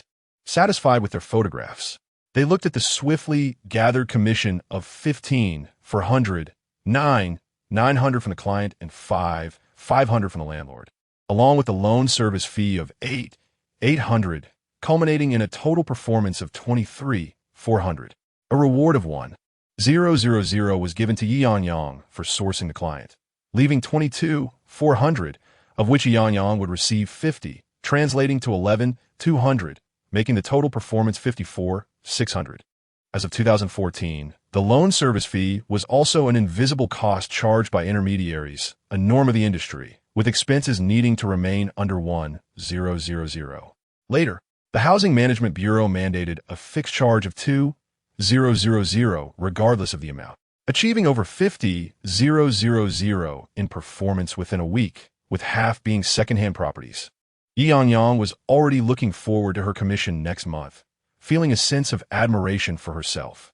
Xiao Wang tidied up the store, ensuring that the goddess of wealth, Yi, would not dirty her hands. Sister Wen sat at the computer, sending out celebratory news while sharing a video sent by Uncle Lu across the entire company and regional groups. Our store's hero, Ye Yangyang, has made it to the news. The client and landlord recognized her, eliminating the need for us to negotiate. They signed a contract directly, achieving a performance of 22,400. Everyone, please feel free to share this.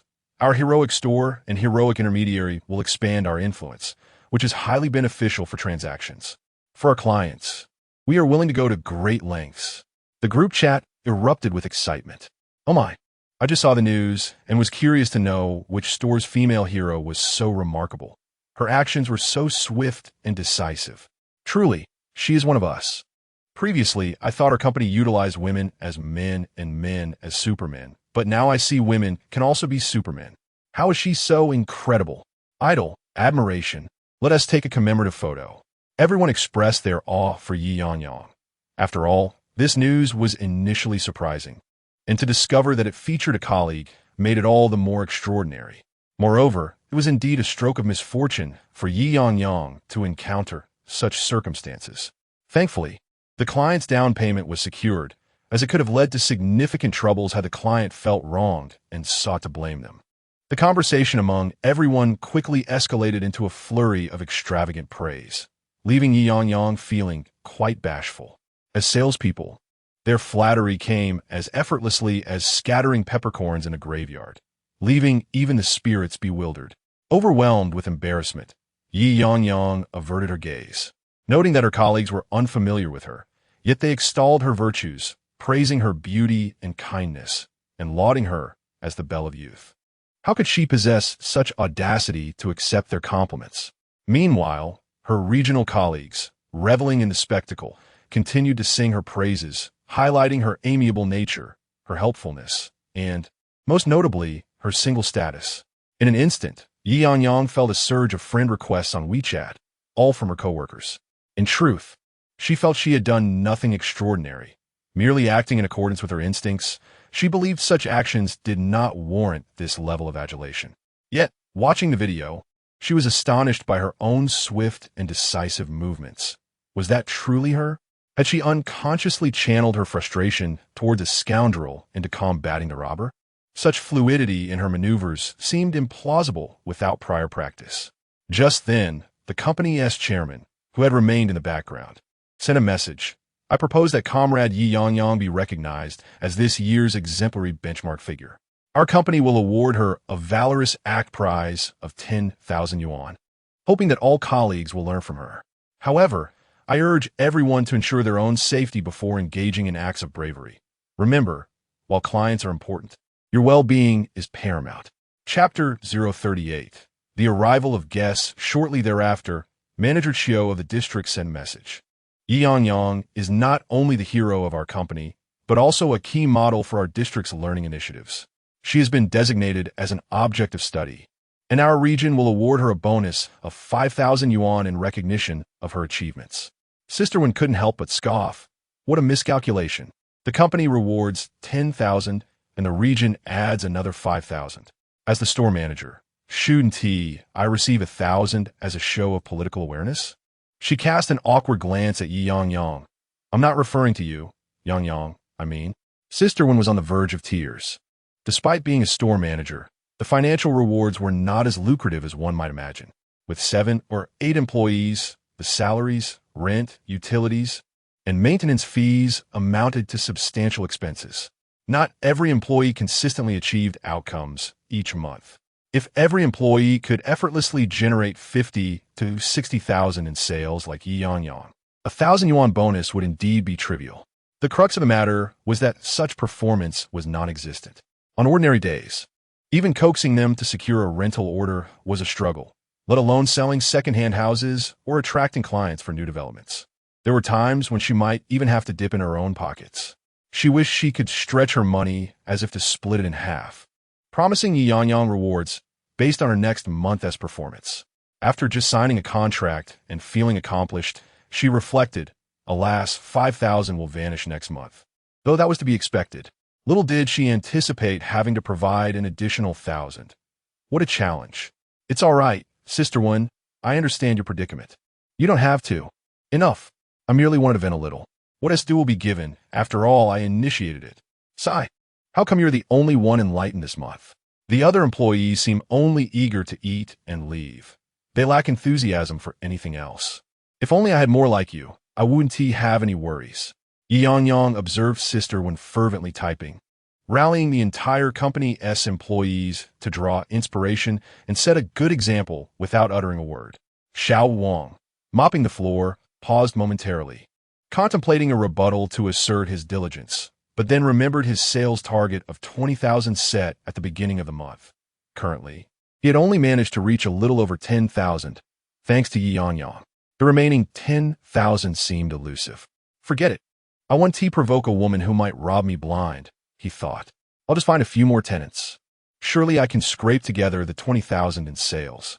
After sending a few more messages, Sister Wen suddenly couldn't contain her laughter. I've just realized that the one suffering the most right now, isn't me, but by Zhengqing. In just a week, Yangyang, you've achieved 50,000 in sales. Ever since he broke up with you, your orders have been rolling in, and Bai Zhengqing is just shy of 50,000 to open his store. Had he not ended things with you, he could have opened his store next month, but here he is, having broken up with you. Sister Wen let out 3 hearty laughs, realizing that human joy and suffering often exist in contrast. The thought of Bai Zhengqing's current predicament brought her immense joy. She felt that Bai Zhengqing had yet to meet the requirements to open a store. Previously, she hadn't noticed, but over these past 2 months, he had begun to appear increasingly frivolous and unstable. She understood the employees' eagerness to open their own stores. After all, who doesn't desire a share of the profits as store managers? However, was the profit so easily distributed? There were times when she barely scraped by. Without Ye Yangyang's assistance, and with no capable subordinates, opening a store, he might as well close it down within 3 months. Ye Yangyang simulated faintly, feeling that the timing of her rebirth was fortuitous.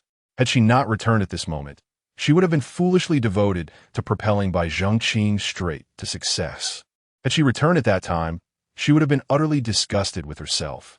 She expressed her gratitude to Sister One for her assistance. Without her constant reminders and support, she would not have awakened so swiftly. Her goal was to achieve a performance of 150,000 as soon as possible to participate in the training for reserve store managers, and subsequently to generate 200,000 in sales to open her own store. She wondered who would reach this milestone first, she or Bai Zhengqing. Sister Young, if you maintain this pace of transactions, it is possible that you might indeed open your store before Bai Zhengqing. Achieving 50,000 in a week is truly legendary for this establishment. If you continue to excel over the next fortnight, you will undoubtedly become the company's legend. Xiao Wang admired Ye Yangyang's accomplishment of generating over 50,000 in just half a month, although other stores had also achieved similar figures. For instance, the reserve store manager at the Fangyuan branch had a record single transaction of 80,000, yet it was a stroke of luck, as the client had purchased over 2 million in properties. Whether he could confidently replicate such performance was uncertain, and Ye Yangyang's transactions, though seemingly modest, were consistent. The property owners held her in high regard, and over time, she would undoubtedly secure a substantial client base. Experience truly mattered in the second-hand property market. After all, it is often said that one client can lead to 500 potential clients. Xiao Wang unabasit lipides Ye Yangyang, increasingly convinced that she might indeed open her store before Bai Zhengqing. He felt it necessary to remind her to consider taking on more apprentices. "Then I shall take your words as a good omen." Ye Yangyang did not contest Xiao Wang's enthusiasm. Surpassing Bai Zhengqing had always been her ambition. While she no longer cared for Bai Zhengqing as a person, who wouldn't relish the thought of trampling their most disliked rival underfoot. Tomorrow, besides a few clients in the second-hand property sector, she had no clients from Yingyue Residence. Other salespeople could bring their clients directly to the sales office. Her second-hand clients were concentrated in the afternoon and evening, while she would accompany Manager Chung and their team on visits in the morning, taking the opportunity to gather valuable resources from 5 stores. Having planned her work for the day ahead, Sister Wen completed her tasks, and the 3 of them closed the door. "Yangyang, you will receive 1,000 in rewards next week when you accompany me to the store manager meeting.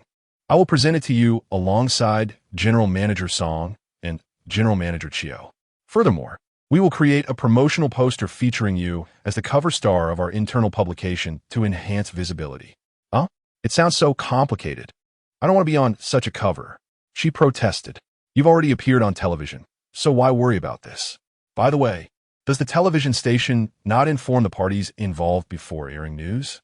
We could have boosted their viewing figures by waiting in anticipation, but regrettably at that hour, everyone was either still at work or on their way home, thus missing the local news after 7:30. Such a pity.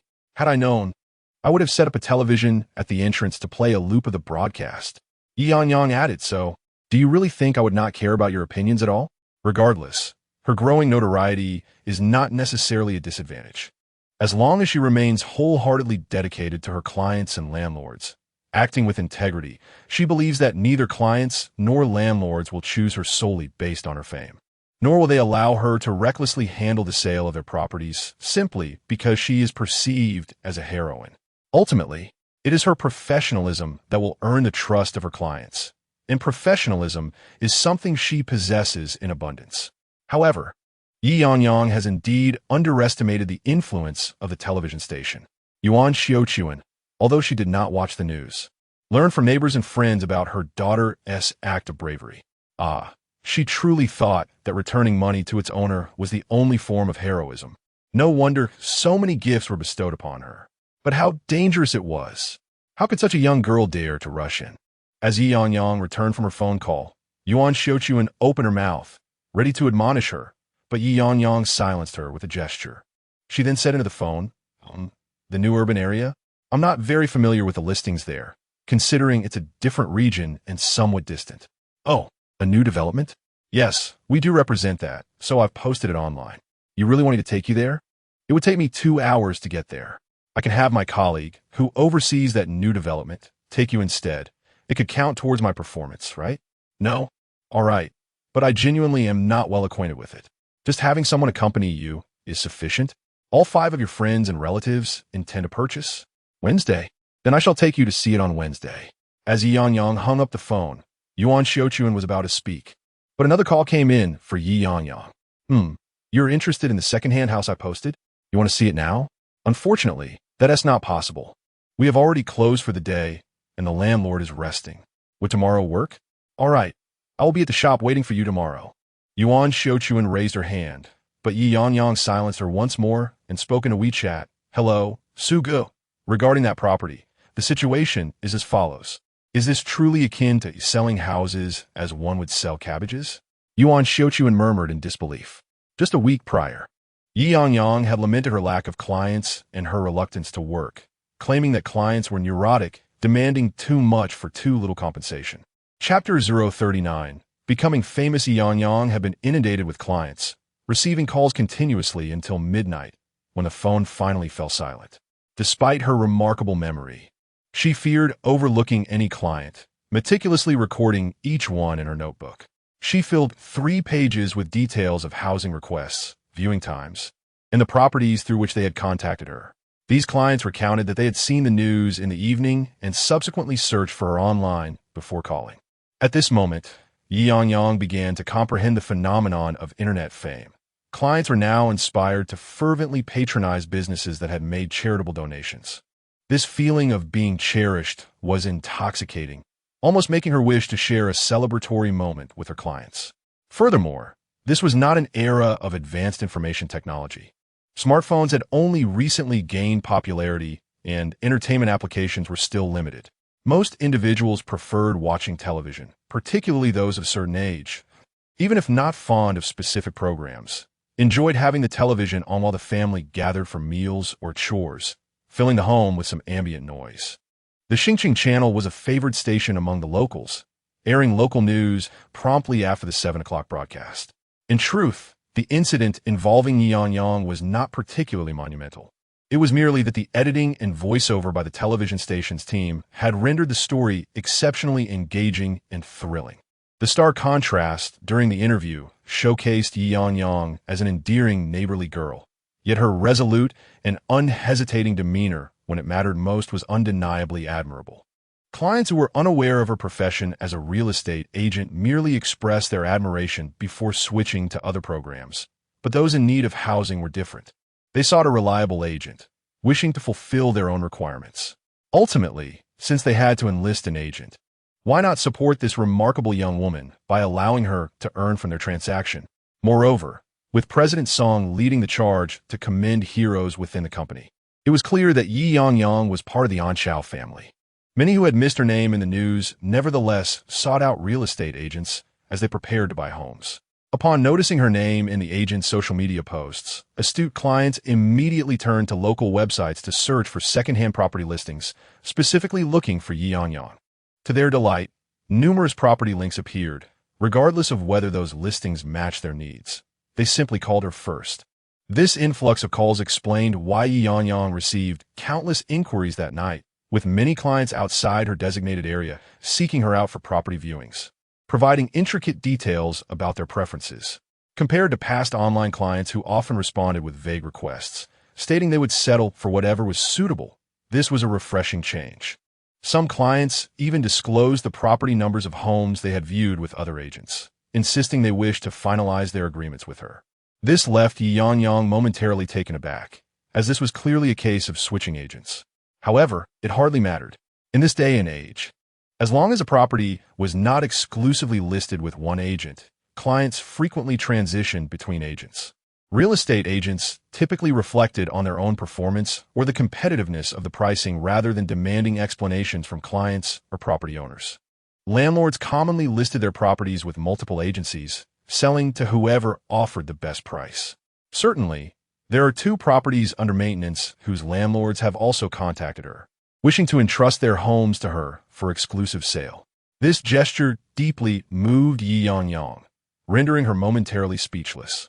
As she gazed at the 3 pages of clients, her excitement was palpable. It was no wonder that everyone aspired to become an internet celebrity, for such a modicum of attention could yield such substantial rewards.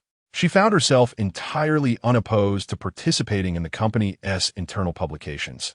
If fame brought with it both renown and profit, she relished the sensation. Yangyang, it's already past midnight. You claim you haven't eaten dinner just to take calls. What kind of job is this? Who is still looking to buy houses at this hour? Moreover, the risks are substantial. You could have encountered robbery. Why not consider quitting? Your mother has asked a friend to help you find a new job, one that is stable and safe in an office, Yuan Xiujun remarked. Upon noticing that Ye Yangyang had finally ceased making calls and her voice was somewhat hoarse, she offered her the warm milk that had been kept ready. Drink the milk, brush your teeth, and hurry to bed. You know staying up late is detrimental to your health. Mom, having numerous clients is a good thing. You don't understand. If all these clients who called today close deals with me, I could earn tens of thousands. If I open my own shop and reach a performance of 100,000, I could receive an 80 commission. What industry offers such substantial profits? I know you care about me, but I wish to strive a little harder, Ye Yangyang replied. 80? Who knows if these clients are merely acting on impulse? If it were truly that lucrative, you were still asking me for living expenses just 6 months ago. Yuan Xiujun murmured, but seeing that Ye Yangyang did not respond, she quickly opened her computer to match the clients with available properties. Understanding that a grown child is no longer under the mother's control, she decided to let her continue on this path and would wait to see if her enthusiasm remained once the initial excitement from the clients faded. Yuan Xiujun retreated to her room to sleep, while Ye Yangyang diligently matched all the clients with properties, planning to follow up with them the next day. Upon reflection, she realized that the company's listings were still insufficient. It seemed that the quality properties at her disposal could be depleted rapidly. The remaining listings were somewhat overpriced. Thus, she resolved to allocate time the following day to develop new listings and to discuss price adjustments with the landlords of the overpriced properties, hoping to negotiate lower rates. Having established her agenda for the next day, she glanced at the clock, noting it was already past 2, and the milk beside her had grown cold without her having taken a sip. Hesitant to use the microwave due to her sensitive stomach, she secretly poured the milk into a cup for the family's teddy dog. Chocolate, finish this for me, and I promise to buy you some jerky, she whispered. Chocolate let out a soft bark, prompting Ye Yangyang to shush him quietly as she washed the cup and returned to her room, where she quickly fell asleep. The next day, following their usual routine, Ye Yangyang attended the morning meeting with vibrant energy. Noticing Bai Zhengqing standing nearby, she shared updates on the previous day's transactions and the promotion of new properties. Subsequently, she communicated with 5 store managers regarding the visiting schedule of Manager Zhang. Taking advantage of Manager Zhang's absence, Ye Yangyang ventured to the adjacent residential complex, beginning her rounds at one building. Instead of making calls in succession, she decided it would be more efficient to return to the store with her list and phone the clients. Ultimately, when a property remains unoccupied, it is often the landlord contemplating a sale. If selling is not the intention, renting could be a viable alternative. An empty house tends to accentuate its dilapidation. As the saying goes, a house is nurtured by its inhabitants as much as it nurtures them. The presence of residents breathes life into the dwelling. However, to her surprise, upon reaching the entrance of the apartment building, she noticed a water bill printed and affixed to the display board, dated for today. Some residents, having ventured out for groceries this morning, had already torn off 2 notices. With a keen glance, Ye Yangyang swiftly identified her targets. Units 802, 1401, and 1801 in this building, all reflecting a water bill of 0. Excellent. She would proceed to contact these 3 households. Chapter 040. The sturdiest alliance. Initially, I believed that due to time constraints, I would only manage to visit 2 buildings today. However, the water bill unexpectedly heightened Ye Yangyang's efficiency, allowing her to complete visits to 12 buildings in an instant, each containing 3 units. She diligently noted down over 40 apartment numbers from the previous month that had not incurred water fees, feeling quite satisfied with her speed. Although she was aware that not all these properties would sell, many were likely listed with agents. Yet she was confident that the landlords of these properties had a significant inclination to sell. Upon receiving a message from Li Kaiyan that they were nearing the shop's entrance, Ye Yangyang hurried back, knowing it would be unseemly for her, as an intermediary, not to greet her clients at the store. However, before she could reach the entrance, she spotted Xiao Wang standing like a sentinel, making exaggerated facial expressions towards her. "Xiao Wang, what are you doing?" Ye Yangyang was perplexed by his expression. Could it be that someone was seeking her out due to her growing reputation? Earlier that morning, she had informed Xiao Wang that she had acquired more than 10 new clients, which had understandably stirred his jealousy. If someone truly came looking for her, she would not have been surprised. Unexpectedly, as she attempted to enter the shop, Xiao Wang rushed forward and grasped her arm, saying, "Don't go in. Bai Zhengqing hasn't left yet." Ye Yangyang chuckled lightly. "Xiao Wang, there is no need to worry. I no longer regard him with any significance. His presence or absence holds little sway over me, as I can easily disregard him. But he has also brought San Jie to work in the shop as a new employee. Can you really just overlook that?" Xiao Wang retorted dryly. Who would have thought that this couple would be so relentless?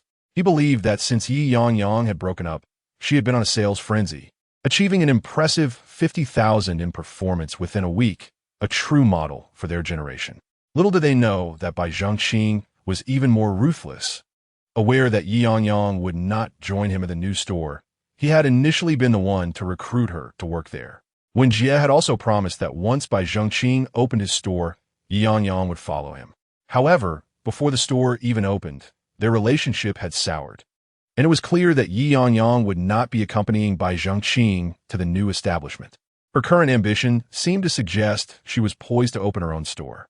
Thus, even if Bai Zhengqing achieved a performance of 200,000, he would not be able to open a store without employees, as when Jie would never permit it.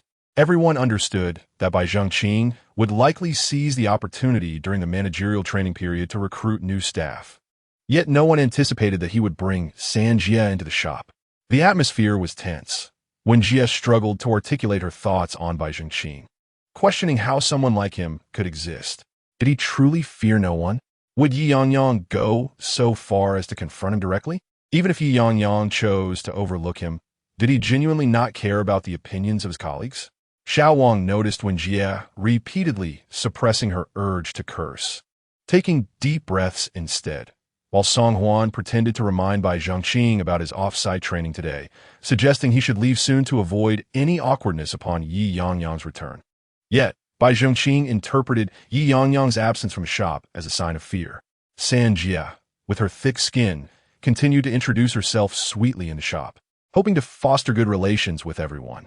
Xiao Wang observed when Jie and Song Huan rolling their eyes in exasperation, secretly sharing their disdain in a gossip group devoid of Bai Zhengqing and Ye Yangyang, exclaiming how insipid and contrived the situation had become.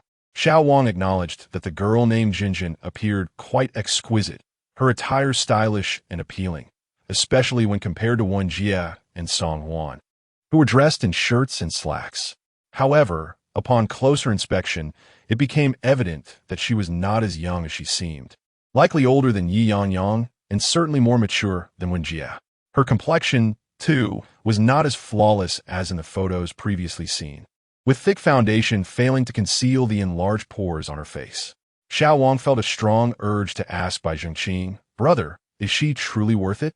Yet, seeing Bai Zhengqing gazing at Jinjin with such deep affection, Xiao Wang held back his words, unable to articulate the adage that beauty is in the eye of the beholder, and instead resorted to his physical education teacher's phrase, a turtle staring at a green bean. Do they see eye to eye? Receiving a subtle hint from Yingyue, he realized he must prevent an awkward situation for Ye Yangyang, who had just returned from the room. Observing that Bai Zhengqing showed no intention of leaving, and with manager Zheng and others due to arrive shortly, Xiaowang thought it best to prepare Ye Yangyang for the impending encounter, so she would not be caught off guard and lose face. He excused himself to smoke and positioned himself near the entrance, waiting for Ye Yangyang to return. When he saw her, he couldn't help but exclaim that Sister San had come to the shop, yet the smile on Ye Yangyang's face remained undiminished. My dear Yangyang, how can you still smile? Did you hear what I said? Ye Yangyang nodded, reassuring him, Don't worry, Xiaowang, I understand your meaning. However, I am not the one who has erred, nor am I the subject of disparaging gossip. Why should I feel embarrassed to smile? Let's take it easy. As long as we work at the same company, we cannot avoid seeing each other. Just think, as long as I continue to thrive, the one who should feel discomfort is Bai Zhengqing, not me. Xiaowang gave Ye Yangyang a thumbs up, proclaiming, with this mindset, you have truly matured. Not to mention, your performance last week must have been enough to trouble Bai Zhengqing. He is clearly anxious. Otherwise, why would he resort to such a reckless strategy, bringing both his ex-girlfriend and current girlfriend together? He certainly has a mess to clean up. Ye Yangyang lifted her chin slightly, remarking, well, he will have many more opportunities to feel uneasy. I've suddenly realized something.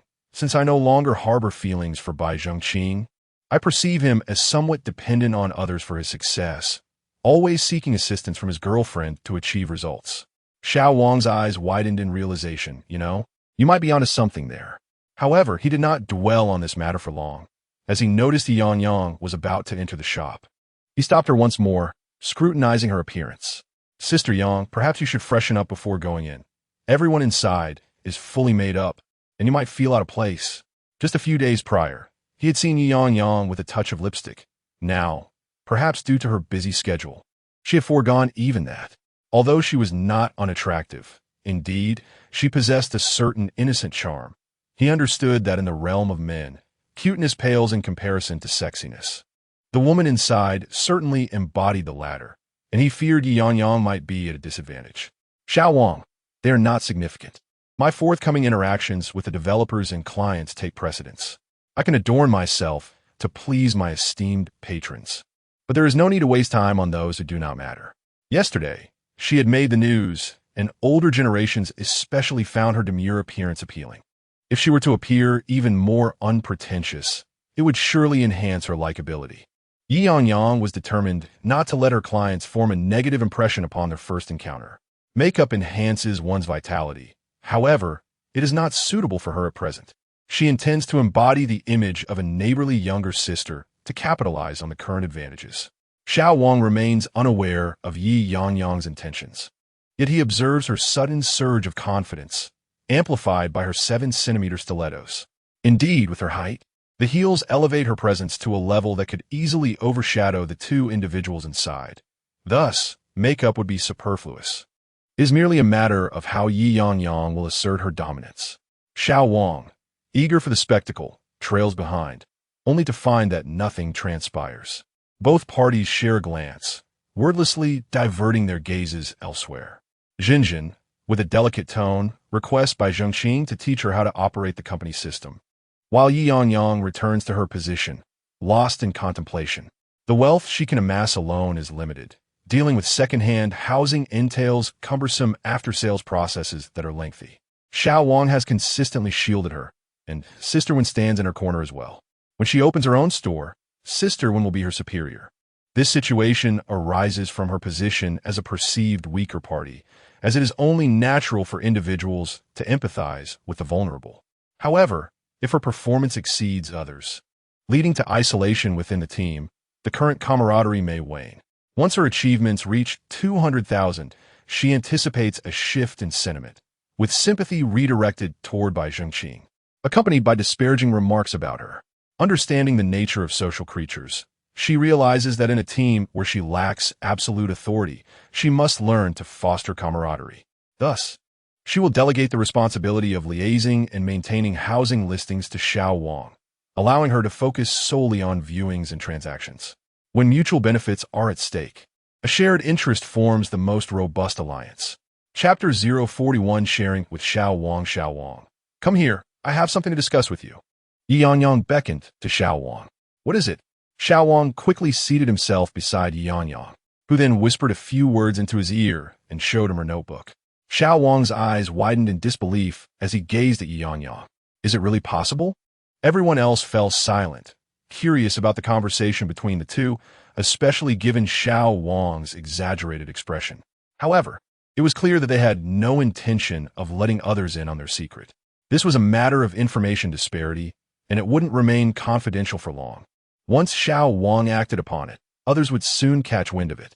Ye Yangyang nodded. Wow, how come I never thought of this? If it works, the efficiency will be astounding.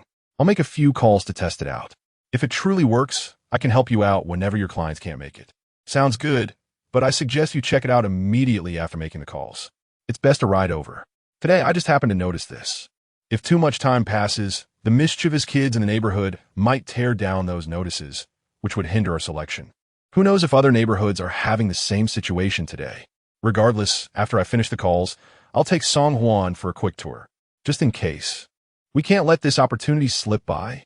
Xiao Wang was instantly invigorated. The prospect of swiftly acquiring numerous properties made even the most tedious phone calls seem worthwhile.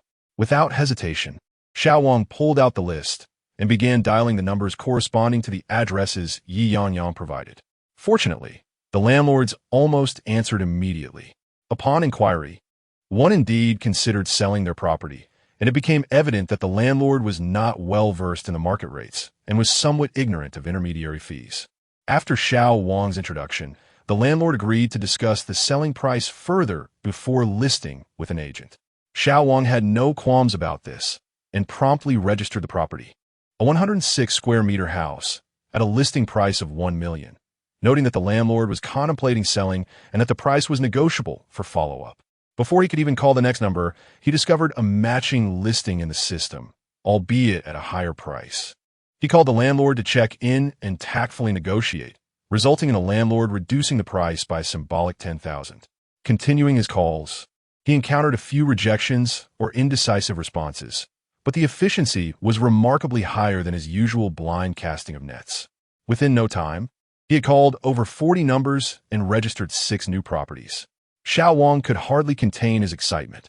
After all, a week's worth of work typically yielded only 1 new listing, and now he had achieved 6 in under half an hour. Song Huan, let us go out and check the properties. Yang, when we return, I'll treat you to a Coke, Xiao Wang exclaimed, urging Song Huan to continue checking the water meter. No need for that. Just inform me of any quality listings as soon as possible. You know how many clients I have. Ye Yangyang felt a tinge of regret for sharing such a lucrative opportunity, but she recognized her limitations and the necessity of delegating some tasks. Xiao Wang was a good person, and she felt assured he would follow up on the properties diligently. Bai Zhengqing observed Ye Yangyang with a subtle expression, contemplating saying something. However, considering Zhenzhen's presence, he refrained from speaking.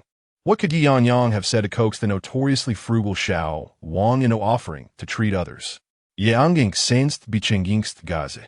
After Xiao Wang departed, it was just her and Sister Wen left, while Bai Zhengqing and Zhenzhen remained in the store. The atmosphere seemed to envelop them in a subtle tension. Gradually, Ye Yangyang straightened her face and focused intently on her computer. Zhenzhen's coy voice became somewhat grating, and Sister Wen, seated at the back, found herself at a loss. What a battleground this was. Despite her efforts to keep the two apart, they still congregated together. Who would come to her rescue? Fortunately, salvation arrived swiftly. A minibus from Yingyue parked right at the store entrance. Yangyang, have we arrived a bit late? Everyone seems to be busy, Li Kaiyan remarked as he pushed open the store door. His well-fitted suit accentuated his unique charisma. Indeed, the aesthetic of the sales department was markedly superior to that of ordinary individuals. The moment Li Kaiyan appeared, Ye Yangyang felt an invigorating freshness fill the air. Alongside a group of beautiful property consultants, Manager Zheng's commanding presence among them was instantly captivating. Gazing at Manager Zheng, Ye Yangyang found herself inspired. Manager Zeng was not merely a conventionally beautiful woman. She possessed a certain fortitude. Yet at her age, outer beauty became less significant. It was her grace and demeanor that enthralled, embodying the very essence of a strong woman that Ye Yangyang aspired to emulate. She resolved to become a person like Manager Zeng, believing that inner charm eclipses superficial appearances. Noticing that most of the property consultants had arrived, Ye Yangyang hurried to greet them. Sister Zeng, Yingyue, Jiasi Jie all came. She exclaimed, "Please come in and take a seat." Sister Wen also approached Sister Zeng. "It's been a while. You look even more radiant." "What do you mean? It is you young ladies who are truly beautiful, especially Yangyang. Wen, you finally brought a guest this time. We can all see her hard work promoting our project. Indeed, Yangyang is an employee I hold in high regard, which is why I sent her to lure at the new project. I hope she hasn't caused you any trouble." "Not at all. Sister Zeng even wants to recruit Yangyang to work at our project." Li Kaiyan chuckled as he surveyed the store's environment. His gaze landed on the prominently displayed banner dedicated to Ye Yangyang, and he recalled a comment made by a client the previous day about an agent from Inchao who bravely fought against criminals to protect a client's down payment. "Is that Ye Yangyang?" Li Kaiyan asked, astonished. "So courageous?" Meanwhile, Sister Wen was already engaged in lively conversation with Manager Zeng. "That won't do. Yangyang is one of my finest employees. She is truly in her element right now. And at this rate, opening a store in 3 months will be no challenge. I am counting on her to lead. What a pity. She is indeed a remarkable talent." Kaiyan isn't joking. "I genuinely find her impressive, particularly her proactive attitude. It's rare to see such vigor in young people. Our commercial project is about to launch, and I am eager to have her sell it." "Commercial? She can handle clients like an agent. No problem. All right. I understand you can't bear to part with her. I wouldn't want to either." After Manager Zeng expressed his fondness for Ye Yangyang, he promptly got to the point. "I have come today to deliver some materials for you. Kaiyan, please arrange the display stands, and here's some snacks. I know it's particularly arduous for you when bringing clients, but I hope you will continue to do so." Manager Zeng signaled to Dai Jiasi and the others to bring down the prepared gifts, and the young ladies were unpretentious, promptly unloading boxes of large gift packs from a vehicle. "Oh, why such formality? Bringing clients benefits us all. It's only right," one of them remarked. "Isn't it our hope that you will work even harder to promote our properties? Even if you don't have clients, we would appreciate it if you could sing our praises.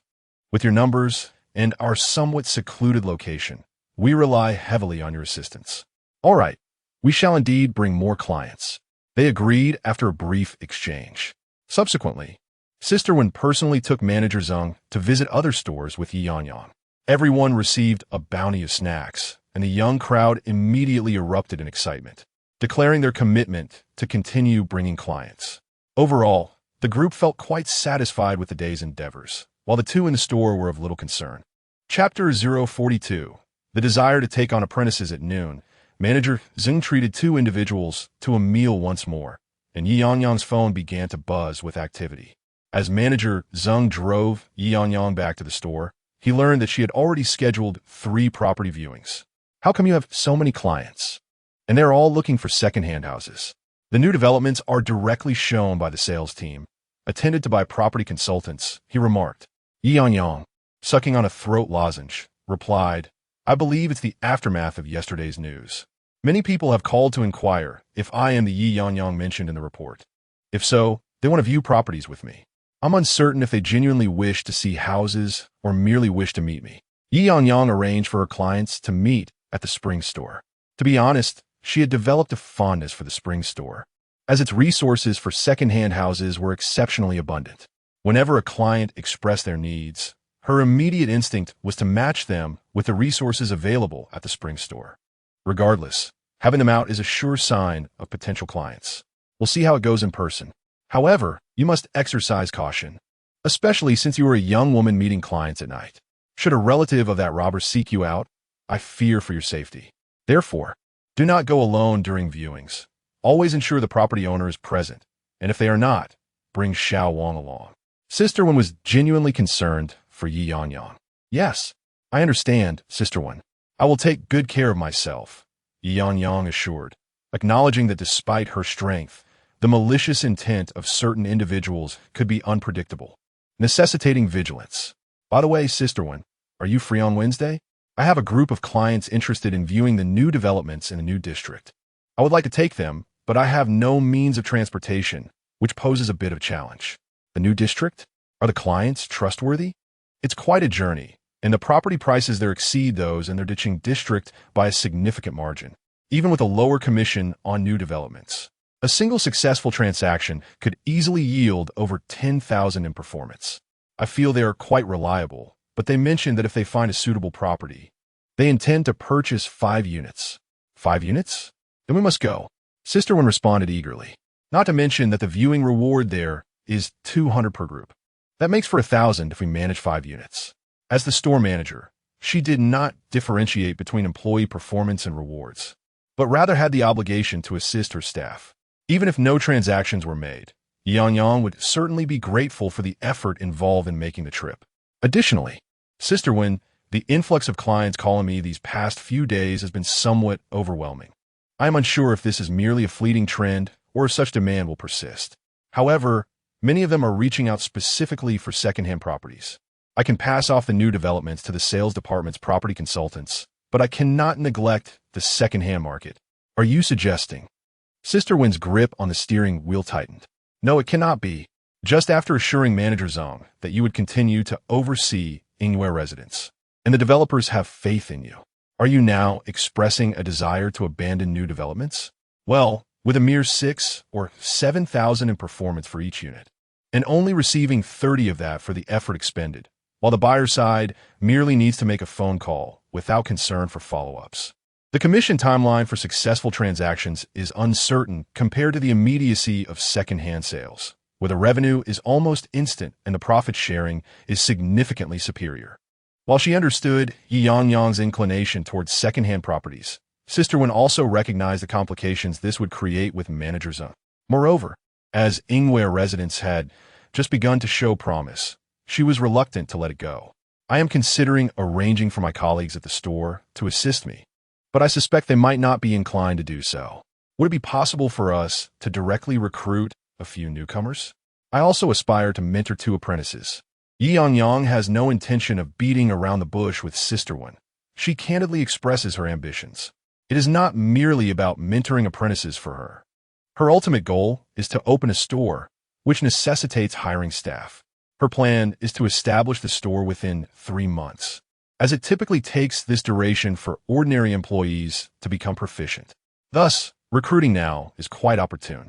Apprentices, Sister Wen nods, instantly grasping Ye Yangyang's intent.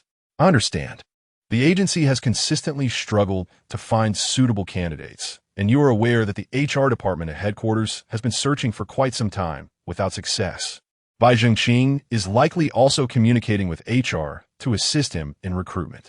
If you require personnel, I will also find a way to recruit them myself, and you simply need to agree to let me take my apprentices with me when the store opens.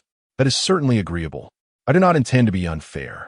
Any recruits from HR will be divided equally among the 3 of us, while those you bring in will be entirely yours. How does that sound? Great, thank you. Sister Wen, I will ensure they achieve results swiftly, so you do not incur endless costs. Not to worry, with your current momentum, I have no concerns at all. Ye Yangyang smiled, but remained silent. Despite Sister Wen's generosity now, the future remains uncertain, especially since she will undoubtedly need to personally oversee the performance of the apprentices she mentors. On one hand, she must demonstrate to Sister Wen that her recruits are not idly receiving benefits, while on the other hand, retaining employees necessitates instilling a sense of hope within them. Achieving results will breed confidence and optimism. With her presence, the new employees are sure to perform well. However, should they happen to recruit exceptionally talented individuals, Sister Wen may not be as accommodating in the future. After all, in this bustling world, everyone seeks profit. It is essential for her to first establish herself as a reserve store manager. Only then will she have the confidence to recruit staff. Everything will be addressed once new hires are secured. After dropping off Ye Yangyang at the spring store, Sister Min noticed her arrival and was joyfully indulging in snacks delivered from Yingyue. Yangyang is here. Come and enjoy the snacks. Ah, Sister Min, You haven't left yet? I thought you were busy. Busy with what? Aren't you supposed to be attending to a client? Will you be able to finalize it today? If so, I will assist you in signing the contract. You are quite fortunate. Let me share in your good fortune, Sister Min remarked, playfully nudging Ye Yangyang. Clients rarely view properties with such efficiency on their first visit. It's best to see and then decide. After all, it's a transaction worth hundreds of thousands. However, if the client truly expresses interest, I will indeed need your assistance in signing the contract. I dread the fine print of second-hand properties. Ye Yangyang felt a bit embarrassed as she shook hands with Sister Min and shyly retreated. Rest assured, as long as there are clients, I am more than willing to assist you. By the way, this is our store's newly released second-hand property listings. Please help promote them among your clients. Sister Min handed Ye Yangyang an A4 sheet. Indeed, these are excellent listings. Xiaoxia, please send me the property images so I can share them online. My listings have recently garnered significant attention. Who knows, I might sell them all. Sell them all? Sister Min burst into laughter, exclaiming that if you sell just 3 more properties from our store this month, I shall reward you with a substantial red envelope. I must indeed secure that red envelope from you, Sister Min. Listen closely when you learn from Yangyang. While we cannot guarantee sales as real estate agents, we must adopt a resolute demeanor. I have faith in you. With such confidence, you will undoubtedly sell more than 3 properties. Rest assured, the entire team will assist you with after-sales service. Ye Yangyang pursed her lips and then chuckled, mentioning that Sister when it said the same. I shall observe who is most diligent with after-sales, and I will seek collaboration with that individual in the future. Sister Min called back, reminding everyone that after-sales must be handled with patience and responsibility, for only then will our sales champion, Sister Yang, refer clients to you. We have heard you, Sister Yang. We shall diligently attend to your after-sales. Xia shouted enthusiastically, acknowledging that all of Ye Yangyang's current transactions were with her landlords, and Sister Min was hinting at that. By the way, Sister Yang, let me know when you are available. We can arrange the property transfer, and I will ensure your after-sales are managed impeccably. Feel free to schedule it. I will find time to come over for the transfer. These days, the clientele has been particularly abundant, and I find myself nearly overwhelmed. Are you indulging in a bit of a sigh? We are more than willing to share such burdens. Indeed, we eagerly await clients, yet alas, they seem indifferent to us. How about you entrust your clients to us, Sister Yang? The atmosphere in the spring store is quite welcoming. Ye Yangyang vavit headhunt dismissivity, stating that her clients seek her out specifically, and she must attend to them personally. However, for the clients of Yingyue in the coming days, you may need to assist them yourselves. Rest assured, once assigned to a property consultant, they are exceptionally dedicated. Excellent. We understand you have attained a certain celebrity status. Everyone assumes Ye Yangyang is jesting when she mentions being busy. They fail to comprehend how hectic the market can be. It is merely a matter of priorities. After all, the commissions from second-hand properties are significantly higher than those from new builds. What celebrity? You all jest at my expense. No more of that. The clients are arriving. Xia, let us proceed to attend to them. Ye Yangyang received a client notification and went to the entrance of the community to await their arrival. They have arrived. Xia eagerly grabbed the keys and followed closely behind Ye Yangyang. Chapter 043. Following up with new clients today. Although the client came specifically to meet Ye Yangyang after seeing the news, the encounter did not unfold as seamlessly as anticipated. Given that transactions exceed several hundred thousand, even with trust in Ye Yangyang, it is improbable that anyone would casually part with such a significant sum. Careful consideration is essential before reaching a final decision. During Xiaoxia's introduction, it was apparent that the client held a high regard for the property, exhibiting considerable interest. He incessantly reminded Ye Yangyang to remember to follow up after 8 in the evening, regardless of how the client might negotiate, even if it meant a drastic reduction in price. One might think he was overly invested in his client's interests. Ye Yangyang, well-versed in the standard procedures following client viewings, felt no need for Xiaoxia's concern. Upon meeting the client, she discerned that his expressed needs over the phone were not entirely accurate. It appeared that the client had higher expectations for the property, and the offerings at the Qingchun branch did not quite align with his aspirations. There was, however, a more suitable option available at the Fanyuan branch, albeit at a higher overall cost. When following up with the client that evening, Ye Yangyang refrained from persuading him to consider the properties at the Qingchun branch and instead directly sent him details of the property from the Fanyuan branch. "Mr. Hu," she said, "after listening to your requirements today, I believe this property would be a better fit for you. Would you like to take some time tomorrow to view it?" The client clicked on the photos Ye Yangyang had sent.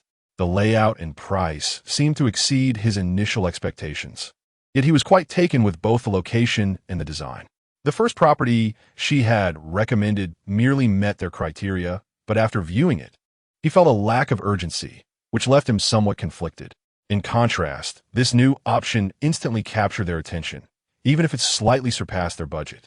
As the saying goes, it felt like a home that belonged to them, invoking a sense of excitement. Even when the budget was divided into down payment and monthly installments, the overall expense did not seem excessively daunting.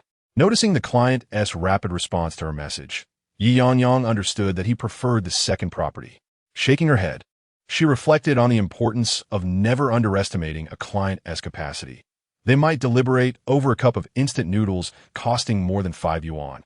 Yet when it comes to a property exceeding their budget by 50,000, they often overlook the minor details after making a substantial down payment.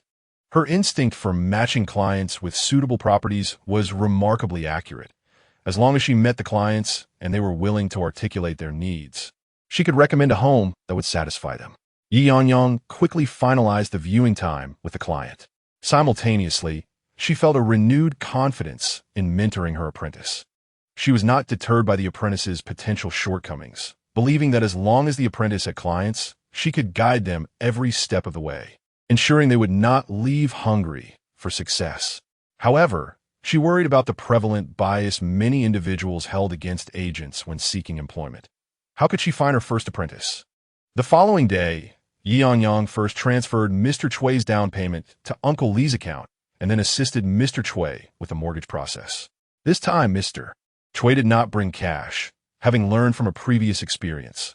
Opting instead for a card-to-card transfer, he found himself anxiously glancing around the bank, wary of any unforeseen complications.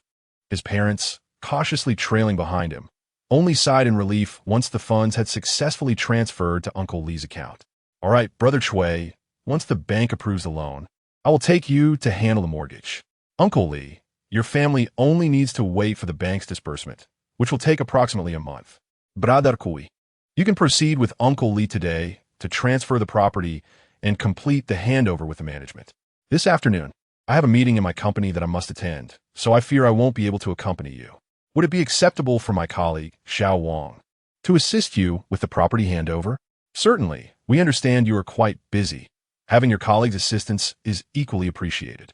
"Xiao Yi, I apologize for the trouble during this period." "It's no trouble at all. I am delighted to be of service to you. Should you have any future needs, please feel free to call me directly." Sister Wen has already arrived to pick her up near the bank. On Tuesday, the store manager, Ye Yangyang, will be attending an award ceremony. Although it is merely a procedural affair, cooperation is essential. After all, she is set to receive a reward of 16,000 for her act of bravery, and she is more than willing to comply with the process. She has noticed that since she ceased supporting Bai Zhengqing, both her performance and savings have been steadily rising. Previously, she lamented having missed the opportunity for a second property down payment after repaying the car loan for Bai Zhengqing's parents. But now it seems that the down payment for the second property is swiftly within reach. In the past, the 5 store managers from Daqing District would carpool to the headquarters for their meetings. The 5 of them fit perfectly in one vehicle. As none of the store managers were affluent, they had to be frugal. However, today, with the addition of Ye Yangyang, Sister Wen decided they could go on their own while she accompanied Ye Yangyang.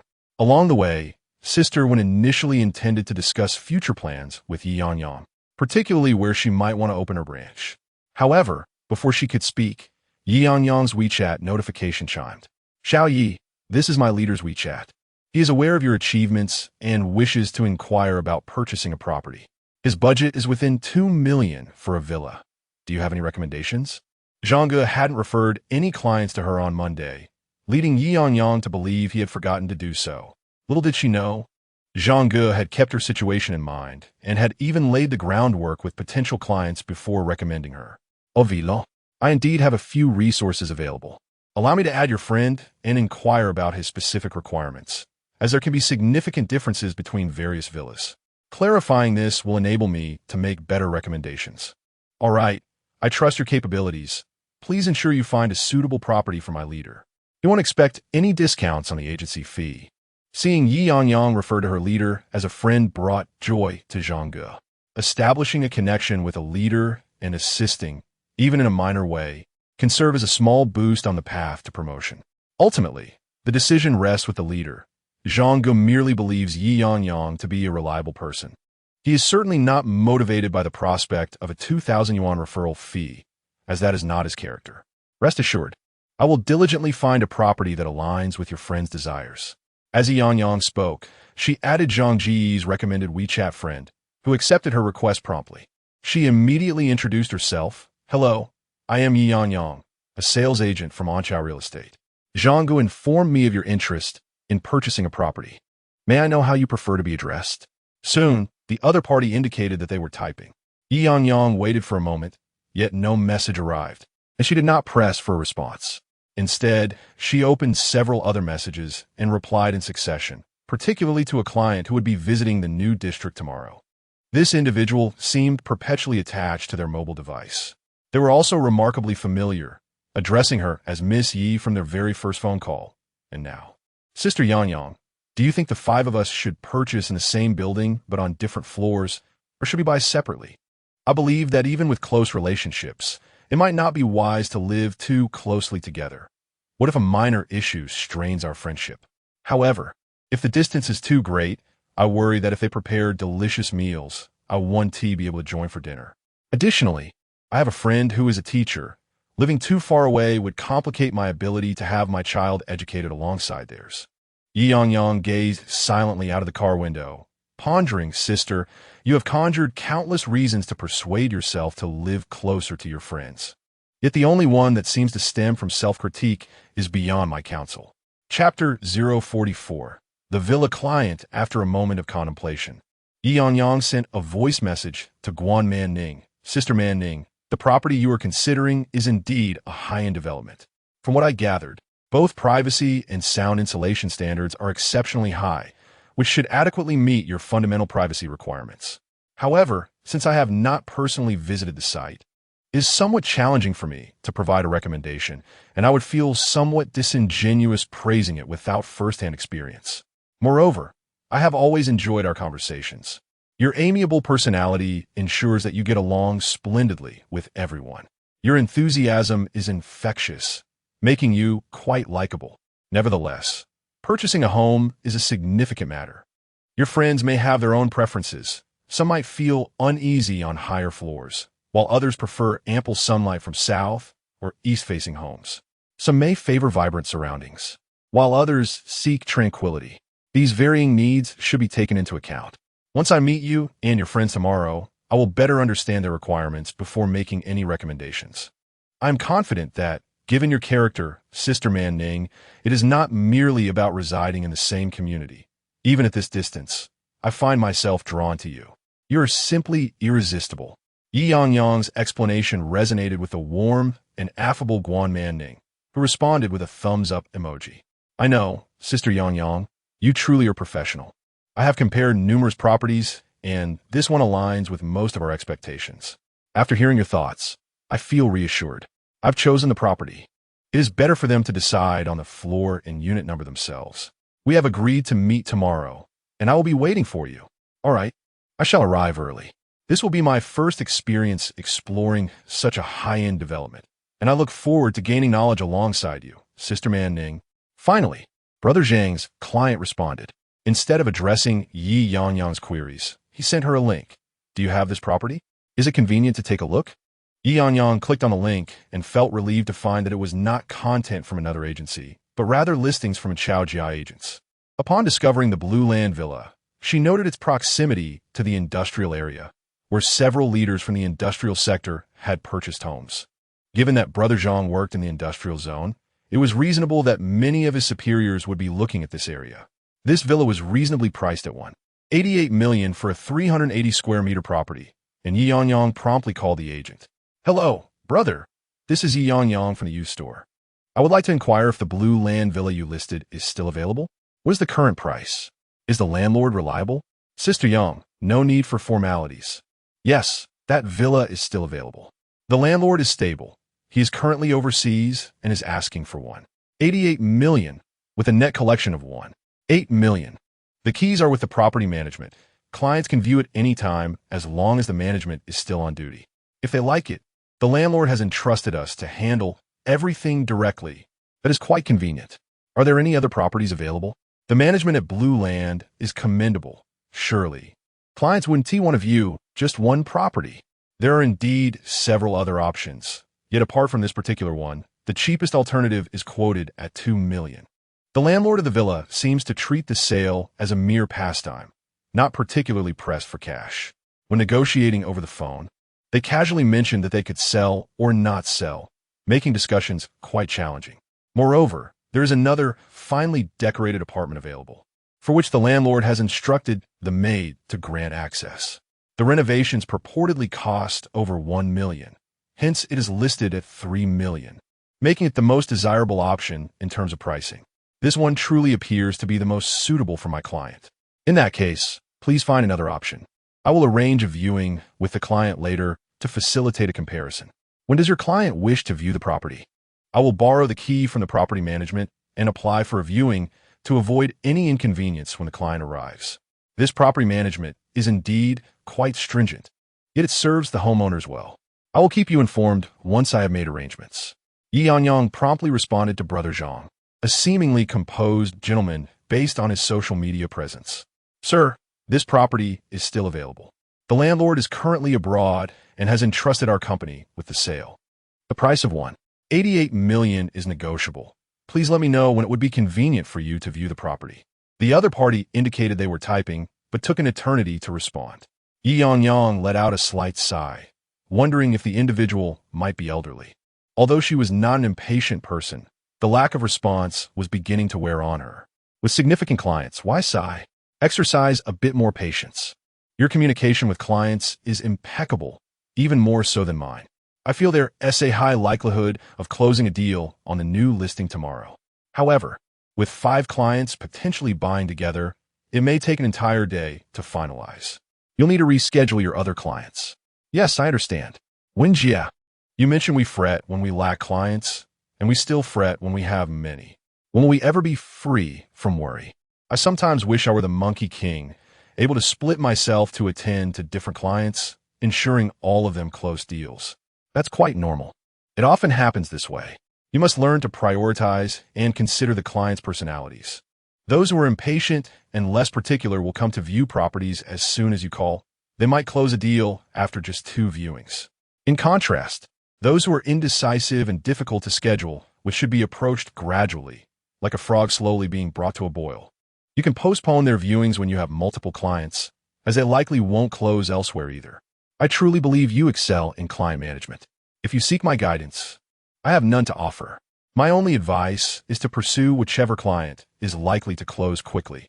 Securing the signed contract and the funds is what truly matters to us. Everything else is merely transient. Ye Yangyang nodded affirmatively.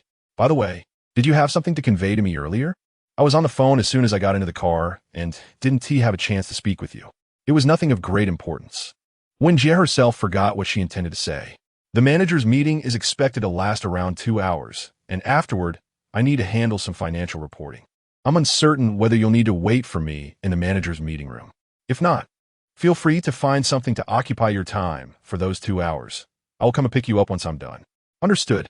Ye Yangyang acknowledged. If she was not permitted to wait in the meeting room, she would explore the nearby stores for any quality resources. This time, Manning had informed her that as long as there were clients, she could also conduct viewings in other areas, especially in areas where housing prices are somewhat elevated. It is not an absolute rule, but there appears to be a correlation. Wealthier clients tend to purchase more upscale properties, and their demeanor is often more courteous and refined. In contrast, in their district, perhaps due to urban planning, the entire area leans towards meeting basic housing needs, with prices reflecting that necessity. Clients despite acquiring properties that are relatively inexpensive, often exhibit higher demands and more fastidious preferences. As for the real estate agents, they should adopt a long-term perspective. Since it is inherently a risk-free transaction, it follows that superior products yield greater profits. In the future, if Ye Yangyang cannot extend her business beyond her current area, she should consider establishing her shop beneath the latest and most luxurious developments. Perhaps the previous decision to forego this location was influenced by the high rental costs of commercial spaces. Yet Ye Yangyang believes that possessing resources from these prime properties would naturally generate substantial returns for her shop. Thus, where are the apprentices? Where are the new employees? However, Ye Yangyang was taken aback. She assumed she was merely attending to receive an award and complete a formality. Thinking she was not yet qualified to participate in the store manager's meeting, yet she found herself directly included in it. Chapter 045. The Energetic Manager's Yingyue. Have you arrived? Yes, I'm here, but you all came early. Yingyue, you look even more beautiful today. Are you hoping for a compliment? What shade of lipstick are you wearing? It's absolutely stunning. Do share. Yingyue, your store's performance this month is impressive. Are you aiming to be the sales champion? Of course. Who doesn't dream of running a large store? Upon arriving at the company headquarters, Yingyue flitted about like a butterfly, greeting all the administrative staff and store managers attending the meeting. After exchanging pleasantries, everyone's attention shifted to Ye Yangyang, who stood behind Yingyue, towering over her by half a head, yet exuding an innocent shyness. Behold our hero, looking almost juvenile. Sister, you truly. A male store manager jested, gesturing playfully towards Ye Yangyang. Did you train at Shaolin? Are you a martial artist? Ye Yangyang shook her head. No, I simply possess a bit more strength. The robber was particularly robust, and his guilty conscience made him careless, which allowed me to catch him off guard. If he had been prepared, perhaps I wouldn't have been able to defend myself. Yet, you are quite remarkable. Most people would be terrified in such situations, but you bravely charged in. You deserve commendation for your proactive heroism. I am Chun Peng, the store manager of the Baiyun branch in Yangyang district. Would you mind adding me on WeChat for future exchanges? Chun Peng took out his phone, eagerly adding Ye Yangyang on WeChat. She promptly pulled out her work phone and scanned the QR code. Yingyue cleared her throat.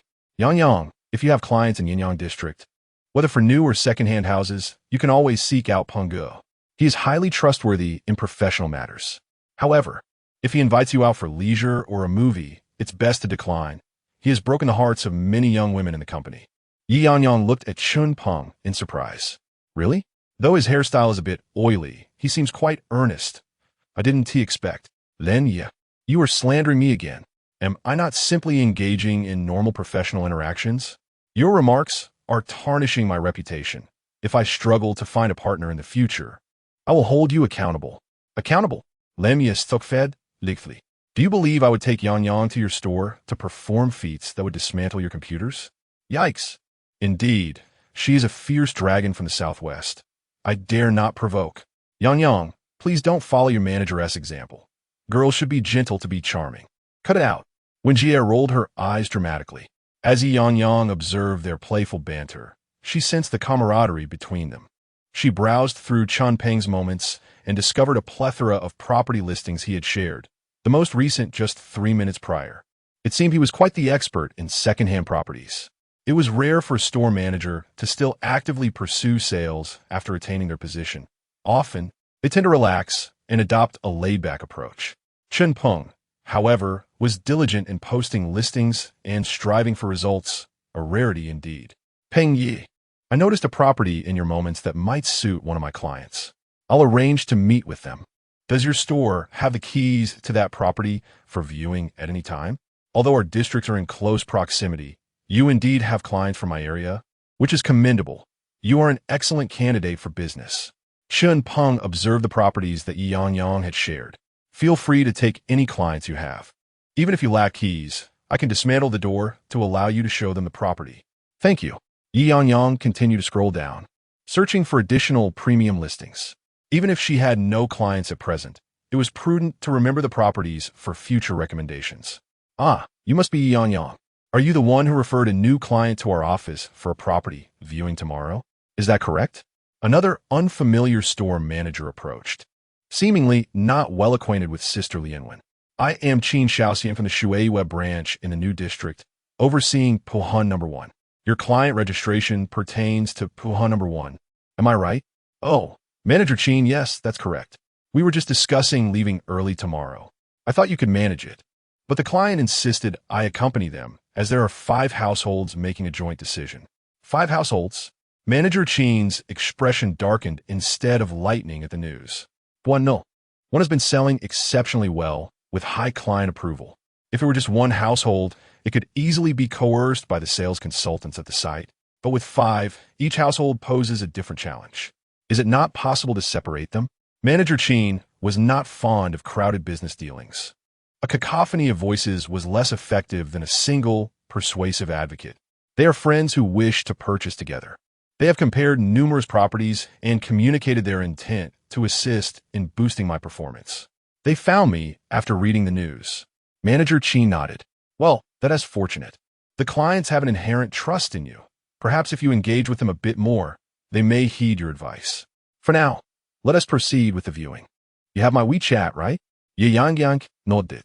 She had added the main store managers from various regions while searching for new property information across the company. Upon hearing that Ye Yangyang had 5 groups of clients, Shenpeng looked at her with newfound respect. I initially thought it was a jest when you mentioned handling clients from outside the region, but you've truly expanded your business beyond borders. We should have Sister Sun, Brother Hong, Xiao Yun, and Manager Wu connect with Yangyang. She is now a notable figure in the company, with clients seeking her out to purchase homes. We must quickly share resources with her to aid in closing deals. Immediately, a group of managers approached to add Ye Yangyang. It's my turn to add you, managers. It's rare to encounter so many store managers in one day, and I've been troubled by a lack of resources. Now, I'm overwhelmed with opportunities. However, I cannot add too many on WeChat, so I kindly ask each manager to scan my QR code and send me your premium resources, whether new or secondhand properties. I would appreciate your sharing any quality resources. Upon returning to my store, I will promote them online. Even if clients do not seek me out, I can leverage my modest fame to help advertise for everyone. All right, we'll add you. Ye Yangyang. I'm from the Quancha district. I'm from the Lanwu district. Hua City. We will send you our quality resources. In return, help us promote them online. If you bring clients over, we can split the commissions 50-50, and we will handle the after-sales. It's all up to you. Many remain unaware of Ye Yangyang's recent transaction data. However, some have inquired about high-quality resources. As sales representatives, it is imperative to promote and recommend the new projects offered by various store agents. Ye Yangyang promptly reached out to numerous store managers and swiftly disseminated information regarding the Yingyue Residence to everyone.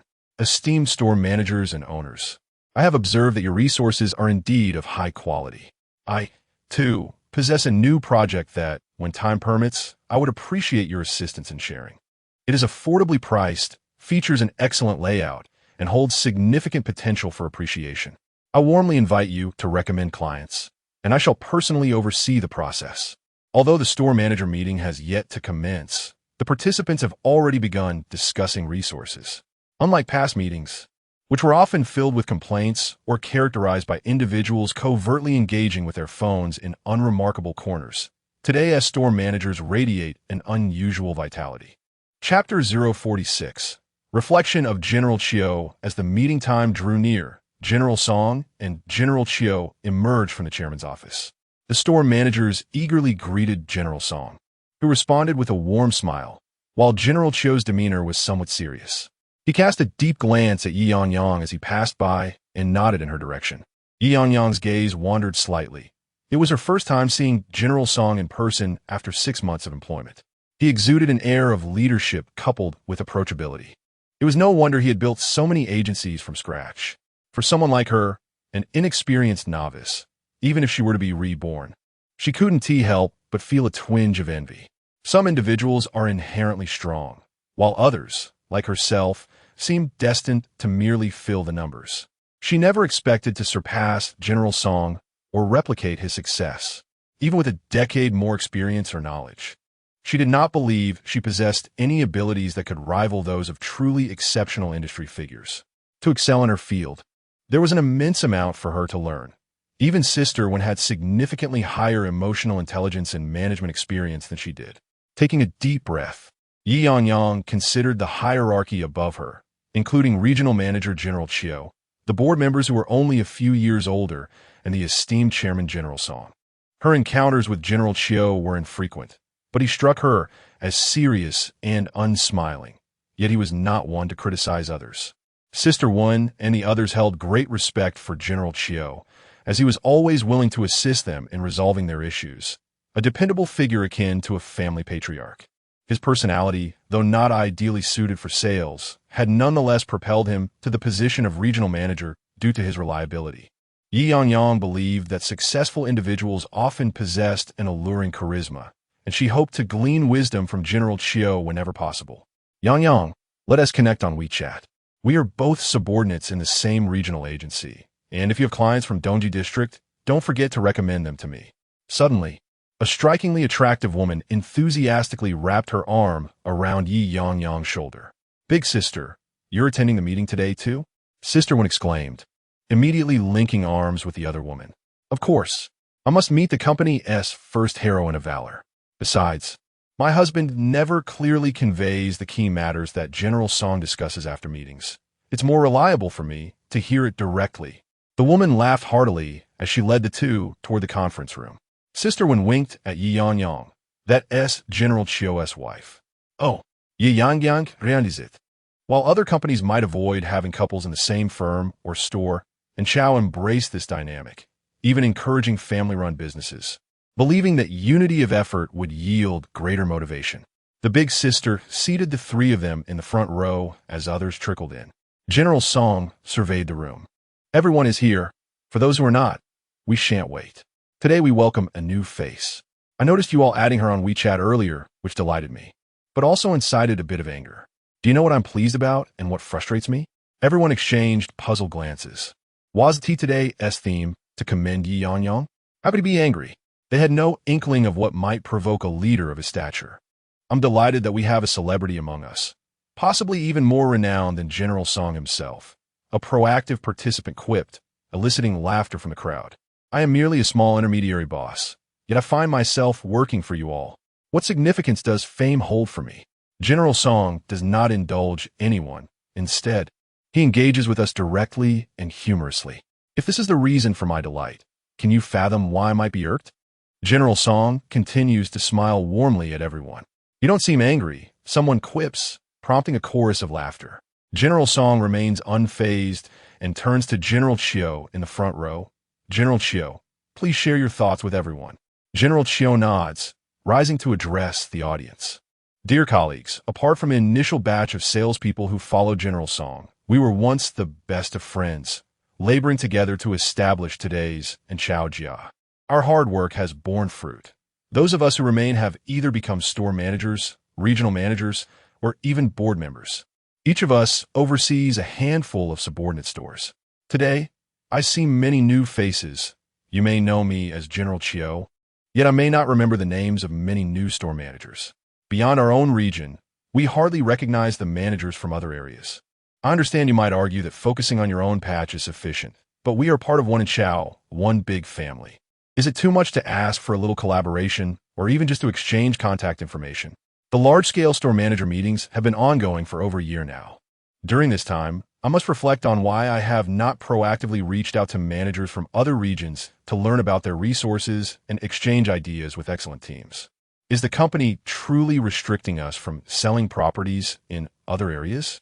General Chiu sighed after his lengthy discourse. Sister Wen quickly handed him a glass of water and filled General Song's cup as well. General Song nodded appreciatively, still standing at the front, encouraging General Chiu to continue. Meanwhile, Ye Yangyang, a non-managerial figure who appeared to be a Fortunate Award recipient merely going through the motions, shattered the regional cocoon by proactively requesting contact information and resources. Have you not realized that as a store manager, you might be outshone by an employee? How can you excel in your performance when you remain so reserved? I must first criticize myself for not leading by example. I aspire to learn from Ye Yangyang, to emulate her courage, her initiative to venture out, and her desire to communicate. Why do we work? To earn money. As intermediaries, We trade in information disparities. The more we know, the richer our information becomes, thus expanding our clientele. Everyone seemed taken aback, yet they recognized the truth in General Chio's words. It appears they seldom take the initiative to connect with partners from outside their regions, especially the newcomers, feeling there are limited opportunities for collaboration. Yet, gaining additional knowledge can indeed be beneficial, even if it doesn't lead to a sale, as it provides more engaging conversation with clients. The quick-witted among them have already begun to add nearby store managers as friends, while some managers scoff, dismissing the notion of selling properties outside their own region. President Song gestured for the somewhat agitated manager Chio to take a seat, disregarding the motionless store managers. There is a saying that when a person refuses even the slightest attempt at persuasion, their prospect for salvation become exceedingly bleak, their mind consumed with trivialities. President Song then turned his attention to the somewhat bewildered Ye Yangyang. Ye Yangyang, he called. Yes, President Song, she replied, rising to her feet, surprised that he even knew her name. Do not be nervous. Put your phone down. Oh, Ye Yangyang promptly placed her phone on the table, standing upright like a schoolgirl awaiting inspection. I wish to bypass the convoluted procedures. You need not indulge in a plethora of formalities. This is the company, the district, and your store manager's reward of 16,000. Come forth to claim your prize. Chapter 047. The manager meeting Ye Yangyang was somewhat taken aback by the swiftness of the proceedings. A glance at sister when prompted her to hastily make her way ashore, as the boss had instructed her to act without delay. Ye Yangyang quickly ascended the stage. President Song directly placed 16,000 yuan in cash in her hands, asking, "Are you happy?" Ye Yangyang nodded, prompting an even broader smile from President Song. Then let me ask you this. Ye Yangyang anticipated that she would finally be asked to deliver her acceptance speech, adhering to the traditional protocol. Fortunately, despite being preoccupied with responding to client messages, she had prepared her remarks, and though the crowd was somewhat overwhelming and she felt a touch of nervousness, she managed to recall most of her points. She wished her memory was as sharp as when she memorized property listings. I have heard from the report statistics that you achieved over 50,000 in sales last week. It seems that good fortune invigorates the spirit, akin to a shot of adrenaline. Are you expanding your WeChat connections with managers from other regions to enhance your network? Or is it a genuine pursuit of quality resources? The managers in attendance exchanged glances, unable to suppress their murmurs. I would certainly say quality resources, they thought to themselves. What do we have in terms of connections? Ye Yangyang, holding the enviable sum before her, candidly replied, recently, due to my rising notoriety, I have received calls from clients in external regions requesting me to show them properties. Hence, I wish to familiarize myself with the resources available in those areas. It was actually Brother Peng who added me first, prompting me to reach out to other managers. Everyone has been quite supportive. Upon hearing Ye Yangyang's words, the managers regarded her with newfound warmth. Just moments ago, they had been envious of her windfall, but now they recognized her amiable nature as she defended them. Have you managed to remember any resources? The managers looked at President Song as if he were asking an absurd question. Boss, what kind of inquiry is that? They have only just started getting to know Ye Yangyang. We have no idea if she has even accessed the resources we sent her. Meanwhile, the business representatives from their own store scratched their heads in frustration over property listings, while the external representatives were surely struggling to keep up. However, in Qin Shaoxin's eyes, a glimmer of confidence emerged. While Ye Yangyang might not know many properties, she was undoubtedly familiar with Puan No. 1, as she was scheduled to take clients there the following day. Their SA property in Brother Peng's circle, Yingyue Residence, a 260 square meter flat. I have never encountered such a unique layout before. It resembles an entire floor. I must see it if the opportunity arises.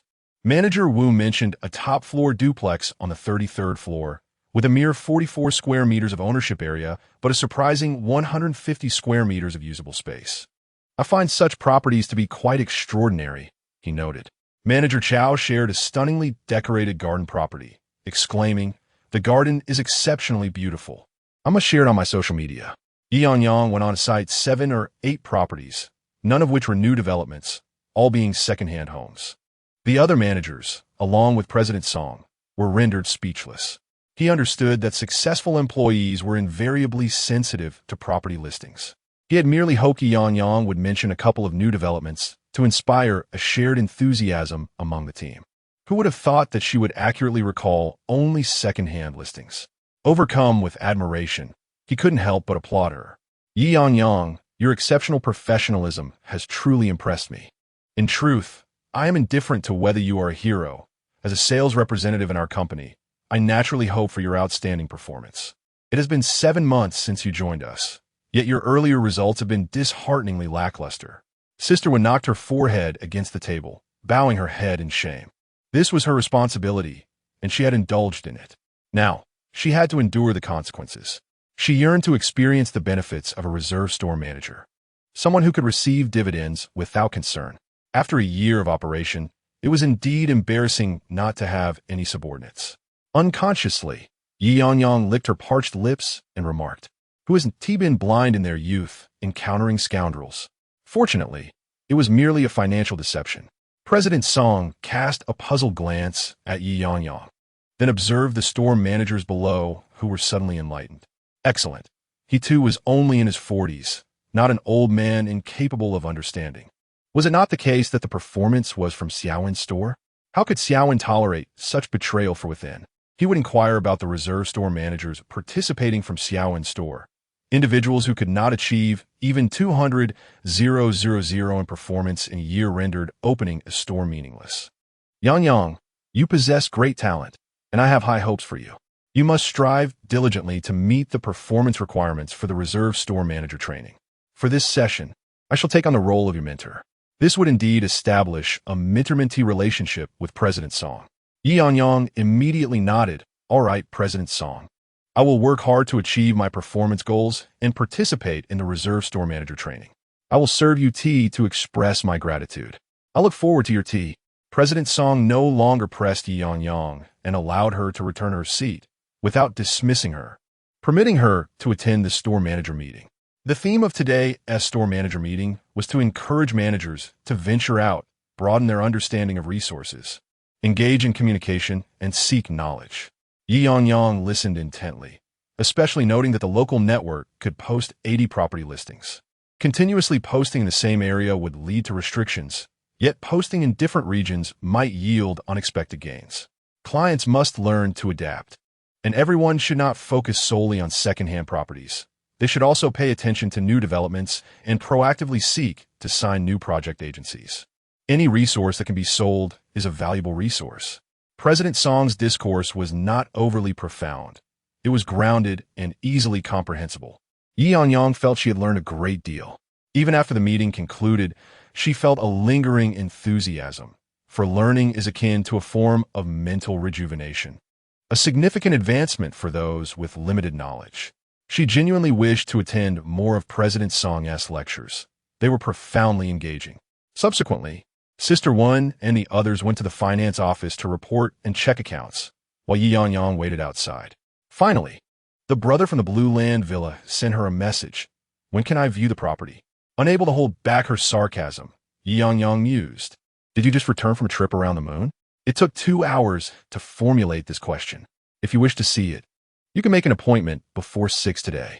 After 6, the property management does not permit owners to invite strangers without prior consent. Tomorrow, only my colleague can accompany you, as I will be on a business trip for the day. Besides weekends, daytime viewings are available, such as the pride of the villa's property management. This time, the villa agent no longer had to traverse the globe to receive a signal. He swiftly replied to Ye Yangyang, I finish work at 5 and will arrive around 5:30. Can I make an appointment now? Ye Yangyang glanced at the clock. It was nearly 4. They would return to the shop around 5.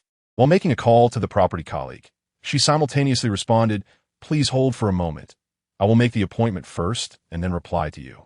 All right. The property side promptly answered, Sister Yang, what's the matter? A client is coming to view the villa at 5:30. Can we schedule it? If so, I will return from headquarters immediately. Wait for me a minute. The other party quickly hung up.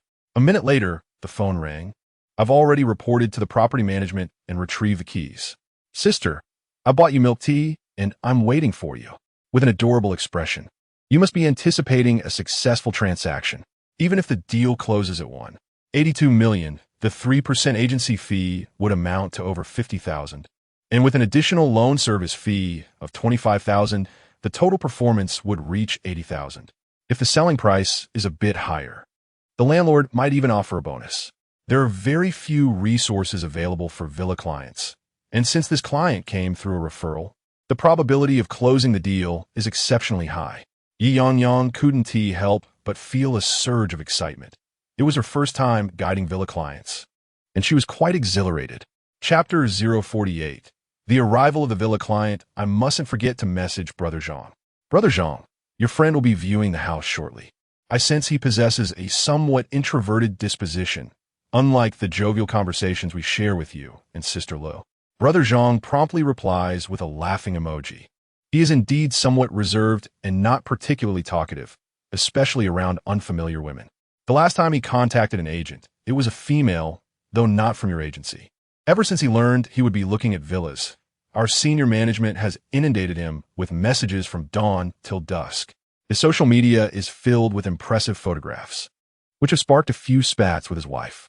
In truth, he is quite hesitant about dealing with female agents, fearing his wife might misinterpret the situation. However, I reassured him of your kind nature, especially since you were lauded as a female hero in the news, so he wouldn't have to worry. Brother Zhang sent an embarrassed emoji. I suspect you might not find him appealing, despite his commendable qualities. He simply doesn't measure up to your height and is, after all, older. My wife remarked that your property recommendations are exceptionally considerate and align perfectly with our requirements. He seeks a reliable individual, which is why I suggested you. No worries. Once we meet, it will all become clear. He has few demands. His interest in the Blue Land property is solely because it fits their criteria.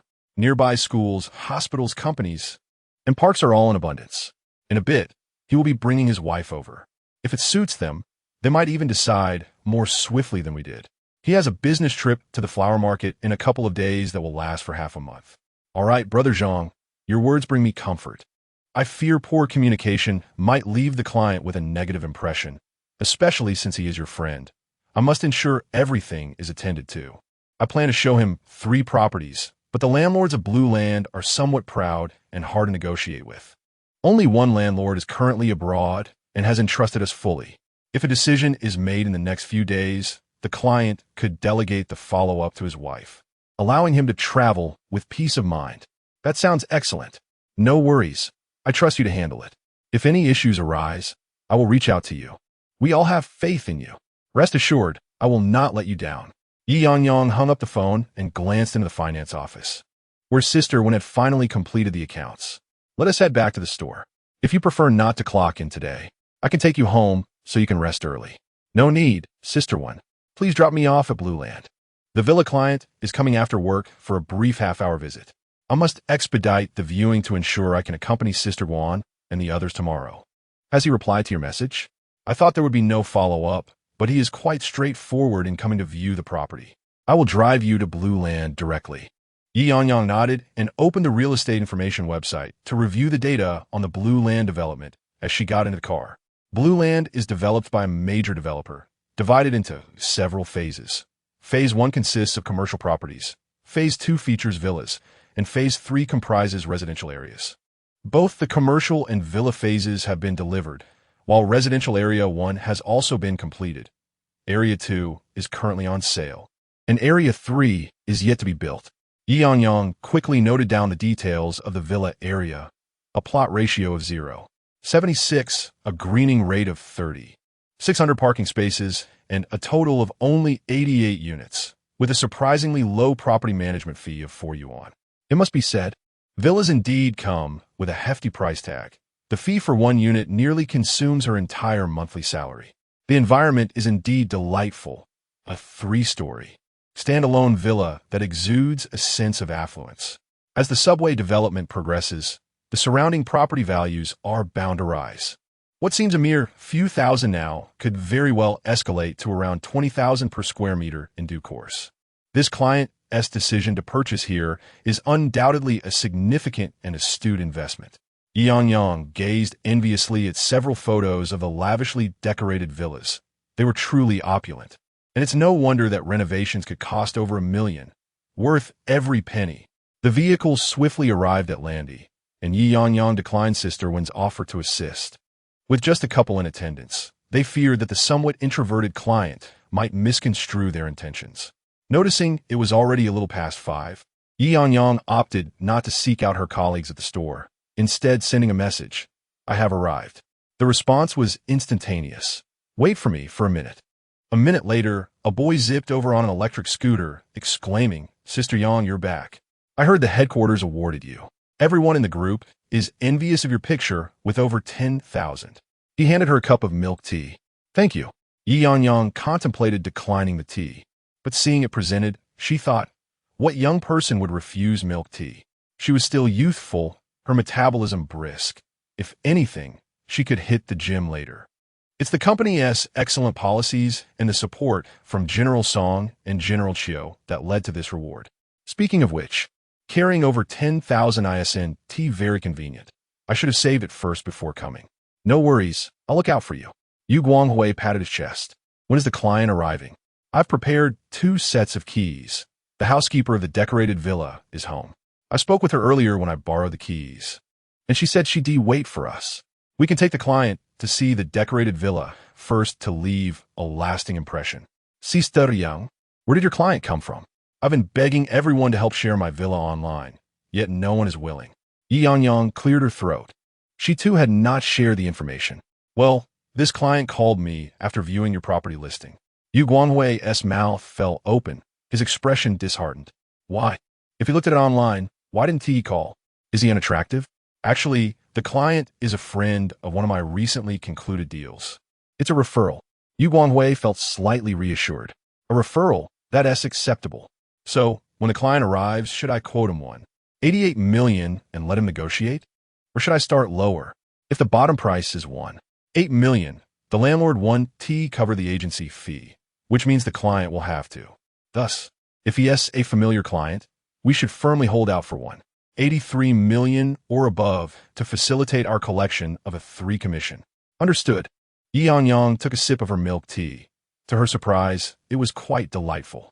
As for whether the client would be interested, that remained uncertain. Pricing could be discussed once they confirmed interest. They did not wait long. At 20 past 5, a commanding SUV came to a halt before them. The driver, a short, stout man, glanced at his phone a couple of times before looking toward Ye Yangyang. The profile pictures seemed to match, though in formal attire, the girl appeared older. In person, she seemed much more youthful. It was indeed promising. However, having arrived, they would first inspect the property. The man turned to the back seat and said, "Dear, there is no need to call the agent anymore. It seems they have already arrived. They are quite punctual." The woman in the back row scrutinized the two through the window, noting their straightforward demeanor. They appeared far more reliable than that previous agent, whose wandering gaze indicated a lack of integrity. Just as they were about to exchange further words, the child in the back exclaimed, "Dad, have we arrived? My classmates live in this neighborhood. Can we buy it today? Does this mean we can move in next week to play and go to school together?" I heard there is a swimming pool and a football field in the community. The couple exchanged a glance, thinking, "Yinavi, little one, do you think this is as simple as buying cabbage?" Chapter 049. Family status. Ye Yangyang felt the gaze of someone scrutinizing her, instinctively glancing towards the vehicle. Upon noticing the owner staring at her, she furrowed her brow slightly. The car owner immediately averted their gaze, and Ye Yangyang thought little of it, assuming they were simply passing by, observing the two fools idly loitering at the entrance of the community on this hot summer day. At 20 past 5, the sun remained fiercely radiant, and Ye Yangyang regretted allowing Sister Wen to leave first. Sitting in the car with the air conditioning would have been far more comfortable than enduring the sweltering heat, even beneath the shade of the trees. She hastily sent a message to her client at the villa, informing them of her arrival and instructing them to come directly to the community entrance, urging them not to take too long, lest she succumb to heat stroke. Yu Guanghui gazed admiringly at the imposing SUV, unable to suppress his admiration. Every man harbors a fondness for such a formidable vehicle. The Hummer, a dream for countless men. Regrettably, Such a car is unlikely to ever be within his reach, a mere object of longing. Observing Ye Yangyang's indifference towards the million-dollar luxury vehicle, Yu Guanghui could only lament that women, apart from those familiar with BBA, are generally unaware of the true value and allure of such automobiles. At that moment, the rear door of the car swung open, revealing a petite, exquisitely dressed lady who hopped down gracefully, followed by an even shorter companion who leaped high to exit the vehicle. Ye Yangyang cast a sidelong glance, finding their antics amusing. The little one seemed better suited to a more compact vehicle. Navigating such a large car appeared quite a challenge for them. Suppressing her laughter, Ye Yangyang reminded herself that humor would detract from her composure. Meanwhile, Xiaorumei inadvertently brushed her pants and turned to Ye Yangyang, exclaiming, "Goodness, how tall is this girl? I had hoped to reach such heights, but alas, my genes have let me down. Even jumping, I cannot achieve this stature." Thus, she resorted to external embellishments to compensate for her height, such as this elevated Hummer, which allowed her to look down upon others when standing beside it. Xiaorumei was pleased that Ye Yangyang seemed entirely uninterested in them, waiting for her husband to disembark. As her husband approached, she seized his phone and stepped forward. "Are you the esteemed Xiao Yi from Anqiao?" "Indeed, a client," she realized, and both Ye Yangyang and Yu Guanghui perked up at the prospect. A client with a vehicle worth millions surely could afford a property exceeding 1 million. It was merely that Deqing district lacked more luxurious villas, or else they would have recommended a more suitable option. Ye Yangyang immediately turned her attention to Xiaorumei, her most innocent smile gracing her lips. Just moments ago, she had been unaware of their client's status, but she had observed their subtle exchanges with clarity. The decision-maker in this scenario was undoubtedly this sister. "Yes, hello, sister. I am Xiao Yi. Have you and I arranged to view the Blue Land property? I still do not know your esteemed surname." Upon hearing this, Xiaorumei cast a satisfied glance at her husband, pleased that he had finally learned from past experiences and avoided the previous blunders of over-explanation. "My surname is Xiao, and my husband's surname is Zhou. He has been in contact with you previously. Thank you, Xiao Yi, for showing us houses on such a hot day. We only have time at this hour. Later, the children have tutoring." Xiao Zhang mentioned you are particularly reliable. Buying a house is no trivial matter. We just wish to find someone trustworthy. Upon hearing this, Ye Yangyang's eyes brightened. The male host indeed seemed somewhat reticent, yet the female host was remarkably loquacious, effortlessly bridging the gap between them and showering her with compliments. "Not at all. I merely do what is expected of me. It is Zhang Gu and the others who have been exceptionally accommodating, particularly Lu Jie, who directly communicated her needs, allowing me to swiftly locate properties that meet their criteria. Sister Xiao, Mr. Zhou, given the inclement weather, shall we proceed inside to view the house? Please feel free to share any requirements or thoughts you may have along the way. Should you find anything unsatisfactory later, I can conveniently match you with other listings." "Very well, let us go." As Xiaorumei readily agreed, her child leaped in joy, exclaiming, "We're going to see the house. I adore this place." Ye Yangyang and Yu Guanghui exchanged glances, acknowledging the child as a valuable ally. Yu Guanghui pondered whether he should buy some snacks for the child. After all, pleasing a child and a family could significantly enhance the likelihood of a successful deal. However, Ye Yangyang shook her head, cautioning against indiscriminate offerings to the children of affluent families, as offending them could lead to greater troubles. "As long as my brother likes this house, that is what matters. If it weren't for your visit, I would have never set foot in this area. I owe you this opportunity." Ye Yangyang lightly flattered them, unabashedly admitting her humble background, having never entered a villa district before. Xiaorumei chuckled. "You are young. With perseverance, you will surely reside in such places in the future. When my husband and I graduated, we couldn't even afford rent. Your circumstances are far better than ours were." Ye Yangyang did not dismiss this notion, but earnestly nodded. "Thank you for your kind words, Sister Xiao. I am indeed striving for that goal, and I believe that through my own efforts, even if I cannot reside in a villa, I will surely find a home that satisfies me." Xiaorumei observed the confidence and determination in Ye Yangyang's eyes, recognizing a spark reminiscent of her own youthful ambition, which instantly put her at ease. Generally, ambitious young women do not opt for shortcuts, especially considering her husband's background. Xiao Ruimei cast a disdainful glance at him, recalling how she had once been blind to his shortcomings. In her youth, he resembled a refined figure, but now, in middle age, he had become somewhat of a diminutive winter melon. And one could only imagine the courage needed for a girl to pursue the kind of man who sought to live off others. Xiao Ruimei regarded Ye Yangyang with newfound appreciation. "Little Yi, pray tell me about the status of the property. The house is one my husband has taken a liking to, but I am still unfamiliar with the specifics." Ye Guanghui began, intending to introduce the property as the source provider. Yet before he could articulate further, Ye Yangyang interjected, "Yes, Sister Xiao, the property that you and Mr. Zhou are interested in is a raw house located in Building 23, situated in the courtyard of the community.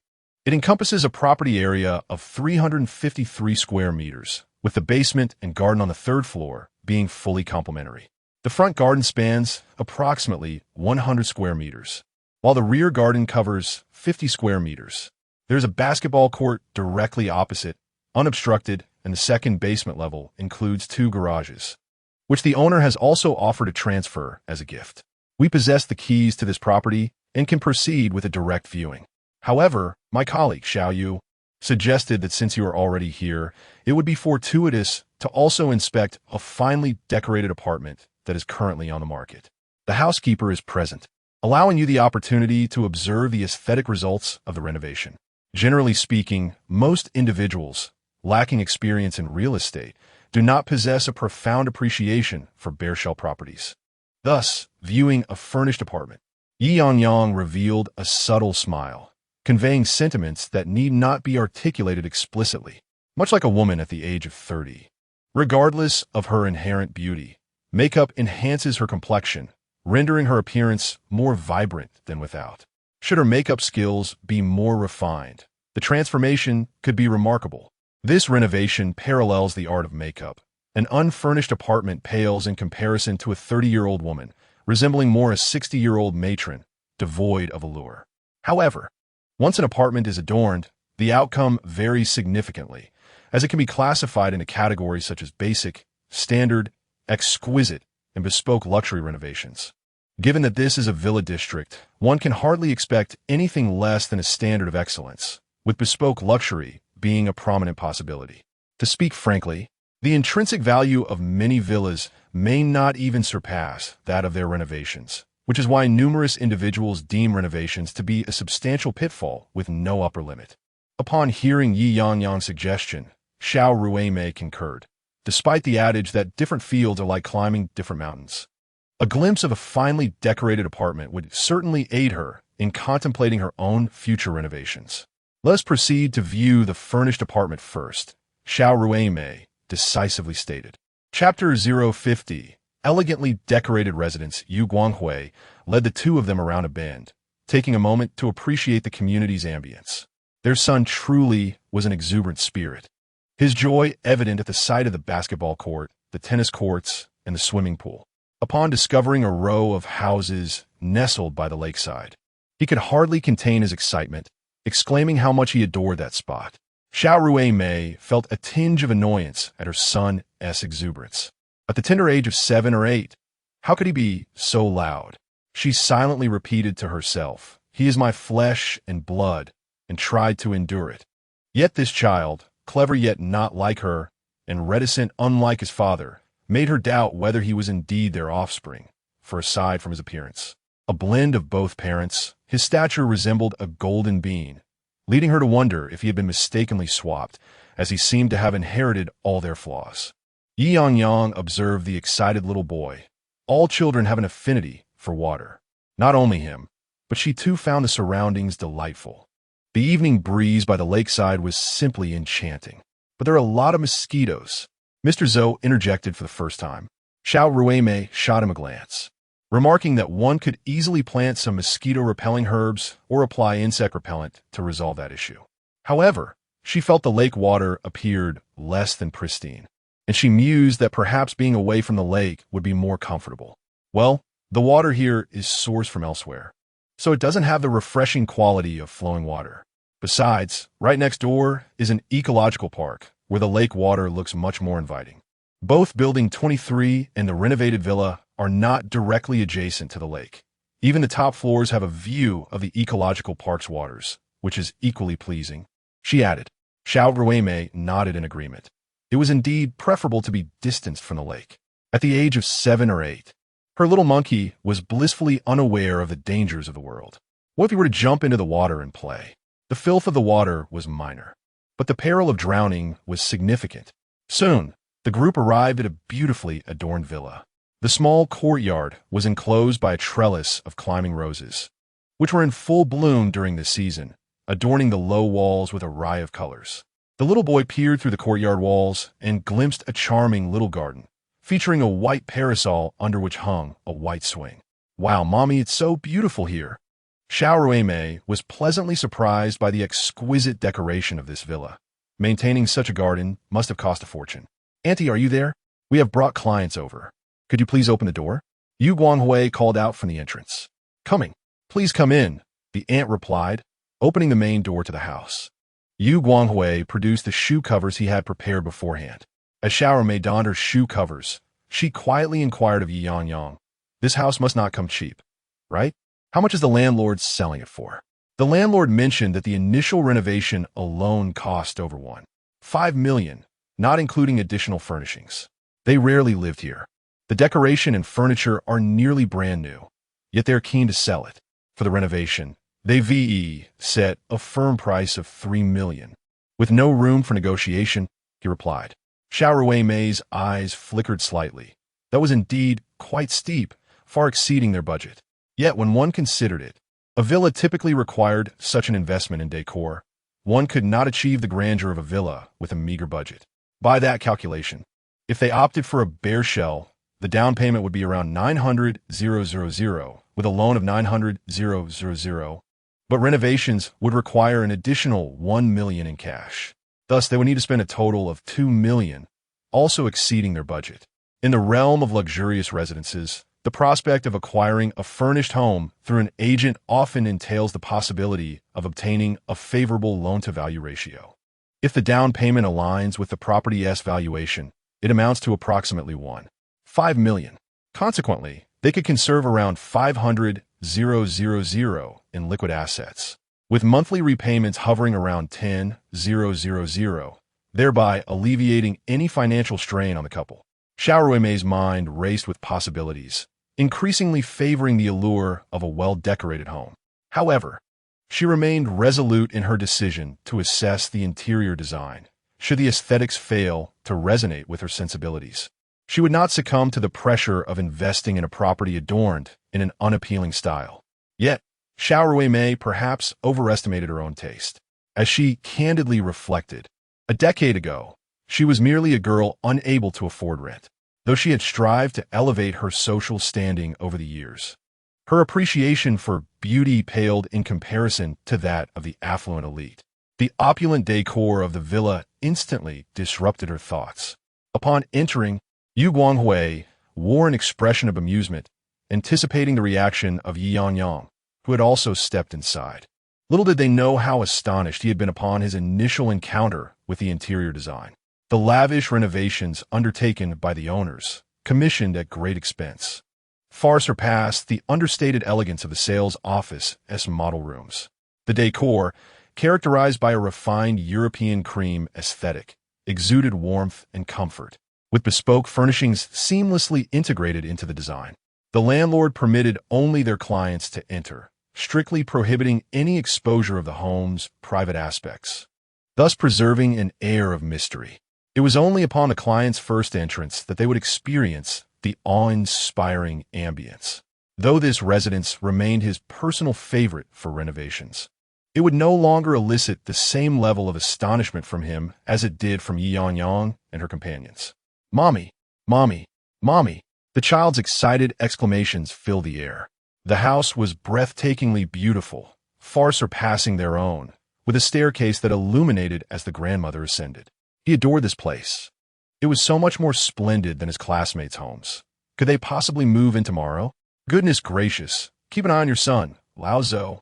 Xiao Ruimei exclaimed impatiently, simultaneously urging her husband to tend to their child. Mr. Zhou, feeling quite aggrieved, cast a glance at Xiao Ruimei, as if to say, "Isn't he your son?" Yet, Xiao Ruimei was entirely engrossed, inspecting each room with fervor. The first floor comprised a living room, a reception area, a kitchen dining space, and a maid's room. The second floor housed a master bedroom, a walk-in closet, a guest room, and a study. The third floor featured a leisure area, convertible into an additional bedroom or a tranquil space for tea. Yu Guanghui chimed in, highlighting the basement, which had been transformed into a gym and private cinema. My heavens, the affluent truly live in indulgence. It's no wonder our son is so enamored.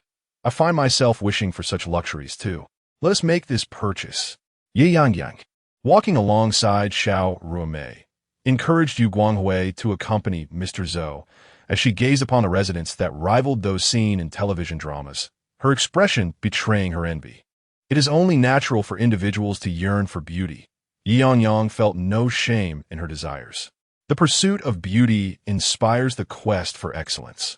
Aspirations of unattainable grandeur signify ideals, while easily achievable goals represent mere objectives. She did not notice that Xiao Ruimei, after surveying the house, was increasingly enamored. Yet her mind grew ever clearer, especially upon observing Ye Yangyang's expression.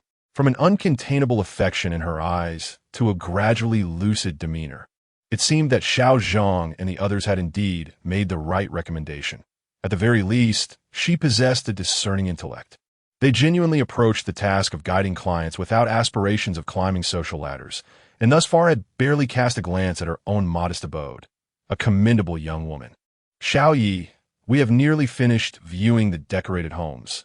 If it is convenient, would you mind taking us to see the plain ones? Certainly. Ye Yangyang turned around to find Xiao Ruimei's expression remained impassive, revealing no indication of preference. Since the client had expressed a desire, it was prudent to follow her lead. Whether she liked it or not, if she wished to purchase, she would undoubtedly communicate her intentions. Chapter 051. Who would prefer the village belle over the campus beauty? After expressing gratitude to the nanny, Yu Guanghui led them to Building 23. Along the way, the children displayed reluctance to cooperate, fixated on the previous house. The boy had taken a liking to the Lego blocks inside. If their family purchased that house, would he be able to play with those toys? Xiao Ruimei paid no attention to her son, trailing behind with Ye Yangyang, allowing her son to bounce around with his father. Xiaoye, let us add each other on WeChat for direct communication moving forward. Xiao Ruimei proactively took out her phone. All right, Sister Xiao. Ye Yangyang quickly added Xiao Ruimei on WeChat, noticing that Xiao Ruimei was engaged in the real estate business. Given the flourishing trend of real estate in recent years, purchasing a villa seemed entirely plausible. Though they had yet to see Building 23, Xiao Ruimei already leaned towards the idea of renovating a villa. Xiao Yi, did you know? We are not particularly inclined to seek out an agent for this property, especially for a young and beautiful girl like you. I fear it might complicate matters. What? They say youth is an asset. How can we be a burden? And Sister Xiao, I accept that I am young, but beautiful? I hardly think so. My ex-boyfriend left me for being unattractive. It nearly pushed me to consider cosmetic surgery. What? A girl as beautiful as you feels unattractive? If I had your figure, I would to know how many boyfriends I could attract. Upon hearing Ye Yangyang's self-deprecation, Xiao Ruimei instantly perked up. Having been betrayed by her boyfriend, she felt a kinship with Ye Yangyang, akin to their shared experiences. But he has changed since we co-invested in a car. He seems to think he has some leverage and looks down on me. But it's fine. If we part ways, we part ways. I've come to see men for what they are. From now on, I will strive for what I desire on my own, and let men roll away as far as they can. Wise words. Women should rely on themselves. I must say, I have no qualms about your industry. In fact, I admire your resilience. No matter the weather, be it rain or shine, once clients express interest in viewing properties, you all readily accompany them. It's quite taxing. However, there are always a few rotten apples that tarnish your industry's reputation. Like that girl from another agency who seemed infatuated with my husband.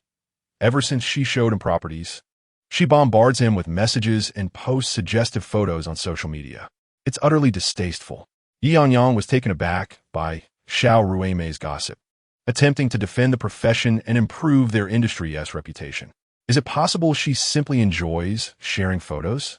Young people tend to love taking selfies. I added her, but I can't see a single post. She is clever. Only my husband can view them. And you still claim she has no ulterior motives. Some individuals may indeed prefer to take shortcuts. For instance, my ex-boyfriend's affair partner embodies this sentiment. Prior to acquiring a car, he was largely ignored. However, after we jointly purchased a modest model of a Mercedes-Benz, he developed a wandering heart. Yet, one must acknowledge that it takes two to tango.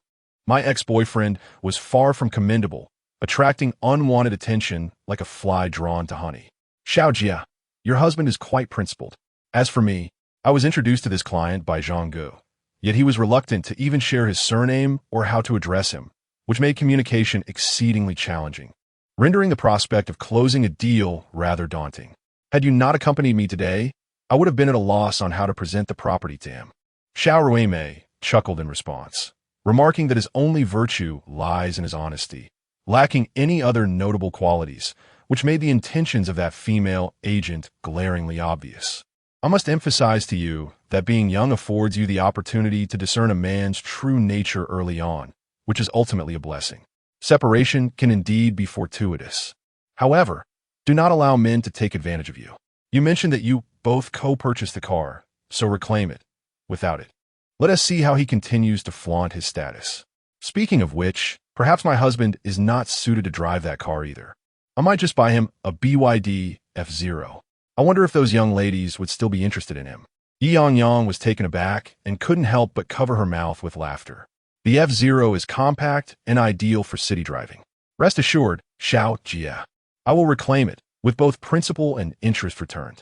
He arrogantly declared it was his, but I sold the car right in front of him, making my resolve clear. Xiao Ruimei was surprised by Ye Yangyang's decisiveness. Despite her demure demeanor, her straightforward nature was admirable. She appreciated Ye Yangyang's ability to move on without lingering attachments.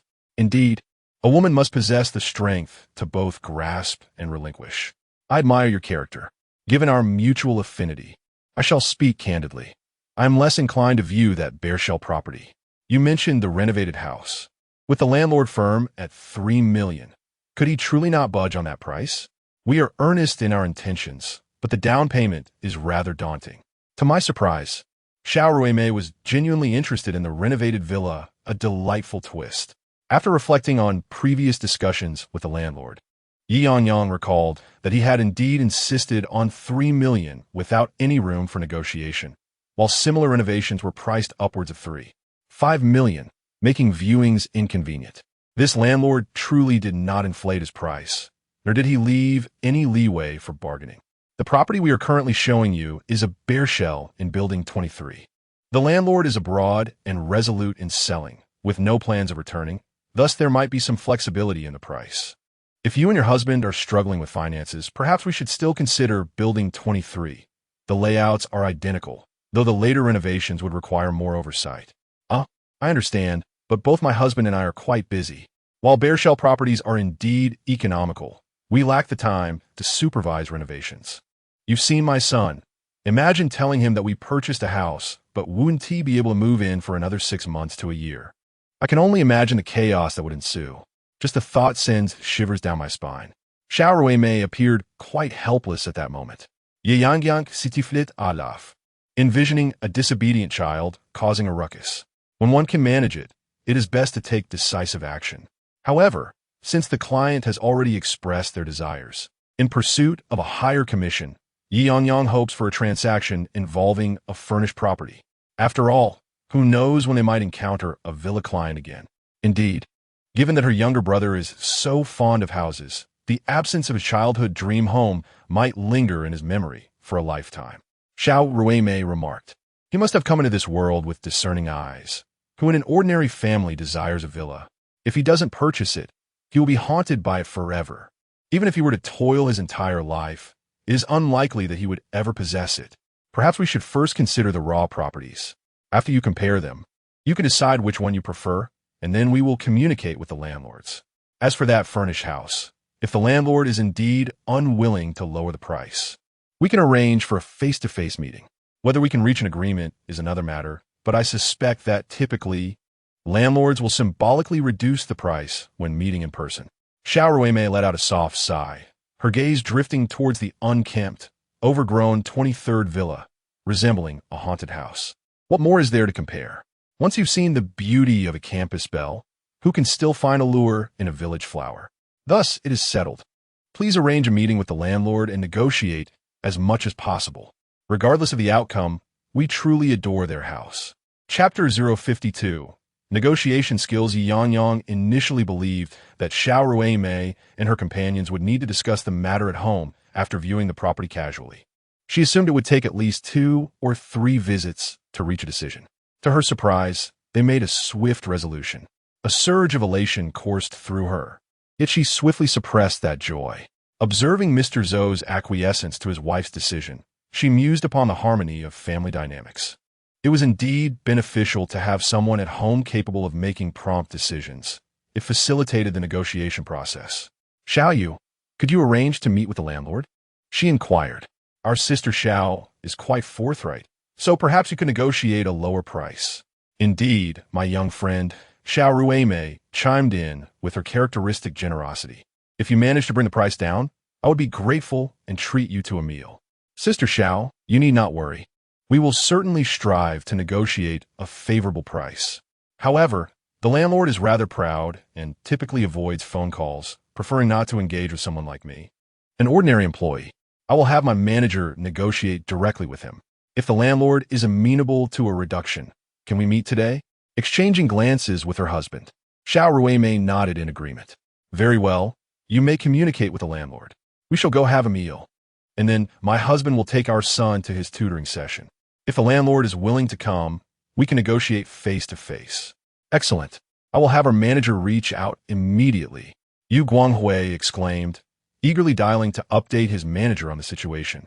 The landlord was willing to offer a commission of 1% on a $3 million deal, with the client receiving 2% plus a loan service fee, making it a transaction exceeding $100,000 in performance. Should the landlord refuse to lower the price, they could always consider offering a discount on the commission to the client.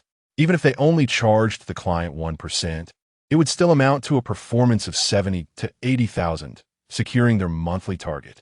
This cup of milk tea is certainly worth it. Zhang, the manager, remarked wisely. One should engage with those who are fortunate. It can lead to great opportunities.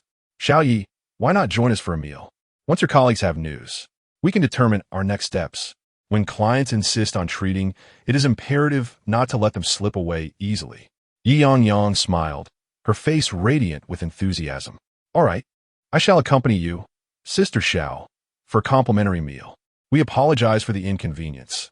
It is the least we can do. I'm uncertain about nearby dining options. There is a delightful home-style restaurant. If the young man is not picky, it would be a fine choice. It is clean, tasty, and reasonably priced. Our staff often dines there. Let us go to the restaurant you recommend then. Young man, we await your good news. Of course, Sister Xiao, Brother Zhou. Regardless of what the landlord decides, I will inform you promptly. Yu Guanghui felt an overwhelming urge to rush back to the store to see if Zhang had communicated effectively with the landlord. A client as forthright as this one would be difficult to engage again if they let her slip away. 100,000 in performance would grant them significant leverage in the region. Ye Yangyang felt a similar excitement. Yet she understood a crucial principle. Only what is secured is truly valuable. Anything else is mere air.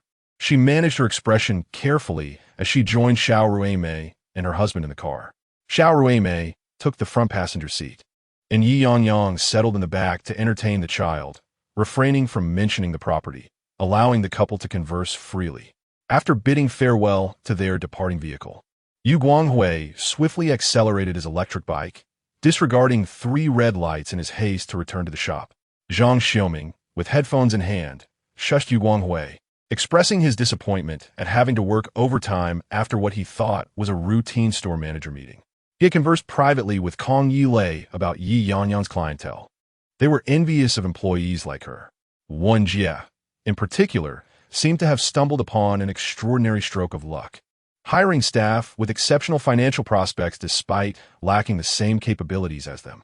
Zhang Xiaoming had initially dismissed the impressive performance as a fleeting success, but now he found himself genuinely envious, yearning for employees who consistently generated substantial revenue. The next moment, his voice took on a cheerful tone. Lu Ye, you should truly reconsider this price. You know how challenging it is to find a sincere buyer for your property. Most villas tend to prefer self-renovation. That bare unit priced at 1.8 million is going to be sold, with clients merely deterred by the hassle. If they weren't, they could easily renovate for a mere 1 million. I understand your renovations were costly, certainly exceeding 1 million at the time, but having lived through it, the value depreciates. Moreover, as you are aware, the real estate market has been struggling these past 2 years.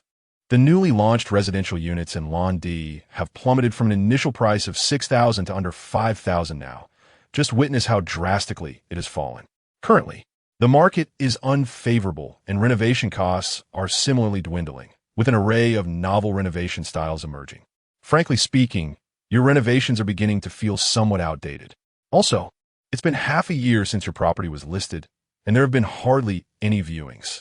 How many clients can truly afford a 50% down payment? This prospective buyer is quite straightforward.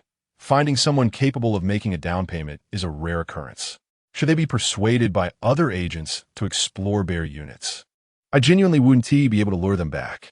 How much of a discount are we discussing? The client has countered it too. 8 million. Would that be acceptable? Yu Guanghui looked at Zhang Xiaoming with admiration, exclaiming, Zhang, you wield that negotiation like a butcher's knife. He couldn't help but give a thumbs up. Zhang Xiaoming replied, what is the point of haggling a couple of thousand off a property worth millions? I'd rather gather both parties together to sign, cutting down on commissions and avoiding unnecessary hassle. If we must negotiate, I'll wield the sword of diplomacy. That won't suffice. What's your lowest offer? Provide me with a figure. This is a client's counteroffer, and I must certainly consult you, being the intermediary. If you feel it's too low, I'll encourage the client to increase it, drawing us closer together. Yes, I'll collect a commission. If you sell it too. 8 million. I'll take 28,000. Too much? Where's the excess, my dear Lu Ge? If I facilitate a transaction at 2.8 million, I wouldn't even earn that much. I might as well become a monk and spend my days doing good deeds. So, the minimum is 2.93 million then? 3,000 for my commission? Am I to earn an additional 700 to negotiate with you? Let me first discuss this with the client. However, I'll confirm with you in the end. If the client is willing to adjust, we won't be far apart. Are you free to meet tonight?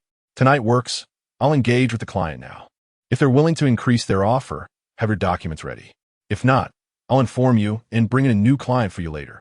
Zhang Xiaoming hung up the phone after a few murmurs. Yu Guanghui immediately applauded him, exclaiming, brother, you are truly remarkable. You managed to negotiate the price down. Should I call Sister Yang and bring the client back? Don't rush to make that call. Let's have a meal first. After dining, inform Ye Yangyang that the landlord is unwilling to lower the price, but is open to a face-to-face discussion. Ensure she prepares the client well, and doesn't let them slip away to another place, he advised. Young man, let me share a secret about second-hand properties. There are numerous nuances involved. As long as no contract is signed, everything remains uncertain. Our goal is to ensure both the landlord and the client feel they have not been shortchanged. We mustn't allow the landlord to think we easily conceded on the price, nor can we let the client believe further negotiations are possible. The larger the deal, the more effort we must exert. Otherwise, how can we justify earning a profit of 100,000? Yu Guanghui nodded, absorbing this lesson. His simplistic mindset as a junior employee led him to initially consider that the differences were negligible enough to proceed with signing. He had not contemplated that both parties aim for maximum benefit, and a minor disagreement could lead to a reversal. After all, when substantial sums of money are involved, it is not as if wealth comes easily. Why should one forfeit or earn less? A few tens of thousands. Chapter 053.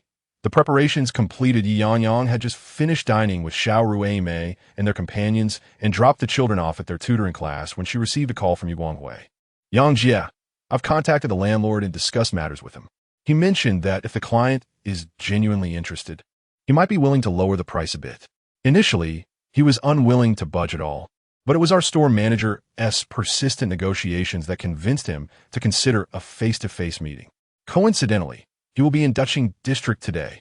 You should ask the client if they would like to meet. The landlord's next visit is uncertain. Ye Yangyang turned to Xiao Ruimei. Sister, the landlord is open to reducing the price a bit, and he happens to be in Duching District today.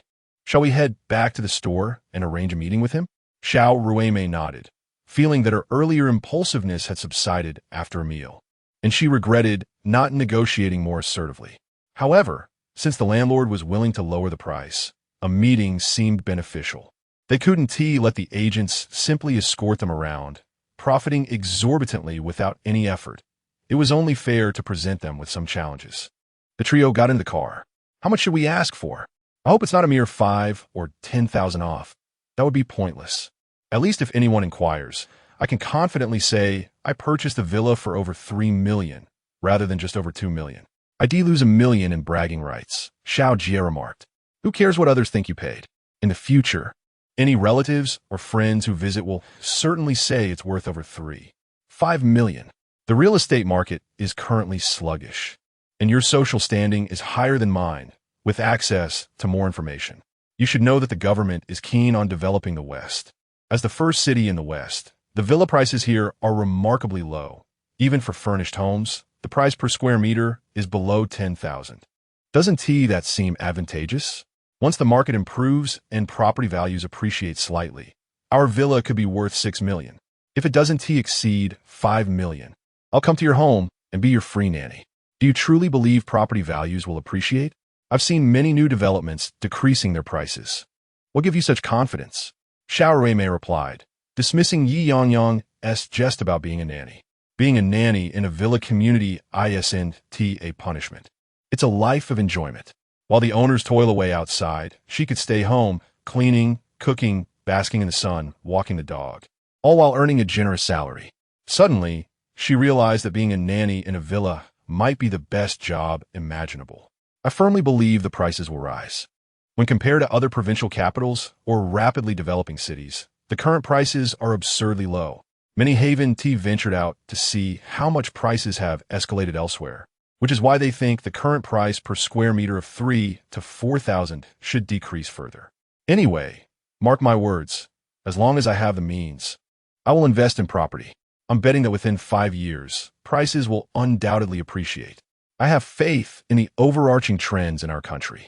Even Mr. Zhou, who had always been hesitant to meet Ye Yangyang's gaze, now regarded her with newfound respect, though he still refrained from speaking to her, choosing instead to look at Xiao Ruimei. Did you hear the expert's opinion?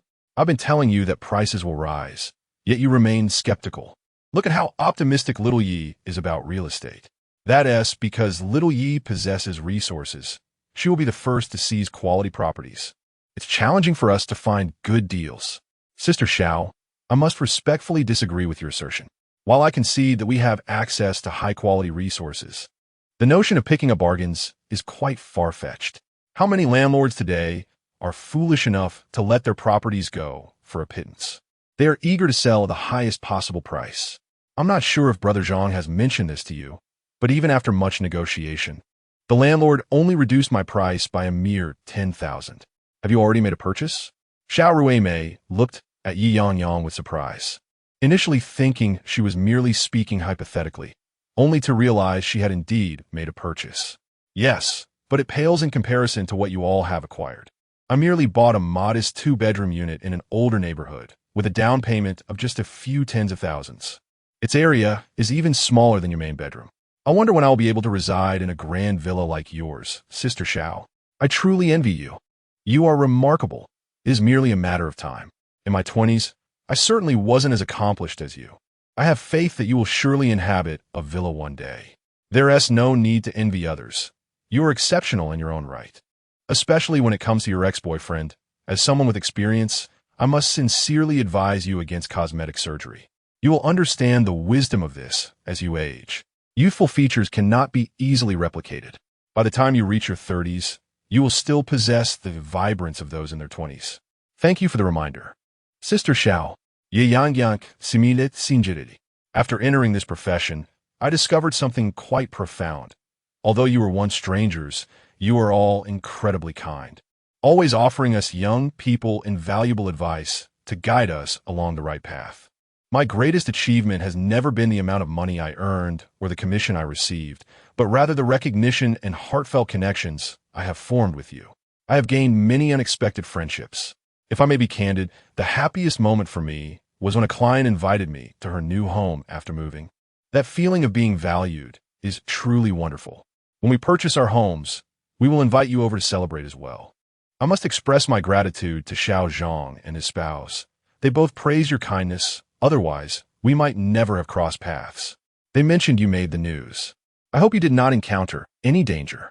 Oh dear, being praised for that incident makes me feel rather embarrassed. In truth, I only did something inconsequential that hardly merits mention. I acted out of ability. Had I lacked the means, I might have hesitated. So, you really are quite strong? The two looked at Ye Yangyang with curiosity, intrigued by the idea that such extraordinary individuals exist in this world. Just then, the car stopped in front of the Sijin shop, and to their astonishment, 50 yuan lay beneath the rear tire. Oh, whose money is this? Ye Yangyang lifted the car slightly with one hand, raising the tire about an inch off the ground, and picked up the money. I thought I'd found cash. She tossed the practice money into a nearby trash bin, only to turn around and find the two staring at her with wide eyes, especially Xiao Ruimei, who had just stepped out of the car a moment late. The sensation of being suddenly elevated, albeit just a tad, was striking, considering their vehicle weighed several tons. Mr. Zhou was momentarily taken aback, then closed his mouth and exclaimed, "If you're not competing in the Olympics for weightlifting, I want to watch." Goodness, with those slender arms and legs. If we were default on your commission, you wouldn't toss me around for fun, would you? Not at all. Ye Yangyang offered an awkward smile. In truth, my role is merely to finalize the contracts. The responsibilities of after-sales service and debt collection rest upon our store manager, who is an absolute beauty. She possesses a gentle demeanor and an extraordinary patience. Whenever we make mistakes, she patiently elucidates the reasoning behind her corrections, earning her the affectionate title of Goddess Among Us. Xiao Ruimei swallowed hard and glanced at Ye Yangyang. You are quite the mischievous little girl. It is evident that beauty is in the eye of the beholder, especially when it comes to your admiration for our dear Lao Zhou. You intentionally brought up the goddess manager, but can you truly afford to play such games? Does she seem like someone in need of a broker's fee? As long as she is satisfied, she is quite generous with her payments, leaving no opportunity for the goddess manager to pursue collections. Chapter 054. A transaction worth 100,000 brother, sister, they have arrived. Zhang Xiaoming, receiving a subtle hint from Yu Guanghui, hurriedly emerged to greet the guests. The landlord would not arrive for another 10 minutes, so he invited them inside, offering refreshments while briefing them on the property and landlord situation. I just spoke with the landlord. Zhang Xiaoming ushered the two into the conference room, setting the stage for the signing process ahead. Yu Guanghui accompanied Ye Yangyang to pour water, whispering to her, "The landlord's bottom line is 93 million. How much is your client willing to offer? Is there a significant reduction?" My client hasn't haggled, but they seem genuinely interested. That's promising. Leave it to Brother Ming. Does your store manager wish to join us? Ye Yangyang shook her head. Remember, during the after-sales, there shouldn't be a single female mosquito within a 10-meter radius of my client. Yu Guanghui chuckled. Really? That fellow has someone else interested? But then again, considering he drives a car worth over 100,000 and is eyeing a 3 million home, perhaps it makes sense. His stomach issues aside, you might indeed be interested. That essentially implies no disparity. Will the commission from the client be intact? The landlord is offering 3,000 for the two. 93 million, and if the client provides a 2% commission.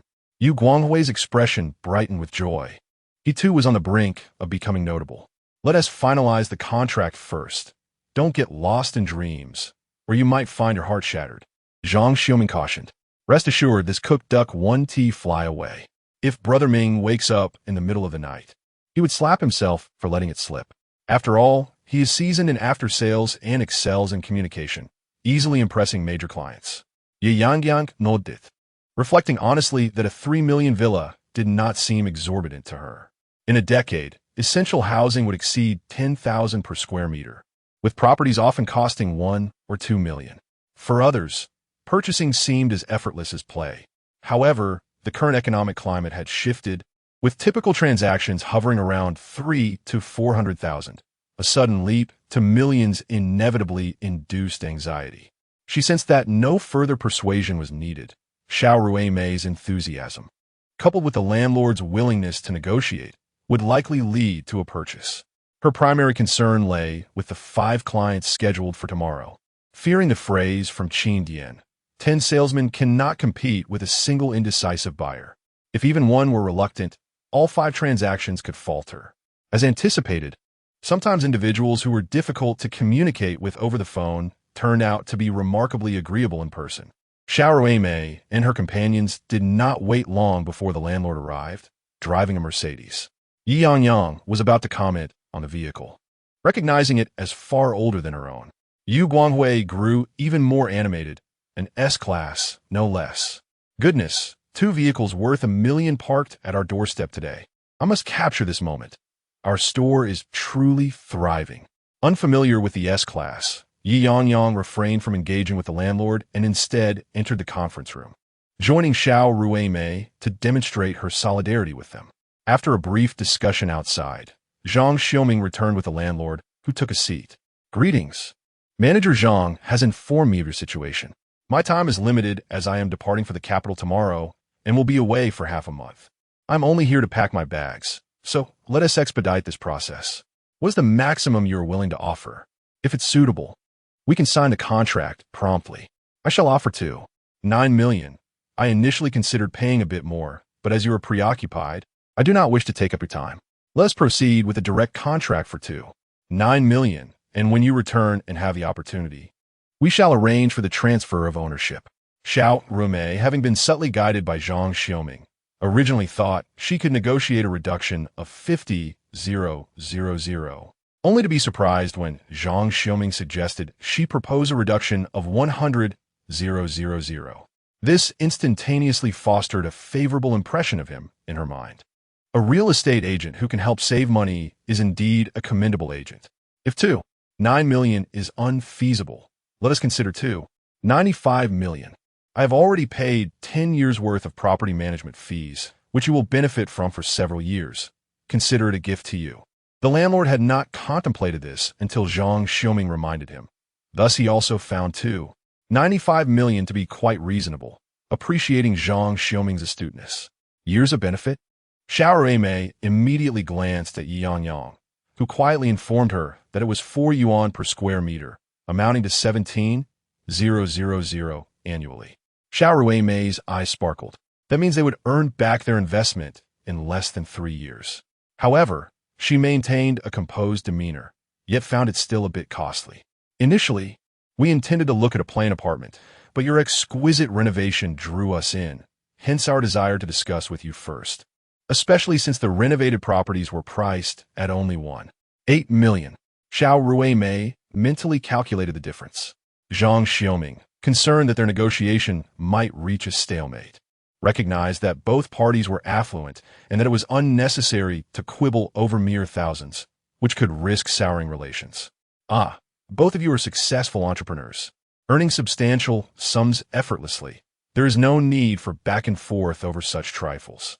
I believe our gathering today is fortuitous, and it may lead to future collaborations. How about this? We each concede a little, settling on 925 million, and I will also offer a discount on the brokerage fee for both parties. This matter will be resolved swiftly. Brother Liu is busy, and Sister Xiao, you must attend to your children. Once the contract is signed, we can each go about our business. Afterward, we can streamline the necessary procedures, and perhaps you could find time for the transfer? All right, since Xiao Zhang has suggested it, we shall agree to this price.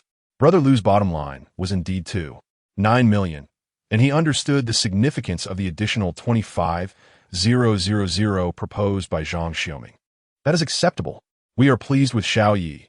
She has been exceptionally kind, so let us extend her some courtesy regarding the brokerage fee.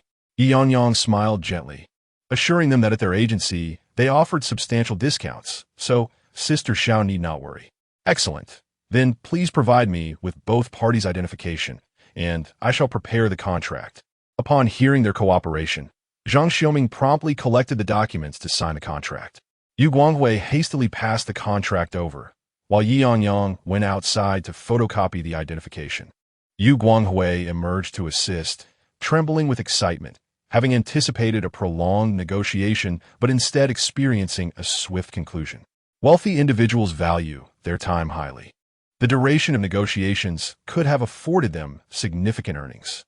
Indeed, had I not pursued a career in real estate, I would likely never have entered such affluent properties. The world of the wealthy is truly enviable. I wonder if their substantial wealth also brings them worries. Ye Yangyang smiled silently, knowing that while troubles certainly exist, the joys of the wealthy are beyond common imagination. Zhang Xiaoming signed the contract expeditiously. Brother Liu, I will charge you a brokerage fee of 25,000. Does that seem acceptable? Brother Liu nodded, affirming that he was satisfied with the 2.9 million agreement. Thus the 25,000 fee was merely a trifle.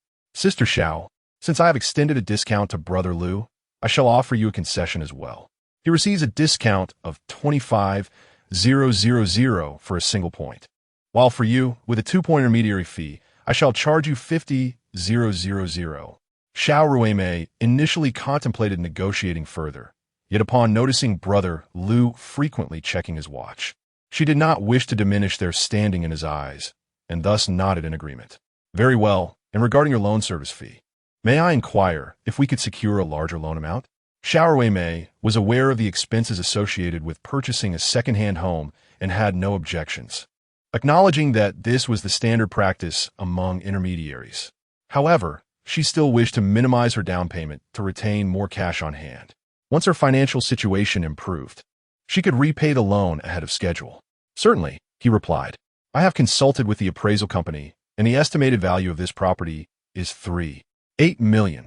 You may secure a loan of 1.9 million, necessitating a down payment of 1 million. Do you find this acceptable? Zhang Xiaoming was particularly pleased with high-loan clients. He had initially thought that after the discount, the transaction would not exceed 100,000. Yet to his surprise, the client had brought them well over that threshold. Ye Yangyang was eager for a notable success. Chapter 055, Private Excitement. After finalizing the contract, both parties departed with satisfaction. Once the landlord and client were seen off, the trio celebrated briefly in the shop. Zhang Xiaoming, unable to contain his excitement, suggested treating the two to a late-night snack. I want to join you at Zhang's place. This deal was referred by a client I closed 2 days ago. Will the cashback be deducted from my performance? He inquired, slightly anxious, hoping not to forfeit the 10,000 in performance. I initially promised 2,000, but I assumed it was a regular client, not for a villa. Ye Yangyang interjected. Let us go with 5,000. All right, that is reasonable. Have the client send their name and bank account details, and I will arrange for the company to transfer the funds. With the commission and loan service fees combined, they had nearly achieved over 110,000 in performance. A 5,000 cashback was certainly commendable. Moreover, the celebratory announcement could rightfully include the 5,000, with any deductions addressed later. Well, if there is nothing else, let us go for that late-night snack. Xiao Yu in the shop can tidy up later. The morning shift will handle it, Zhang Xiaoming said, heading to the car while composing a message for the group. Congratulations to Ye Yangyang from the Yu store and Yu Guangyao from the Sihuan store for successfully selling a villa in the Blue Land, achieving a performance of 116,000.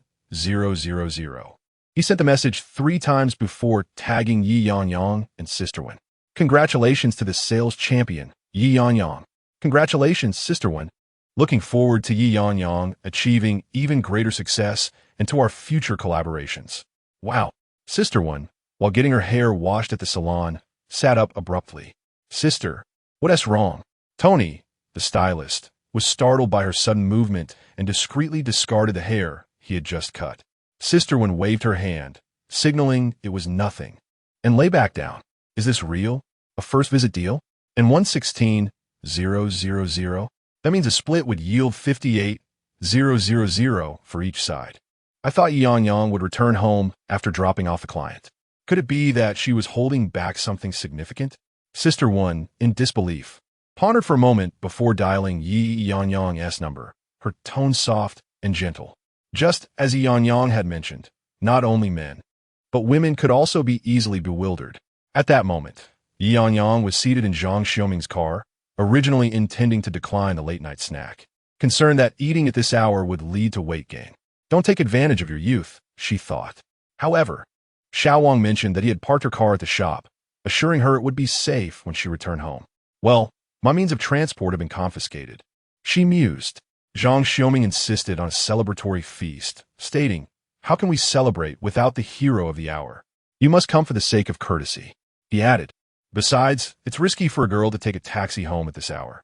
After the late-night snack, I'll drive you back." It was then that Sister Wen called. "Yangyang, did you really close the deal?" "Yes, Zhang was present. So didn't he call you?" The client was intimidated by beautiful women. "What kind of excuse is that?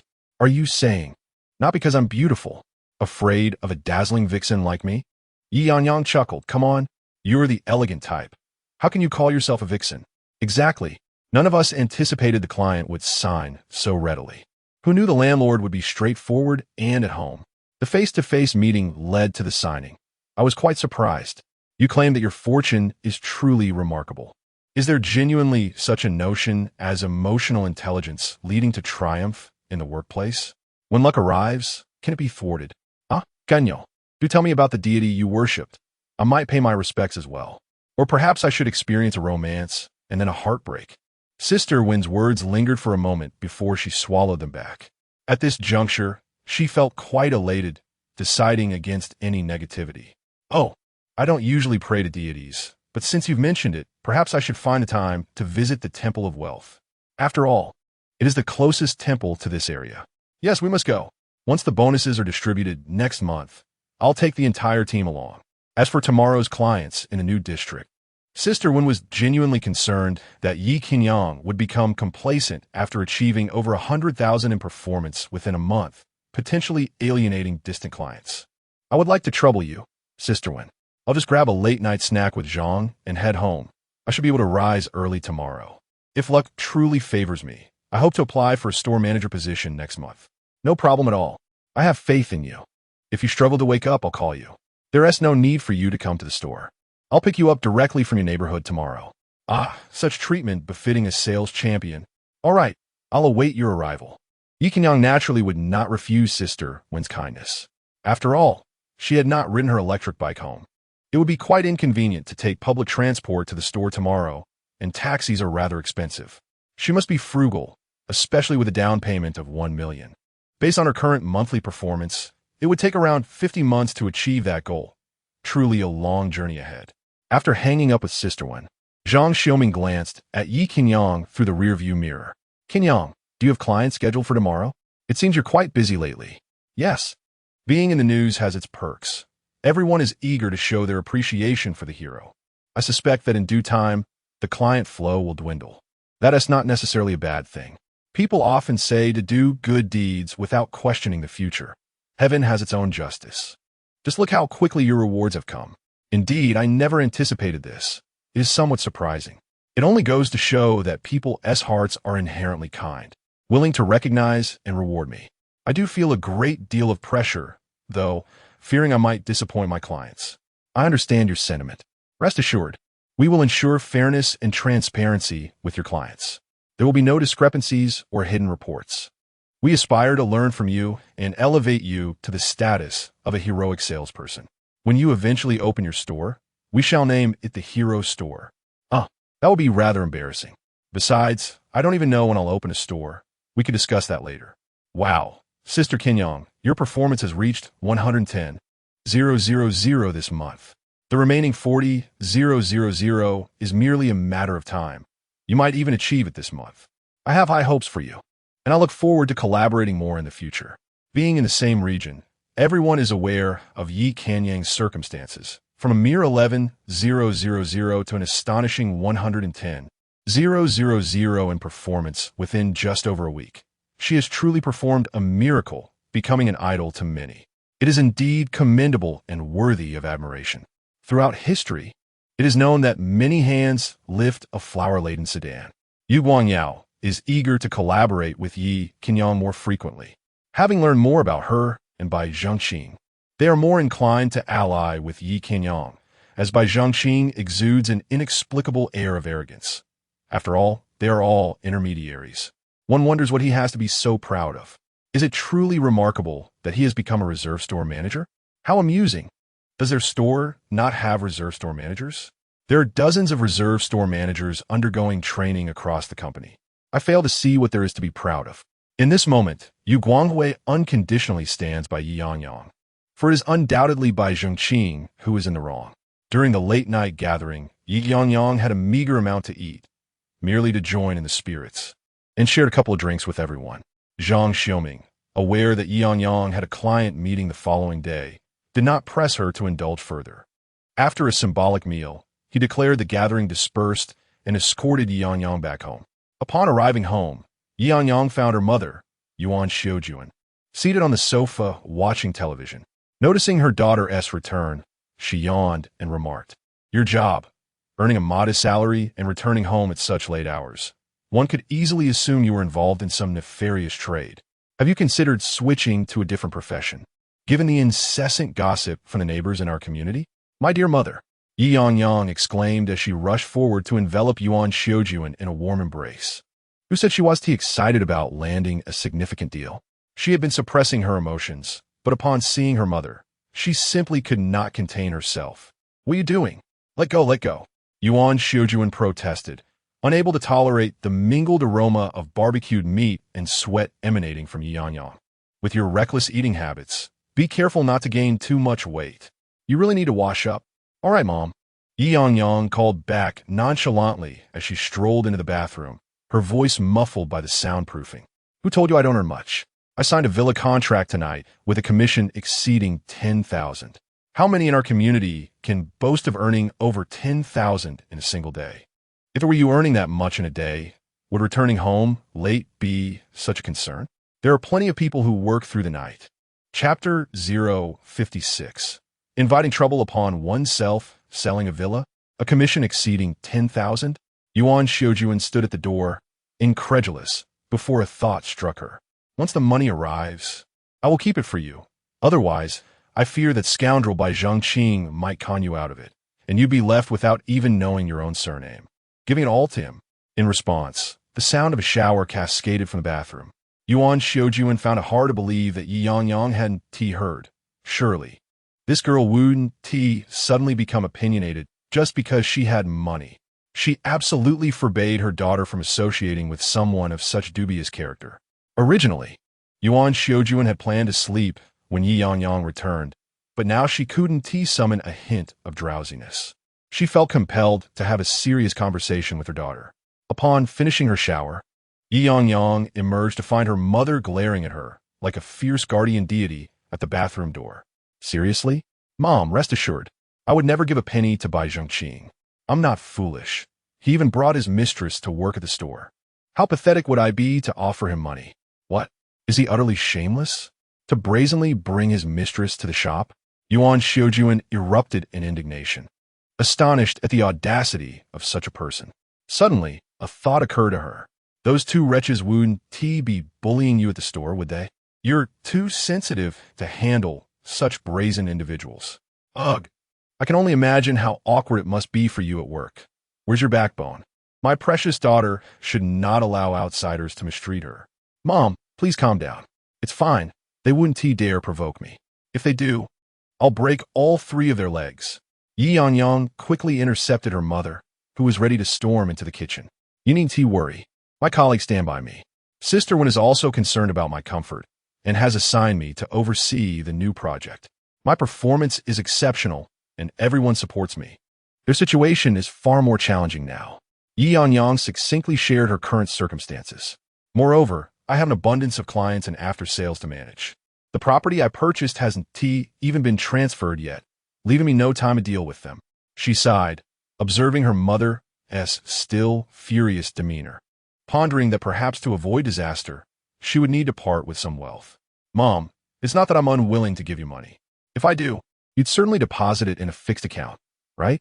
But for me personally, I don't wish to let my money sit idle. With inflation, it loses value too quickly in the bank, which seems pointless. I aspire to save for a house, and I'm far from the down payment for the second property I have my eye on. How about this?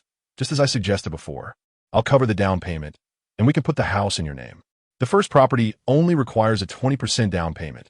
What do you think? Weren't you just buying a house? Do you still have a craving for real estate?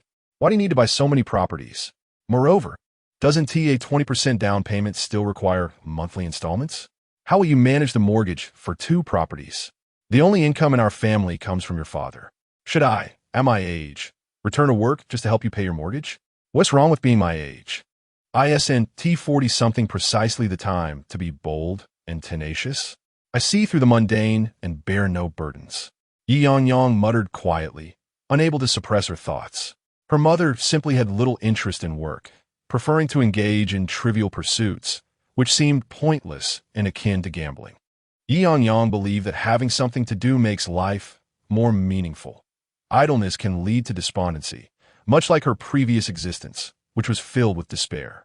You may say it is simple, but at the age of 45, what job can I find? I lack both qualifications and skills. What can I do besides serving dishes and washing plates? Shall I really resort to being a maid of my age? Yuan Xiuqian, who prides herself as a well-to-do lady from Xingqing, has profited handsomely at the card table and is reluctant to undertake laborious jobs, fearing that others might think her family cannot support her and her children. In our company, there are many uncles and aunts of your age. Our boss seems to be even a year older than you, and the marketing team at the sales department is filled with individuals in their 50s and 60s. Those who are willing to work can earn over $10,000 a month. I am also preparing to take on apprentices, and I am considering whether to accept those in their 30s or 40s. The mother and daughter suddenly sink in thought. I fear that if I train a good apprentice, Sister Wen might not let me take them away. If the apprentice happens to be my mother, what reason could she possibly have to stop me? At my age, would your company even want me? Could I also work at your store? That would be akin to being in the same establishment as Bai Zhongqing. Yuan Xiuqian's eyes brightened. She followed Ye Yangyang to work, and if Bai Zhongqing dared to act inappropriately, she would give them a resounding slap, showing them just how disgraceful they could be. How astonishing it sounds. There was once a movie called Carrying Dad to School, and here I am, about to initiate a series called Bringing Mom to Work. Excellent, Yangyang. Tomorrow you must ask your store manager if I can come to work. If so, perhaps my eloquence could help you sell a few houses. Well, tomorrow morning, I need to accompany Sister One to the new district to meet new clients. I'll let you know afterward. If I can indeed go, I will take you to the new project at Yingyue Residence. Let me tell you, showing new properties is quite simple. With just a bit of instruction, it becomes easy. Especially with my mother being so astute, she might even outperform me in sales. While others operate husband and wife businesses, we could run a parent-child enterprise. Yuan Xiuqian looked at Ye Yangyang with a teasing expression, half joking, yet she could see that Ye Yangyang was earnest about this plan. The idea of a mother and daughter working together in sales seemed utterly implausible. Perhaps it would be best to wait until her shrewd store manager made a decision. However, her primary intention was not to work, but to protect Ye Yangyang from Bai Zhongqing's bullying. She wanted to see just how shameless they could be, as those who make mistakes often act more brazenly than those who do not. With her presence, she would absolutely not allow Bai Zhongqing any opportunity to mistreat Ye Yangyang. The mother and daughter each had their own thoughts as they fell asleep. The next day, Sister Wen arrived early at the entrance of Ye Yangyang's community and called her. Ye Yangyang got into the car, with breakfast purchased at the community entrance. Sister Wen, I brought buns. Thank you. I haven't had breakfast yet. I didn't sleep a wink last night. Did your client really sign on the first viewing? Don't mention it, Sister Wen. I also dreamt all night, lost in thought, even dreaming that the client would back out. I mustn't think about it. If I do, I want to be in the right frame of mind to meet clients today. Indeed, let's not dwell on such thoughts. In essence, it is merely a villa. Others earn higher commissions from retail spaces. I recall a time when I sold over 40 units in a single day from a new development, accruing commissions in the hundreds of thousands. Why then should a single villa evoke such unease? Calm.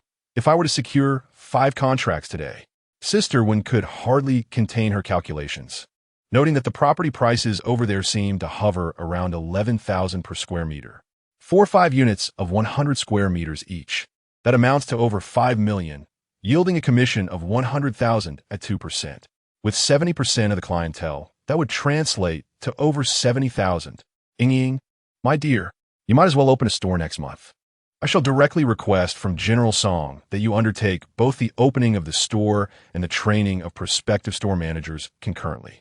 Otherwise, with the manner in which your performance is surging, I am compelled to keep you stationed at the store, which feels akin to withholding your rightful commission. As Sister Wen spoke, a hint of embarrassment tinged her words. After all, if Ye Yangyang were the store manager, achieving a monthly performance of 200,000 would entitle her to an 80% commission. Yet as an employee, she could only earn based on a tiered structure, 10% on the first 50,000, 30% on the next 50,000, 35% on the subsequent 100,000, and so forth, with a ceiling of 55%. In total, Ye Yangyang's commission would approximate 50,000. A stark contrast to the 160,000 she could potentially earn as a manager with a 200,000 performance. Ahem. Sister Wen pondered if she might discreetly consider increasing the promised 5,000 reward tad. Chapter 057. Is it possible to open a store directly? Ye Yangyang had always thought that she needed to participate in the reserve store manager training before she could open a store. Now, Sister Wen unexpectedly informed her that it was possible to open a store directly. It is worth noting that the reserve store manager training would take nearly 3 months to complete. While others might leisurely strive for performance for someone like her, who was eager to grasp every little bit of money, such a delay was an utter waste of time. Rules are rigid, yet people are dynamic. If I were to be selfish, I would certainly hesitate to let you open a store. However, I fear more for a young woman becoming an old maid. Lingering might breed resentment. It is better to let you venture out and open a store, allowing me to enjoy a 25% share of the profits with a clear conscience. When you have the time, quickly recruit staff, seek out a location, and prepare to open directly. Well, it might indeed be a bit premature to say this, considering I currently only have 110,000 in sales. Whether today, as clients will convert, remains uncertain.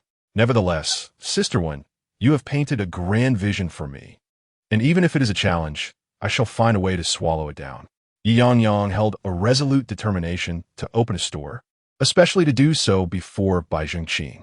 With your drive, I am not at all worried about you venturing out alone to open a store. Even without employees, you can sustain yourself. Yangyang, keep pushing forward. I have faith in you. One day, you shall provide for my retirement. Ye Yangyang responded affirmatively, expressing her intent to diligently recruit staff. Sister Wen, the life you mentioned of having subordinates to support you in your later years is something I also wish to experience. In the intermediary industry, one cannot succeed alone. The strength of numbers is essential. Look at our General Chiu and General Song. Each store can yield a 12.5 share of profits, resulting in a net income of at least several 100,000 each month. Such envy is unattainable. After all, opportunities lie before us. I merely hope that you, Xiao Wang, Song, and Beijing Qing can smoothly achieve your sales targets and open your stores. As for the rest, I shall let it be. With a smile, Ye Yangyang contemplated. Currently, one harbors certain thoughts, but upon achieving one's goals, perspectives can shift entirely. By the way, Sister Wen, after my commission arrives, I still intend to purchase a house. However, as you know, I have already used my eligibility for a loan on my first property and for a second home. The down payment is somewhat beyond my reach. I plan to buy it under my mother's name, but she has not been employed and thus cannot provide proof of income for a loan. I was thinking of having her join our company, so I could later issue an income statement for her, and I could generate some performance for her to count as commission. What do you think? Your mother joining us? That is a minor matter. There is no need for you to generate performance for her. Simply having her on board suffices. Are you still planning to invest in property? Personally, I believe your current neighborhood is somewhat outdated. It might be better to sell it, add some funds, and upgrade to a better residence. After all, we work hard to improve our living conditions, do we not? Suddenly, Sister Wen recalled something. By the way, have you registered for driving school? Don't think I am unwilling to help you bring in clients. I suggest that once you become a store manager, you should indeed consider purchasing a vehicle. It may not seem necessary now, but it will certainly be more convenient when you need to assist salespeople in picking up clients or attending meetings at headquarters. Relying on other schedules can be quite cumbersome. One could certainly purchase a second-hand car for practice. It is inevitable for novices to encounter minor mishaps.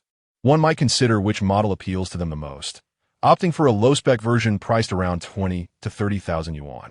Once they have gained proficiency, they can then upgrade to a new vehicle. After all, with a new car, even a slight scratch can be disheartening and depreciate its value. A pity indeed. Conversely, an old car can endure a few dings and still be resold for a few thousand yuan. Given our financial constraints, meticulous planning is essential. In light of such heartfelt advice, Ye Yangyang had no reason to decline Sister Wen's goodwill as a seasoned individual. She registered for the driving test, although she had yet to find the time to take the first subject. I know you're considering my welfare, Sister Wen.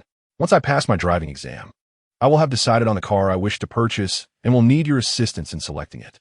It's a trivial matter. We are like family. Helping one another is only natural, Sister Wen reassured her. As the car sped along the highway, Sister Wen imparted some driving test tips to Ye Yangyang, who reciprocated by updating her on her clients. Before long, they arrived at Pua number 1. A glance around the surrounding developments instantly conveyed an air of sophistication far surpassing that of any in Diching district. Whether it was the external landscaping or the already completed structures, everything exuded an aura of opulence. Ye Yangyang let out a soft sigh. Having never encountered such grandeur, she felt somewhat intimidated. The world of the affluent seemed so distant from her own, which explained why so many from lower strata yearned for urban life. Even within a single city, one could experience a sense of exposure to the world. Thanks to her clients, she was afforded this eye-opening opportunity. Sister Wen parked the car in the lot and, with a playful tone, remarked to Ye Yangyang, "I feel so out of place parking here. The lot is filled with cars worth over 500,000. My vehicle seems rather lowly in comparison." "Not to worry. The owners of these cars likely won't pay your car any mind," Ye Yangyang reassured her. Sister Wen raised an eyebrow in curiosity. "Why is that?" "Because, like you, they will only gaze upward at what is better, never downwards," Ye Yangyang replied. Sister Wen shot her a bemused look, contemplating that she too would one day drive a luxury vehicle, provided she had a few more subordinate managers. It was merely a matter of time. Ye Yangyang similit subli. Relieved that Sister Wen was not upset. Although her words were blunt, they held truth. Who would concern themselves with possessions inferior to their own? "All right, let's check on your clients. I'll contact Boss Qin to see if they're still at the sales office." "Sound good." Sister Wen dialed Qin Xiao's number, while Ye Yangyang prepared to call Guan Manny. "Yangyang." Suddenly, from beneath a nearby tree's shade, a woman jumped up and waved at Ye Yangyang. Upon glancing at Guan Manny's WeChat profile picture and then at the warmly greeting individual, Ye Yangyang was taken aback. Guan Manny appeared even younger than she had anticipated. She seemed to be under 30, embodying the same youthful and lively spirit she had displayed during their previous communications. Surrounded by 7 or 8 others, all similarly seated in the shade, they seemed unconcerned with how they appeared to others, casually enjoying their lollipops. Several real estate agents and marketers passed by, but their carefree demeanor and youthful energy deterred any inclination to engage with them.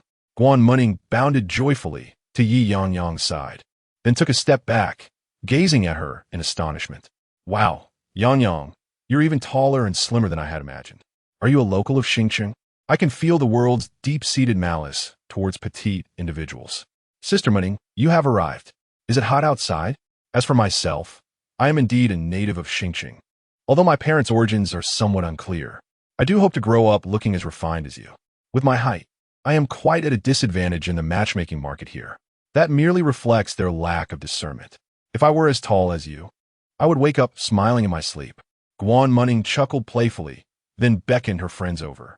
In the next moment, Ye Yangyang realized that Guan Munning had merely been teasing her. All of her friends were exceptionally tall, particularly one gentleman who appeared to be at least 190 centimeters. She must be accustomed to such heights, so her surprise seemed rather exaggerated. Chapter 058. All transactions completed. Allow me to introduce you. Just as Guan Manny was about to introduce her friend to Ye Yangyang, she turned to look at the group of people. "Never mind. It would likely take you a while to remember them all. We're all older than you, so just call us older brother or sister for now. As you become more familiar with us, you will naturally learn how to address them." Guan Manny's friend raised an eyebrow, wondering if this was how one introduced others.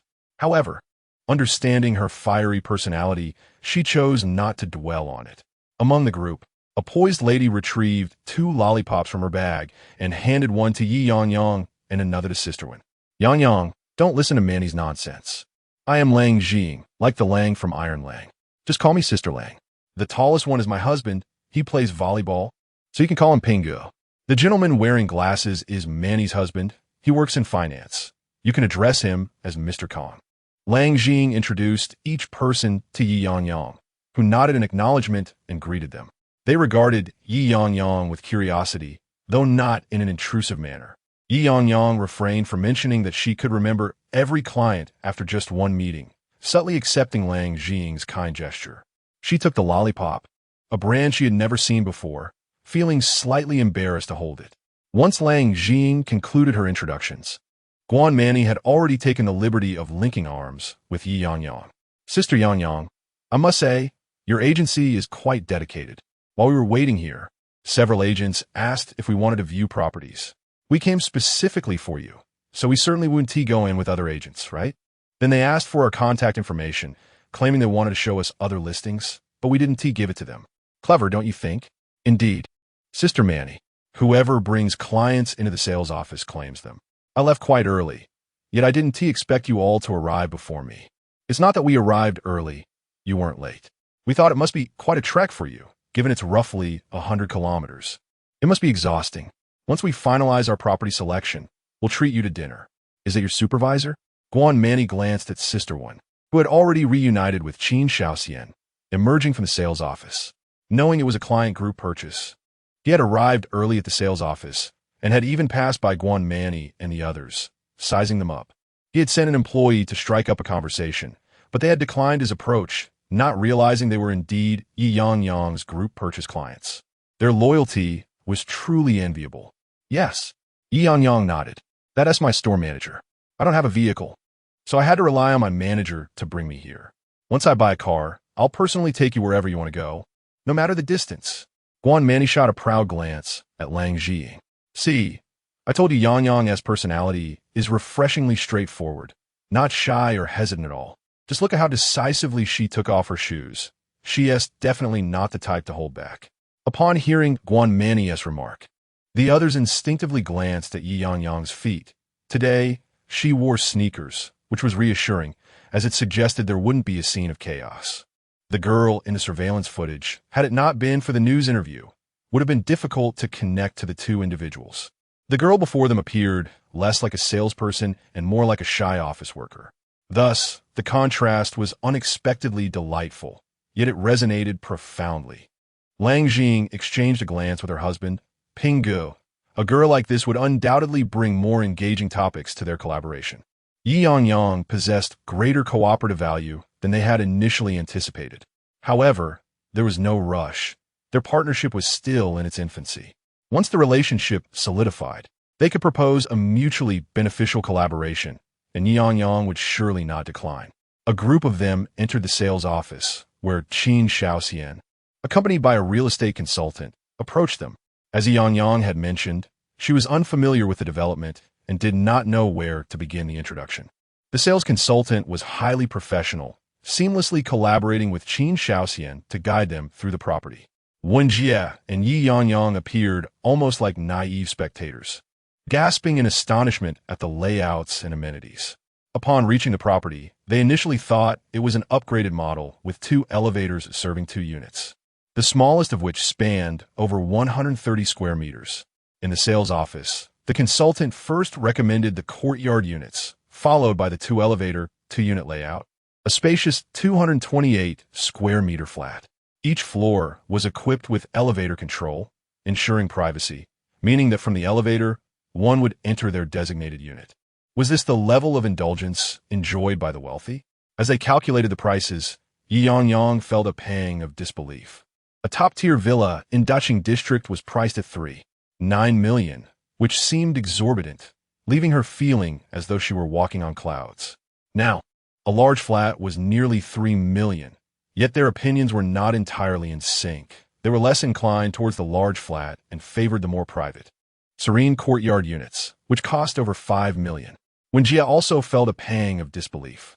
Ye Yangyang and when Jia exchanged glances, realizing that they were still from a humble background. The properties that others dismissed felt utterly unattainable to them. Fortunately, they were not the main sellers, lacking the confidence to push the sales. For the first time since her rebirth, Ye Yangyang felt a sense of helplessness. She longed to contribute her thoughts. Yet compared to Qin Shaoxian and the consultant's eloquent discourse, her words felt feeble. She feared her input might complicate matters, so she remained silent, trailing behind while quietly noting the consultant's and Qin Shaoxian's remarks. The sales rhetoric proved beneficial for improving clients, with slight adjustments. It could also serve the needs of first-time buyers. In the meantime, Ye Yangyang realized that her 6 months of sales experience amounted to little. If she wished to pursue a long-term career in sales, she had much to learn. Finally, after the consultant's diligent efforts and a manager being summoned, Wen Jie discreetly stepped outside for a smoke to relieve her stress. Upon returning, the 5 of them reached a decision. Guan Munning, Lang Jing, and a single gentleman, surnamed Zheng, opted for the courtyard units, while the other 2 chose a spacious flat on the first floor. Ye Yangyang felt as though she had merely come to serve as a mascot, having contributed nothing to the process, yet the clients proceeded to make a purchase. As Guan Munning had indicated, they had already made their choice. It was merely a matter of whom to buy from, and as Ye Yangyang caught their eye, they chose her. The price of Puan number 1 is exorbitant, with a residential commission of 2, 5, and 3 for the courtyard. A cash reward of 3,000 is offered for residential sales, while 5,000 is granted for courtyards and villas. Ye Yangyang felt her professional abilities were lacking, maintaining a calm demeanor as she congratulated Sister Man Ning and her team on successfully purchasing their desired home. In contrast, Sister Wen was unable to contain her excitement. Her ears flushed crimson. Fearing the attention of her clients, she hurried to the restroom to splash water on her face and smoke a cigarette to regain her composure. Ultimately, she realized she had overestimated her ability to remain calm. Tranquility was beyond her reach. In previous years, achieving $1 million in sales was deemed exceptional for a store. Yet now, Ye Yangyang's team had amassed $700,000 in sales, and with previous totals combined, $1 million in a single month was imminent. However, the split was 70-30, leaving them with $490,000. Even achieving $500,000 with 5 teams of clients was exhilarating. Calm. Sister Wen found it impossible to suppress her urge to scream. The thrill was overwhelming. No wonder the performance of the new city store was so high. With such expensive properties, how could the results not be impressive? This made her consider promoting Puan No one more vigorously. Yet, Sister Wen's rationality prevailed. She understood that clients like these were rare.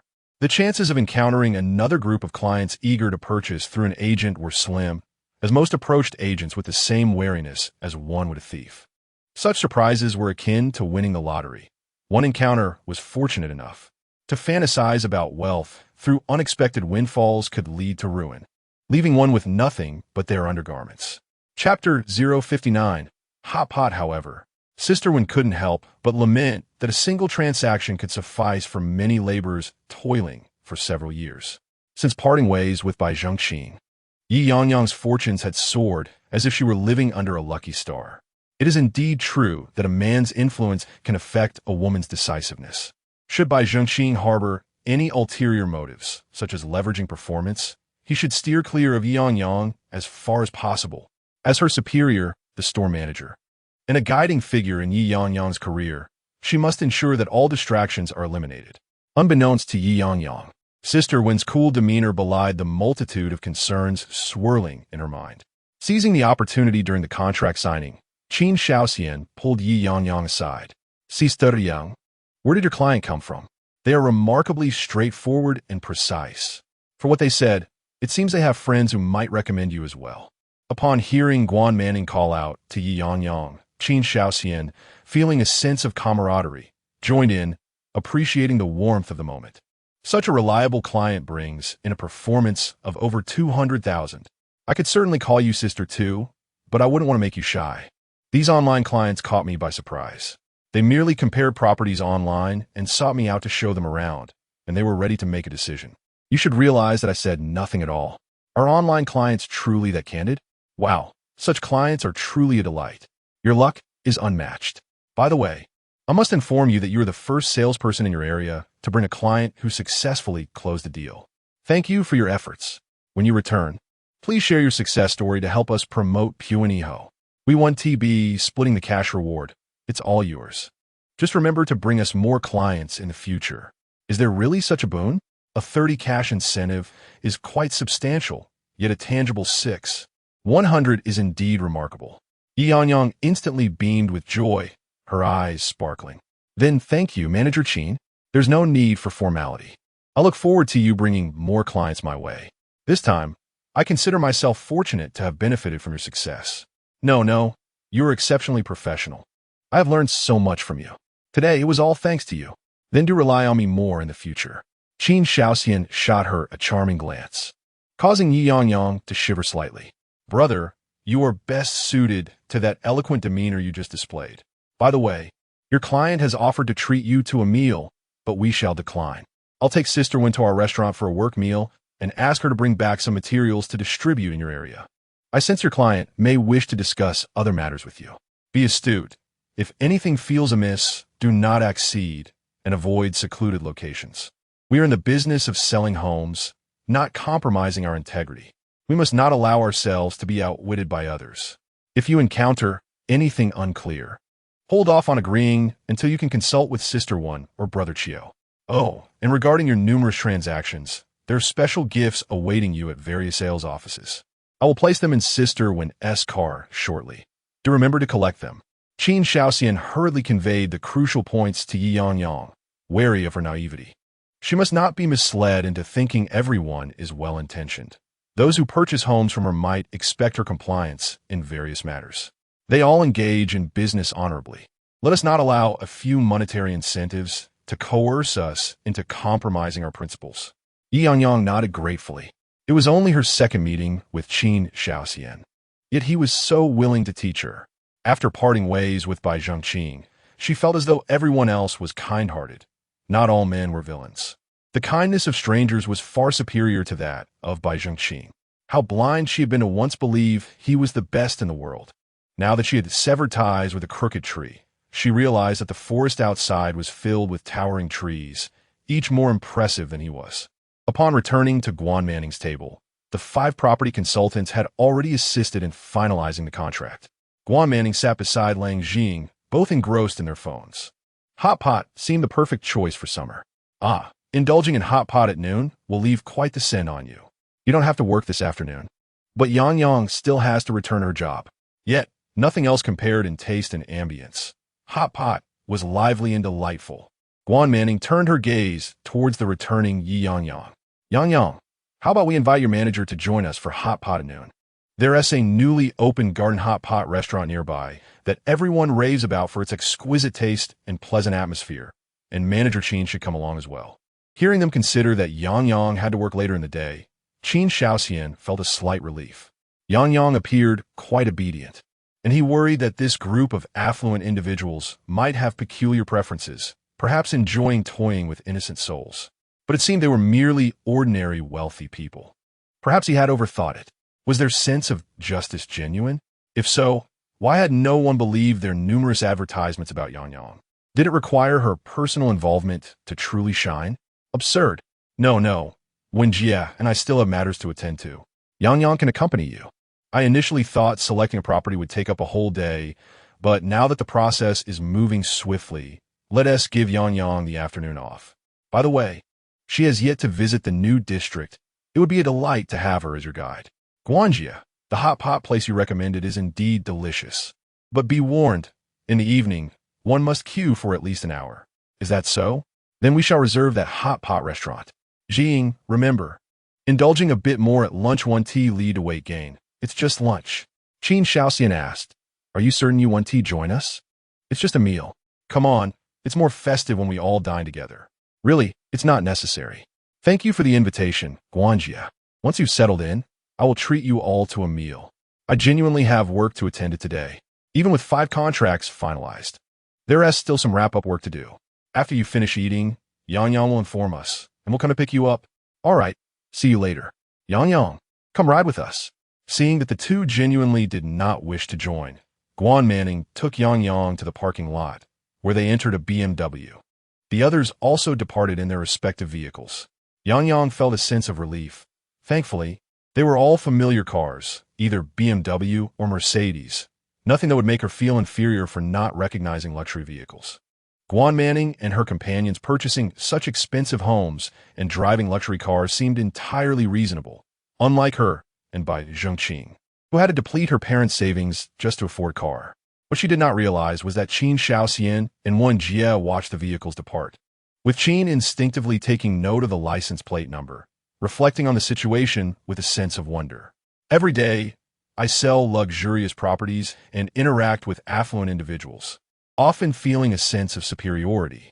Yet, once the clients depart, I am confronted with the stark reality of my own shortcomings, particularly when dealing with younger clients who have purchased homes through their own endeavors. This sense of inadequacy is magnified. Sister Wen, do you ever regret not applying yourself during your studies, leading you to your current position as a bottom-tier salesperson? What is there to regret? I have always believed that education is a gift. Even if I were to be reborn, I would not possess that talent, rendering regret meaningless. Moreover, having only graduated from middle school, my role in sales represents the highest income one could attain. Yin is a university student, yet Sister Wen shrugged, observing that today as university students are not much different from middle school graduates in terms of value, unless they come from prestigious institutions with exceptional majors. It is often those who have entered the workforce early, equipped with practical experience and a willingness to humble themselves, who hold greater merit. Indeed, what do you think motivates them to seek out Yin? Qin Shaoxian reflected on his own childhood, realizing he did not resist studying. Rather, he simply could not engage with it effectively. There was no point in forcing himself. Sister Wen rolled her eyes in exasperation, remarking that she could not fathom the world of the wealthy. However, as long as it does not lead to harm, making connections is beneficial. This girl was previously too well-behaved, with a social circle far too limited, valuing a mere blockhead as a treasure. Now, having undergone a revelation, I can only hope she sharpens her discernment in the future to avoid such pitfalls. Those who manage stores have their own challenges. They are not much older than others, yet carry the weight of parental responsibilities, making one feel momentarily aged, such as the heartache.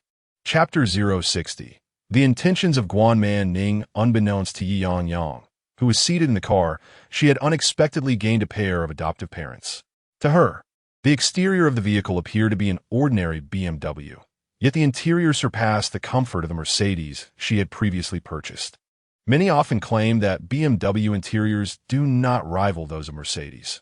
However, upon closer inspection, this particular car indeed offered a more comfortable ambience. Guan Manning opted not to sit in the front passenger seat, but rather joined Ye Yangyang in the back, engaging in lively gossip. Sister Yang, I just introduced you to Pingu, a volleyball player. Do you know what Yingyue does? Guan Manning inquired with an air of mystery, her expression brimming with curiosity. Ye Yangyang recalled that although they had purchased a joint residence, they had opted for a loan. Ye Yang's profession, as far as she remembered, was that of a teacher, and given Guan Manning's enigmatic demeanor, she wondered if this was indeed the case. After all, it seemed improbable for a teacher to possess such a high income. Shaking her head, Ye Yangyang indicated her lack of knowledge. Instantly, Guan Manning's inquisitive expression brightened. Pingu is on the provincial volleyball team. You can tell by his physique, he has the quintessential athlete's build. And Ji Ying is the Asian youth champion in Sanda. Did you notice? Ye Yangyang exclaimed in surprise. Ji Yingyue is a Sanda champion, and an Asian one at that? How impressive. The distinction of youth seemed essential to note. Otherwise, she feared being accused of exaggeration. Guan Manning waved her hand dismissively, suggesting it was no grand feat. Ye Yangyang's adoration was evident, and it pleased her, as one might mistakenly think the champion was she. Sister Yang, considering this couple has just married and their relationship appears exceptionally harmonious, when they have children in a couple of years and squabbles arise, who do you think would prevail? Would it be Pingu delivering a resounding blow that leaves Ji Ying with a concussion, Or would Jiying send Pinggu reeling, Gvamuning Pondut, suggesting they should live in close proximity? Ye Yangyang assumed Guanmanning meant they should intervene should any disputes arise, lest two individuals of formidable strength engage in an uncontrollable altercation. Little did she know, Guanmanning's next comment was to suggest that upon hearing the slightest indication of disagreement, they would make a hasty retreat, ensuring they were not caught in the crossfire. Ye Yangyang chuckled. I doubt that would happen.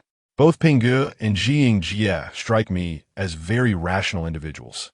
Perhaps their awareness of their own strength would lead them to exercise greater restraint and engage in reasoned discourse. I believe they are capable of controlling their power. Sister Manning, you are overthinking. Indeed, Guanmanning replied. I have grown up alongside Jiying and have never witnessed her lose her temper.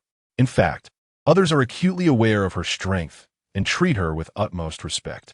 The driver, Guanmanning's husband, Pei Hiyu, couldn't help but chuckle. I was Ping Ji's college roommate. He has always been amiable. I have never seen him angry. You are indeed overthinking, yet you still doubt it. Those who possess great strength can often maintain tranquility even in the presence of the unreasonable. Won't you agree, Ye Yangyang? You too have the ability to calm others and facilitate rational discourse? Ye Yangyang's gazid dimetslikli, realizing that the purpose of today's visit regarding the house was still to be revealed. What could it be? Confirming her extraordinary strength. She had also reviewed the surveillance footage, which did not reveal her immense power. I believe that a girl who possesses a bit of strength is less likely to be bullied.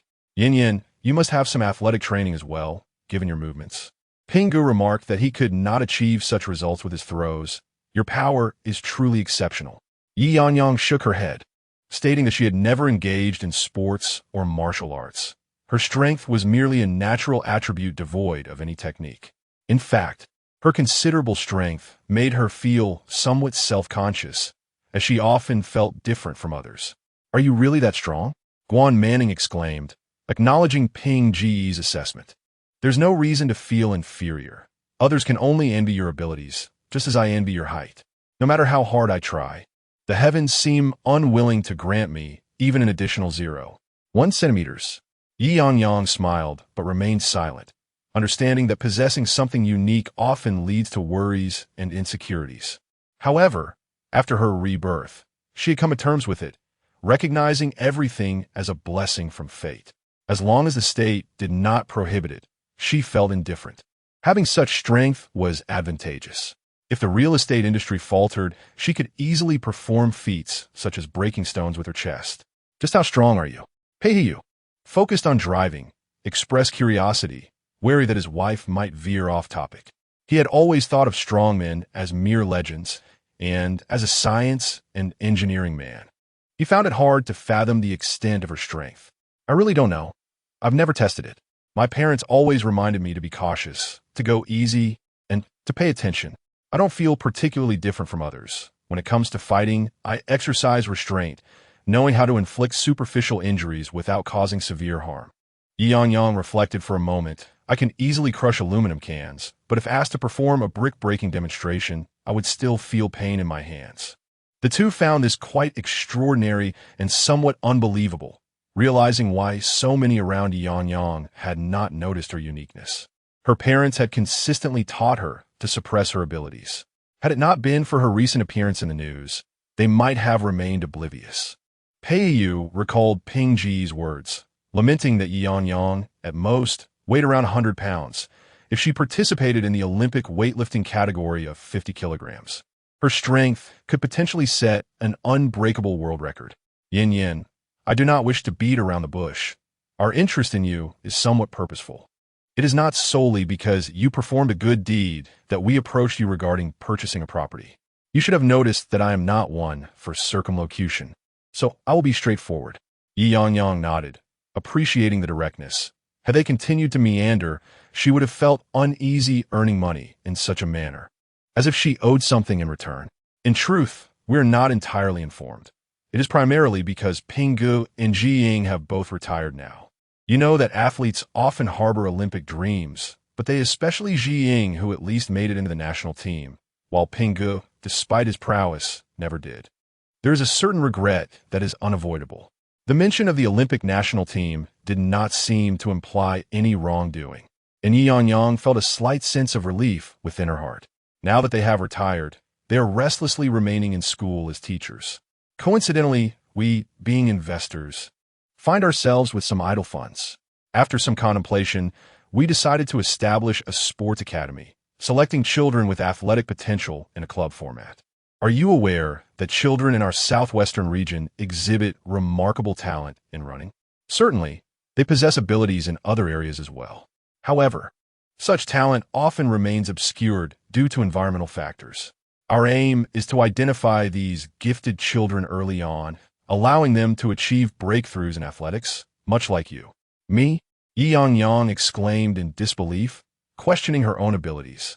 Ye Yangyang, you must surely recognize that you are a prodigious talent. A seed athlete in strength-based sports such as shot put, javelin, and weightlifting. Pei-Yu, the driver, added. Chapter 061. The purpose of cooperation in truth, given your current age. If you were to commence training now, participating in 2 more Olympic Games would not be out of reach. However, it is quite surprising that despite possessing formidable strength, you do not exude confidence, Ye Yangyang. Could you enlighten us as to why this is the case? Indeed, Yangyang, you are tall and robust.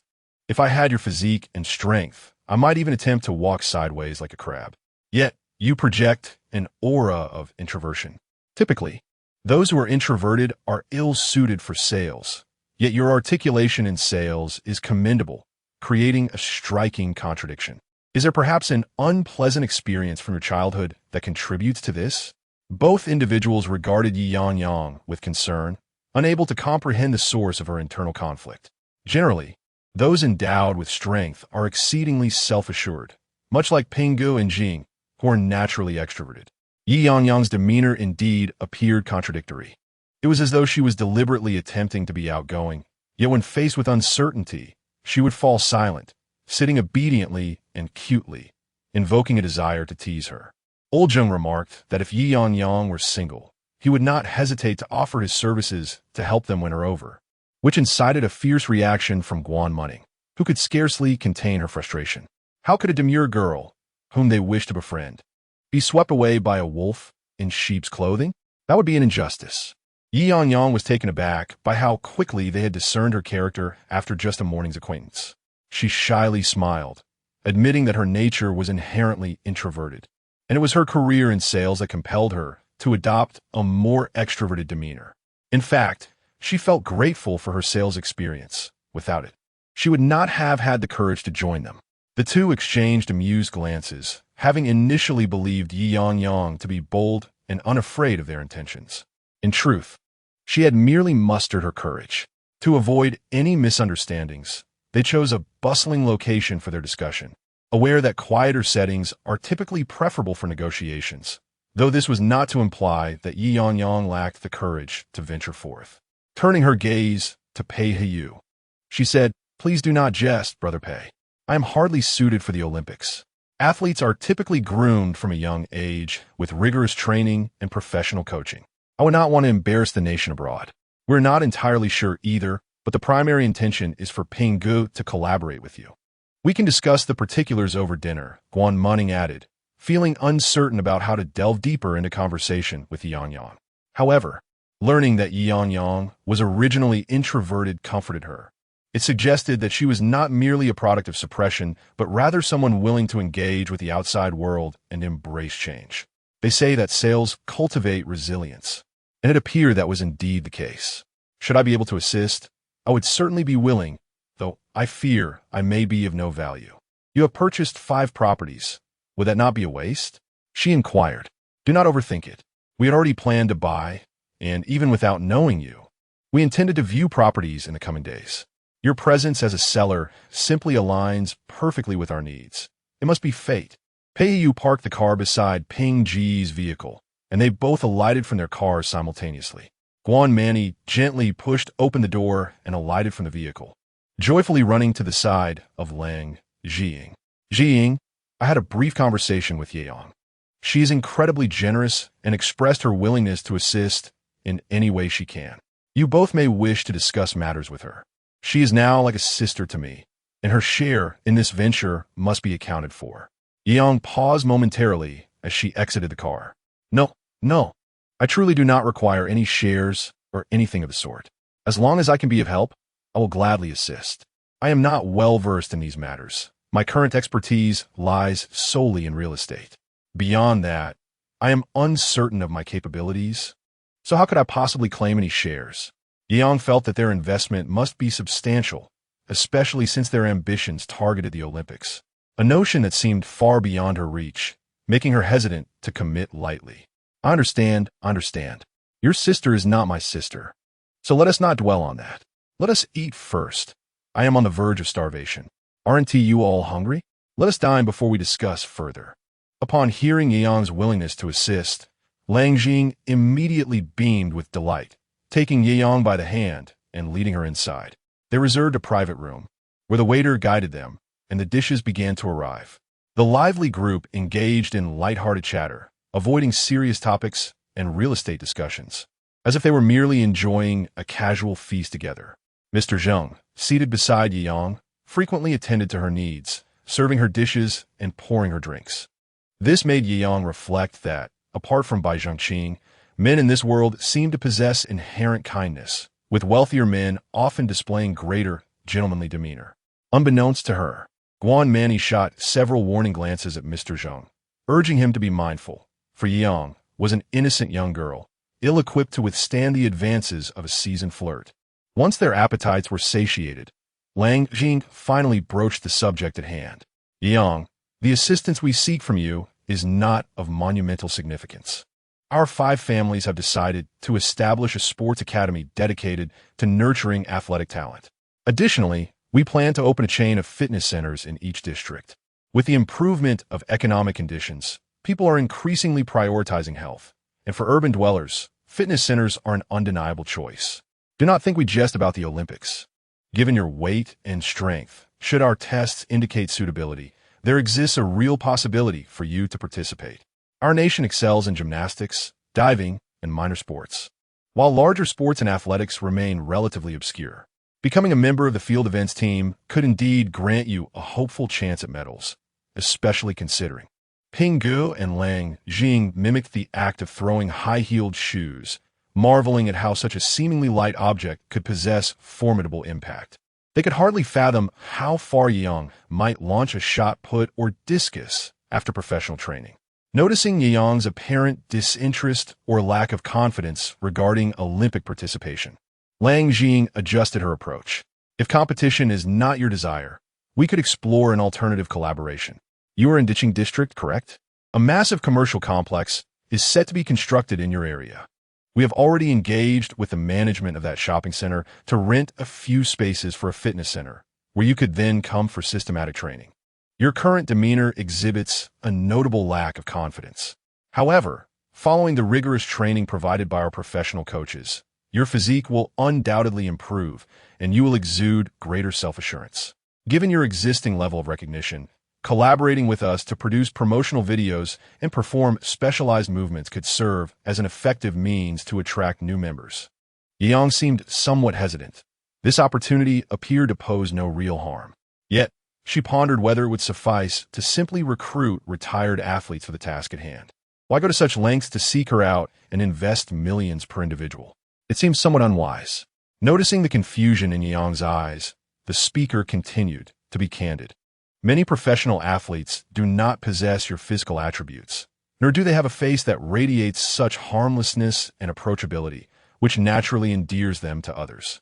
This is particularly true for those in track and gymnastics, as most retired athletes tend to gain weight after years of intensive training, thereby failing to embody the strength and beauty we wish to promote. Our primary objective remains the training of athletes. Even if you're not inclined to compete in the Olympics, we still hope you will participate in some domestic entertainment-oriented projects under the auspices of our club. In a way, we are engaging in a venture capital endeavor. Are you aware of the staggering endorsement fees commanded by Xiangge? A staggering 170 million, with an average annual endorsement fee of around 80 million during his active years. As a club, if we can sign a few athletes, and one of them achieve success, we could all benefit from the lucrative endorsement fees, leading parents to invest considerable sums to enroll their children in our institution. As Ping Gu and his spouse harmoniously elucidated their business model and philosophy to Yang, she found herself even more bewildered. Chapter 062.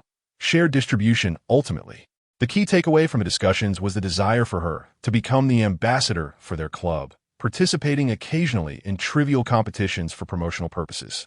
Their profit model hinged on student tuition fees, annual memberships for gym goers, and the potential endorsement fees should they cultivate an Olympic champion. Such clubs are a rarity within the country, though they abound abroad. After all, domestic athletes often transition into national team members, making the likelihood of being overshadowed by such prospects a deterrent for the club's willingness to invest. The confident demeanor of the group suggested they might have strategies to share the spoils, but that was largely irrelevant to her, as long as their intentions remained lawful. Ye Yangyang ran her fingers through her hair and said, "Brother Ping, Sister Jing, I am inclined to assist you, especially since my impressive performance is attributable to your guidance. However, I am uncertain if I can meet your expectations. Do not be deceived by my strength. My physical education teacher once dismissed my abilities, deeming me quite dull. As long as you are willing to collaborate with us, any failure to nurture your talent rests with us. If your physical education teacher failed to recognize your potential, the real question of who is truly dull remains." Brother Ping expressed, his disdain for secondary school educators evident. Now that he himself was a teacher, he understood the frustrations of the profession. If one lacks ambition, being a secondary school teacher is a commendable choice.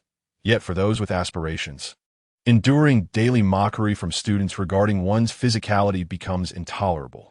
I believe Yangyang's inquiry centers on how you ascertain her suitability for your criteria.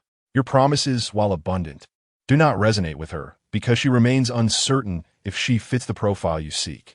Mr. Zheng placed a bowl of fruit before Ye Yangyang and offered her a subtle smile. It was amusing that two athletes had spent considerable time discussing benefits without addressing the crux of the matter. Ye Yangyang nodded in agreement, echoing her sentiment. She wished to understand if her strength was indeed sufficient to stand out among the masses. This left Brother Ping and the others momentarily perplexed. Despite their extensive discourse on the advantages, Ye Yangyang still lacked confidence. They had presumed to analyze her character, yet they failed to provide her with the affirmation she sought. Simple. Brother Ping glanced around, noting that the hot pot restaurant offered little in terms of useful props. The heaviest object available was the table. But given its greasy surface and the presence of the broth, it would be unwise to have Ye Yangyang attempt to lift it. Moreover, the marble table appeared to be immovably anchored, as even a gentle push elicited no response. Perhaps the nearby cupboard for dishes and utensils might be lighter. At that moment, Lang Jing's gaze fell upon a prosperous tree by the entrance of the private room, towering even above Brother Ping. "What about that tree?" she suggested. "Excellent idea." Brother Ping's eyes lit up. The tree did not seem overly heavy. However, the pot, coupled with the soil, would undoubtedly add significant weight. He stepped outside, hoisting the tree with considerable effort and shifting it half a meter before placing it down. It was evident that the tree was no lightweight, as Brother Ping exerted substantial force. "Excuse me, sir. That tree cannot be moved at will," a nearby server exclaimed loudly, taken aback. There had been no alcohol served in the room, so how could anyone be acting inebriated? Their money tree has endured quite a lot. Drunken patrons tend to treat it without care. My apologies. We lost the game and had to hug the tree. I will return it to you immediately." Ye Yangyang hurriedly stepped out, smiling as she prevented the waiter from confronting the guests, effortlessly lifting the pot of the money tree back to its original position. Upon seeing the money tree restored, the waiter hesitated to voice any further complaints.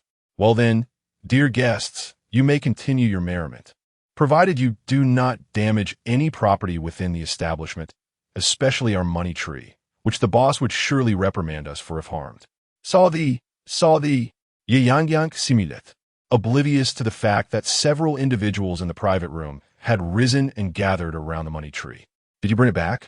Mr. Zheng inquired, his voice laced with skepticism. Indeed, Guan Manning and Pei Hiu nodded repeatedly. Without witnessing it firsthand, they could hardly believe it. Lang Jing gently nudged the flower pot. She knew her husband well. During their quarrels, he could easily lift her up to calm her down. The earlier act of embracing the pot was no mere performance. Yet, how could Ye Yangyang carry such a heavy flower pot back with one hand, her expression and movements unchanging, seemingly without effort? Truly, she was endowed with remarkable talent, rendering hard work insignificant in comparison. If only you were on the volleyball team, a single slap from you could knock everyone out in a few hits. Thankfully, when I participated in the competition, you were still a child. Otherwise, I fear we would not have even made it past the Apricot City competition, let alone become Asian champions. The couple murmured to each other, their fervent gazes fixated on Ye Yangyang. Let's not dwell on trivial matters. This collaboration is a joyous one. Originally, we had 5 members, each holding a 20 stake.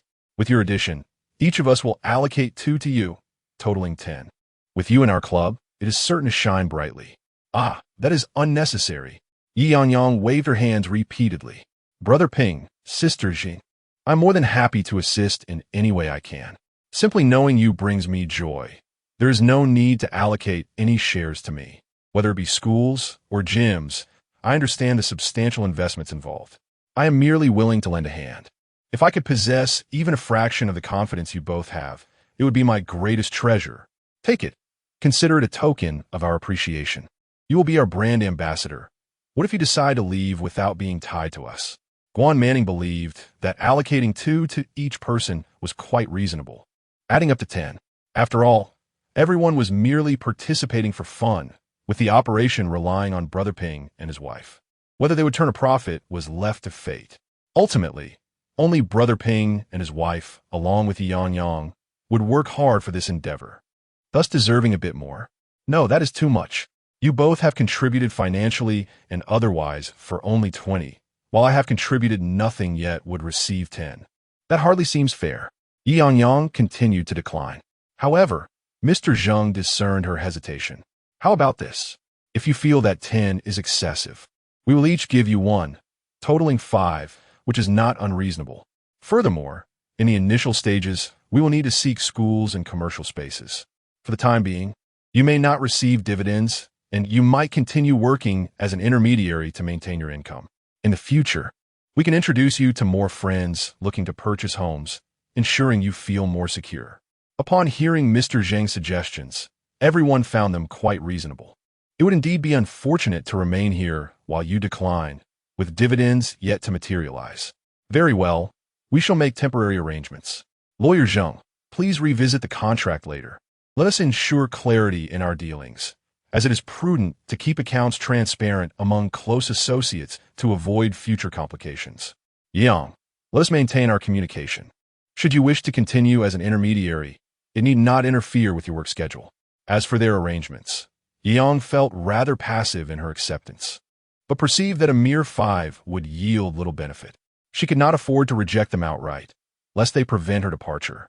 After all, over the years, there has only been one Xianggo. Many athletes today engage in street vending or live streaming, and the proliferation of gyms is staggering, with countless instances of financial mismanagement. As long as she is not made a legal representative and merely assists in filming promotional videos and photographs, she sees no issue. In fact, Yang is more intrigued by the prospect of them introducing clients to her. The clients they refer will undoubtedly not be limited to Decheng District. They could well be from all corners of Xinjiang. She must familiarize herself with the company's resources to avoid the awkwardness of being uninformed, as other clients might not be as forgiving as Man Ning and her associates, merely expecting her to play the role of a wallflower while delivering results. Ultimately, Yang harbors greater confidence in the real estate sector. As for the events discussed by Ji Ying and her companions, they remain speculative, shrouded in uncertainty. Chapter 63. The Law of Attraction. Guan Munning reluctantly returned Ye Yangyang to the Chainsaw Xian store, promising to play together again when time permits. This younger sister was utterly charming, embodying the essence of her dream sibling, adorable yet resilient. Unfortunately, the distance between them was quite considerable, and her husband, Pei Hiu, worked in the city center, making visits to Ye Yangyang somewhat inconvenient. She could only hope that in the future, Brother Ping and the others would establish a store in Diching District, allowing her to visit Ye Yangyang under the guise of store inspections daily. Sister One and the others watched as Ye Yangyang stepped out of Guanmining's car and approached to greet her. Qin Sa Xian assured that he would be responsible for after-sales service henceforth. After their farewells, Sister One and Ye Yangyang prepared to return home. All right, the clients have left, so we shall too. Qin Sa, please submit the order. Sister One reminded Qin Sa Xian. Understood. Safe travels, and do bring clients to seek me out next time. Qin Sa Xian bid them farewell, eager to foster good relations with agents like Ye Yangyang who brought in precise clientele and willing to provide them with exceptional service. Once in the car, Ye Yangyang was taken aback by the sight of the back seat overflowing with items. Sister One, what are all these things? The trunk was filled with new promotional materials from Kinseo's store, while the back seat held gifts bestowed upon her from the sales department. Fans, juicers, and various small presents. Indeed, an abundance of gifts awaited her. There's so many. I only closed 5 deals. Even if 1 gift per transaction is standard, this quantity is clearly excessive. These are all rewards for selling large flats. The rewards for the courtyard houses haven't been distributed yet. They never anticipated you would sell 3 courtyard houses. The rewards simply couldn't keep pace with your success. They are mostly small appliances, but I believe they are reputable and quite suitable for home use. Although Ye Yangyang was aware that the sales department rewarded clients with gifts, she was unaware of the generosity exhibited by Puan No. 1. Had they not casually flattered her, she might have remained oblivious, especially since few here knew her and would not leak such information. Nevertheless, Qin Sa Xian's straightforwardness in gifting her so many items earned him her admiration. Sister One, let us leave the fan at the store. It's sufficient to use it when there are no clients. Running the air conditioning feels rather wasteful. Sister One looked at Ye Yangyang with a bemused expression. Managing the store's daily expenses was indeed the responsibility of the store manager. Have you already adopted the mindset of a manager? Rest assured, with your exceptional performance. If the store were to scrimp even on air conditioning, what would be the point? At that moment, Sister One suddenly handed her phone to Ye Yangyang. Earlier at Kinseo's store, I felt too shy to announce our good news in our area. Their announcement won't be visible in our region. Please use my manager account to replicate Kinseo's announcement and have HR share it in our regional group. Yangyang, I just reported our success to the elder brother and inquired about your store. He mentioned that once you secure a location, you can open next month. Do you have sufficient funds for the investment? Is it Director Chiu? Ye Yangyang was astonished at Sister Wen's swiftness in communicating with the regional manager, and the prospect of opening a store next month sounded almost surreal. As long as she can open a store, she is indifferent to the fantastical elements. It must be done. Ye Yangyang, while using Sister Wen's phone to replicate messages about Qin's store and sending them to the regional HR for announcement, replied to Sister Wen. I still have some funds, and the cash reward from the new project have arrived rather quickly. Opening the store should not be an issue. However, I need to find a location and renovate it first, and I also have to obtain a business license. Will there be enough time next month? It is already the 21st, with just over a week left until the next month. Those are minor concerns. Just focus on securing the location first. The company has a unified renovation team that can complete the work in 2 days. The business license is easy to acquire. You just need to bring the rental contract. During the renovation and license application, you can work in my store.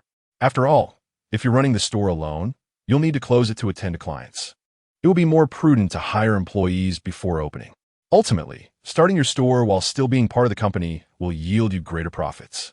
For instance, if you achieve 600,000 in sales this month, you would earn at least 480,000 if it were your own store. Right now, you would only receive around 300,000, which is quite a loss for you. Of course, I benefit a bit more from this arrangement, but I will reward you next month. Sister Wen glanced at Ye Yangyang, pondering whether she would harbor any resentment over the distribution of profits. The most common source of discord within a team arises from transparent profit sharing, where diligent employees may feel that the rewards are not equitably distributed. This is precisely why she expressed her desire for Ye Yangyang to open her store as soon as possible. With such significant sales, it would be unreasonable for Ye Yangyang not to launch her own store. Not only would Ye Yangyang be dissatisfied, but many within the company would likely encourage her to rebel against this arrangement. Some individuals simply cannot bear to see others succeed. 300,000, 480,000. Ye Yangyang was taken aback by the prospect of such earnings and could not help but take a deep breath. Is it really that much? Sister Wen, pinch me. I feel almost dreamlike in my disbelief. I'm driving. There's nothing unreal about this. You've sold 6 properties worth millions, generating over 20 million in revenue. A commission of over 300,000 is rather normal. I would even think it's a bit low. Fortunately, Ye Yangyang remained the familiar person she always was, not letting her impressive performance lead to arrogance or dissatisfaction. Sister Wen smiled. Once your earnings are confirmed, I will personally reward you an additional 10,000. Don't think it's too little or too late. You know I have limited funds, and I must wait for your earnings to be processed. The new project may take time. Any reward of 10,000 feels inadequate, Sister Wen. You're being unrealistic. Ye Yangyang lamented. 10 years from now, a boss offering a reward of 10,000 will still be considered exceptional. I understand what you're implying, but don't overthink it. I am about to open a store. What if my employees are exceptionally talented? If they see the store manager receiving substantial bonuses, that could lead to jealousy, which is misplaced. Ideally, they should strive to achieve results and open their own stores to become store managers themselves. President Song established this transparent system for everyone in the company to set goals and motivate hard work. Just the thought of potentially earning 300,000 fills me with joy. I must not forget that I have already locked in a commission of 55 this month. I still have a few days left to push for additional sales, as achieving a 55 commission every month is not guaranteed. Ye Yangyang cradled her face in her hands, growing increasingly elated at the thought of 300,000, such a substantial amount, enough for an entire apartment. Hadn't someone once said that during times of prosperity, one might earn a lifetime's worth of income in just 2 years? Who could predict how long her good fortune would endure? It was evident she was currently blessed with a streak of luck. To let such an opportunity slip away would be a lamentable folly. Sister Wen's lips moved, though no words escaped, yet her smile betrayed her delight. Initially, she had intended to suggest that, given Ye Yangyang's impressive achievements, she could take a few days off in the remaining days, and her absence from the office would be of no consequence, sparing her from incessant inquiries. To her surprise, Ye Yangyang's first impulse was to consider that her commission had already risen to 55, and she felt compelled to accomplish a bit more to maintain that peak commission. The human spirit. Once the desire for wealth is ignited, it becomes impossible to conceal, as every facet of one's being becomes inscribed with an insatiable longing for riches. This state of being is indeed splendid. The law of attraction asserts that whatever you focus on will inevitably gravitate towards you. Chapter 064. Wide announcement. Yao Yao stared at the congratulatory message sent by Sister Wen, rubbing her eyes several times to ensure she was not mistaken. Sister Wen, are you certain the performance is 720,000, not 72,000? Just yesterday, the report was 110,000, and today it's 720,000. Even 72,000 is quite impressive. Yao Yao harbored serious doubts about Sister Wen's accuracy. Yes, indeed, it is 720,000. I brought in 5 groups of clients who purchased 3 courtyard-style apartments and 2 spacious flats. The property prices in the new district are high, so this performance is quite reasonable. Where is Yangyang? Well, we're on our way back. Sister Wen is driving. Please drive safely. Your performance is remarkable. You are this month's sales champion. Not just this month, but even though the year is only halfway through, you might be the year's champion too. You've truly brought honor to our ditching district. Yao Yao could sense Yao Yao's excitement. Who wouldn't feel exhilarated witnessing a significant deal? No, the salespeople in the new district are exceptionally skilled. They sell 1 unit, and we wouldn't even know how many we would need to sell to catch up with them. The higher the property price, the greater the performance. I have a long way to go to match them. True, but you are still outstanding. Set aside the new district. In the other areas, you would undoubtedly outshine everyone. Yao Yao was generous with her praise for Yangyang. No wonder Brother Chiu asked me to check your total performance and second-hand property sales. Are you planning to open a store? Do you need my assistance in recruiting staff? Yao Yao understood that the people she recruited would earn a 1 commission on their performance, but Yangyang was not recruited by her. It was by Zhengqing who had brought her in. While she would not receive a commission, she was eager to help an exceptional store manager cultivate high-performing employees. Indeed, Sister Wen has asked me to open the store next month, but I currently have no staff. So, I might be working out of Sister Wen's storefront initially. If you could assist me in recruiting 2 individuals, I would be immensely grateful. At least once the store opens, I would have someone to oversee it while I attend to clients. All right, I will send the congratulatory message first, and I will arrange for new employees to come to you as soon as possible. Many hands lift the flower-laden sedan. Yao Yao was curious to see how this new star, Yangyang, would fare once she opened her store. If she not only excelled in her own performance, but also inspired her employees, her income would surely increase. Their conversation ended there, and Yangyang did not delete the chat history. It was customary for store managers to request staff from Yao Yao, and no one found it unusual. Even Sister Wen would not object. After all, everyone was well aware of Yao Yao's character. As a seasoned HR personnel who had worked with Brother Chiu for many years, she was quite pragmatic. Typically, she would arrange for 2 employees for new store managers, and based on the retention of those employees, she would continue to allocate staff. If the new employees did not perform or could not be retained, well, apologies, but please refrain from asking her for new recruits. No matter how much one pleads, she would only respond in a way that does not offend anyone directly. Whether she provides assistance depends on her arrangements. Soon, Yao Yao announced the good news in the regional group. Congratulations to the youth stores Yangyang for closing 5 units in a new district, achieving a total performance of 720,000. Congratulations to the youth stores Yangyang for closing 5 units in a new district, achieving a total performance of 720,000. Congratulations to Ye Yangyang from the youth store for closing 5 transactions in a new district, achieving a total performance of 720,000. Yao Yao sent out 3 messages in quick succession and tagged everyone, leaving the group in sheer astonishment. 720,000? I just fell off my chair. Is this a sudden windfall? My goodness, 110,000 yesterday, and 720,000 today? Sister Yang, please accept my humble admiration. Sister Yang, I bought a house last week and am picking up my car this week. I know a sales representative from BBA. Allow me to serve you. Congratulations. Let's take a group photo in the front row and share in the joy. The chat flooded with hundreds of messages in an instant.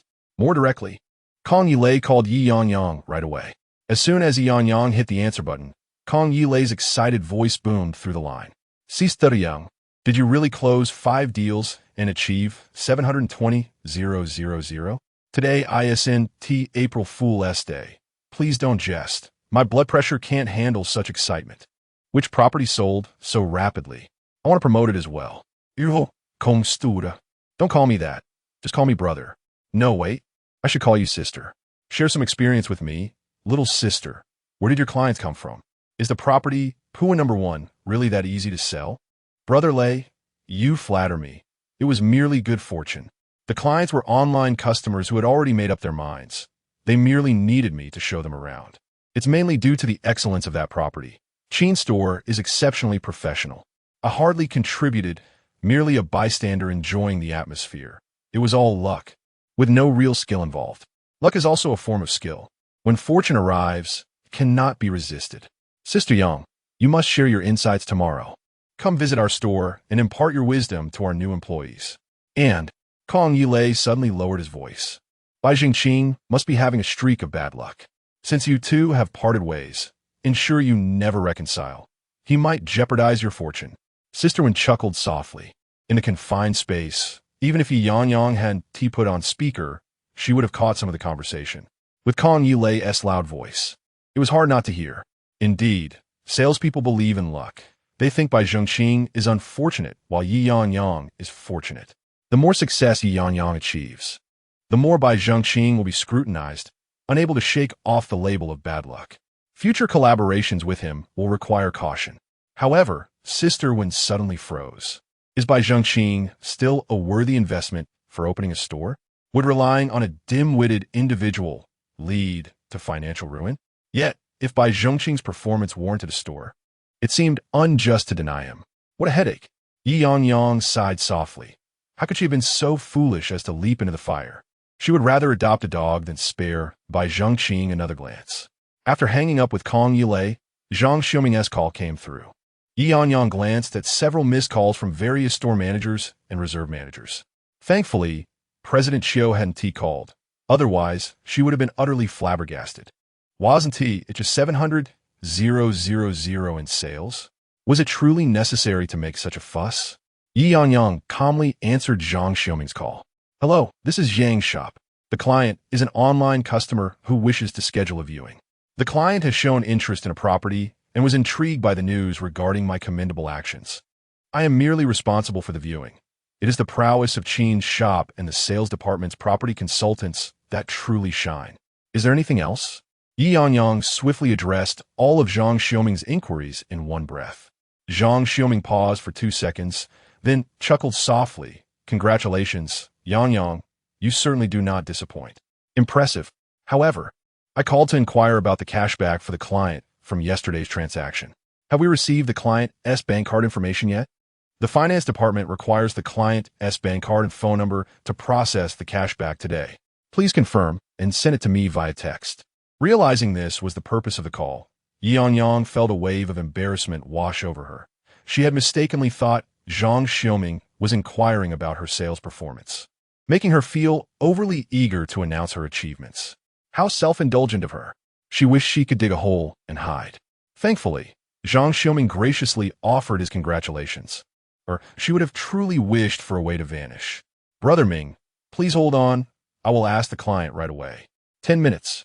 Ye Yangyang quickly ended the call, feeling utterly humiliated. Not everyone regarded her accomplishment of 700,000 in sales as remarkable. She fanned her flushed face and opened Lu Jie's WeChat.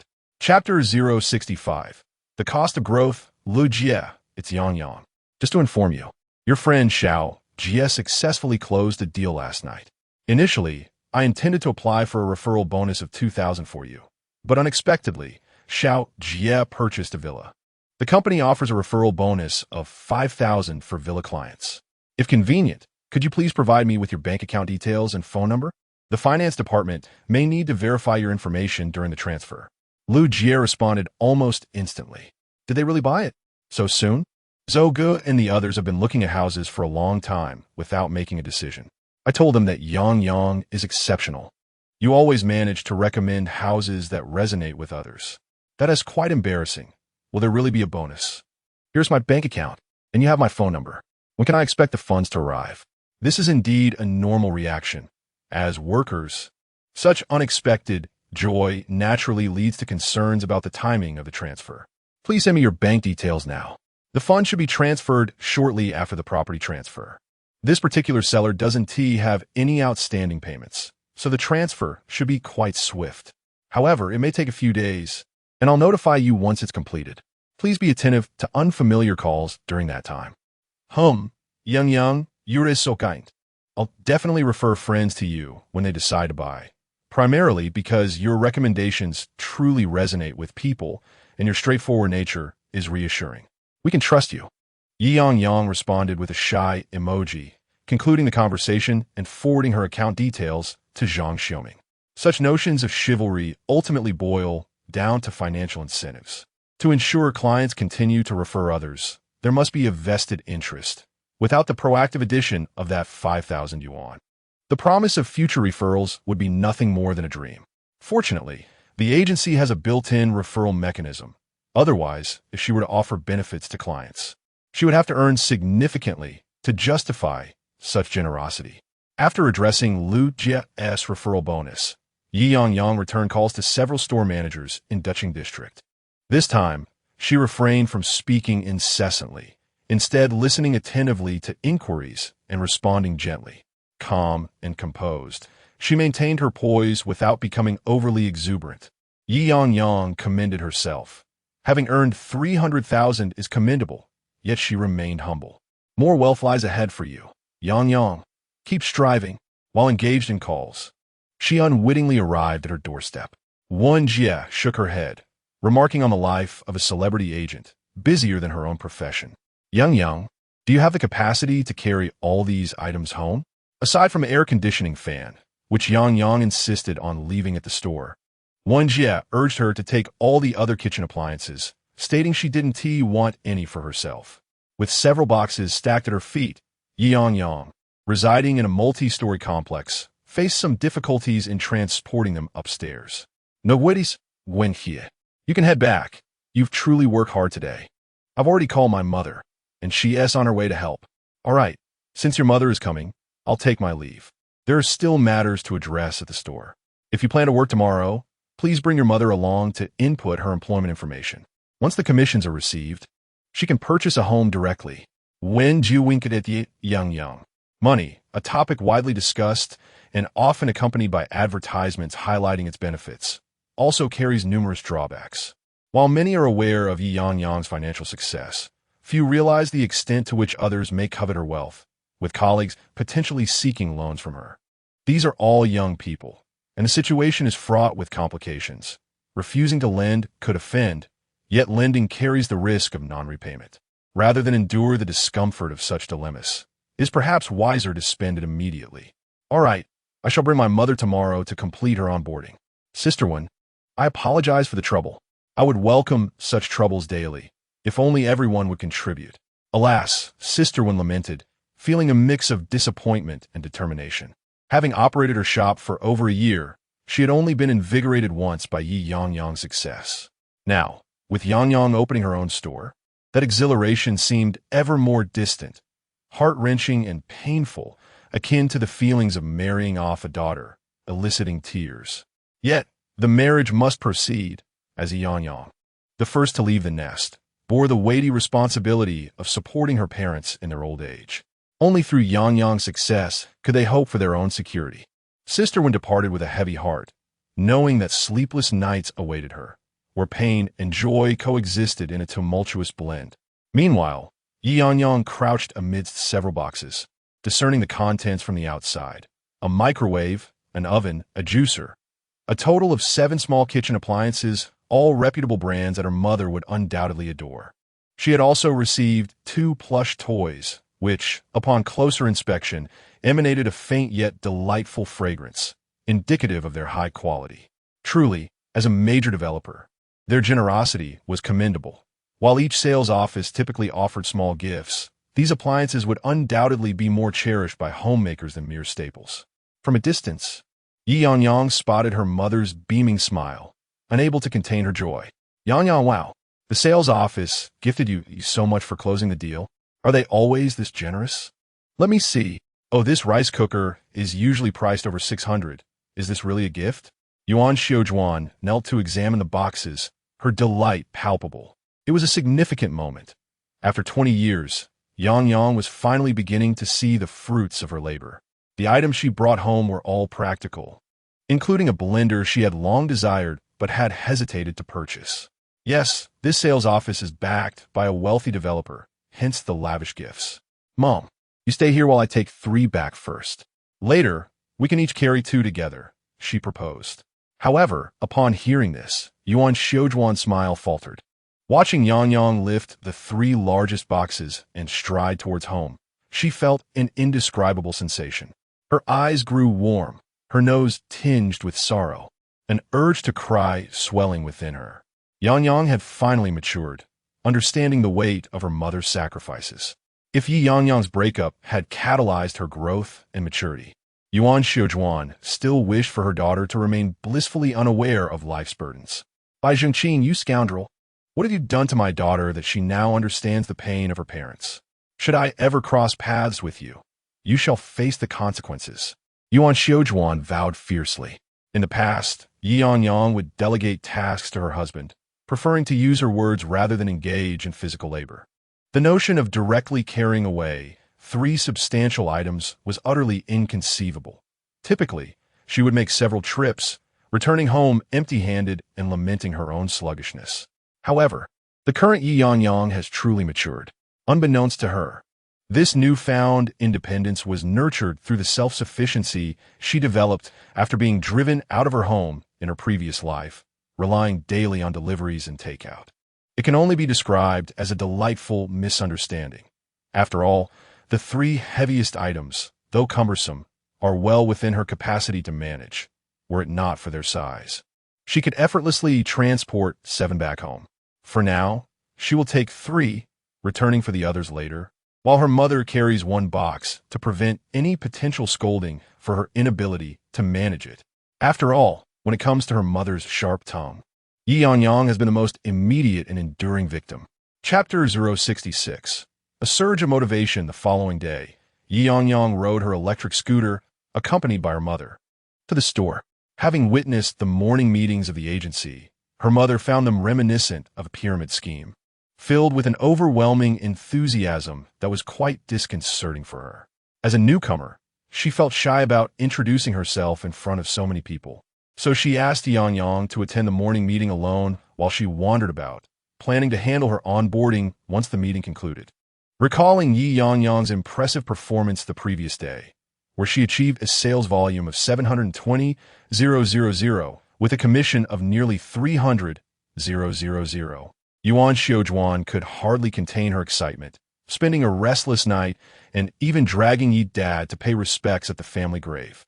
The ancestors of the Yi family must be blessing them, perhaps leading to the emergence of a god of wealth in their household. Previously, they were only aware of Ye Yangyang's extraordinary strength, but now they realized that her prowess had attracted buyers to purchase homes through her. As for the concept of collaboration, Yuan Xiaojuan was oblivious. All she knew was that Ye Yangyang sales could yield a staggering commission of 300,000. Incredibly, their family savings had only amounted to a few $100,000 over the years, while Ye Yangyang could earn 30,000 in a month. Truly astonishing. Yuan Xiaojuan began to worry that the company might withhold her daughter's commission. After all, 30,000 was quite a substantial sum. Initially, she had jokingly considered the idea of returning to work, but upon hearing of Ye Yangyang's potential earnings, she felt compelled to join the workforce. She needed to ensure that her daughter received that 30,000. If the company dared to deny it, she would promptly organize a protest to bring attention to their practices. Unbeknownst to Ye Yangyang, her mother had ulterior motives. Yuan Xiaojuan's reluctance to introduce herself stemmed from her desire to merely accompany her daughter and lend some presents to the store. She had never expected to contribute to the sales figures. After dropping her mother off, Ye Yangyang arrived at the Fanyuan store, where this week's morning meeting was set to take place. From a distance, Ye Yangyang noticed a group of agents had already gathered, smoking and chatting outside the store. A flicker of confusion crossed her mind. Today seemed no different from usual. Yet there were far more people than she had anticipated. Had she arrived late? The keen-eyed agents spotted her approaching and erupted with excitement. "Sister Yang, you're here. Cool, me. Let me park your scooter for you. You've worked hard. Have you had breakfast? I have soy milk and steam buns. Please have some." No, I've eaten, thank you." Ye Yangyang replied, her face breaking into a smile. A throng of agents surrounded her, effortlessly moving her scooter to park it properly. The sensation of being the center of attention left her momentarily disoriented.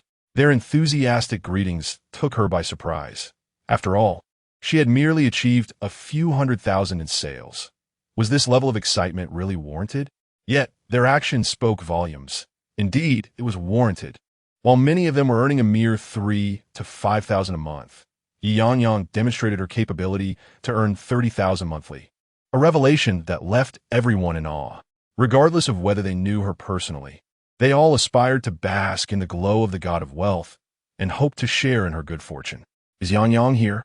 Kong Yilei, tall and cheerful, spotted Ye Yangyang and beckoned her over. "What are you all gathering around Sister Yang for? Don't scare her off." She achieved an impressive performance of 110,000 the day before yesterday, yet didn't share any insights yesterday after making 720,000. If you frighten her away today, you'll miss the chance to gain valuable knowledge. Do you genuinely believe that Sister Yang's consecutive successes are merely a stroke of luck? Amidst his playful reprimands, Kong Yilei managed to disperse most of the salespeople, personally guiding Ye Yangyang into the store. "Sister Yang, You absolutely must share your insights with us today. If you don't, I won't let you leave. Why are you calling me Sister Yang? If you continue with such formalities, I might not dare to come back tomorrow. You know better than anyone how it is. This is simply luck. Ultimately, it's the celebrity effect from appearing on television. If you keep elevating me, I might fail to deliver results later, and that would be quite embarrassing. All right, no more flattery. However, you certainly deserve to be called Sister Yang now. In sales, anyone older or more accomplished is referred to as sister. With your recent success, it is only fitting. Kong Yilei, slightly agitated, was unaware that Ye Yangyang was one of his subordinates. Ye Yangyang felt pleased to see their enthusiasm for her achievements. The atmosphere among the agents was genuinely uplifting. Even though they worked in different stores, it felt like one big family, united in spirit. By the way, Yangyang, even if you think it's just luck, this deal is truly exhilarating. Our region has never seen a transaction of this magnitude. When you share your insights later, please don't just attribute it to luck. Share some valuable tips so everyone has a goal to strive for, all right? Kong Yilei was genuinely concerned that Ye Yangyang would finish her sharing in just 30 seconds. They had boasted for months about new recruits earning over 10,000 a month, yet few had seen such results. Now, Ye Yangyang stood as a living example of what was possible, and if there was ever a time to motivate the team, it was now. Got it. I will make sure to communicate well with everyone. Ye Yangyang was cooperative. Top salespeople were often regarded as golden recruits. Yet she hadn't anticipated that she would one day be in such a position. Soon, Kong Yilei gathered everyone for a morning meeting, going through the usual procedures. As he witnessed the excitement he had stirred in the team, he stood at the front, his face slightly flushed with enthusiasm. Brothers, our region closed several deals yesterday. I feel that the spring of real estate has finally arrived. But I wonder if you noticed how many deals we closed yesterday and who the heroes are? Do you know their names? Everyone instinctively turned to look at Ye Yangyang, who stood at the front. Kong Yilei didn't wait for an answer. To be honest, I didn't remember their names or how many deals we closed. Aside from our store's single transaction, I had no interest in the others. Sister Yang made such a massive deal yesterday that I couldn't sleep all night. It was simply astonishing. Were you all as shocked as I was? Yes, absolutely. The responses echoed, each voice louder than the last. Excellent. As long as someone was shocked, that's what matters. If you weren't, then perhaps sales isn't your calling. Kong Yilei laughed heartily. Have you all calculated Sister Yang's commission after her performance? No. After careful calculation, it amounts to at least 300,000. The reserve store manager, Kong Yilei, exclaimed loudly. The other managers and reserve managers nodded in agreement, as previous performance figures corroborated this estimate. With the addition of cash rewards, it equated to securing a property. Many newly hired employees gazed at Ye Yangyang in disbelief, wondering if such high commissions truly existed. Ahem, would the boss actually distribute such amounts? It is not surprising that they speculated with the utmost skepticism about the company. For after all, it is a substantial sum. Who would be so generous as to grant salespeople such extravagant commissions? Chapter 067. Sharing indeed, I am filled with envy. Although I have earned 300,000 of the company, the difference between receiving it all at once and in installments is substantial. Sister Yang, you have already purchased a house. Will you be picking up your car after the funds arrive? A Mercedes or a BMW? Ye Yangyang smiled shyly, stating, I haven't even taken my driving test yet. As for buying a car, let's put that aside for now. However, if anyone has suitable properties, do let me know. Ahem. If it's below market value, I would consider purchasing it for investment. Did you see that? The sales champion is keen on property investment. This is precisely the type of client we need, someone with resources. You should arrange more viewings for Sister Yang. Even if she doesn't buy, she can help you sell. Kong Yilei exclaimed excitedly. Now, let's invite Sister Yang to share her insights with us. Not only about the 5 deals from yesterday, but also the villa from the day before. I have noticed that you all hesitate to sell high-value properties and shy away from high-performing listings. It is only through selling expensive listings that one can achieve significant results. Yangyang, please enlighten us with your successful experiences. Instantly, the room erupted in applause. Ye Yangyang, feeling somewhat bashful, climbed the steps to the stage. It was then that she noticed Bai Zhongqing and Junjun had also arrived, their smiles and applause lacking genuine enthusiasm. Perhaps it was because Junjun had traded her beautiful attire for work clothes, blending in with the rest and losing her distinctiveness. Initially feeling shy due to the applause, Ye Yangyang's mood brightened upon seeing Bai Zhongqing and Junjun's discontent. As long as her rivals were uncomfortable, her spirits soared higher than any successful deal could bring her. Observing that the applause continued unabated, Ye Yangyang gestured for silence. "Hello, everyone. I am Ye Yangyang from the U Store, also representing the main listings of Yingyue Residence." Everyone was momentarily taken aback before breaking into laughter. Sister Yang's sharing was laced with personal agenda, for who among them did not recognize her? As you all know, I successfully closed 6 deals in 2 days, with a total performance of 830,000, yielding approximately 550,000 in my pocket. To be honest, I am still feeling a bit dazed, lacking the grounded sensation that comes with sealing a significant deal. The audience chuckled knowingly. Indeed, having achieved such substantial sales, they were merely witnessing the numbers without yet experiencing the commissions. It was not just Ye Yangyang who felt unreal. They too felt a sense of disbelief, questioning whether she had fabricated the figures. Money, after all, feels elusive until it is firmly in one's grasp, much like a relative who wins $1 million through the lottery. However, Ye Yangyang definitely shifted her perspective. Why is it that when we sign properties worth over 300,000, we feel no hint of insecurity when selling a popular development like Yingyue Residence? I even feel that the effort I put in to earn a commission of under 10,000 is indicative of my value, and we accept this with ease and naturalness, without a trace of discomfort.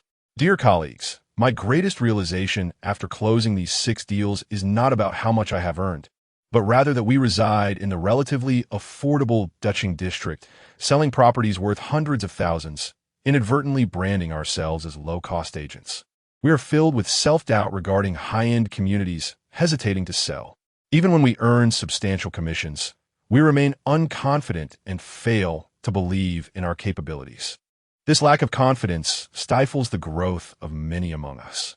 The expressions of everyone gradually shifted from joviality to solemnity, as they likely deduced what Ye Yangyang was about to convey. I recall Sister when mentioning that the sales industry is quite peculiar. One can succeed merely by having a voice. This field possesses no barriers, yet has incredibly high demands. It is a foundational role with limitless potential. I always thought Sister Wen was jesting until Ye Yangyang spread her hands, and the 6 transactions I had confirmed that indeed, there are no limits. As long as one can perform, one can reach great heights.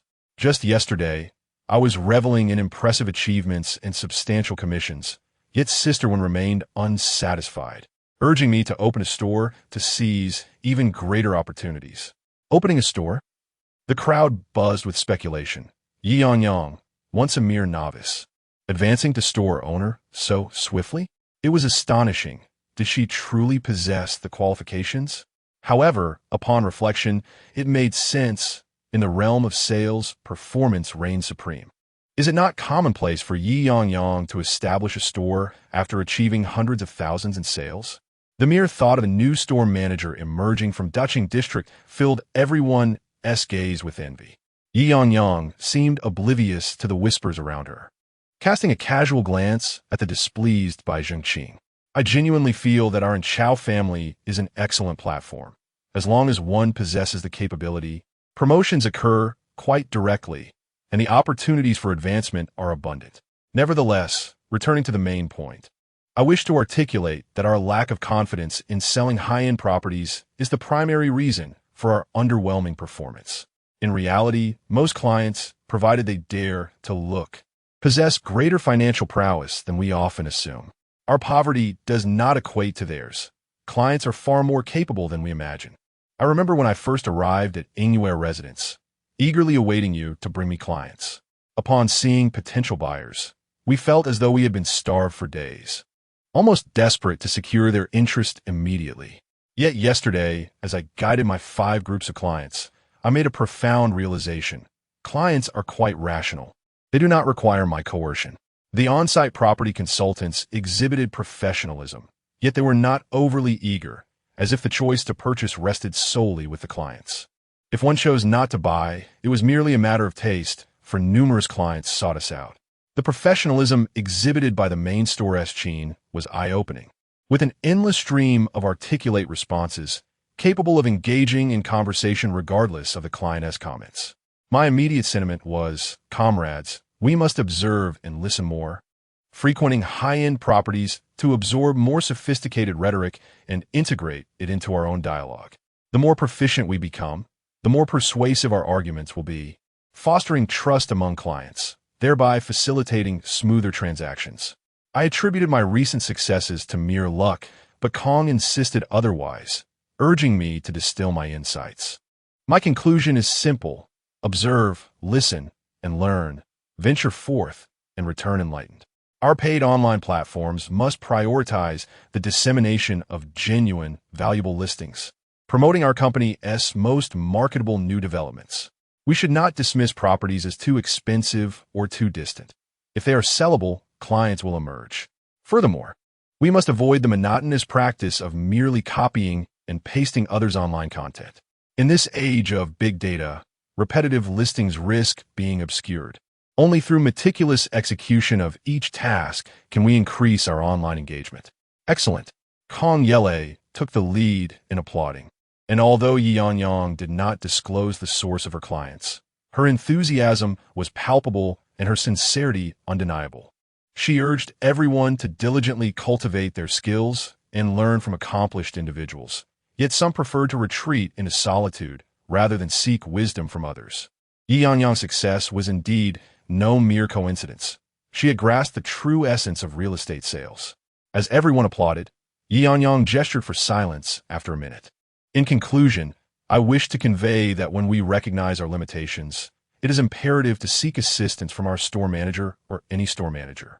For instance, the villa I signed the other day was a matter beyond what I or brother you could handle alone when it came to negotiating with the landlord and clients. Yingyue nodded in agreement, acknowledging the reality.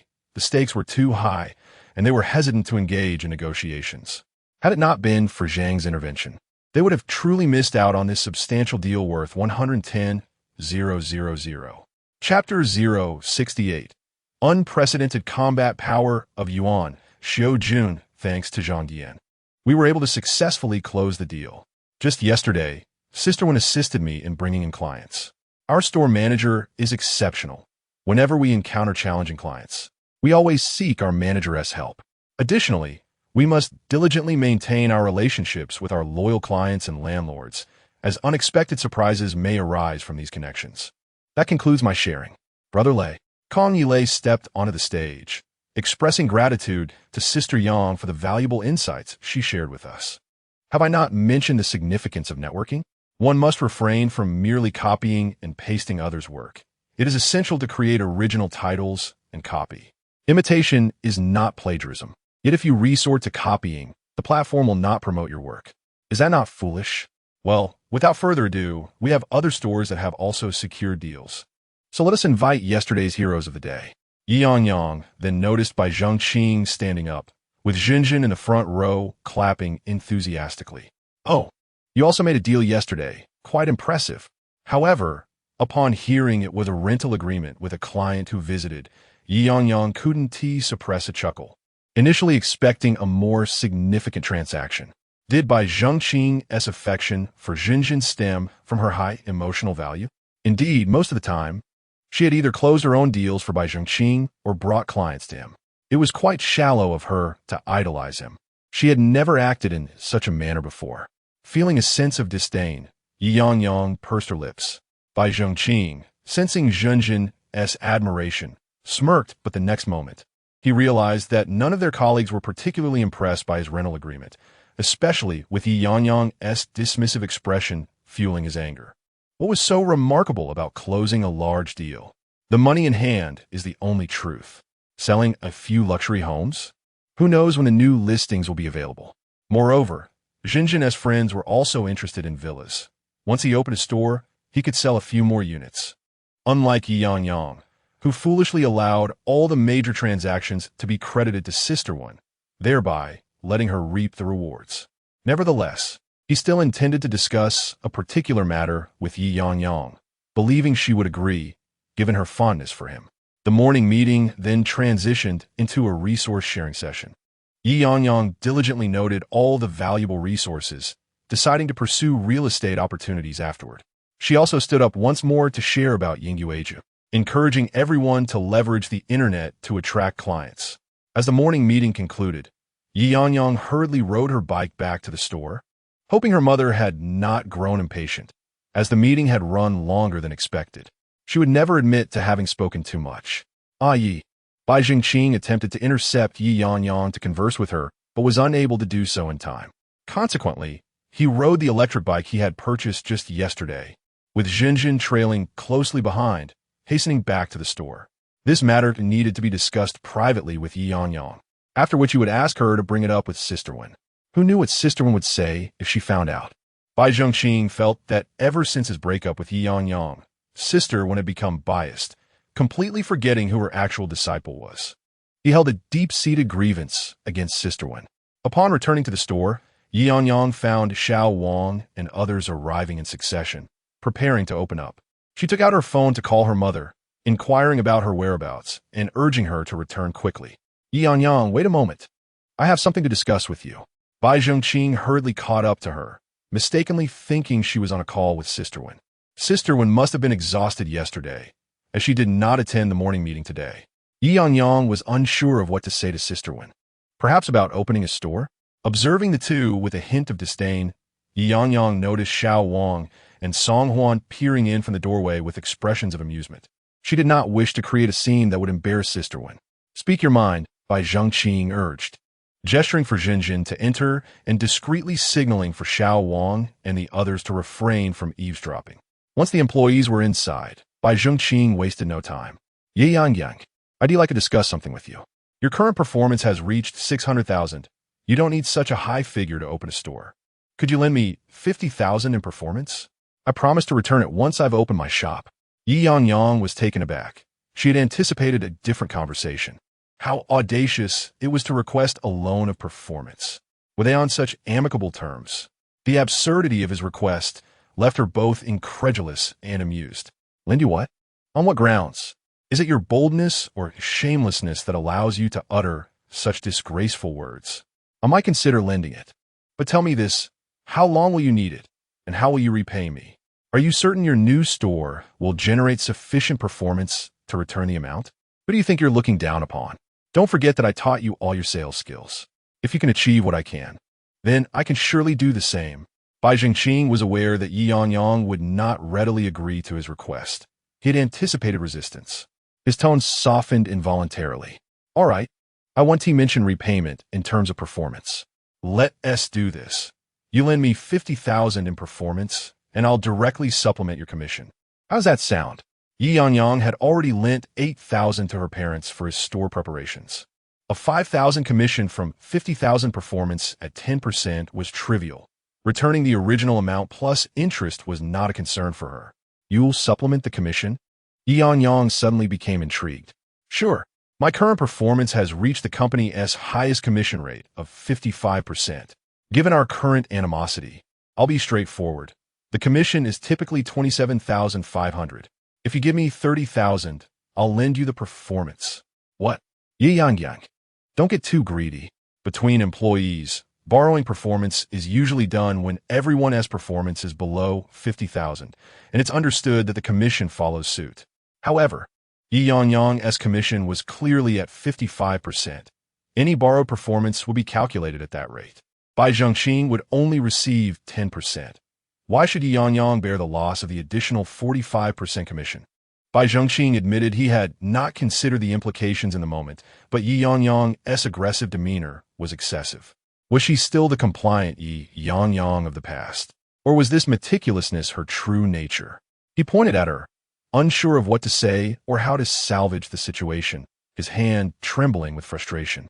Suddenly, a loud slap echoed as a hand struck Bai Zhongqing's. He exclaimed, bewildered, wondering who had struck him. Yuan Xiujuan stood with one hand on her hip, pointing at Bai Zhongqing. Listen here, Bai. Keep your distance from my daughter. An ex who has been broken up with should be treated as if they were dead. It's one thing for you to disgust my daughter with your presence alongside your mistress, but if you dare to point fingers at her again, I swear I'll sever your hand. Auntie. Bai Jingqing was taken aback by Yuan Xiujuan's unexpected visit to the store. Accustomed to commanding respect from Ye Yangyang, he found himself at a loss for words, his speech faltering in the face of Yuan Xiujuan, who could easily provoke his mother's heart condition. What do you mean, Auntie? Yuan Xiujuan shot a glare at Bai Zhengqing before turning to Ye Yangyang and poking her forehead twice with force. I've warned you time and again to steer clear of outsiders. Don't you understand that those from elsewhere are often schemers? Not only is he lacking in looks, but his character is also abysmal.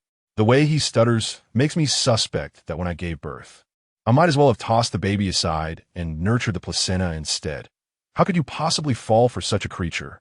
Yuan Xiujuan unleashed a torrent of invective at Ye Yangyang, who hung her head, too intimidated to retort. Upon hearing Yuan Xiujuan's booming voice, Xiao Wang and the others rushed out. Initially intending to mediate, they paused upon realizing that Ye Yangyang was the target of Yuan Xiujuan's ire, and as they listened closely, they noted that Bai Zhengqing was being thoroughly belittled. Xiao Wang and his companions slowed their pace, striving to suppress their smiles, as Bai Zhengqing was now a reserve store manager and deserved some respect. Slowly, Xiao Wang and Song Huan approached Yuan Xiujuan. Andy, you're here. Please don't be upset.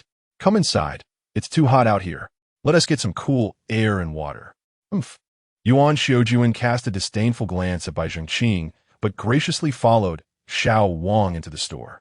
Inside, she spotted Jinjin, who was buried in her work, and let out a cold snort, likely deducing her identity.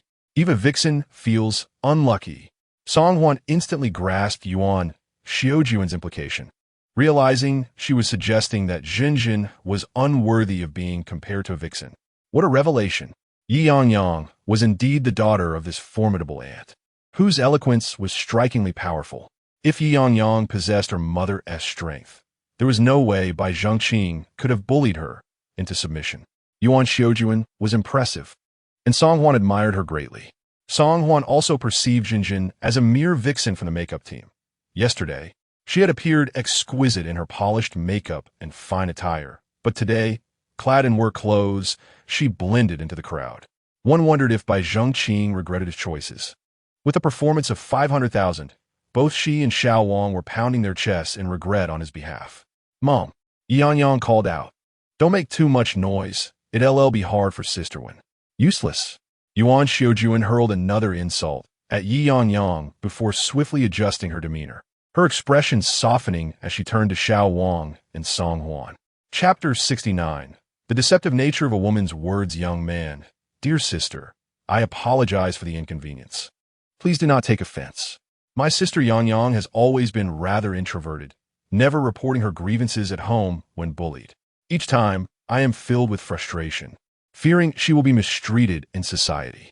Yet, it seems your store manager and colleagues treat her with kindness, while she, obliviously, seeks a partner who does not appreciate her. This truly vexes us. Dear aunt, please calm your anger. We understand your concerns. Do not let your temper rise, as it may affect your health. Here, we have some buckwheat tea for you to enjoy, Xiao Wang said, attempting to soothe Yuan Xiujuan, while casting a knowing glance at Bai Zhengqing, suggesting he should perhaps distance himself for the moment. Bai Zhengqing felt a profound sense of frustration. His intention in bringing Jinjin to the store was to pressure Ye Yangyang into resigning. As Yuan Xiujuan rightly pointed out, Ye Yangyang is the type to endure bullying in silence, never complaining about her plight. He was well acquainted with her character, knowing that as long as she remained at the company, he would be subjected to incessant criticism, with others pointing fingers at him. Once she departed, new recruits would arrive swiftly, and this matter would soon be forgotten. However, since Ye Yangyang agreed to end their relationship, the situation had spiraled beyond his expectations. In reality, Ye Yangyang consistently delivered impressive results, and Sister Wen would undoubtedly not allow her to leave. The disdain from the female sales staff towards him was palpable. Then, there was Yuan Xiujuan's uproar at his home, causing his parents to lose face and avoid going out in their hometown. Moreover, Ye Yangyang had become increasingly astute. When she offered to share her earnings, she reasonably requested a commission of 27,500 yet boldly demanded 30,000. On what grounds? He could easily find Xiao Wang and others, who would happily share their earnings for a mere additional 200. Now, matters had escalated to the point where his own mother stormed into the store, unleashing her ire upon the world, while he and Jinjin, as juniors, could not openly retaliate against Yuan Xiaojuan. Regardless of whether they won or lost the argument, it was they who would ultimately suffer. The discomfort he felt was indescribable, a gnawing sensation that weighed heavily upon him. At that moment, Sister Wen arrived at the store in casual attire, inquiring about the lack of productivity that morning. Suddenly, she noticed Yuan Xiaojuan seated in a chair, bearing a striking resemblance to Ye Yangyang. "Oh dear, I completely forgot you were starting today. I heard the store exceeded its performance goals this month, so I took a day off. I apologize for the delay." Starting today? Everyone stared in disbelief, alternating glances between Ye Yangyang and Yuan Xiaojuan, especially Xiao Wang, whose eyes nearly bulged from his head. "Wait, Sister Yang, you are quite the formidable one. Bai Zhengqing brings his mistress to work, and you bring your own mother? With such formidable maternal prowess, even Bai Zhengqing would stand no chance against her. What a clever move." Yet, upon reflection, it made sense for Ye Yangyang to call her mother in to bolster the store's atmosphere, especially since her mother, like her, possessed a youthful visage and was even more petite and charming. One might mistake her for a woman in her 30s. Generally, such a person would be eagerly welcomed for a trial at the store. At this moment, Yuan Xiaojuan exhibited none of the previous anger. Instead, she directed a soft and harmless smile at Sister Wen, a smile reminiscent of Ye Yangyang's. However, Xiao Wang and Song Huan could not help but shiver. This was the genuine essence of Fox. "You're the manager, I presume? My apologies for troubling you on your day off to assist me with my onboarding. Please let me know what I need to provide. Once my onboarding is complete, I assure you it won't be a bother. I will follow Yangyang to work, allowing her to instruct me on the ropes, striving to acclimate swiftly. Your industry, indeed, proves lucrative." I initially thought Yangyang was jesting, Yuan Xiaojuan remarked casually, casting a sidelong glance at Bai Zhengqing, simultaneously dismissing this ill omen. Did they truly believe that just because Ye Yangyang was an only child, she was easy prey for outsiders? Individuals with rich life experiences, like yourself, find it easier to navigate our field. Your communication with clients is undoubtedly enhanced by your skills and methods. Many in this industry value experience. Seasoned beauties like you are typically the preferred choice for younger clients. Dependable indeed. Although Sister Wen sensed an odd atmosphere within the store, she did not dwell on it. She prompted Yuan Xiaojuan to provide her identification number, entering the employee information into the system. Seasoned beauty indeed. Yuan Xiaojuan was instantly amused, her brows lifting in delight at the manager's charming words. Sister Wen tapped on the keyboard while conversing with Yuan Xiaojuan, saying, "You've raised a remarkable daughter. Yangyang has recently experienced a surge in fortune, securing numerous significant deals. As the store manager, I've been swept along in her success. I intend to have her sign the stockholding agreement at headquarters in the coming days, and she will open a store next month. She has many clients lately. You must accompany her, as her commission this month is exceptionally high. I may not understand much and might not be of great help, but as long as she allows me to accompany her, my capacity for learning is quite strong, and I should adapt quickly." Yuan Xiaojuan expressed her confidence unabashedly. At home, she had always thought of Ye Yangyang and her father as rather inept, unable to manage without her, though she had never received a salary. After all, it was merely an agency. Her few partners operated their own agency stores, and she did not perceive this as particularly admirable. She believed that anything Yangyang could do well, she could certainly excel at, as her persuasive skills far surpassed those of Yangyang, who was notorious for her clumsiness in conversation. Real estate sales merely involved promoting properties, a realm she had yet to explore, yet she held firm confidence. Sister Wen admired Yuan Xiaojuan's self-assurance, noting the distinct vigor of individuals from the 70s. In contrast, the younger generations appeared somewhat lacking in spirit, often seeking to evade effort. Clearing her throat, Sister Wen stated, "I wholeheartedly believe in your capabilities, dear aunt. After all, a tiger's mother does not bear a dog for a daughter. While it is common for fathers and sons to fight side by side, The tale of a mother and daughter in the same arena would also be a delightful story. However, in our company, it is customary for formidable individuals to be addressed as sister. Currently, we all refer to Yangyang as Sister Yang. Yet for those of us from the older generation, we still use brother or sister. Since you will be working alongside Yangyang, it might be wise to avoid any uncomfortable remarks from those unaware of your relationship. How about we all refer to you as Sister June within the company, including Ye Yangyang? What a predicament this is. You have even referred to me as youthful, which makes me feel rather embarrassed. Yuan Xiaojun perceives this as inconsequential, while Ye Yangyang occasionally refers to herself as fifth sister at home, finding it endearing. Not at all.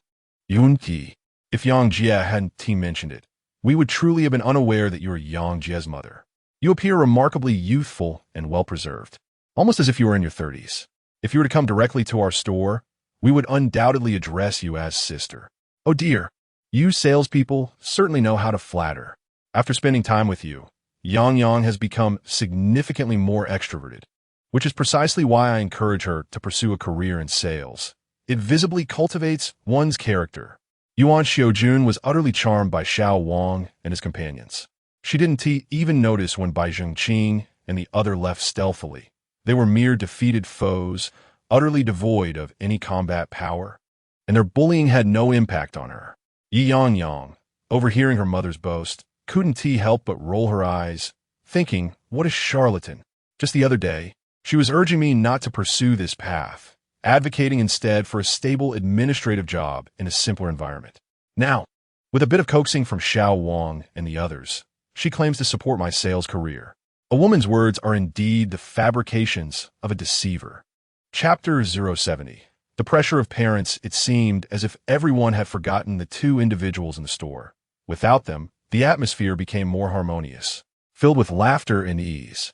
After completing the onboarding process, Yuan Xiaojun engaged in conversation with Xiao Wang and the others, listening to them boast about how remarkable Ye Yangyang's recent achievements were. Sister Wen was outside chatting with Ye Yangyang. Sister Wen, are you on leave today? Ye Yangyang inquired. Noticing Sister Wen's vibrant casual attire, her curiosity piqued. Sister Wen nodded, explaining that she had made plans to go shopping with Sister Min. With you securing such large contracts, it would be astonishing if she didn't take advantage of that. Yangyang, you've been working for over 10 consecutive days. Make sure to inform me in advance when you plan to take a break. I can help keep an eye on things at Yingyue for you. It's all right. Our work isn't too strenuous. Yesterday was indeed tiring for you driving. You truly deserve a rest. I'll take my mother to familiarize her with our work environment and responsibilities. When I take my leave, she should be able to cover for me. If she struggles, I'll send her back home to Chongqing early. Don't underestimate your mother. Her outgoing nature makes her an excellent candidate for sales. Take your time to mentor her. If you have any reservations, let Song Huan assist. Your mother might even outperform you early on. Both of them recalled how Ye Yangyang had stumbled through her self-introduction when she first joined, barely managing to communicate and reluctant to make phone calls. Now, the transformation in Ye Yangyang was remarkable, especially in handling calls, where she could effortlessly recommend properties regardless of the client's inquiries, impressing Sister Wen with her professionalism. Sister Wen even thought of the phrase, thick accumulation leads to thin eruption, reflecting on how, after 6 months of groundwork, the sudden surge in performance revealed the underestimated potential within Ye Yangyang. Ye Yangyang nodded modestly. Having just achieved high performance, she received praise from everyone, and she was aware that if her performance faltered in the future, unkind words might circulate. By the way, Yangyang, although we only mentioned opening a store yesterday, I still wish to ask, which location do you prefer for your shop? From my experience, avoid choosing a site that is too advantageous and expensive. Don't make the same mistake I did by selecting a prime location. While the foot traffic is high, the rent is overwhelming each month. Before Ye Yangyang could respond, Sister Wen furrowed her brow. The properties you registered earlier are under Bai Zhengqing's name, right? If he decides to open a store right after you, I'll allocate the second-hand property resources under your name, lest he gets upset with me. Although it was tempting to point out Ye Yangyang's earlier oversight in transferring all resources to Bai Zhengqing, discussing it now seemed futile. Ye Yangyang understood. She had no intention of taking the resources away. Regardless of where the store was established, the resources would naturally belong to her, ensuring she would not be at a disadvantage. Just as Ye Yangyang was about to express her desire to open a store in New District, an area lacking secondhand properties, predominantly featuring new developments, thus requiring no resource division, Sister Wen interjected. How about this? Since you currently have no one but your mother to ensure you maintain stable performance, you should directly take over Yingyue Residence. After all, you've worked hard to build its popularity. If you switch to someone else, the developers might not be pleased. It's better for you to continue managing it, and if your mother is willing, she will adapt quickly to the new developments. What? Yingyue Residence is being handed to me? Is that really appropriate?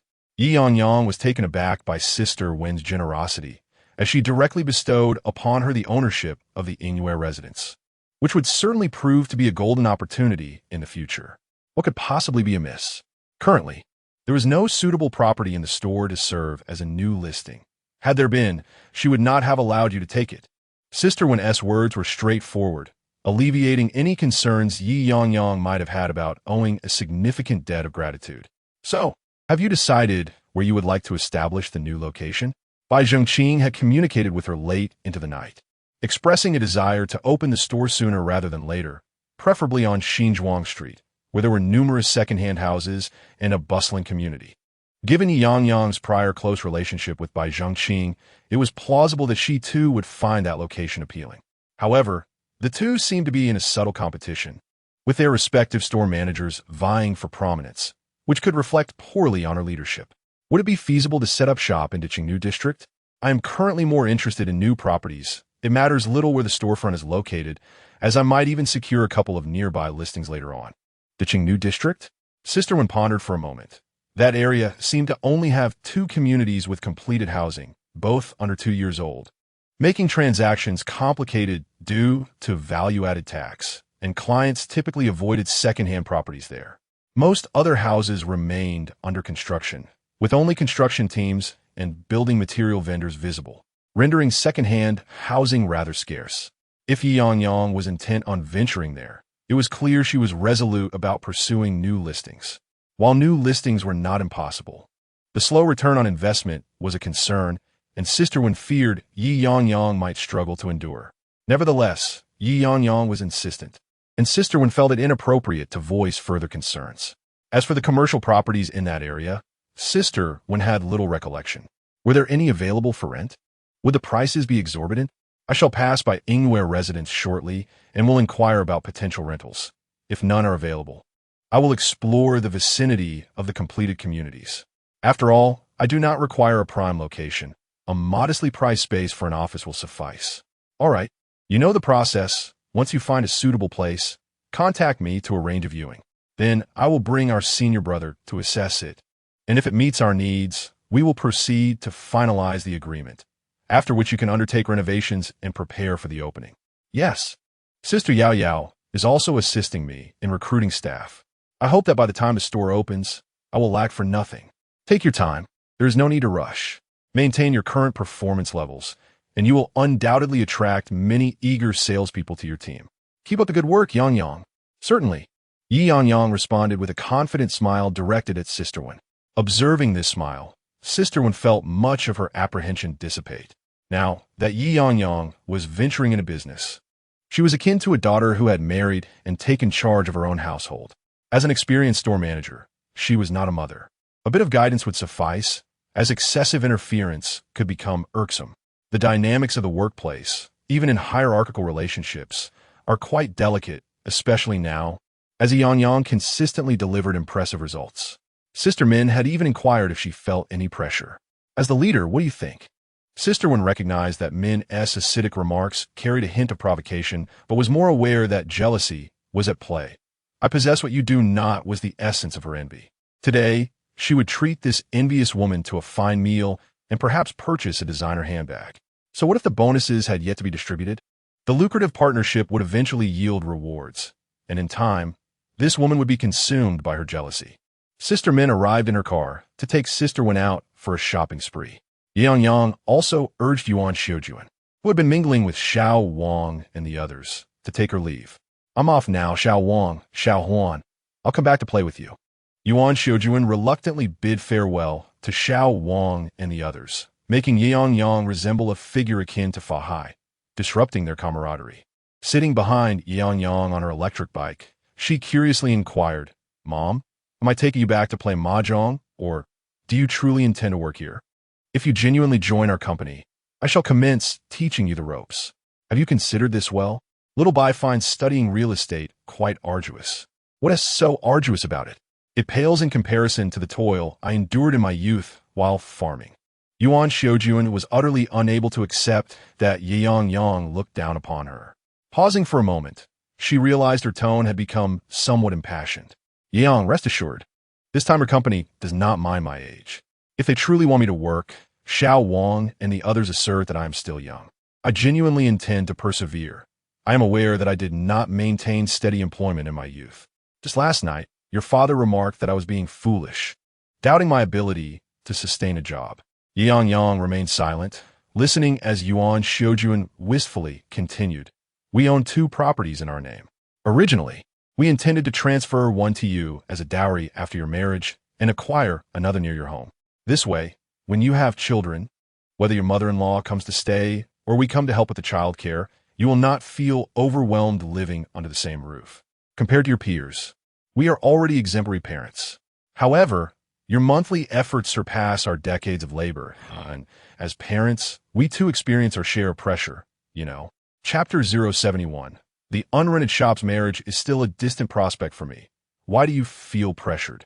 Ye Yangyang was taken aback by the envy and jealousy her colleagues harbored, along with her own mother, Yuan Xiujuan, who surprisingly felt a sense of pressure. Did her father feel the same? The burden of raising an exceptionally talented child is indeed considerable. After all, when I gave birth to you, I envisioned a life of affluence for you. Yet here we are. Yuan Xiujuan's tone carried a hint of melancholy, lamenting that her daughter had chosen a profession looked down upon by many, despite the neighborhood's platitudes that all professions hold their worth. Who wouldn't envy the children of doctors or those in IT earning substantial incomes? Yet, no one inquired about Yangyang's achievements. Though it is often said that life is fraught with disappointments, they had gradually resigned themselves to the reality of being an ordinary family, devoid of the aspirations for their daughter to soar high. Little did they know, this seemingly disreputable industry could also be quite lucrative. All previous excuses faded away, overshadowed by the allure of financial gain. A field that welcomed uneducated middle-aged women and provided them with earnings was undoubtedly a promising one. What reason could she have to refuse such an opportunity? Ye Yangyang chuckled softly. The notion of being a rich heiress was something her mother dared to dream. Yet she had never entertained such fantasies herself. The mother and daughter shared laughter, and Yangyang purposely took a detour to ditching New District. As they gazed upon the towering buildings, Yuan Xiujuan could not help but express her admiration. "Once I earn enough, I'll buy you a stylish apartment here in a high-rise," she exclaimed. "It's too high. When you make your fortune, give me a villa instead. I adore villas." Yuan Xiujuan playfully smacked Ye Yangyang on the back. "Sell me off and see if you can afford a villa," she teased.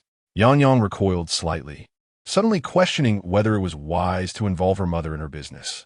Managing unruly staff would indeed pose a considerable challenge for her as a manager.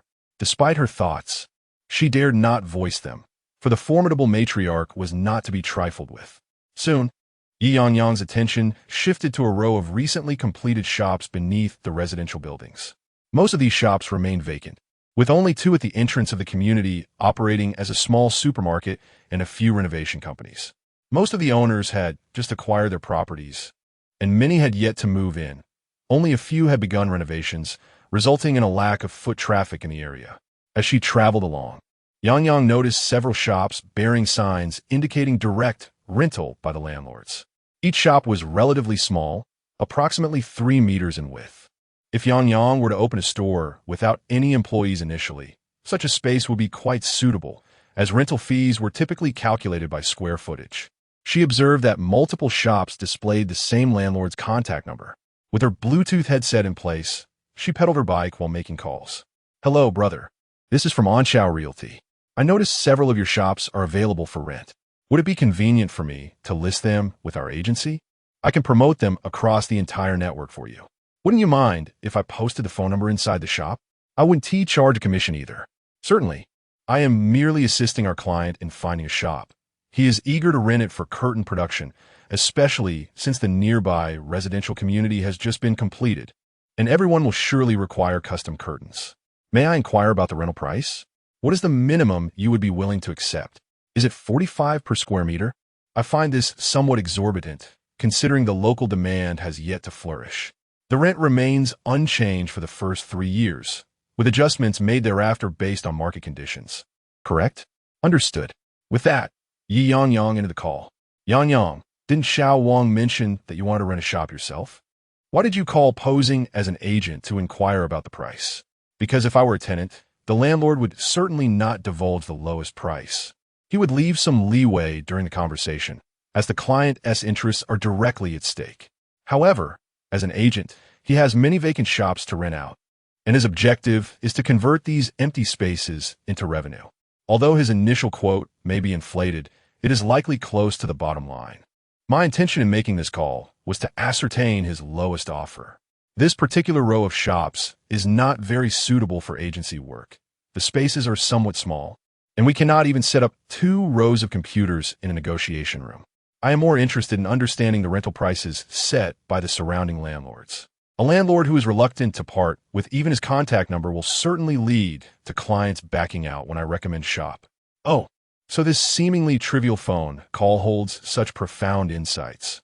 Indeed, every profession has its own intricacies. Yuan Xiaojun nodded, beginning to comprehend Ye Yangyang's intentions. Her naive daughter had truly matured, shaped by the trials of society. As the car turned a corner, the shops in this area appeared even more desolate, with the adjacent greenbelt neglected and overgrown with weeds.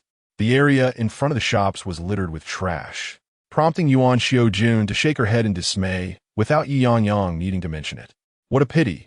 If a residential property is a poor investment, it is still bearable if one resides there, but failing to secure a good deal on a commercial property could lead to substantial losses. The landlords who purchased here must be hiding in some corner, either bleeding from their wounds or shedding tears.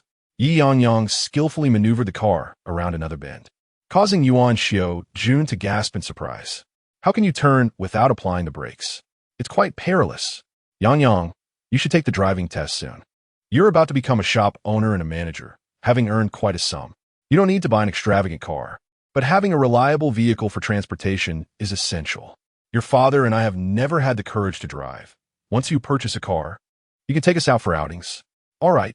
Ye Yangyang nodded, acknowledging that she indeed needed to buy a car. As her mother suggested, it need not be overly extravagant. A simple vehicle for commuting would suffice.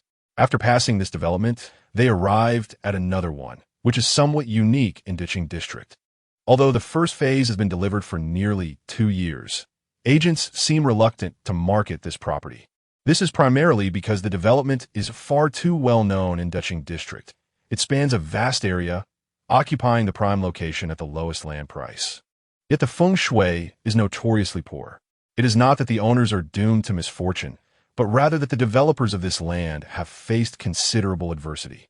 In the planning of Phase 5, each phase has seen a developer go bankrupt and flee. Now, as they approach the 3rd phase, if Yangyang recalls correctly, 3 developers have already absconded, leaving only 2. 10 years from now, the final phase of commercial development will likely remain unfinished. Due to its advantageous geographical location, the residential properties here are in high demand and sell remarkably well, boasting a commendable occupancy rate. However, the commercial spaces below have proven to be less fortunate. None have been sold or leased. The street is not a main thoroughfare, and plans to construct a residential complex across the way have been indefinitely stalled, as the land was reclaimed for the establishment of a legal park. On the other side lies a trio of esteemed educational institutions, from elementary to high school, acknowledged as the finest in Ditching District. Yet, the commercial units face the school's emergency exit, remaining perpetually shuttered, with neither students nor teachers traversing the rear pathway.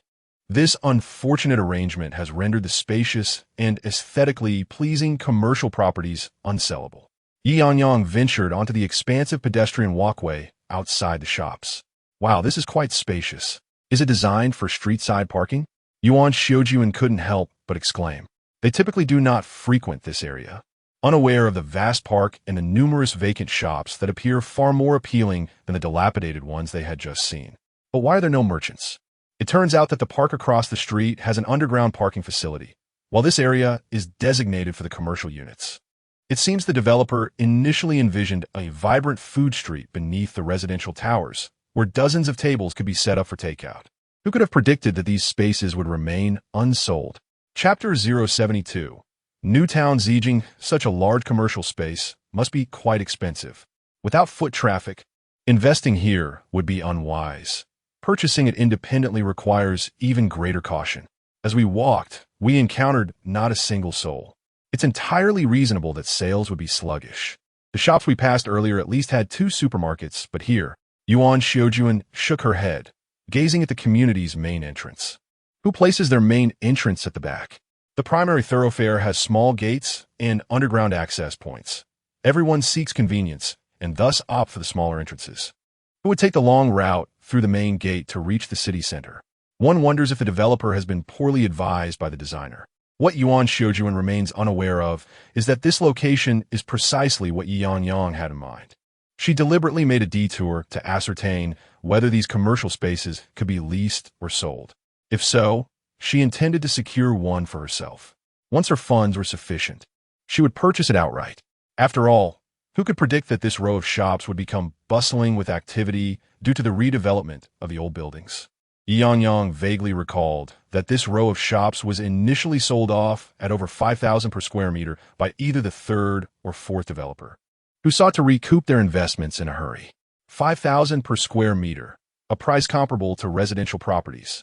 100 square meters would only amount to 500,000, yet they struggled to sell. As Yuan Xiujuan pointed out, if residential properties are poorly purchased, one can still reside in them. However, a poorly purchased commercial property serves little purpose. One might only manage to rent it out as a warehouse for 200 or 300, and even then, tenants might be dissatisfied. Eventually, several construction firms acquired the properties through a debt-for-equity swap, but they too faced challenges in reselling. They begrudgingly accepted their misfortunes. Who could have anticipated that the initial planning for rail transit would lead the Human Resources Bureau to suspend services, forcing their garden to reseed by 10 meters while other projects continued to receive attention? The weekly talent market exchange had no venue. Following negotiations, it was decided that the legal park, with its ample space and sparse population, would temporarily host the weekly recruitment events for enterprises. As the birth rate surged, the local kindergartens could not meet the demand, prompting one elementary school to convert into a kindergarten. The elementary school merged with Duching No. 1 primary school, which subsequently transitioned from a 6-year curriculum to a 9-year compulsory education system. The educational district expanded more than twice its original size, and the school naturally extended its premises, relocating the entrance to the rear for the convenience of parents. Ultimately, the esteemed Duching No. 1 High School, due to its century-long reputation and proximity to the subway, decided to renovate its dilapidated entrance. Students temporarily began entering and exiting through the fire escape at the back. This transformation led to the once quiet community streets becoming bustling with activity. And as for the commercial spaces, Ye Yangyang recalled that as nearby residential complexes gradually opened, the occupancy rates soared. Whenever she passed through this area, traffic jams ensued. This row of shops, save for the first one that astutely opted to sell stationery, saw all others turn to the restaurant business. Consequently, the value of the commercial properties surged. It was rumored that rental prices soared to 200 per square meter. And as for sales, the owners simply refused to sell. Ye Yangyang's keen interest lay in the corner shop at Newtown Zhejiang that sold stationery. With one entrance opening towards the legal park and another facing the back gate of the high school, it was destined to thrive with foot traffic, ensuring that passers-by would inevitably notice their offerings. In addition, the newly launched residential projects in phases 4 and 5 are truly in high demand at this location, practically selling themselves with closed eyes. She is also keen to finalize a deal.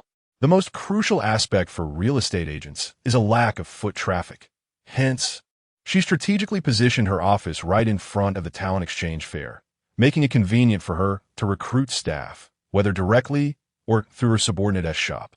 With a large recruitment notice displayed, it would be unfortunate if she couldn't attract candidates. The benefits of rebirth are evident. Despite her ignorance of the lottery, football, or stocks, she possesses an awareness of the significant societal shifts, which allows her to reap numerous advantages. Ye Yangyang swiftly rode up to the storefront, which exuded a bright ambience that was inherently inviting. Although sales had not materialized, the property management remained diligent. Ye Yangyang nodded appreciatively, her gaze falling upon the advertisement affixed to the window. It was not a simple A4 paper or a hastily scribbled contact number. Instead, it was a professional poster from the developer, Golden Port Shop, priced at 15,000. Observing the number below, she smiled faintly, pleased that it remained unsold and that she deemed the price reasonable. It seemed there was still some time before a sale could be finalized. Ye Yangyang took out her phone and dialed the number listed. Hello, New City Purple County. How may I assist you? Hello. I would like to inquire if your developer is considering renting out the corner shop at Building 15, Unit 08. Building 15, Unit 08 for rent? Please hold on while I check. The property consultant appeared caught off guard by the inquiry about the shop, momentarily stunned before covering the receiver to consult a colleague nearby. After a brief 2-minute wait, the consultant returned to the line. Hello, are you still there?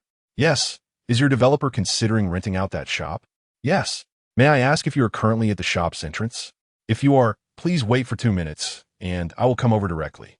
That shop is indeed under consideration for rent, but there are some additional conditions I would like to discuss in person. All right, I will wait here. Yuan Xiaojuan observed as Ye Yangyang directly summoned the sales office. Wouldn't you negotiate first? What if the sales office arrives and no agreement is reached? In real estate, it is normal for 80 of negotiations to falter. The primary distinction between developers' property consultants and individual landlords is that the former are aware of the bottom line for developer listings. If a deal can be made, they are indifferent to the particulars, as the bulk of the commission is secured. Conversely, for landlords, even a slight decrease affects their income, leading to meticulous negotiations. Often, trivial matters of a couple of thousand can prevent a deal from closing. It seems the developer had not considered the rental aspect or was unaware that there was interest in this location. They would come to gauge the client's sincerity. If earnest, they would disclose details, while insincere inquiries would be dismissed with a simple "not renting for now." Their approach was straightforward. Indeed, they did not keep the two waiting long. Soon, a car pulled up to the roadside, and 2 property consultants from New City Purple County hurriedly exited, glancing at the 2 individuals standing in front of the shop. Real estate agents? Ye Yangyang's attire was too indicative of an agent, causing Tian Shui to raise an eyebrow in confusion, turning to the somewhat bewildered Yuan Xiaojuan, wondering if this agent had brought the older lady to view the property. However, they did not collaborate with the agent, and if a deal was struck without the intermediary's involvement, could they resort to underhanded tactics?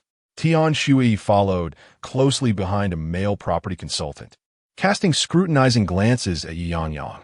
Which company are you from? Are you certain about renting the commercial space? Greetings, I am Ye Yangyang, an agent from Anqiao. The situation is as follows. I intend to open a branch here and have taken a liking to your premises. I am inquiring whether it is available for lease. May I ask if the shop is for rent? In any case, they are aware of the circumstances surrounding opening a store. They are all in the same industry. Even without collaboration, there is no need for deceit. The 2 exchanged glances, recognizing her as an agent. Expanding to a branch, Anqiao has been developing quite swiftly.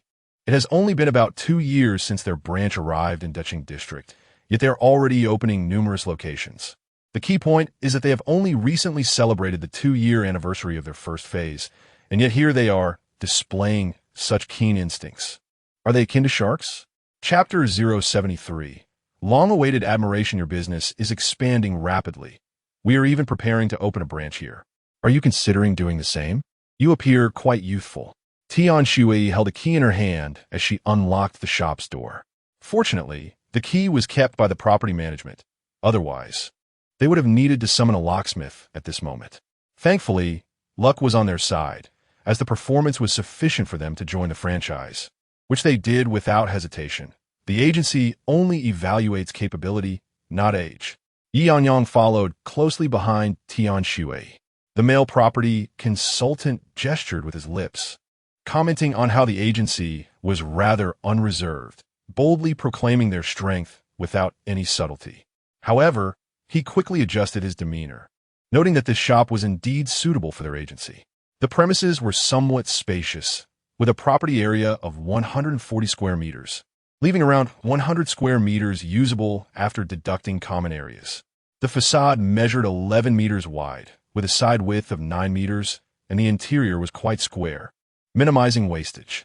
The large glass windows on both sides made it easy to display illuminated advertising boards, which would certainly attract attention. Both the main entrance and the side door were open, and many residents would stroll to the nearby Lawn Justice Park in the evenings. As they walked, they would inevitably notice the available properties, facilitating your promotional efforts. Furthermore, as you can see from the exterior setup, the local city management typically does not permit displays in front of residential buildings. Yet here, one is allowed to set up advertisements freely. Since this is a commercial space within a residential area, it is connected to water and electricity but lacks gas supply. Several previous entrepreneurs interested in establishing dining ventures have been deterred by these restrictions, but operating an agency faced no such limitations. The male property consultant continued to enthusiastically recommend the space to Ye Yangyang. Yet, Ye Yangyang remained silent, gazing inside with Tian Shui. The shop was indeed quite rectangular, with the left side designed as an entrance to facilitate client reception, while the right side featured 2 meeting rooms for discussions and negotiations. 2 restrooms were also included within the layout. However, one restroom felt a bit cramped, posing inconvenience during peak usage. A simple arrangement revealed that despite the stated area of 100 square meters, the actual usable space will be modest once furnished with computer desks. Nevertheless, it was significantly larger than Sister Wen's shop, which was only over 60 square meters in property area, but commanded a monthly rent exceeding 8,000. It remained uncertain how much this larger shop would require. Yuan Xiujuan, unfamiliar with the raw commercial premises, surveyed the space and found it oddly empty. "So, is this shop for rent?" she inquired. "Since we are all here, it is certainly for rent. Initially, we had no intention of leasing it out. We plan to promote these units at a price of 15,000 per square meter, and it should sell quickly." The male property consultant intended to convey that they would soon be able to market the shop successfully. However, Tian Shui noticed the amused glint in Ye Yangyang's eyes and nudged the male consultant, reminding him that they were all in the same industry and that it would be unwise to boast too much. Losing a potential shop client would be regrettable. All right. Perhaps we will collaborate in the future, and I shall refrain from further boasting. Currently, this shop cannot even sell for 13,000. Originally, we claimed it was not for rent, but now we realize that even a small gain is worthwhile. Having someone operate here would at least help boost foot traffic. Tian Shui nodded in agreement. Indeed, your agency has plenty of personnel, typically catering to online clients, seemingly indifferent to location specifics. This shop, despite any embellishment, is genuinely suitable for you, with affordable rent and a 2-year rent-free period. You should truly consider it. Rent-free period? Yuan Xiujuan expressed her confusion regarding the concept of a rent-free period. The rent-free period is a strategy employed by developers during the leasing process to attract tenants, typically utilized in large-scale commercial complexes. These periods generally range from 6 months to a maximum of 5 years, aimed at enticing merchants and revitalizing the commercial space. Tian Shui gave a thumbs up to Ye Yangyang, noting that many agents are unaware of what a rent-free period entails. This sister is quite knowledgeable. No wonder she has opened a store at such a young age. Although it is referred to as a rent-free period, it is not entirely so. Ultimately, the cost must be borne by someone.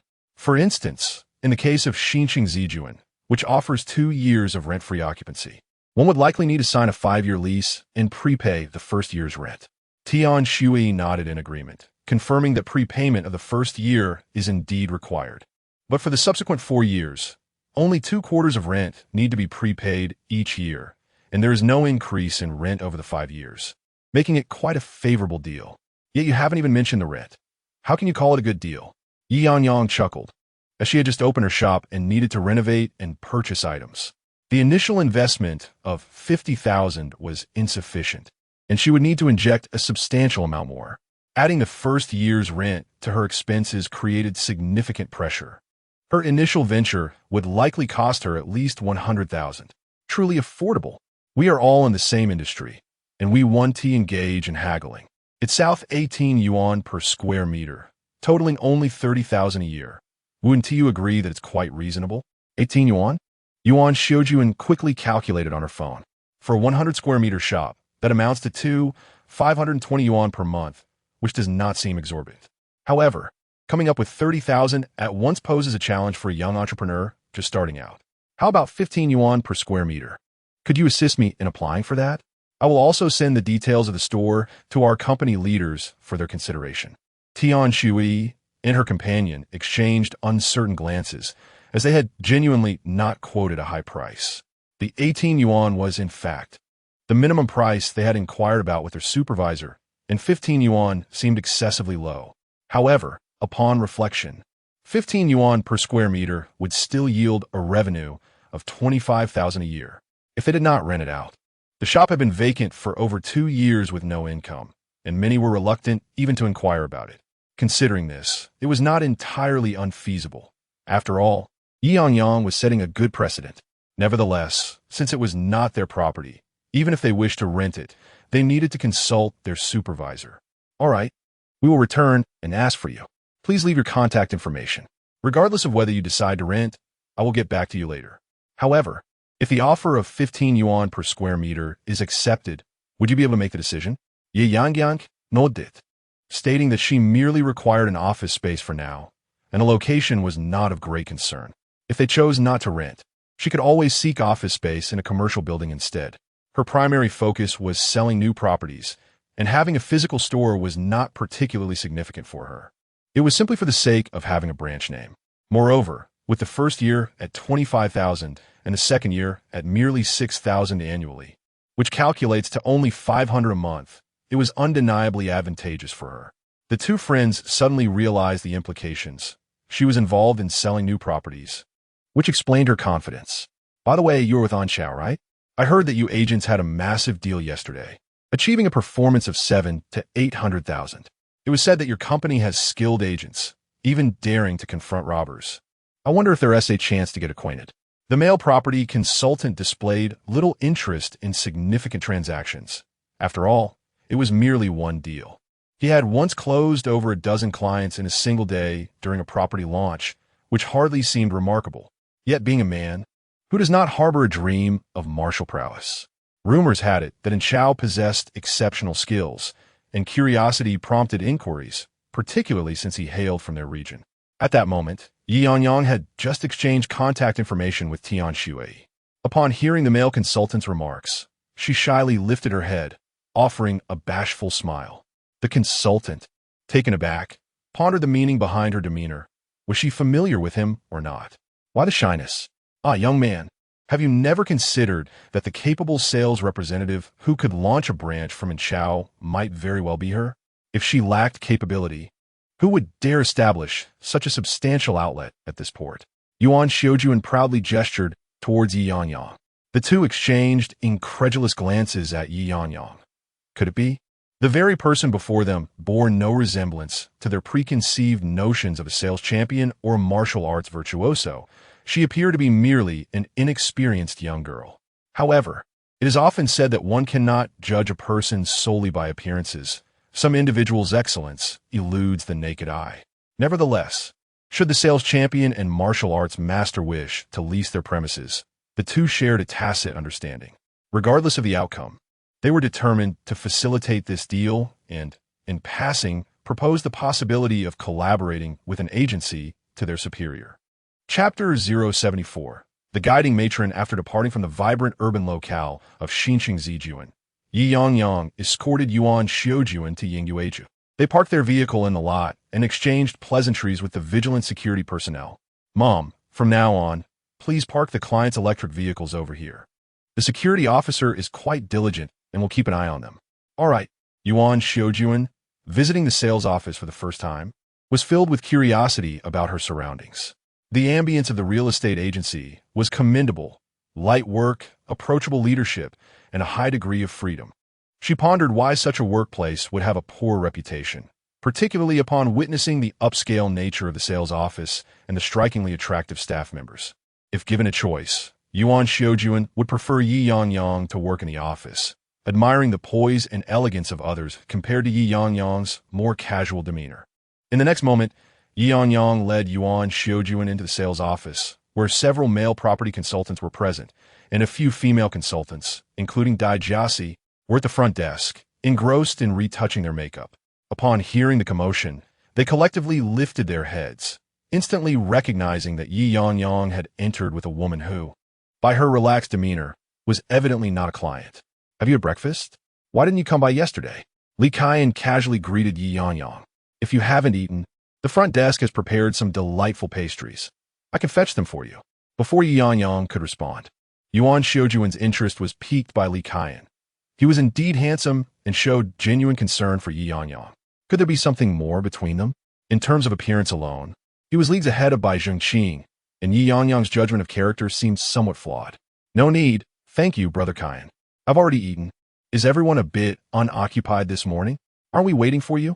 Dai Jiasi remarked as she applied a shade of lipstick, dissatisfied with its match to her outfit, then switched to another color. "You weren't here yesterday, and without you, we hardly had any clients. We were all anticipating your arrival today. Is it really that exaggerated? Don't you usually have plenty of clients?" Ye Yangyang settled in her chair and gestured for Yuan Xiujuan to sit down. "Is she a newcomer?" The property consultants, accustomed to dealing with older clientele, found themselves perplexed by Yuan Xiujuan, who, though not elderly, was certainly not young. Ye Yangyang nodded. "I am preparing to open my own store, so I need to bring along a newcomer. This is..." She hesitated to disclose their relationship, deciding it best to keep it under wraps for now. "This is Sister June. She might be stationed here long-term. I'm just helping her familiarize herself with the place." Seeing the incredulous expressions on the consultants' faces, as if she were about to depart from their midst, Ye Yangyang couldn't help but chuckle to herself. "Rest assured, before Sister June is fully accustomed, I will remain in charge. Even after she is, I will still oversee the Yingyue project after opening my store. I am committed to promoting this area wholeheartedly." Li Kaiyan and the others felt somewhat reassured. "So you're really opening a store? How long have you been in the real estate business? Your pace is quite impressive. Is your store opening a franchise or a promotion leading to increased income?" Dai Jiasi was particularly curious about Ye Yangyang's financial prospects. "This can be considered a franchise. In the future, after deducting commissions and daily expenses from the performance generated by my store, I will share 50 of the profits." Instantly, all the property consultants showed great interest. "Oh, this sounds promising. Is your franchise fee high, or is the entry threshold steep? Selling a property for us yields approximately 6,000, and I have heard that the employee commission is merely 10, which amounts to 600. As the store manager, you would receive 2,700. It's quite a bargain."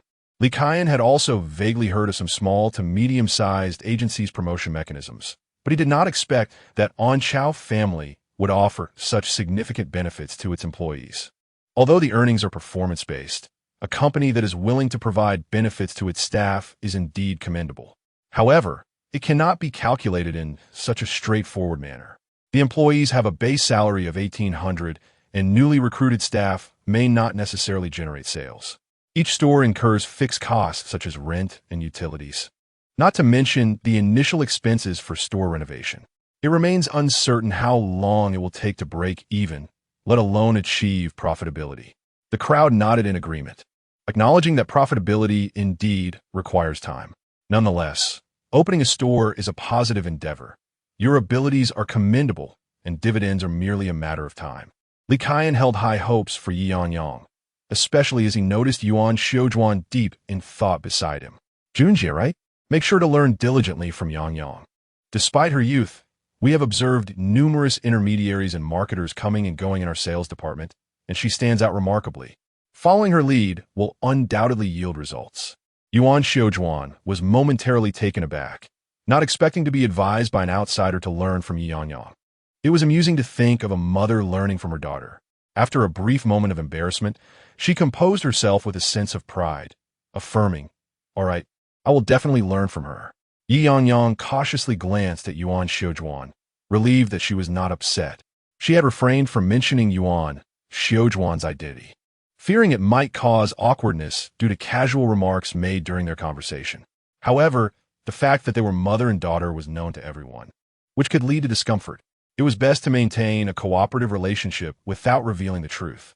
Actually, Junjie, our line of work is quite straightforward, especially with new developments. For newcomers, it only takes 3 days to get the hang of it and a month to enter the field. Yuan Xiaojuan gestured for Ye Yangyang to continue, skeptical about the notion of mastering it in just 3 days.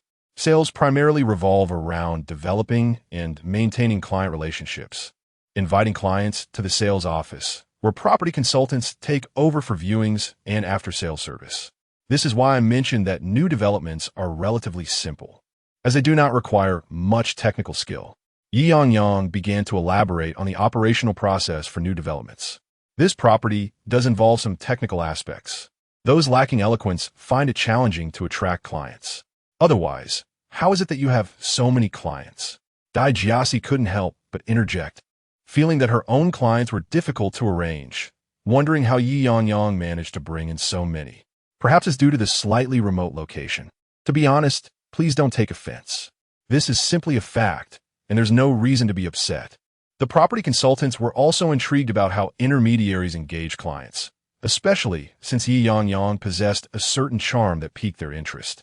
Ye Yangyang then turned to Yuan Xiaojuan, opening her laptop to display the client list. The clientele for new developments primarily originates from the internet. It is through the property listings I frequently publish online that potential buyers become aware of available options. Both secondhand and new properties can be advertised, and some clients, upon discovering these listings online, will call to inquire further.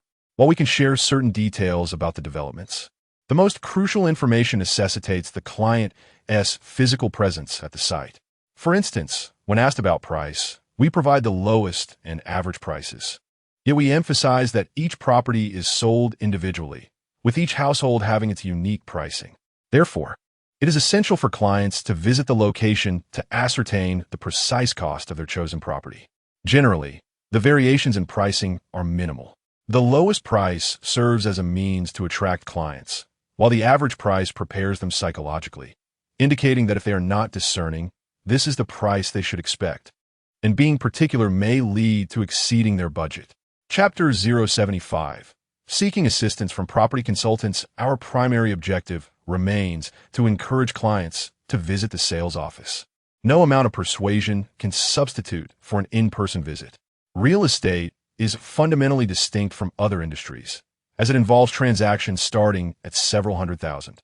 Face-to-face interactions are far more conducive to negotiations, while phone calls and online communications often feel insubstantial, making successful deals elusive.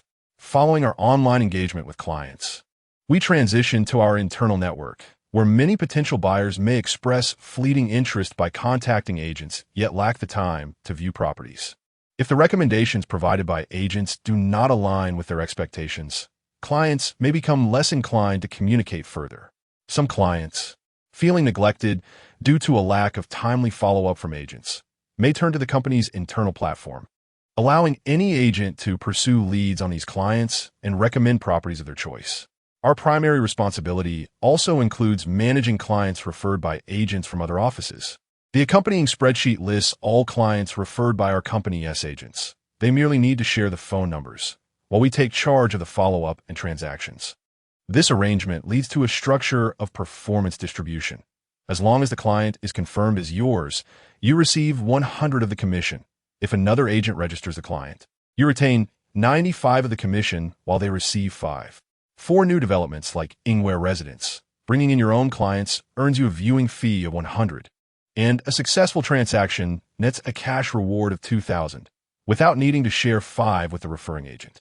However, for clients referred by company sales staff, you can only claim 30 of the viewing fee and similarly share 30 of the cash reward and commission upon closing the deal. The primary advantage of new developments lies in the fact that, as long as there are viewings, you begin to reap benefits from the outset, unlike secondhand properties, where profit is only realized upon completion of a sale. making the process considerably more complicated. Moreover, selling new developments does not necessitate extensive expertise in sales rhetoric. Professional matters are handled by property consultants, who manage property introductions, contract signings, and subsequent follow-ups. Our role is simply to escort clients, thus fulfilling our obligations on site. Yuan Xiaoju nodded, expressing her understanding. It is indeed straightforward with new developments, which explains why Ye Yangyang remarked that one could master it in just 3 days. Nevertheless, a proficient primary agent undoubtedly possesses a wealth of persuasive language that can resonate with clients. Otherwise, how could Caiyin and his colleagues hold me in such high regard? If not for my professionalism, Li Caiyin and the others concurred. While they found it challenging to assess Ye Yangyang's expertise as a mediator, they acknowledged her absolute professionalism as a representative for new developments, akin to her thorough understanding of the project brochure. There are aspects that some property consultants may hesitate to articulate, yet she confidently provides clients with affirmations or rejections, alleviating the concerns of hesitant buyers. In truth, property-related issues are ubiquitous, some of which cannot be explicitly detailed in contracts, yet will inevitably occur. This is simply an unspoken understanding. To demand written commitments from developers or verbal assurances from property consultants is to impose undue burdens on workers. However, as a fellow worker, Ye Yangyang, in her role as a mediator, can offer clients definitive or non-definitive answers, thereby easing their indecision. Clients often seek her collaboration in this regard. She consistently cooperates admirably, which is precisely what they appreciate most about her. Certainly, the most crucial factor remains the client volume. If the new colleague cannot achieve a harmonious collaboration to maintain the client volume at the level of Ye Yangyang, they would not mind, as ultimately, workers are motivated by financial prospects. It would be unreasonable for them to obstruct Ye Yangyang's promotion. Allow me to demonstrate how to conduct a phone call. After all, neither party on the line is familiar with the other. When reaching out to potential clients for new properties, I typically introduce myself as a real estate consultant from the sales office. Ye Yangyang proceeded to dial a number, saying, "Hello, good day, sir. I am a property consultant from Yingyue Residence. We will be launching a selection of special-priced homes this weekend. May I inquire if you have time to visit?" The response was, "Oh, I may not be available this weekend." Ye Yangyang replied, "Very well. I shall call you again on Saturday afternoon to confirm a suitable time for your visit. Please carry on with your work. I apologize for the interruption. Wishing you a pleasant day." After concluding the call, Ye Yangyang noted that this manner of conversation sufficed for initial outreach. Observe my records. I have follow-ups noted. For instance, with this client whose name I have, I will call again on Friday to ascertain what time he can come. It is imperative not to ask if he is available. If you inquire about availability, he will invariably say he is not. However, if you ask what time he can come, he will instinctively share his available hours. Not only Yuan Xiaojuan, but even the other consultants nodded in agreement, recognizing that such strategies were commonplace in real estate. No wonder they often tell clients to reach out when they have time. They offer clients a choice. Being mindful of small techniques and strategies while making calls proves immensely beneficial. However, I have already followed up with most clients listed in the records last week and this week, and incessant calls will only lead to annoyance. Ye Yangyang observed the records and remarked, "The client base is too limited, and the public clients in the system are not entirely reliable. Therefore, we must frequently share information about new properties within the employee group and encourage agents to recommend clients to us." Ye Yangyang felt somewhat troubled. It was evident that it was not the right time for her mother to continue making calls, as it would serve little purpose, and repeated rejections could dampen her enthusiasm. But where could she find clients for her? Perhaps they could conduct some street outreach. "You have lost clients, yet we have many. To be honest, I do not wish to engage with our clients. Sister, you may practice on our clients. Feel free to contact anyone from our list. However, there is one condition. You must use our landline. When calling a client, you must do so under the name of the person whose account it is. Rest assured, as long as you successfully invite the clients, they will be considered yours." He Haoyin's eyes brightened upon hearing Ye Yangyang mention the lack of clients. The agents had clients, and not just a few. They also had specific targets. Look, Sister Zeng had just given each of them a list of 1,000 clients, with a requirement to follow up before the weekend. Goodness, There are only 4 days until the weekend, and with today included. That means making 250 calls a day. It's utterly exhausting.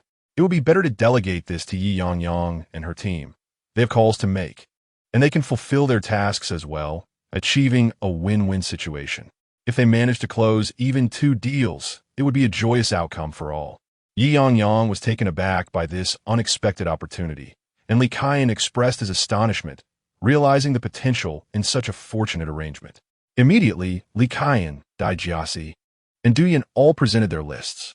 They suggested that we utilize our landline to make calls, which would save on phone expenses. We wrote our names on A4 paper, and anyone interested would be considered your clients, inviting us to visit. However, it felt rather presumptuous. What if they chose not to purchase from Yingyue Residence and opted for a second-hand property instead? Nevertheless, as long as the calls were made, they could be deemed your clients. Yet, our priority should be promoting Yingyue Residence, understood? Li Kaiyan waved dismissively, showing little concern for the matter. If they did not buy from us, they would surely seek alternatives, which could serve as a favor to them, thereby enhancing the enthusiasm of Ye Yangyang and the others. How splendid. Not a problem. We can make the calls from your front desk. You will overhear our conversations and ensure no inappropriate promotions occur. We will only mention those who are interested in purchasing a homicide from Yingyue Residence, and we will follow up later. Ye Yangyang maintained an innocent demeanor, indicating her lack of ulterior motives. Everyone believed her. They truly had no desire to make those calls. And having Ye Yangyang alleviate half the burden was a boon. In reality, Ye Yangyang's inner self was exhilarated, as 12 business consultants represented a wealth of potential clients. They would undoubtedly refrain from providing copies of the list or allowing photographs. But her exceptional memory would serve her well. She would memorize all the numbers during the calls. First, she would promote Yingyue Residence at the sales office, and later, she would recommend other developments or second-hand properties in her capacity as an agent, profitably. She graciously accepted this opportunity as an inaugural gift. Chapter 076. Mutual torment. The two of them took over the client calls from Li Kaiyan and picked up the 2 landline phones assigned by the real estate consultants. Under the watchful eyes of a group of concerned property advisors, they began dialing the phone numbers. Yuan Xiujuan first observed how Ye Yangyang made her calls, summarizing her approach. It was quite straightforward. After all, the conversation revolved around just a few phrases, which she could easily master. She then took the initiative to make her own calls. Indeed, it turned out to be just those few lines, and most clients hung up before she could finish her pitch. However, she occasionally encountered interested clients, promptly handing the phone to Ye Yangyang, who would lower her voice and engage the client, subsequently confirming viewing appointments. Surprisingly, Yuan Xiujuan felt an indescribable sensation as she watched Ye Yangyang invite clients over, or even when a client casually remarked that they would come by, when convenient, albeit without a set time. At 45, having been unemployed for years, she found herself in a peculiar predicament. She was too young to retire, but considered too old for many job opportunities. With a daughter ready for marriage, she was on the cusp of becoming a grandmother. In a society that often overlooks middle-aged women, job prospects beyond roles as caregivers or cleaners seem scarce. Yet, witnessing her daughter demonstrate that at 45, she could thrive in sales, working alongside vibrant young men and women, filled her with warmth. There was no discrimination, no condescension. Instead, resources were shared generously. Although she recognized that much of this was due to her daughter's influence, the validation and acknowledgement she received at this stage of life were profoundly uplifting. Yuan Xiujuan had numerous aspirations for her time at Ye Yangyang's company, and in this moment, she felt that Yangyang's words resonated deeply. In her 40s, with her grandparents still capable of self-care, the burden of elder care was not on her shoulders. With Yangyang having graduated from university, she no longer needed to worry about her daughter's daily needs. Currently single, it was likely that dating was not on Yangyang's mind, and should she enter a relationship, it could be a year or 2 before she thought about starting a family. In 4 or 5 years, assisting Yangyang in saving for a down payment on a home seemed entirely feasible. Unbeknownst to her mother, Ye Yangyang was blissfully unaware of the myriad thoughts swirling in Yuan Xiujuan's mind. As she made more calls, Ye Yangyang began to discern the general channels through which clients originated. The developer for Yingyue Residence was a large corporation, which had already launched numerous projects in various regions. They possessed a wealth of consulting and purchasing clients that required follow-ups. Additionally, there was a segment of clients who had been turned away by competitors.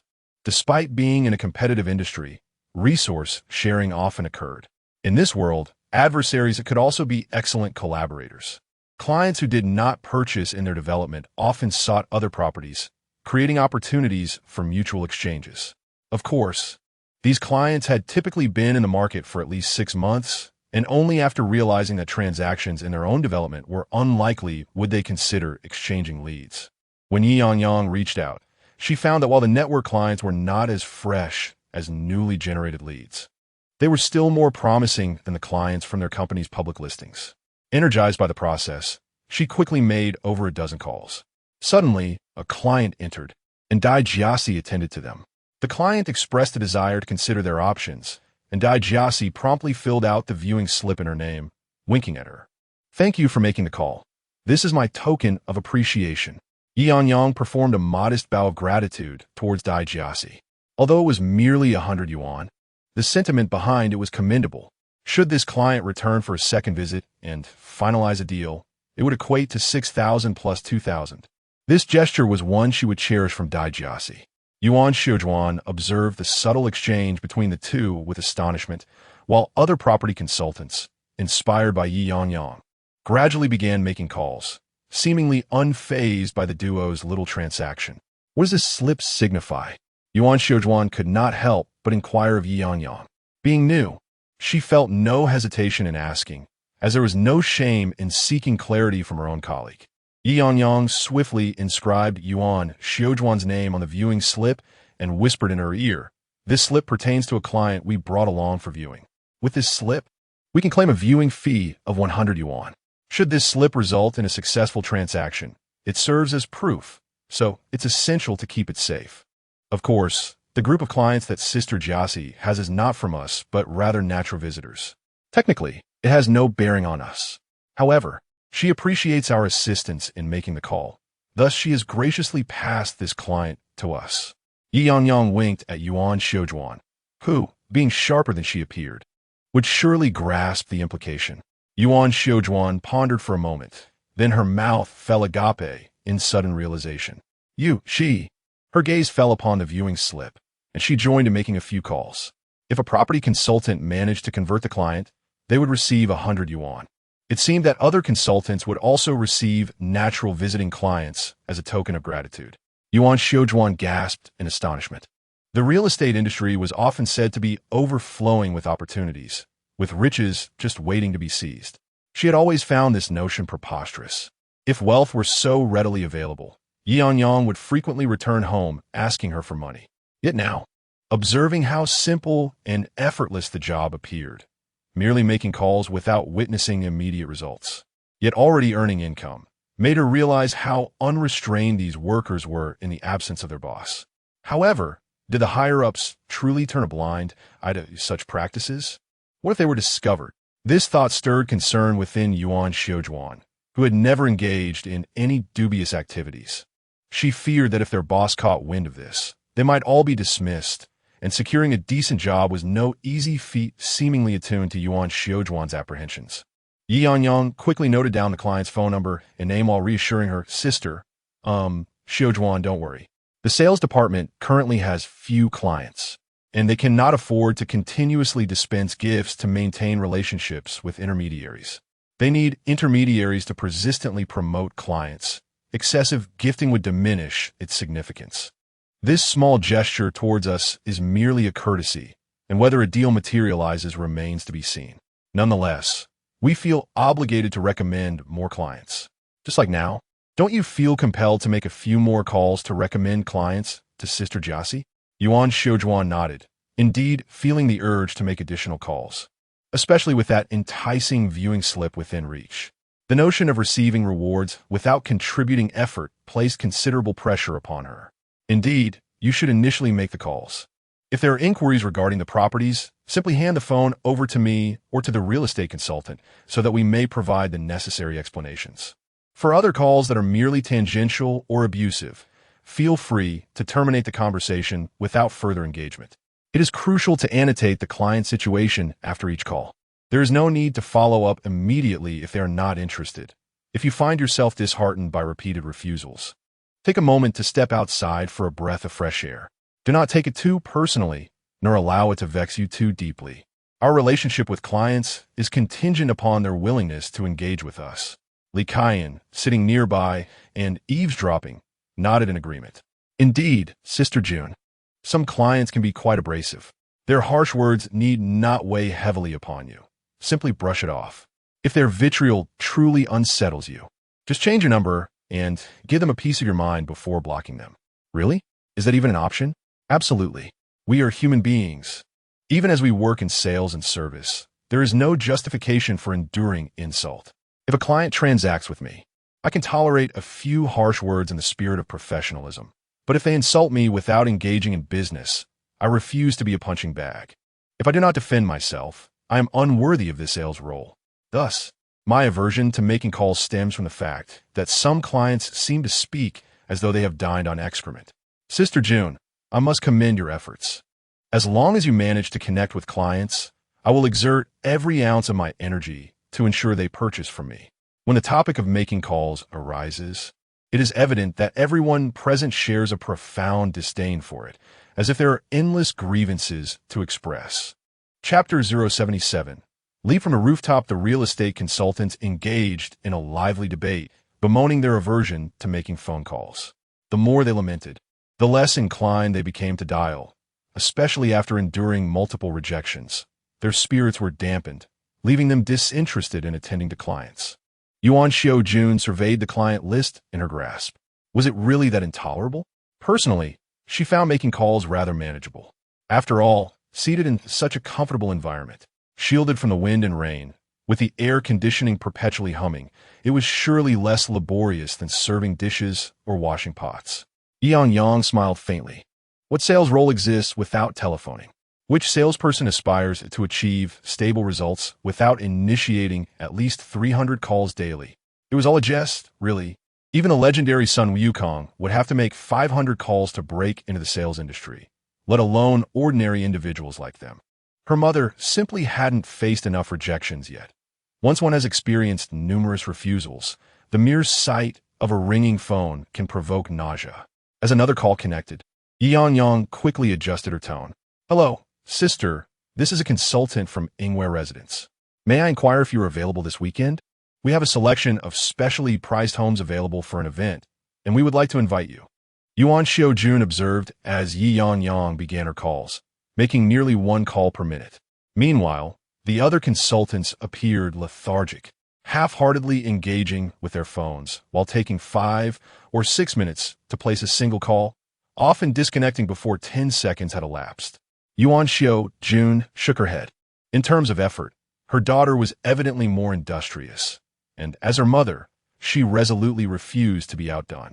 She swiftly began dialing, simultaneously summarizing client inquiries and adapting any unique phrases she heard from Ye Yangyang into her own speech. Gradually, what began as calls that ended almost instantaneously transformed into conversations lasting several seconds, even extending to 2 or 3 minutes with some clients, a few of whom verbally promised to visit over the weekend. Her lips soon felt parched from the rapid-fire dialogue, yet she hesitated to take a sip of water, fully aware that the sense of accomplishment swelling within her was immensely gratifying, more so than the joy she felt when learning of Ye Yangyang's acceptance into university, which had liberated her. Upon returning home, her husband teased her for being merely a mahjong-playing housewife, but she was, in fact, a remarkably capable young woman, earning the respect of these younger individuals who referred to her as sister. After several pages of calls, Ye Yangyang began to feel fatigue set in. Initially, she had anticipated a leisurely day, especially after achieving considerable results the previous day, allowing herself the grace of a relaxed pace without the pressure of pursuing clients.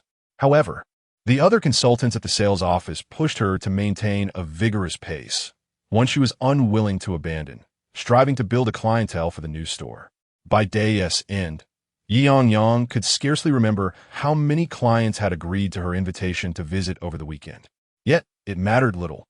Both her mother and she had compiled lists of interested clients. As long as there was a hint of interest, they had documented it separately, forwarding the information to the consultants. They would follow up, and she would recommend Yingyue Residence to the clients in her capacity as an intermediary, further solidifying their impressions. If even 1/3 of these clients showed up, their efforts would not have been in vain. On Friday, Ye Yangyang opted to forego the morning meeting, directly escorting Yuan Xiao-jun to the sales office, encouraging her to continue making calls. Whenever a client arrived, she would accompany the consultant to listen to their pitch. After sending Yuan Xiao-jun off, Ye Yangyang rode her little electric scooter to the Riverside Watertown community. Xiao Wang had informed her earlier that a high-quality apartment was available for viewing. The landlord was in urgent need of a sale, and this property was evidently priced below market value. Such promising opportunities ought to be presented to those within the network first. If it didn't appeal to her, she could assess whether any of her clients might be interested, as retaining the performance within the shop would undoubtedly please Sisterwin. Without hesitation, Ye Yangyang promptly joined Xiao Wang, unwilling to miss out on this opportunity. Soon, the three converged at a crossroads, with Xiao Wang accompanied by Song Huan. "Why are both of you out here? Who is manning the shop today?" Ye Yangyang inquired. Her curiosity piqued as she observed the two. It was customary for her to remain at the new development without attending the morning meeting, a privilege granted by Sisterwin. But she wondered if Xiao Wang had also sought permission to leave. "Wen Jie is at the shop, and Zhang Jie is there too. Bai Gu and I strolled around the shop before we noticed you weren't there. We were searching for listings." Xiao Wang explained the situation at the store. "Yangyang, yesterday, in a moment of impulse, Wen Jie splurged over 10,000 on a bag. This morning, she has been sighing and regretting her decision. The atmosphere at the shop feels quite peculiar, which is why I tagged along with my mentor," Xiao Wang continued. "You don't have any clients today, right?" Song Huan clarified her presence. "I don't have any in the morning, but I do have a client for a second-hand property and another for a new development in the afternoon. I'll have my mother take the new development client since a property consultant will be there, and the second-hand client is from the spring store." "Wow, how does the spring store have so many listings? I envy their abundance of high-quality properties. By the way, Yangyang, share your methods with me. I've developed a few listings over the past couple of days. Once I get the keys, we can conduct viewings together. If you have clients, push them towards our store's listings. Also, I've been taking Song Huan with me to scout buildings and communities without a main listing. This property is one we encountered during our search, but I suspect it may not suit your taste due to its poor renovation, making it hard to rent out. All right, I don't have many properties, but I do have a plethora of clients. You both need to quickly take photos and floor plans of the apartment. If it fits, I'll arrange for clients to view it." As the trio conversed, they arrived at the base of the apartment building and ascended together to knock on the door. Xiao Wang, to some extent, understood her preferences. Although the apartment was under market price, it was evidently not to her liking. The layout was somewhat awkward. Despite being just over 70 square meters, the rooms were painfully small, and there was a relatively sizable entrance garden. Renovating a simply decorated apartment could be quite cumbersome. A blank canvas would be less complicated.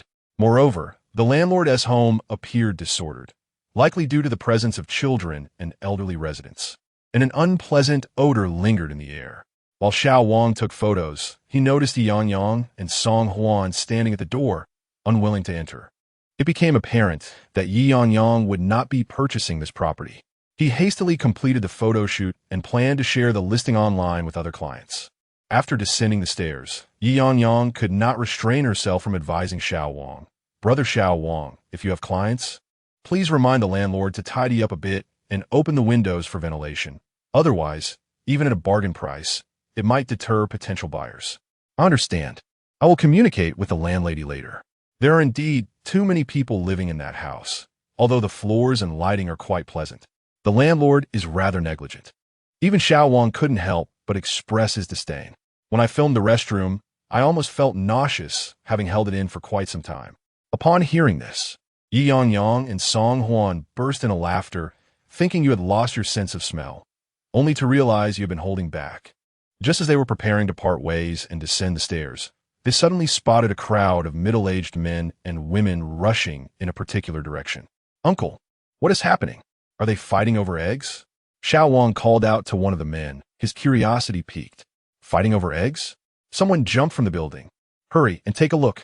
I don't know if they were rescued, nor if anyone called the fire department." The uncle replied, visibly agitated. "Jumped?"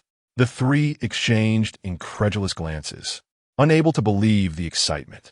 In silent agreement, they hastened to follow the crowd, pondering what could have driven someone to such an extreme. Was it debt? Or perhaps heartache? Chapter 078. Persuasion. Soon, the trio arrived at the gathering crowd, where they beheld a group of elderly individuals gazing up at the building. Ye Yangyang followed their line of sight and noticed Xiao Wang's eyes widen in shock, while Song Huan squinted slightly, displaying signs of mild nearsightedness. It did not take long for Ye Yangyang to spot the figure of the jumper, a man perched precariously on the ledge of the 18th floor, clinging to the railing as if engaged in a fervent discussion with someone on the balcony above. His agitated demeanor caused him to pace back and forth, and the onlookers below gasped in alarm as they witnessed his unsteady movements. Amidst the murmurs, some bystanders began to gossip. "Isn't that Dai Qingpeng up there? It must be him. His wife and he were arguing this morning over something trivial. We're accustomed to their constant bickering, but today it seems particularly intense. Could he really be contemplating suicide? His wife can be quite formidable. She must have said something truly hurtful. Dai Qingpeng should know by now, with a teenager at home, the nature of his wife's temperament. I believe he is merely using this act as leverage against her. If he truly intended to jump, he would have done so by now. His hesitation only serves to waste our resources and time. Indeed, I've never witnessed someone leap from such a height. I wonder if a fall from the 18th floor would result in a gruesome outcome. Come on, if you're going to jump, then do it already." A voice from the crowd hollered, eliciting disapproving glares from those around. Who is that? Everyone is terrified about the situation, and yet there are those who encourage him to jump. If he doesn't leap, then he should have a conscience about it. Truly, in such a vast world, one encounters all kinds of people. Such individuals are simply despicable. Xiao Wang searched the crowd for the source of the voice, only to find that he was left with Song Huan, as Ye Yangyang had mysteriously vanished. "Where has Yangyang gone?" he exclaimed, his concern mounting. He had intended to reassure the two girls, suggesting that if they felt frightened, he would escort them away from the scene. To Xiao Wang, no matter how successful Ye Yangyang appeared, she still retained the delicate demeanor of a girl who could easily be brought to tears over minor matters. Song Huan, too, was not in a much better state. He appeared somewhat naive and slow-witted. As the only man accompanying two girls, he felt an obligation to ensure their safety. Should the worst occur, the sight of a mangled body would surely haunt them with nightmares for years to come. Upon hearing Xiao Wang's inquiry about Ye Yangyang's whereabouts, Song Huan, visibly taken aback, gulped and pointed towards the elevator. "What? You mean she went upstairs?" Xiao Wang could hardly believe it. In a situation so chaotic, how could she possibly venture closer? If something were to happen, the psychological scars from witnessing such an event would linger for a lifetime. Without a moment's hesitation, Xiao Wang dashed towards the elevator. Fortunately, two elevators were available. One was already stationed at the 18th floor, while the other opened just in time for Xiao Wang and Song Huan to board. Indeed, as they suspected, Ye Yangyang had ascended to the 18th floor. Upon stepping onto the balcony, they beheld a woman kneeling on the ground, her face streaked with tears as she implored the man to come down. "Depeng, I was wrong. I should not have scolded you. You know I can't help myself. I beg you, please come down. I didn't mean it. I promise I won't speak harshly again. Can we please just live our lives peacefully?" Dai Qingpeng emerged from the air conditioning unit, shaking his head. "How many times have you uttered this? When have you ever adhered to your words? You are right. I am indeed incapable of providing you with the life you desire. I shan't hold you back any longer. Should I perish, you may pursue the life you wish. No, Dapeng, you must understand that I speak without intent. I was wrong, truly wrong. I have learned my lesson. Please do not act this way. Let us discuss our matters calmly." Dai Qingpeng continued to shake his head. "Chunia, you are a wonderful woman, managing both home and affairs with aplomb. It is my inadequacy that has burdened you, leading to your grievances. If I am no longer here, you need not bear such weight. I have left the savings book in. Another gentleman upstairs slapped his thigh, exclaiming, "What is amiss with you two? Is it merely a quarrel? What couple does not have their disagreements?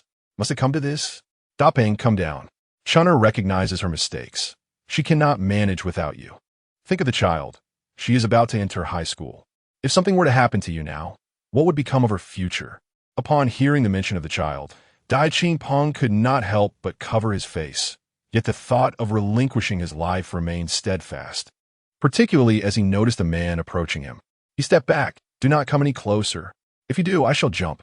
Ye Yangyang suddenly heard the sound of a fire truck below and feared that the firefighters would set up an air cushion. In a moment of impulsiveness, the man leapt before the cushion could be arranged. His few words revealed him to be a passionate soul, prone to impulse, perhaps already regretting his decision, yet too proud to relent. "Sir," Ye Yangyang thought to herself before stepping forward, "can we not jump?" All eyes turned to the unexpectedly vocal Ye Yangyang. "Who are you?" The two newcomers, Xiao Wang and his companion, interjected, "No, sister, you are not a professional. Do not act recklessly. If he jumps, your meager commission won't cover the damages." "And who might you be?" Dai Qingpeng questioned, perplexed by this young girl aspiring to be a superhero, unaware of the challenges that entailed. Yet, Ye Yangyang pressed on, undeterred. "Sir, I'm merely a real estate agent. Today, I happen to be showing clients properties in your community. There are 11 units for sale in total, with 2 on the 8th and 15 floors of your building. Our clients are interested in the 8th floor, and we had planned a meeting tonight. With this commotion, not only your building, but the entire complex may see a price drop, and it is possible the properties may not sell at all." Everyone expected Yangyang to say something profound, but instead, she expressed this. Dai Qingpeng, envisioning his leap resulting in a gruesome scene, realized that buyers are superstitious. Who would want a new home associated with such misfortune? Though unfamiliar with the 8th floor, he knew the 15th floor was indeed for sale. The thought that his actions might prevent the sale filled him with an overwhelming sense of guilt. Moreover, the location you have chosen is surrounded by trees. Are you certain that jumping from this spot will result in death? What if you survive, only to suffer a debilitating injury, leaving you bedridden? You are aware of what your wife's reaction would be. Dai Qingpeng looked at Ye Yangyang with a hint of terror, then glanced at his wife, which seemed far more dreadful than death itself. However, he failed to notice how Ye Yangyang had gradually approached him, now standing quite close. Perhaps it was because Ye Yangyang appeared so harmless and delicate, he instinctively felt that she could not possibly pull him over. Standing at approximately 1.5 meters high, the outer wall gave him the impression that Ye Yangyang would not dare to act against him. After all, offering verbal advice could be seen as a gesture of goodwill, but should she take action and he were to fall, she would be implicated. Nowadays, people are astute and would not easily take such risks. Chapter 79. A new golden finger unbeknownst to Ye Yangyang, she had drawn close to the surrounding wall, her hands resting upon it, nearly face to face with Dai Qingpeng. The latter trembled with anxiety. The height was daunting, and after standing for so long, his legs felt weak. If he were to slip, he was reluctant to die, yet it seemed inevitable. "Brother," she began, "it is in fact quite simple to depart this world quietly. Methods such as leaping from heights or plunging into water are terribly cumbersome, requiring significant resources for recovery, resulting in a scene too ghastly to behold. For an extended period, you and your family would become the subject of idle gossip. I shall introduce you to a method of departure. Seal all doors and windows at home, light some charcoal, and if circumstances allow, take a few sleeping pills. It is swift. In the haze of slumber, you can depart without a sound. The key is that when the coroner arrives, the death will be classified not as a suicide, but as a natural demise, sparing even your family's property value from decline. Your family may mourn for a time, but your sister-in-law will sell the house, and the children will change schools. In due course, they shall emerge from their grief, minimizing the harm to them." Uncle and Dai Qingpeng's wife, Chunner, stared at Ye Yangyang in shock. "Are you here to offer comfort, or to instruct on methods of suicide? And how does such a young lady possess knowledge of such grim techniques, even understanding coroner's assessments? What exactly is your profession?" "Profession?" she mused. "This was a method I studied in my past life for quite some time, yet alas, I was unable to execute it before my transmigration. Perhaps it was the act of transmigrating that gave her such profound enlightenment. Death was no longer a source of fear. What could be terrifying when life remained? Once life extinguished, all hope dissipated. Moreover, those truly wishing for death typically slipped away quietly, leaving no trace. Yet this brother had lingered here for so long. Hesitating to leap, he yearned for salvation. Hadn't the firefighters and Uncle Hat already arrived? Being rescued was far more dignified than succumbing to despair, even if it resulted in a reprimand from Uncle Hat or being detained for disturbing the peace. It was preferable to descending in shame. As Dai Qingpeng fell into contemplation, the firefighters below had prepared a safety net on the 17th floor. Ye Yangyang called to them, "So do you still wish to die? If you truly desire to end it all, yet are afraid." Suddenly, in the fleeting moment of Dai Qingpeng's distraction, Ye Yangyang seized his arm and pushed him outward. A collective gasp erupted from everyone above and below. Uncle, Chunner, and Xiao Wang rushed forward, unable to bear witnessing the potential horror of bloodshed. Song Huan let out a scream, crouching down, covering her eyes in terror. Yet the next moment revealed Ye Yangyang effortlessly grasping Dai Qingpeng's belt with one hand while securing his ankle with the other, positioning him upside down, his face directed towards the ground below. With eyes shut tight, Dai Qingpeng flailed his arms wildly, screaming, "Help! Help me! Do you still wish to jump?" Ye Yangyang's cool voice rang above him. "You have one final chance to respond. If you truly intend to leap, I shall grant your wish and release you."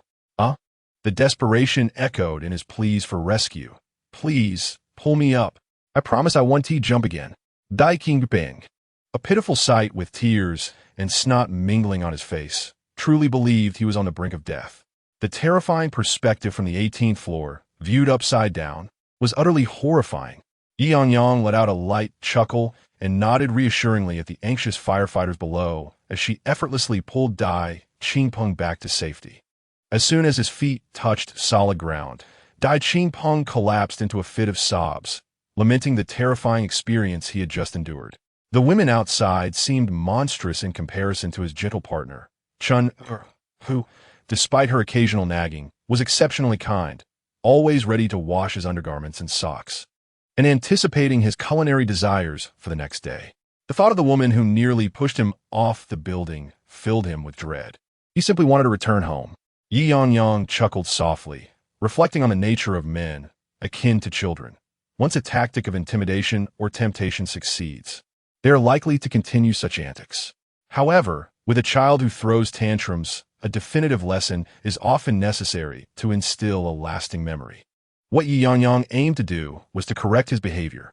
After Chun had calmed Dai Qingpeng, they descended the stairs together. As they passed Ye Yangyang, Dai Qingpeng dared not look her way. However, Chun expressed her gratitude with a nod.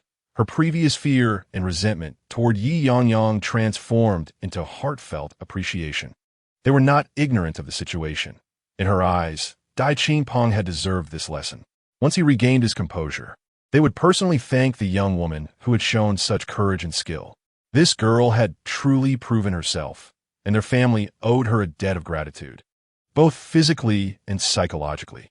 Once Dai Qingpeng and his wife reached the ground floor, the uncle nearby, trembling slightly, leaned against the wall, gazing at Ye Yangyang with a mix of fear and admiration. "Young lady, who taught you to save people like that? It's incredibly dangerous, you know?" "Not to worry," she replied. "I saw the firefighters setting up a safety net on the 17th floor. Had I not caught him, he would have fallen into the net and sustained no serious injuries. If it weren't for his wailing, I might have let him experience free fall. How can one respect life without first confronting the fear of death? I am indeed frightened. You young folks possess a courage we lack. We must request the property management to install protective nets on the higher platforms. Otherwise, I might not survive to retire, continually terrified by such incidents." As they spoke, firefighters and a hat-wearing uncle rushed up the stairs, only to find the immediate crisis resolved. "Have they already gone down?" the hat-wearing uncle inquired upon noticing the absence of those involved. "Indeed," Ye Yangyang affirmed with a nod. "Then I shall go down and address them, perhaps reprimand them. If everyone resorts to jumping due to conflicts, what kind of world would we be living in?" One of the hat-wearing uncles grumbled as he descended to confront Dai, Qingpeng, and the others. Meanwhile, another hat-wearing uncle approached Ye Yangyang with a hint of confusion. Ye Yangyang. Here, she replied, surprised that he knew her name, remembering him as the one who had presented her with a banner of appreciation. Indeed, it is you. Last week, you thwarted a robber, and the headquarters has asked us to learn from you. This week, you saved lives from a suicide attempt. Why not abandon your intermediary work and join our bureau as a contract worker? No, that would not suit me. My methods are too rash. Ye Yangyang repeatedly waved her hands, aware that her uncle was jesting, yet she felt compelled to decline with caution. It is commendable that you recognize your own impulsiveness. Captain Lin intended to reprimand Ye Yangyang further. Captain, doesn't this talented young lady seem suitable for our fire brigade? Just observe her agility. I was wide-eyed below and couldn't fathom how she managed to flip that hefty fellow and lift him effortlessly. The firefighter, concealing his amusement, regarded Ye Yangyang with interest. Beautiful lady, are you a practitioner of martial arts? Perhaps you could join our team and impart some guidance. If everyone possessed your skills, imagine how much property we could save for the public. No, I do not practice martial arts. I merely possess a bit of brute strength. Besides, I noticed you all were prepared down below, right? There were firefighters on the 17th, 14th, and 10th floors, were there not? My gamble was more on your ability to catch him. At this, not only Captain Lin, but even the jesting firefighters were taken aback. You could see us from up there? Your eyesight. Captain Lin, did you see if we had personnel stationed on our floor? Captain Lin shook his head. He had been indoors, surrounded by firefighters, and thus could not discern their deployment across multiple floors. He could only marvel at how the equipment for rescuing individuals from jumping has improved over the years. Unlike in the past, when they relied solely on air mats or ropes, which often left them powerless if someone truly jumped, sometimes even putting the firefighters at risk. Ye Yangyang looked at the two with some confusion, ensuring they were not jesting. Your orange uniforms are so conspicuous. How could I miss you? Suddenly, Ye Yangyang was taken aback. She could even clearly observe the conditions of the opposite unit. Was it simply decorated? Elegantly furnished? Boros. The golden finger of rebirth. It felt as if the universe was ensuring she was acutely aware of whether others occupied their homes, laying everything out for her to see with clarity. Ahem. Should they know about the community, but remain unaware of the available properties, a mere glance at a photograph and a stroll around the neighborhood would suffice. Just by observing the balconies, she could identify the specific household. Ye Yangyang suppressed a smile, realizing this was a strategy to outmaneuver competitors. Oh, dear heavens, how delightful!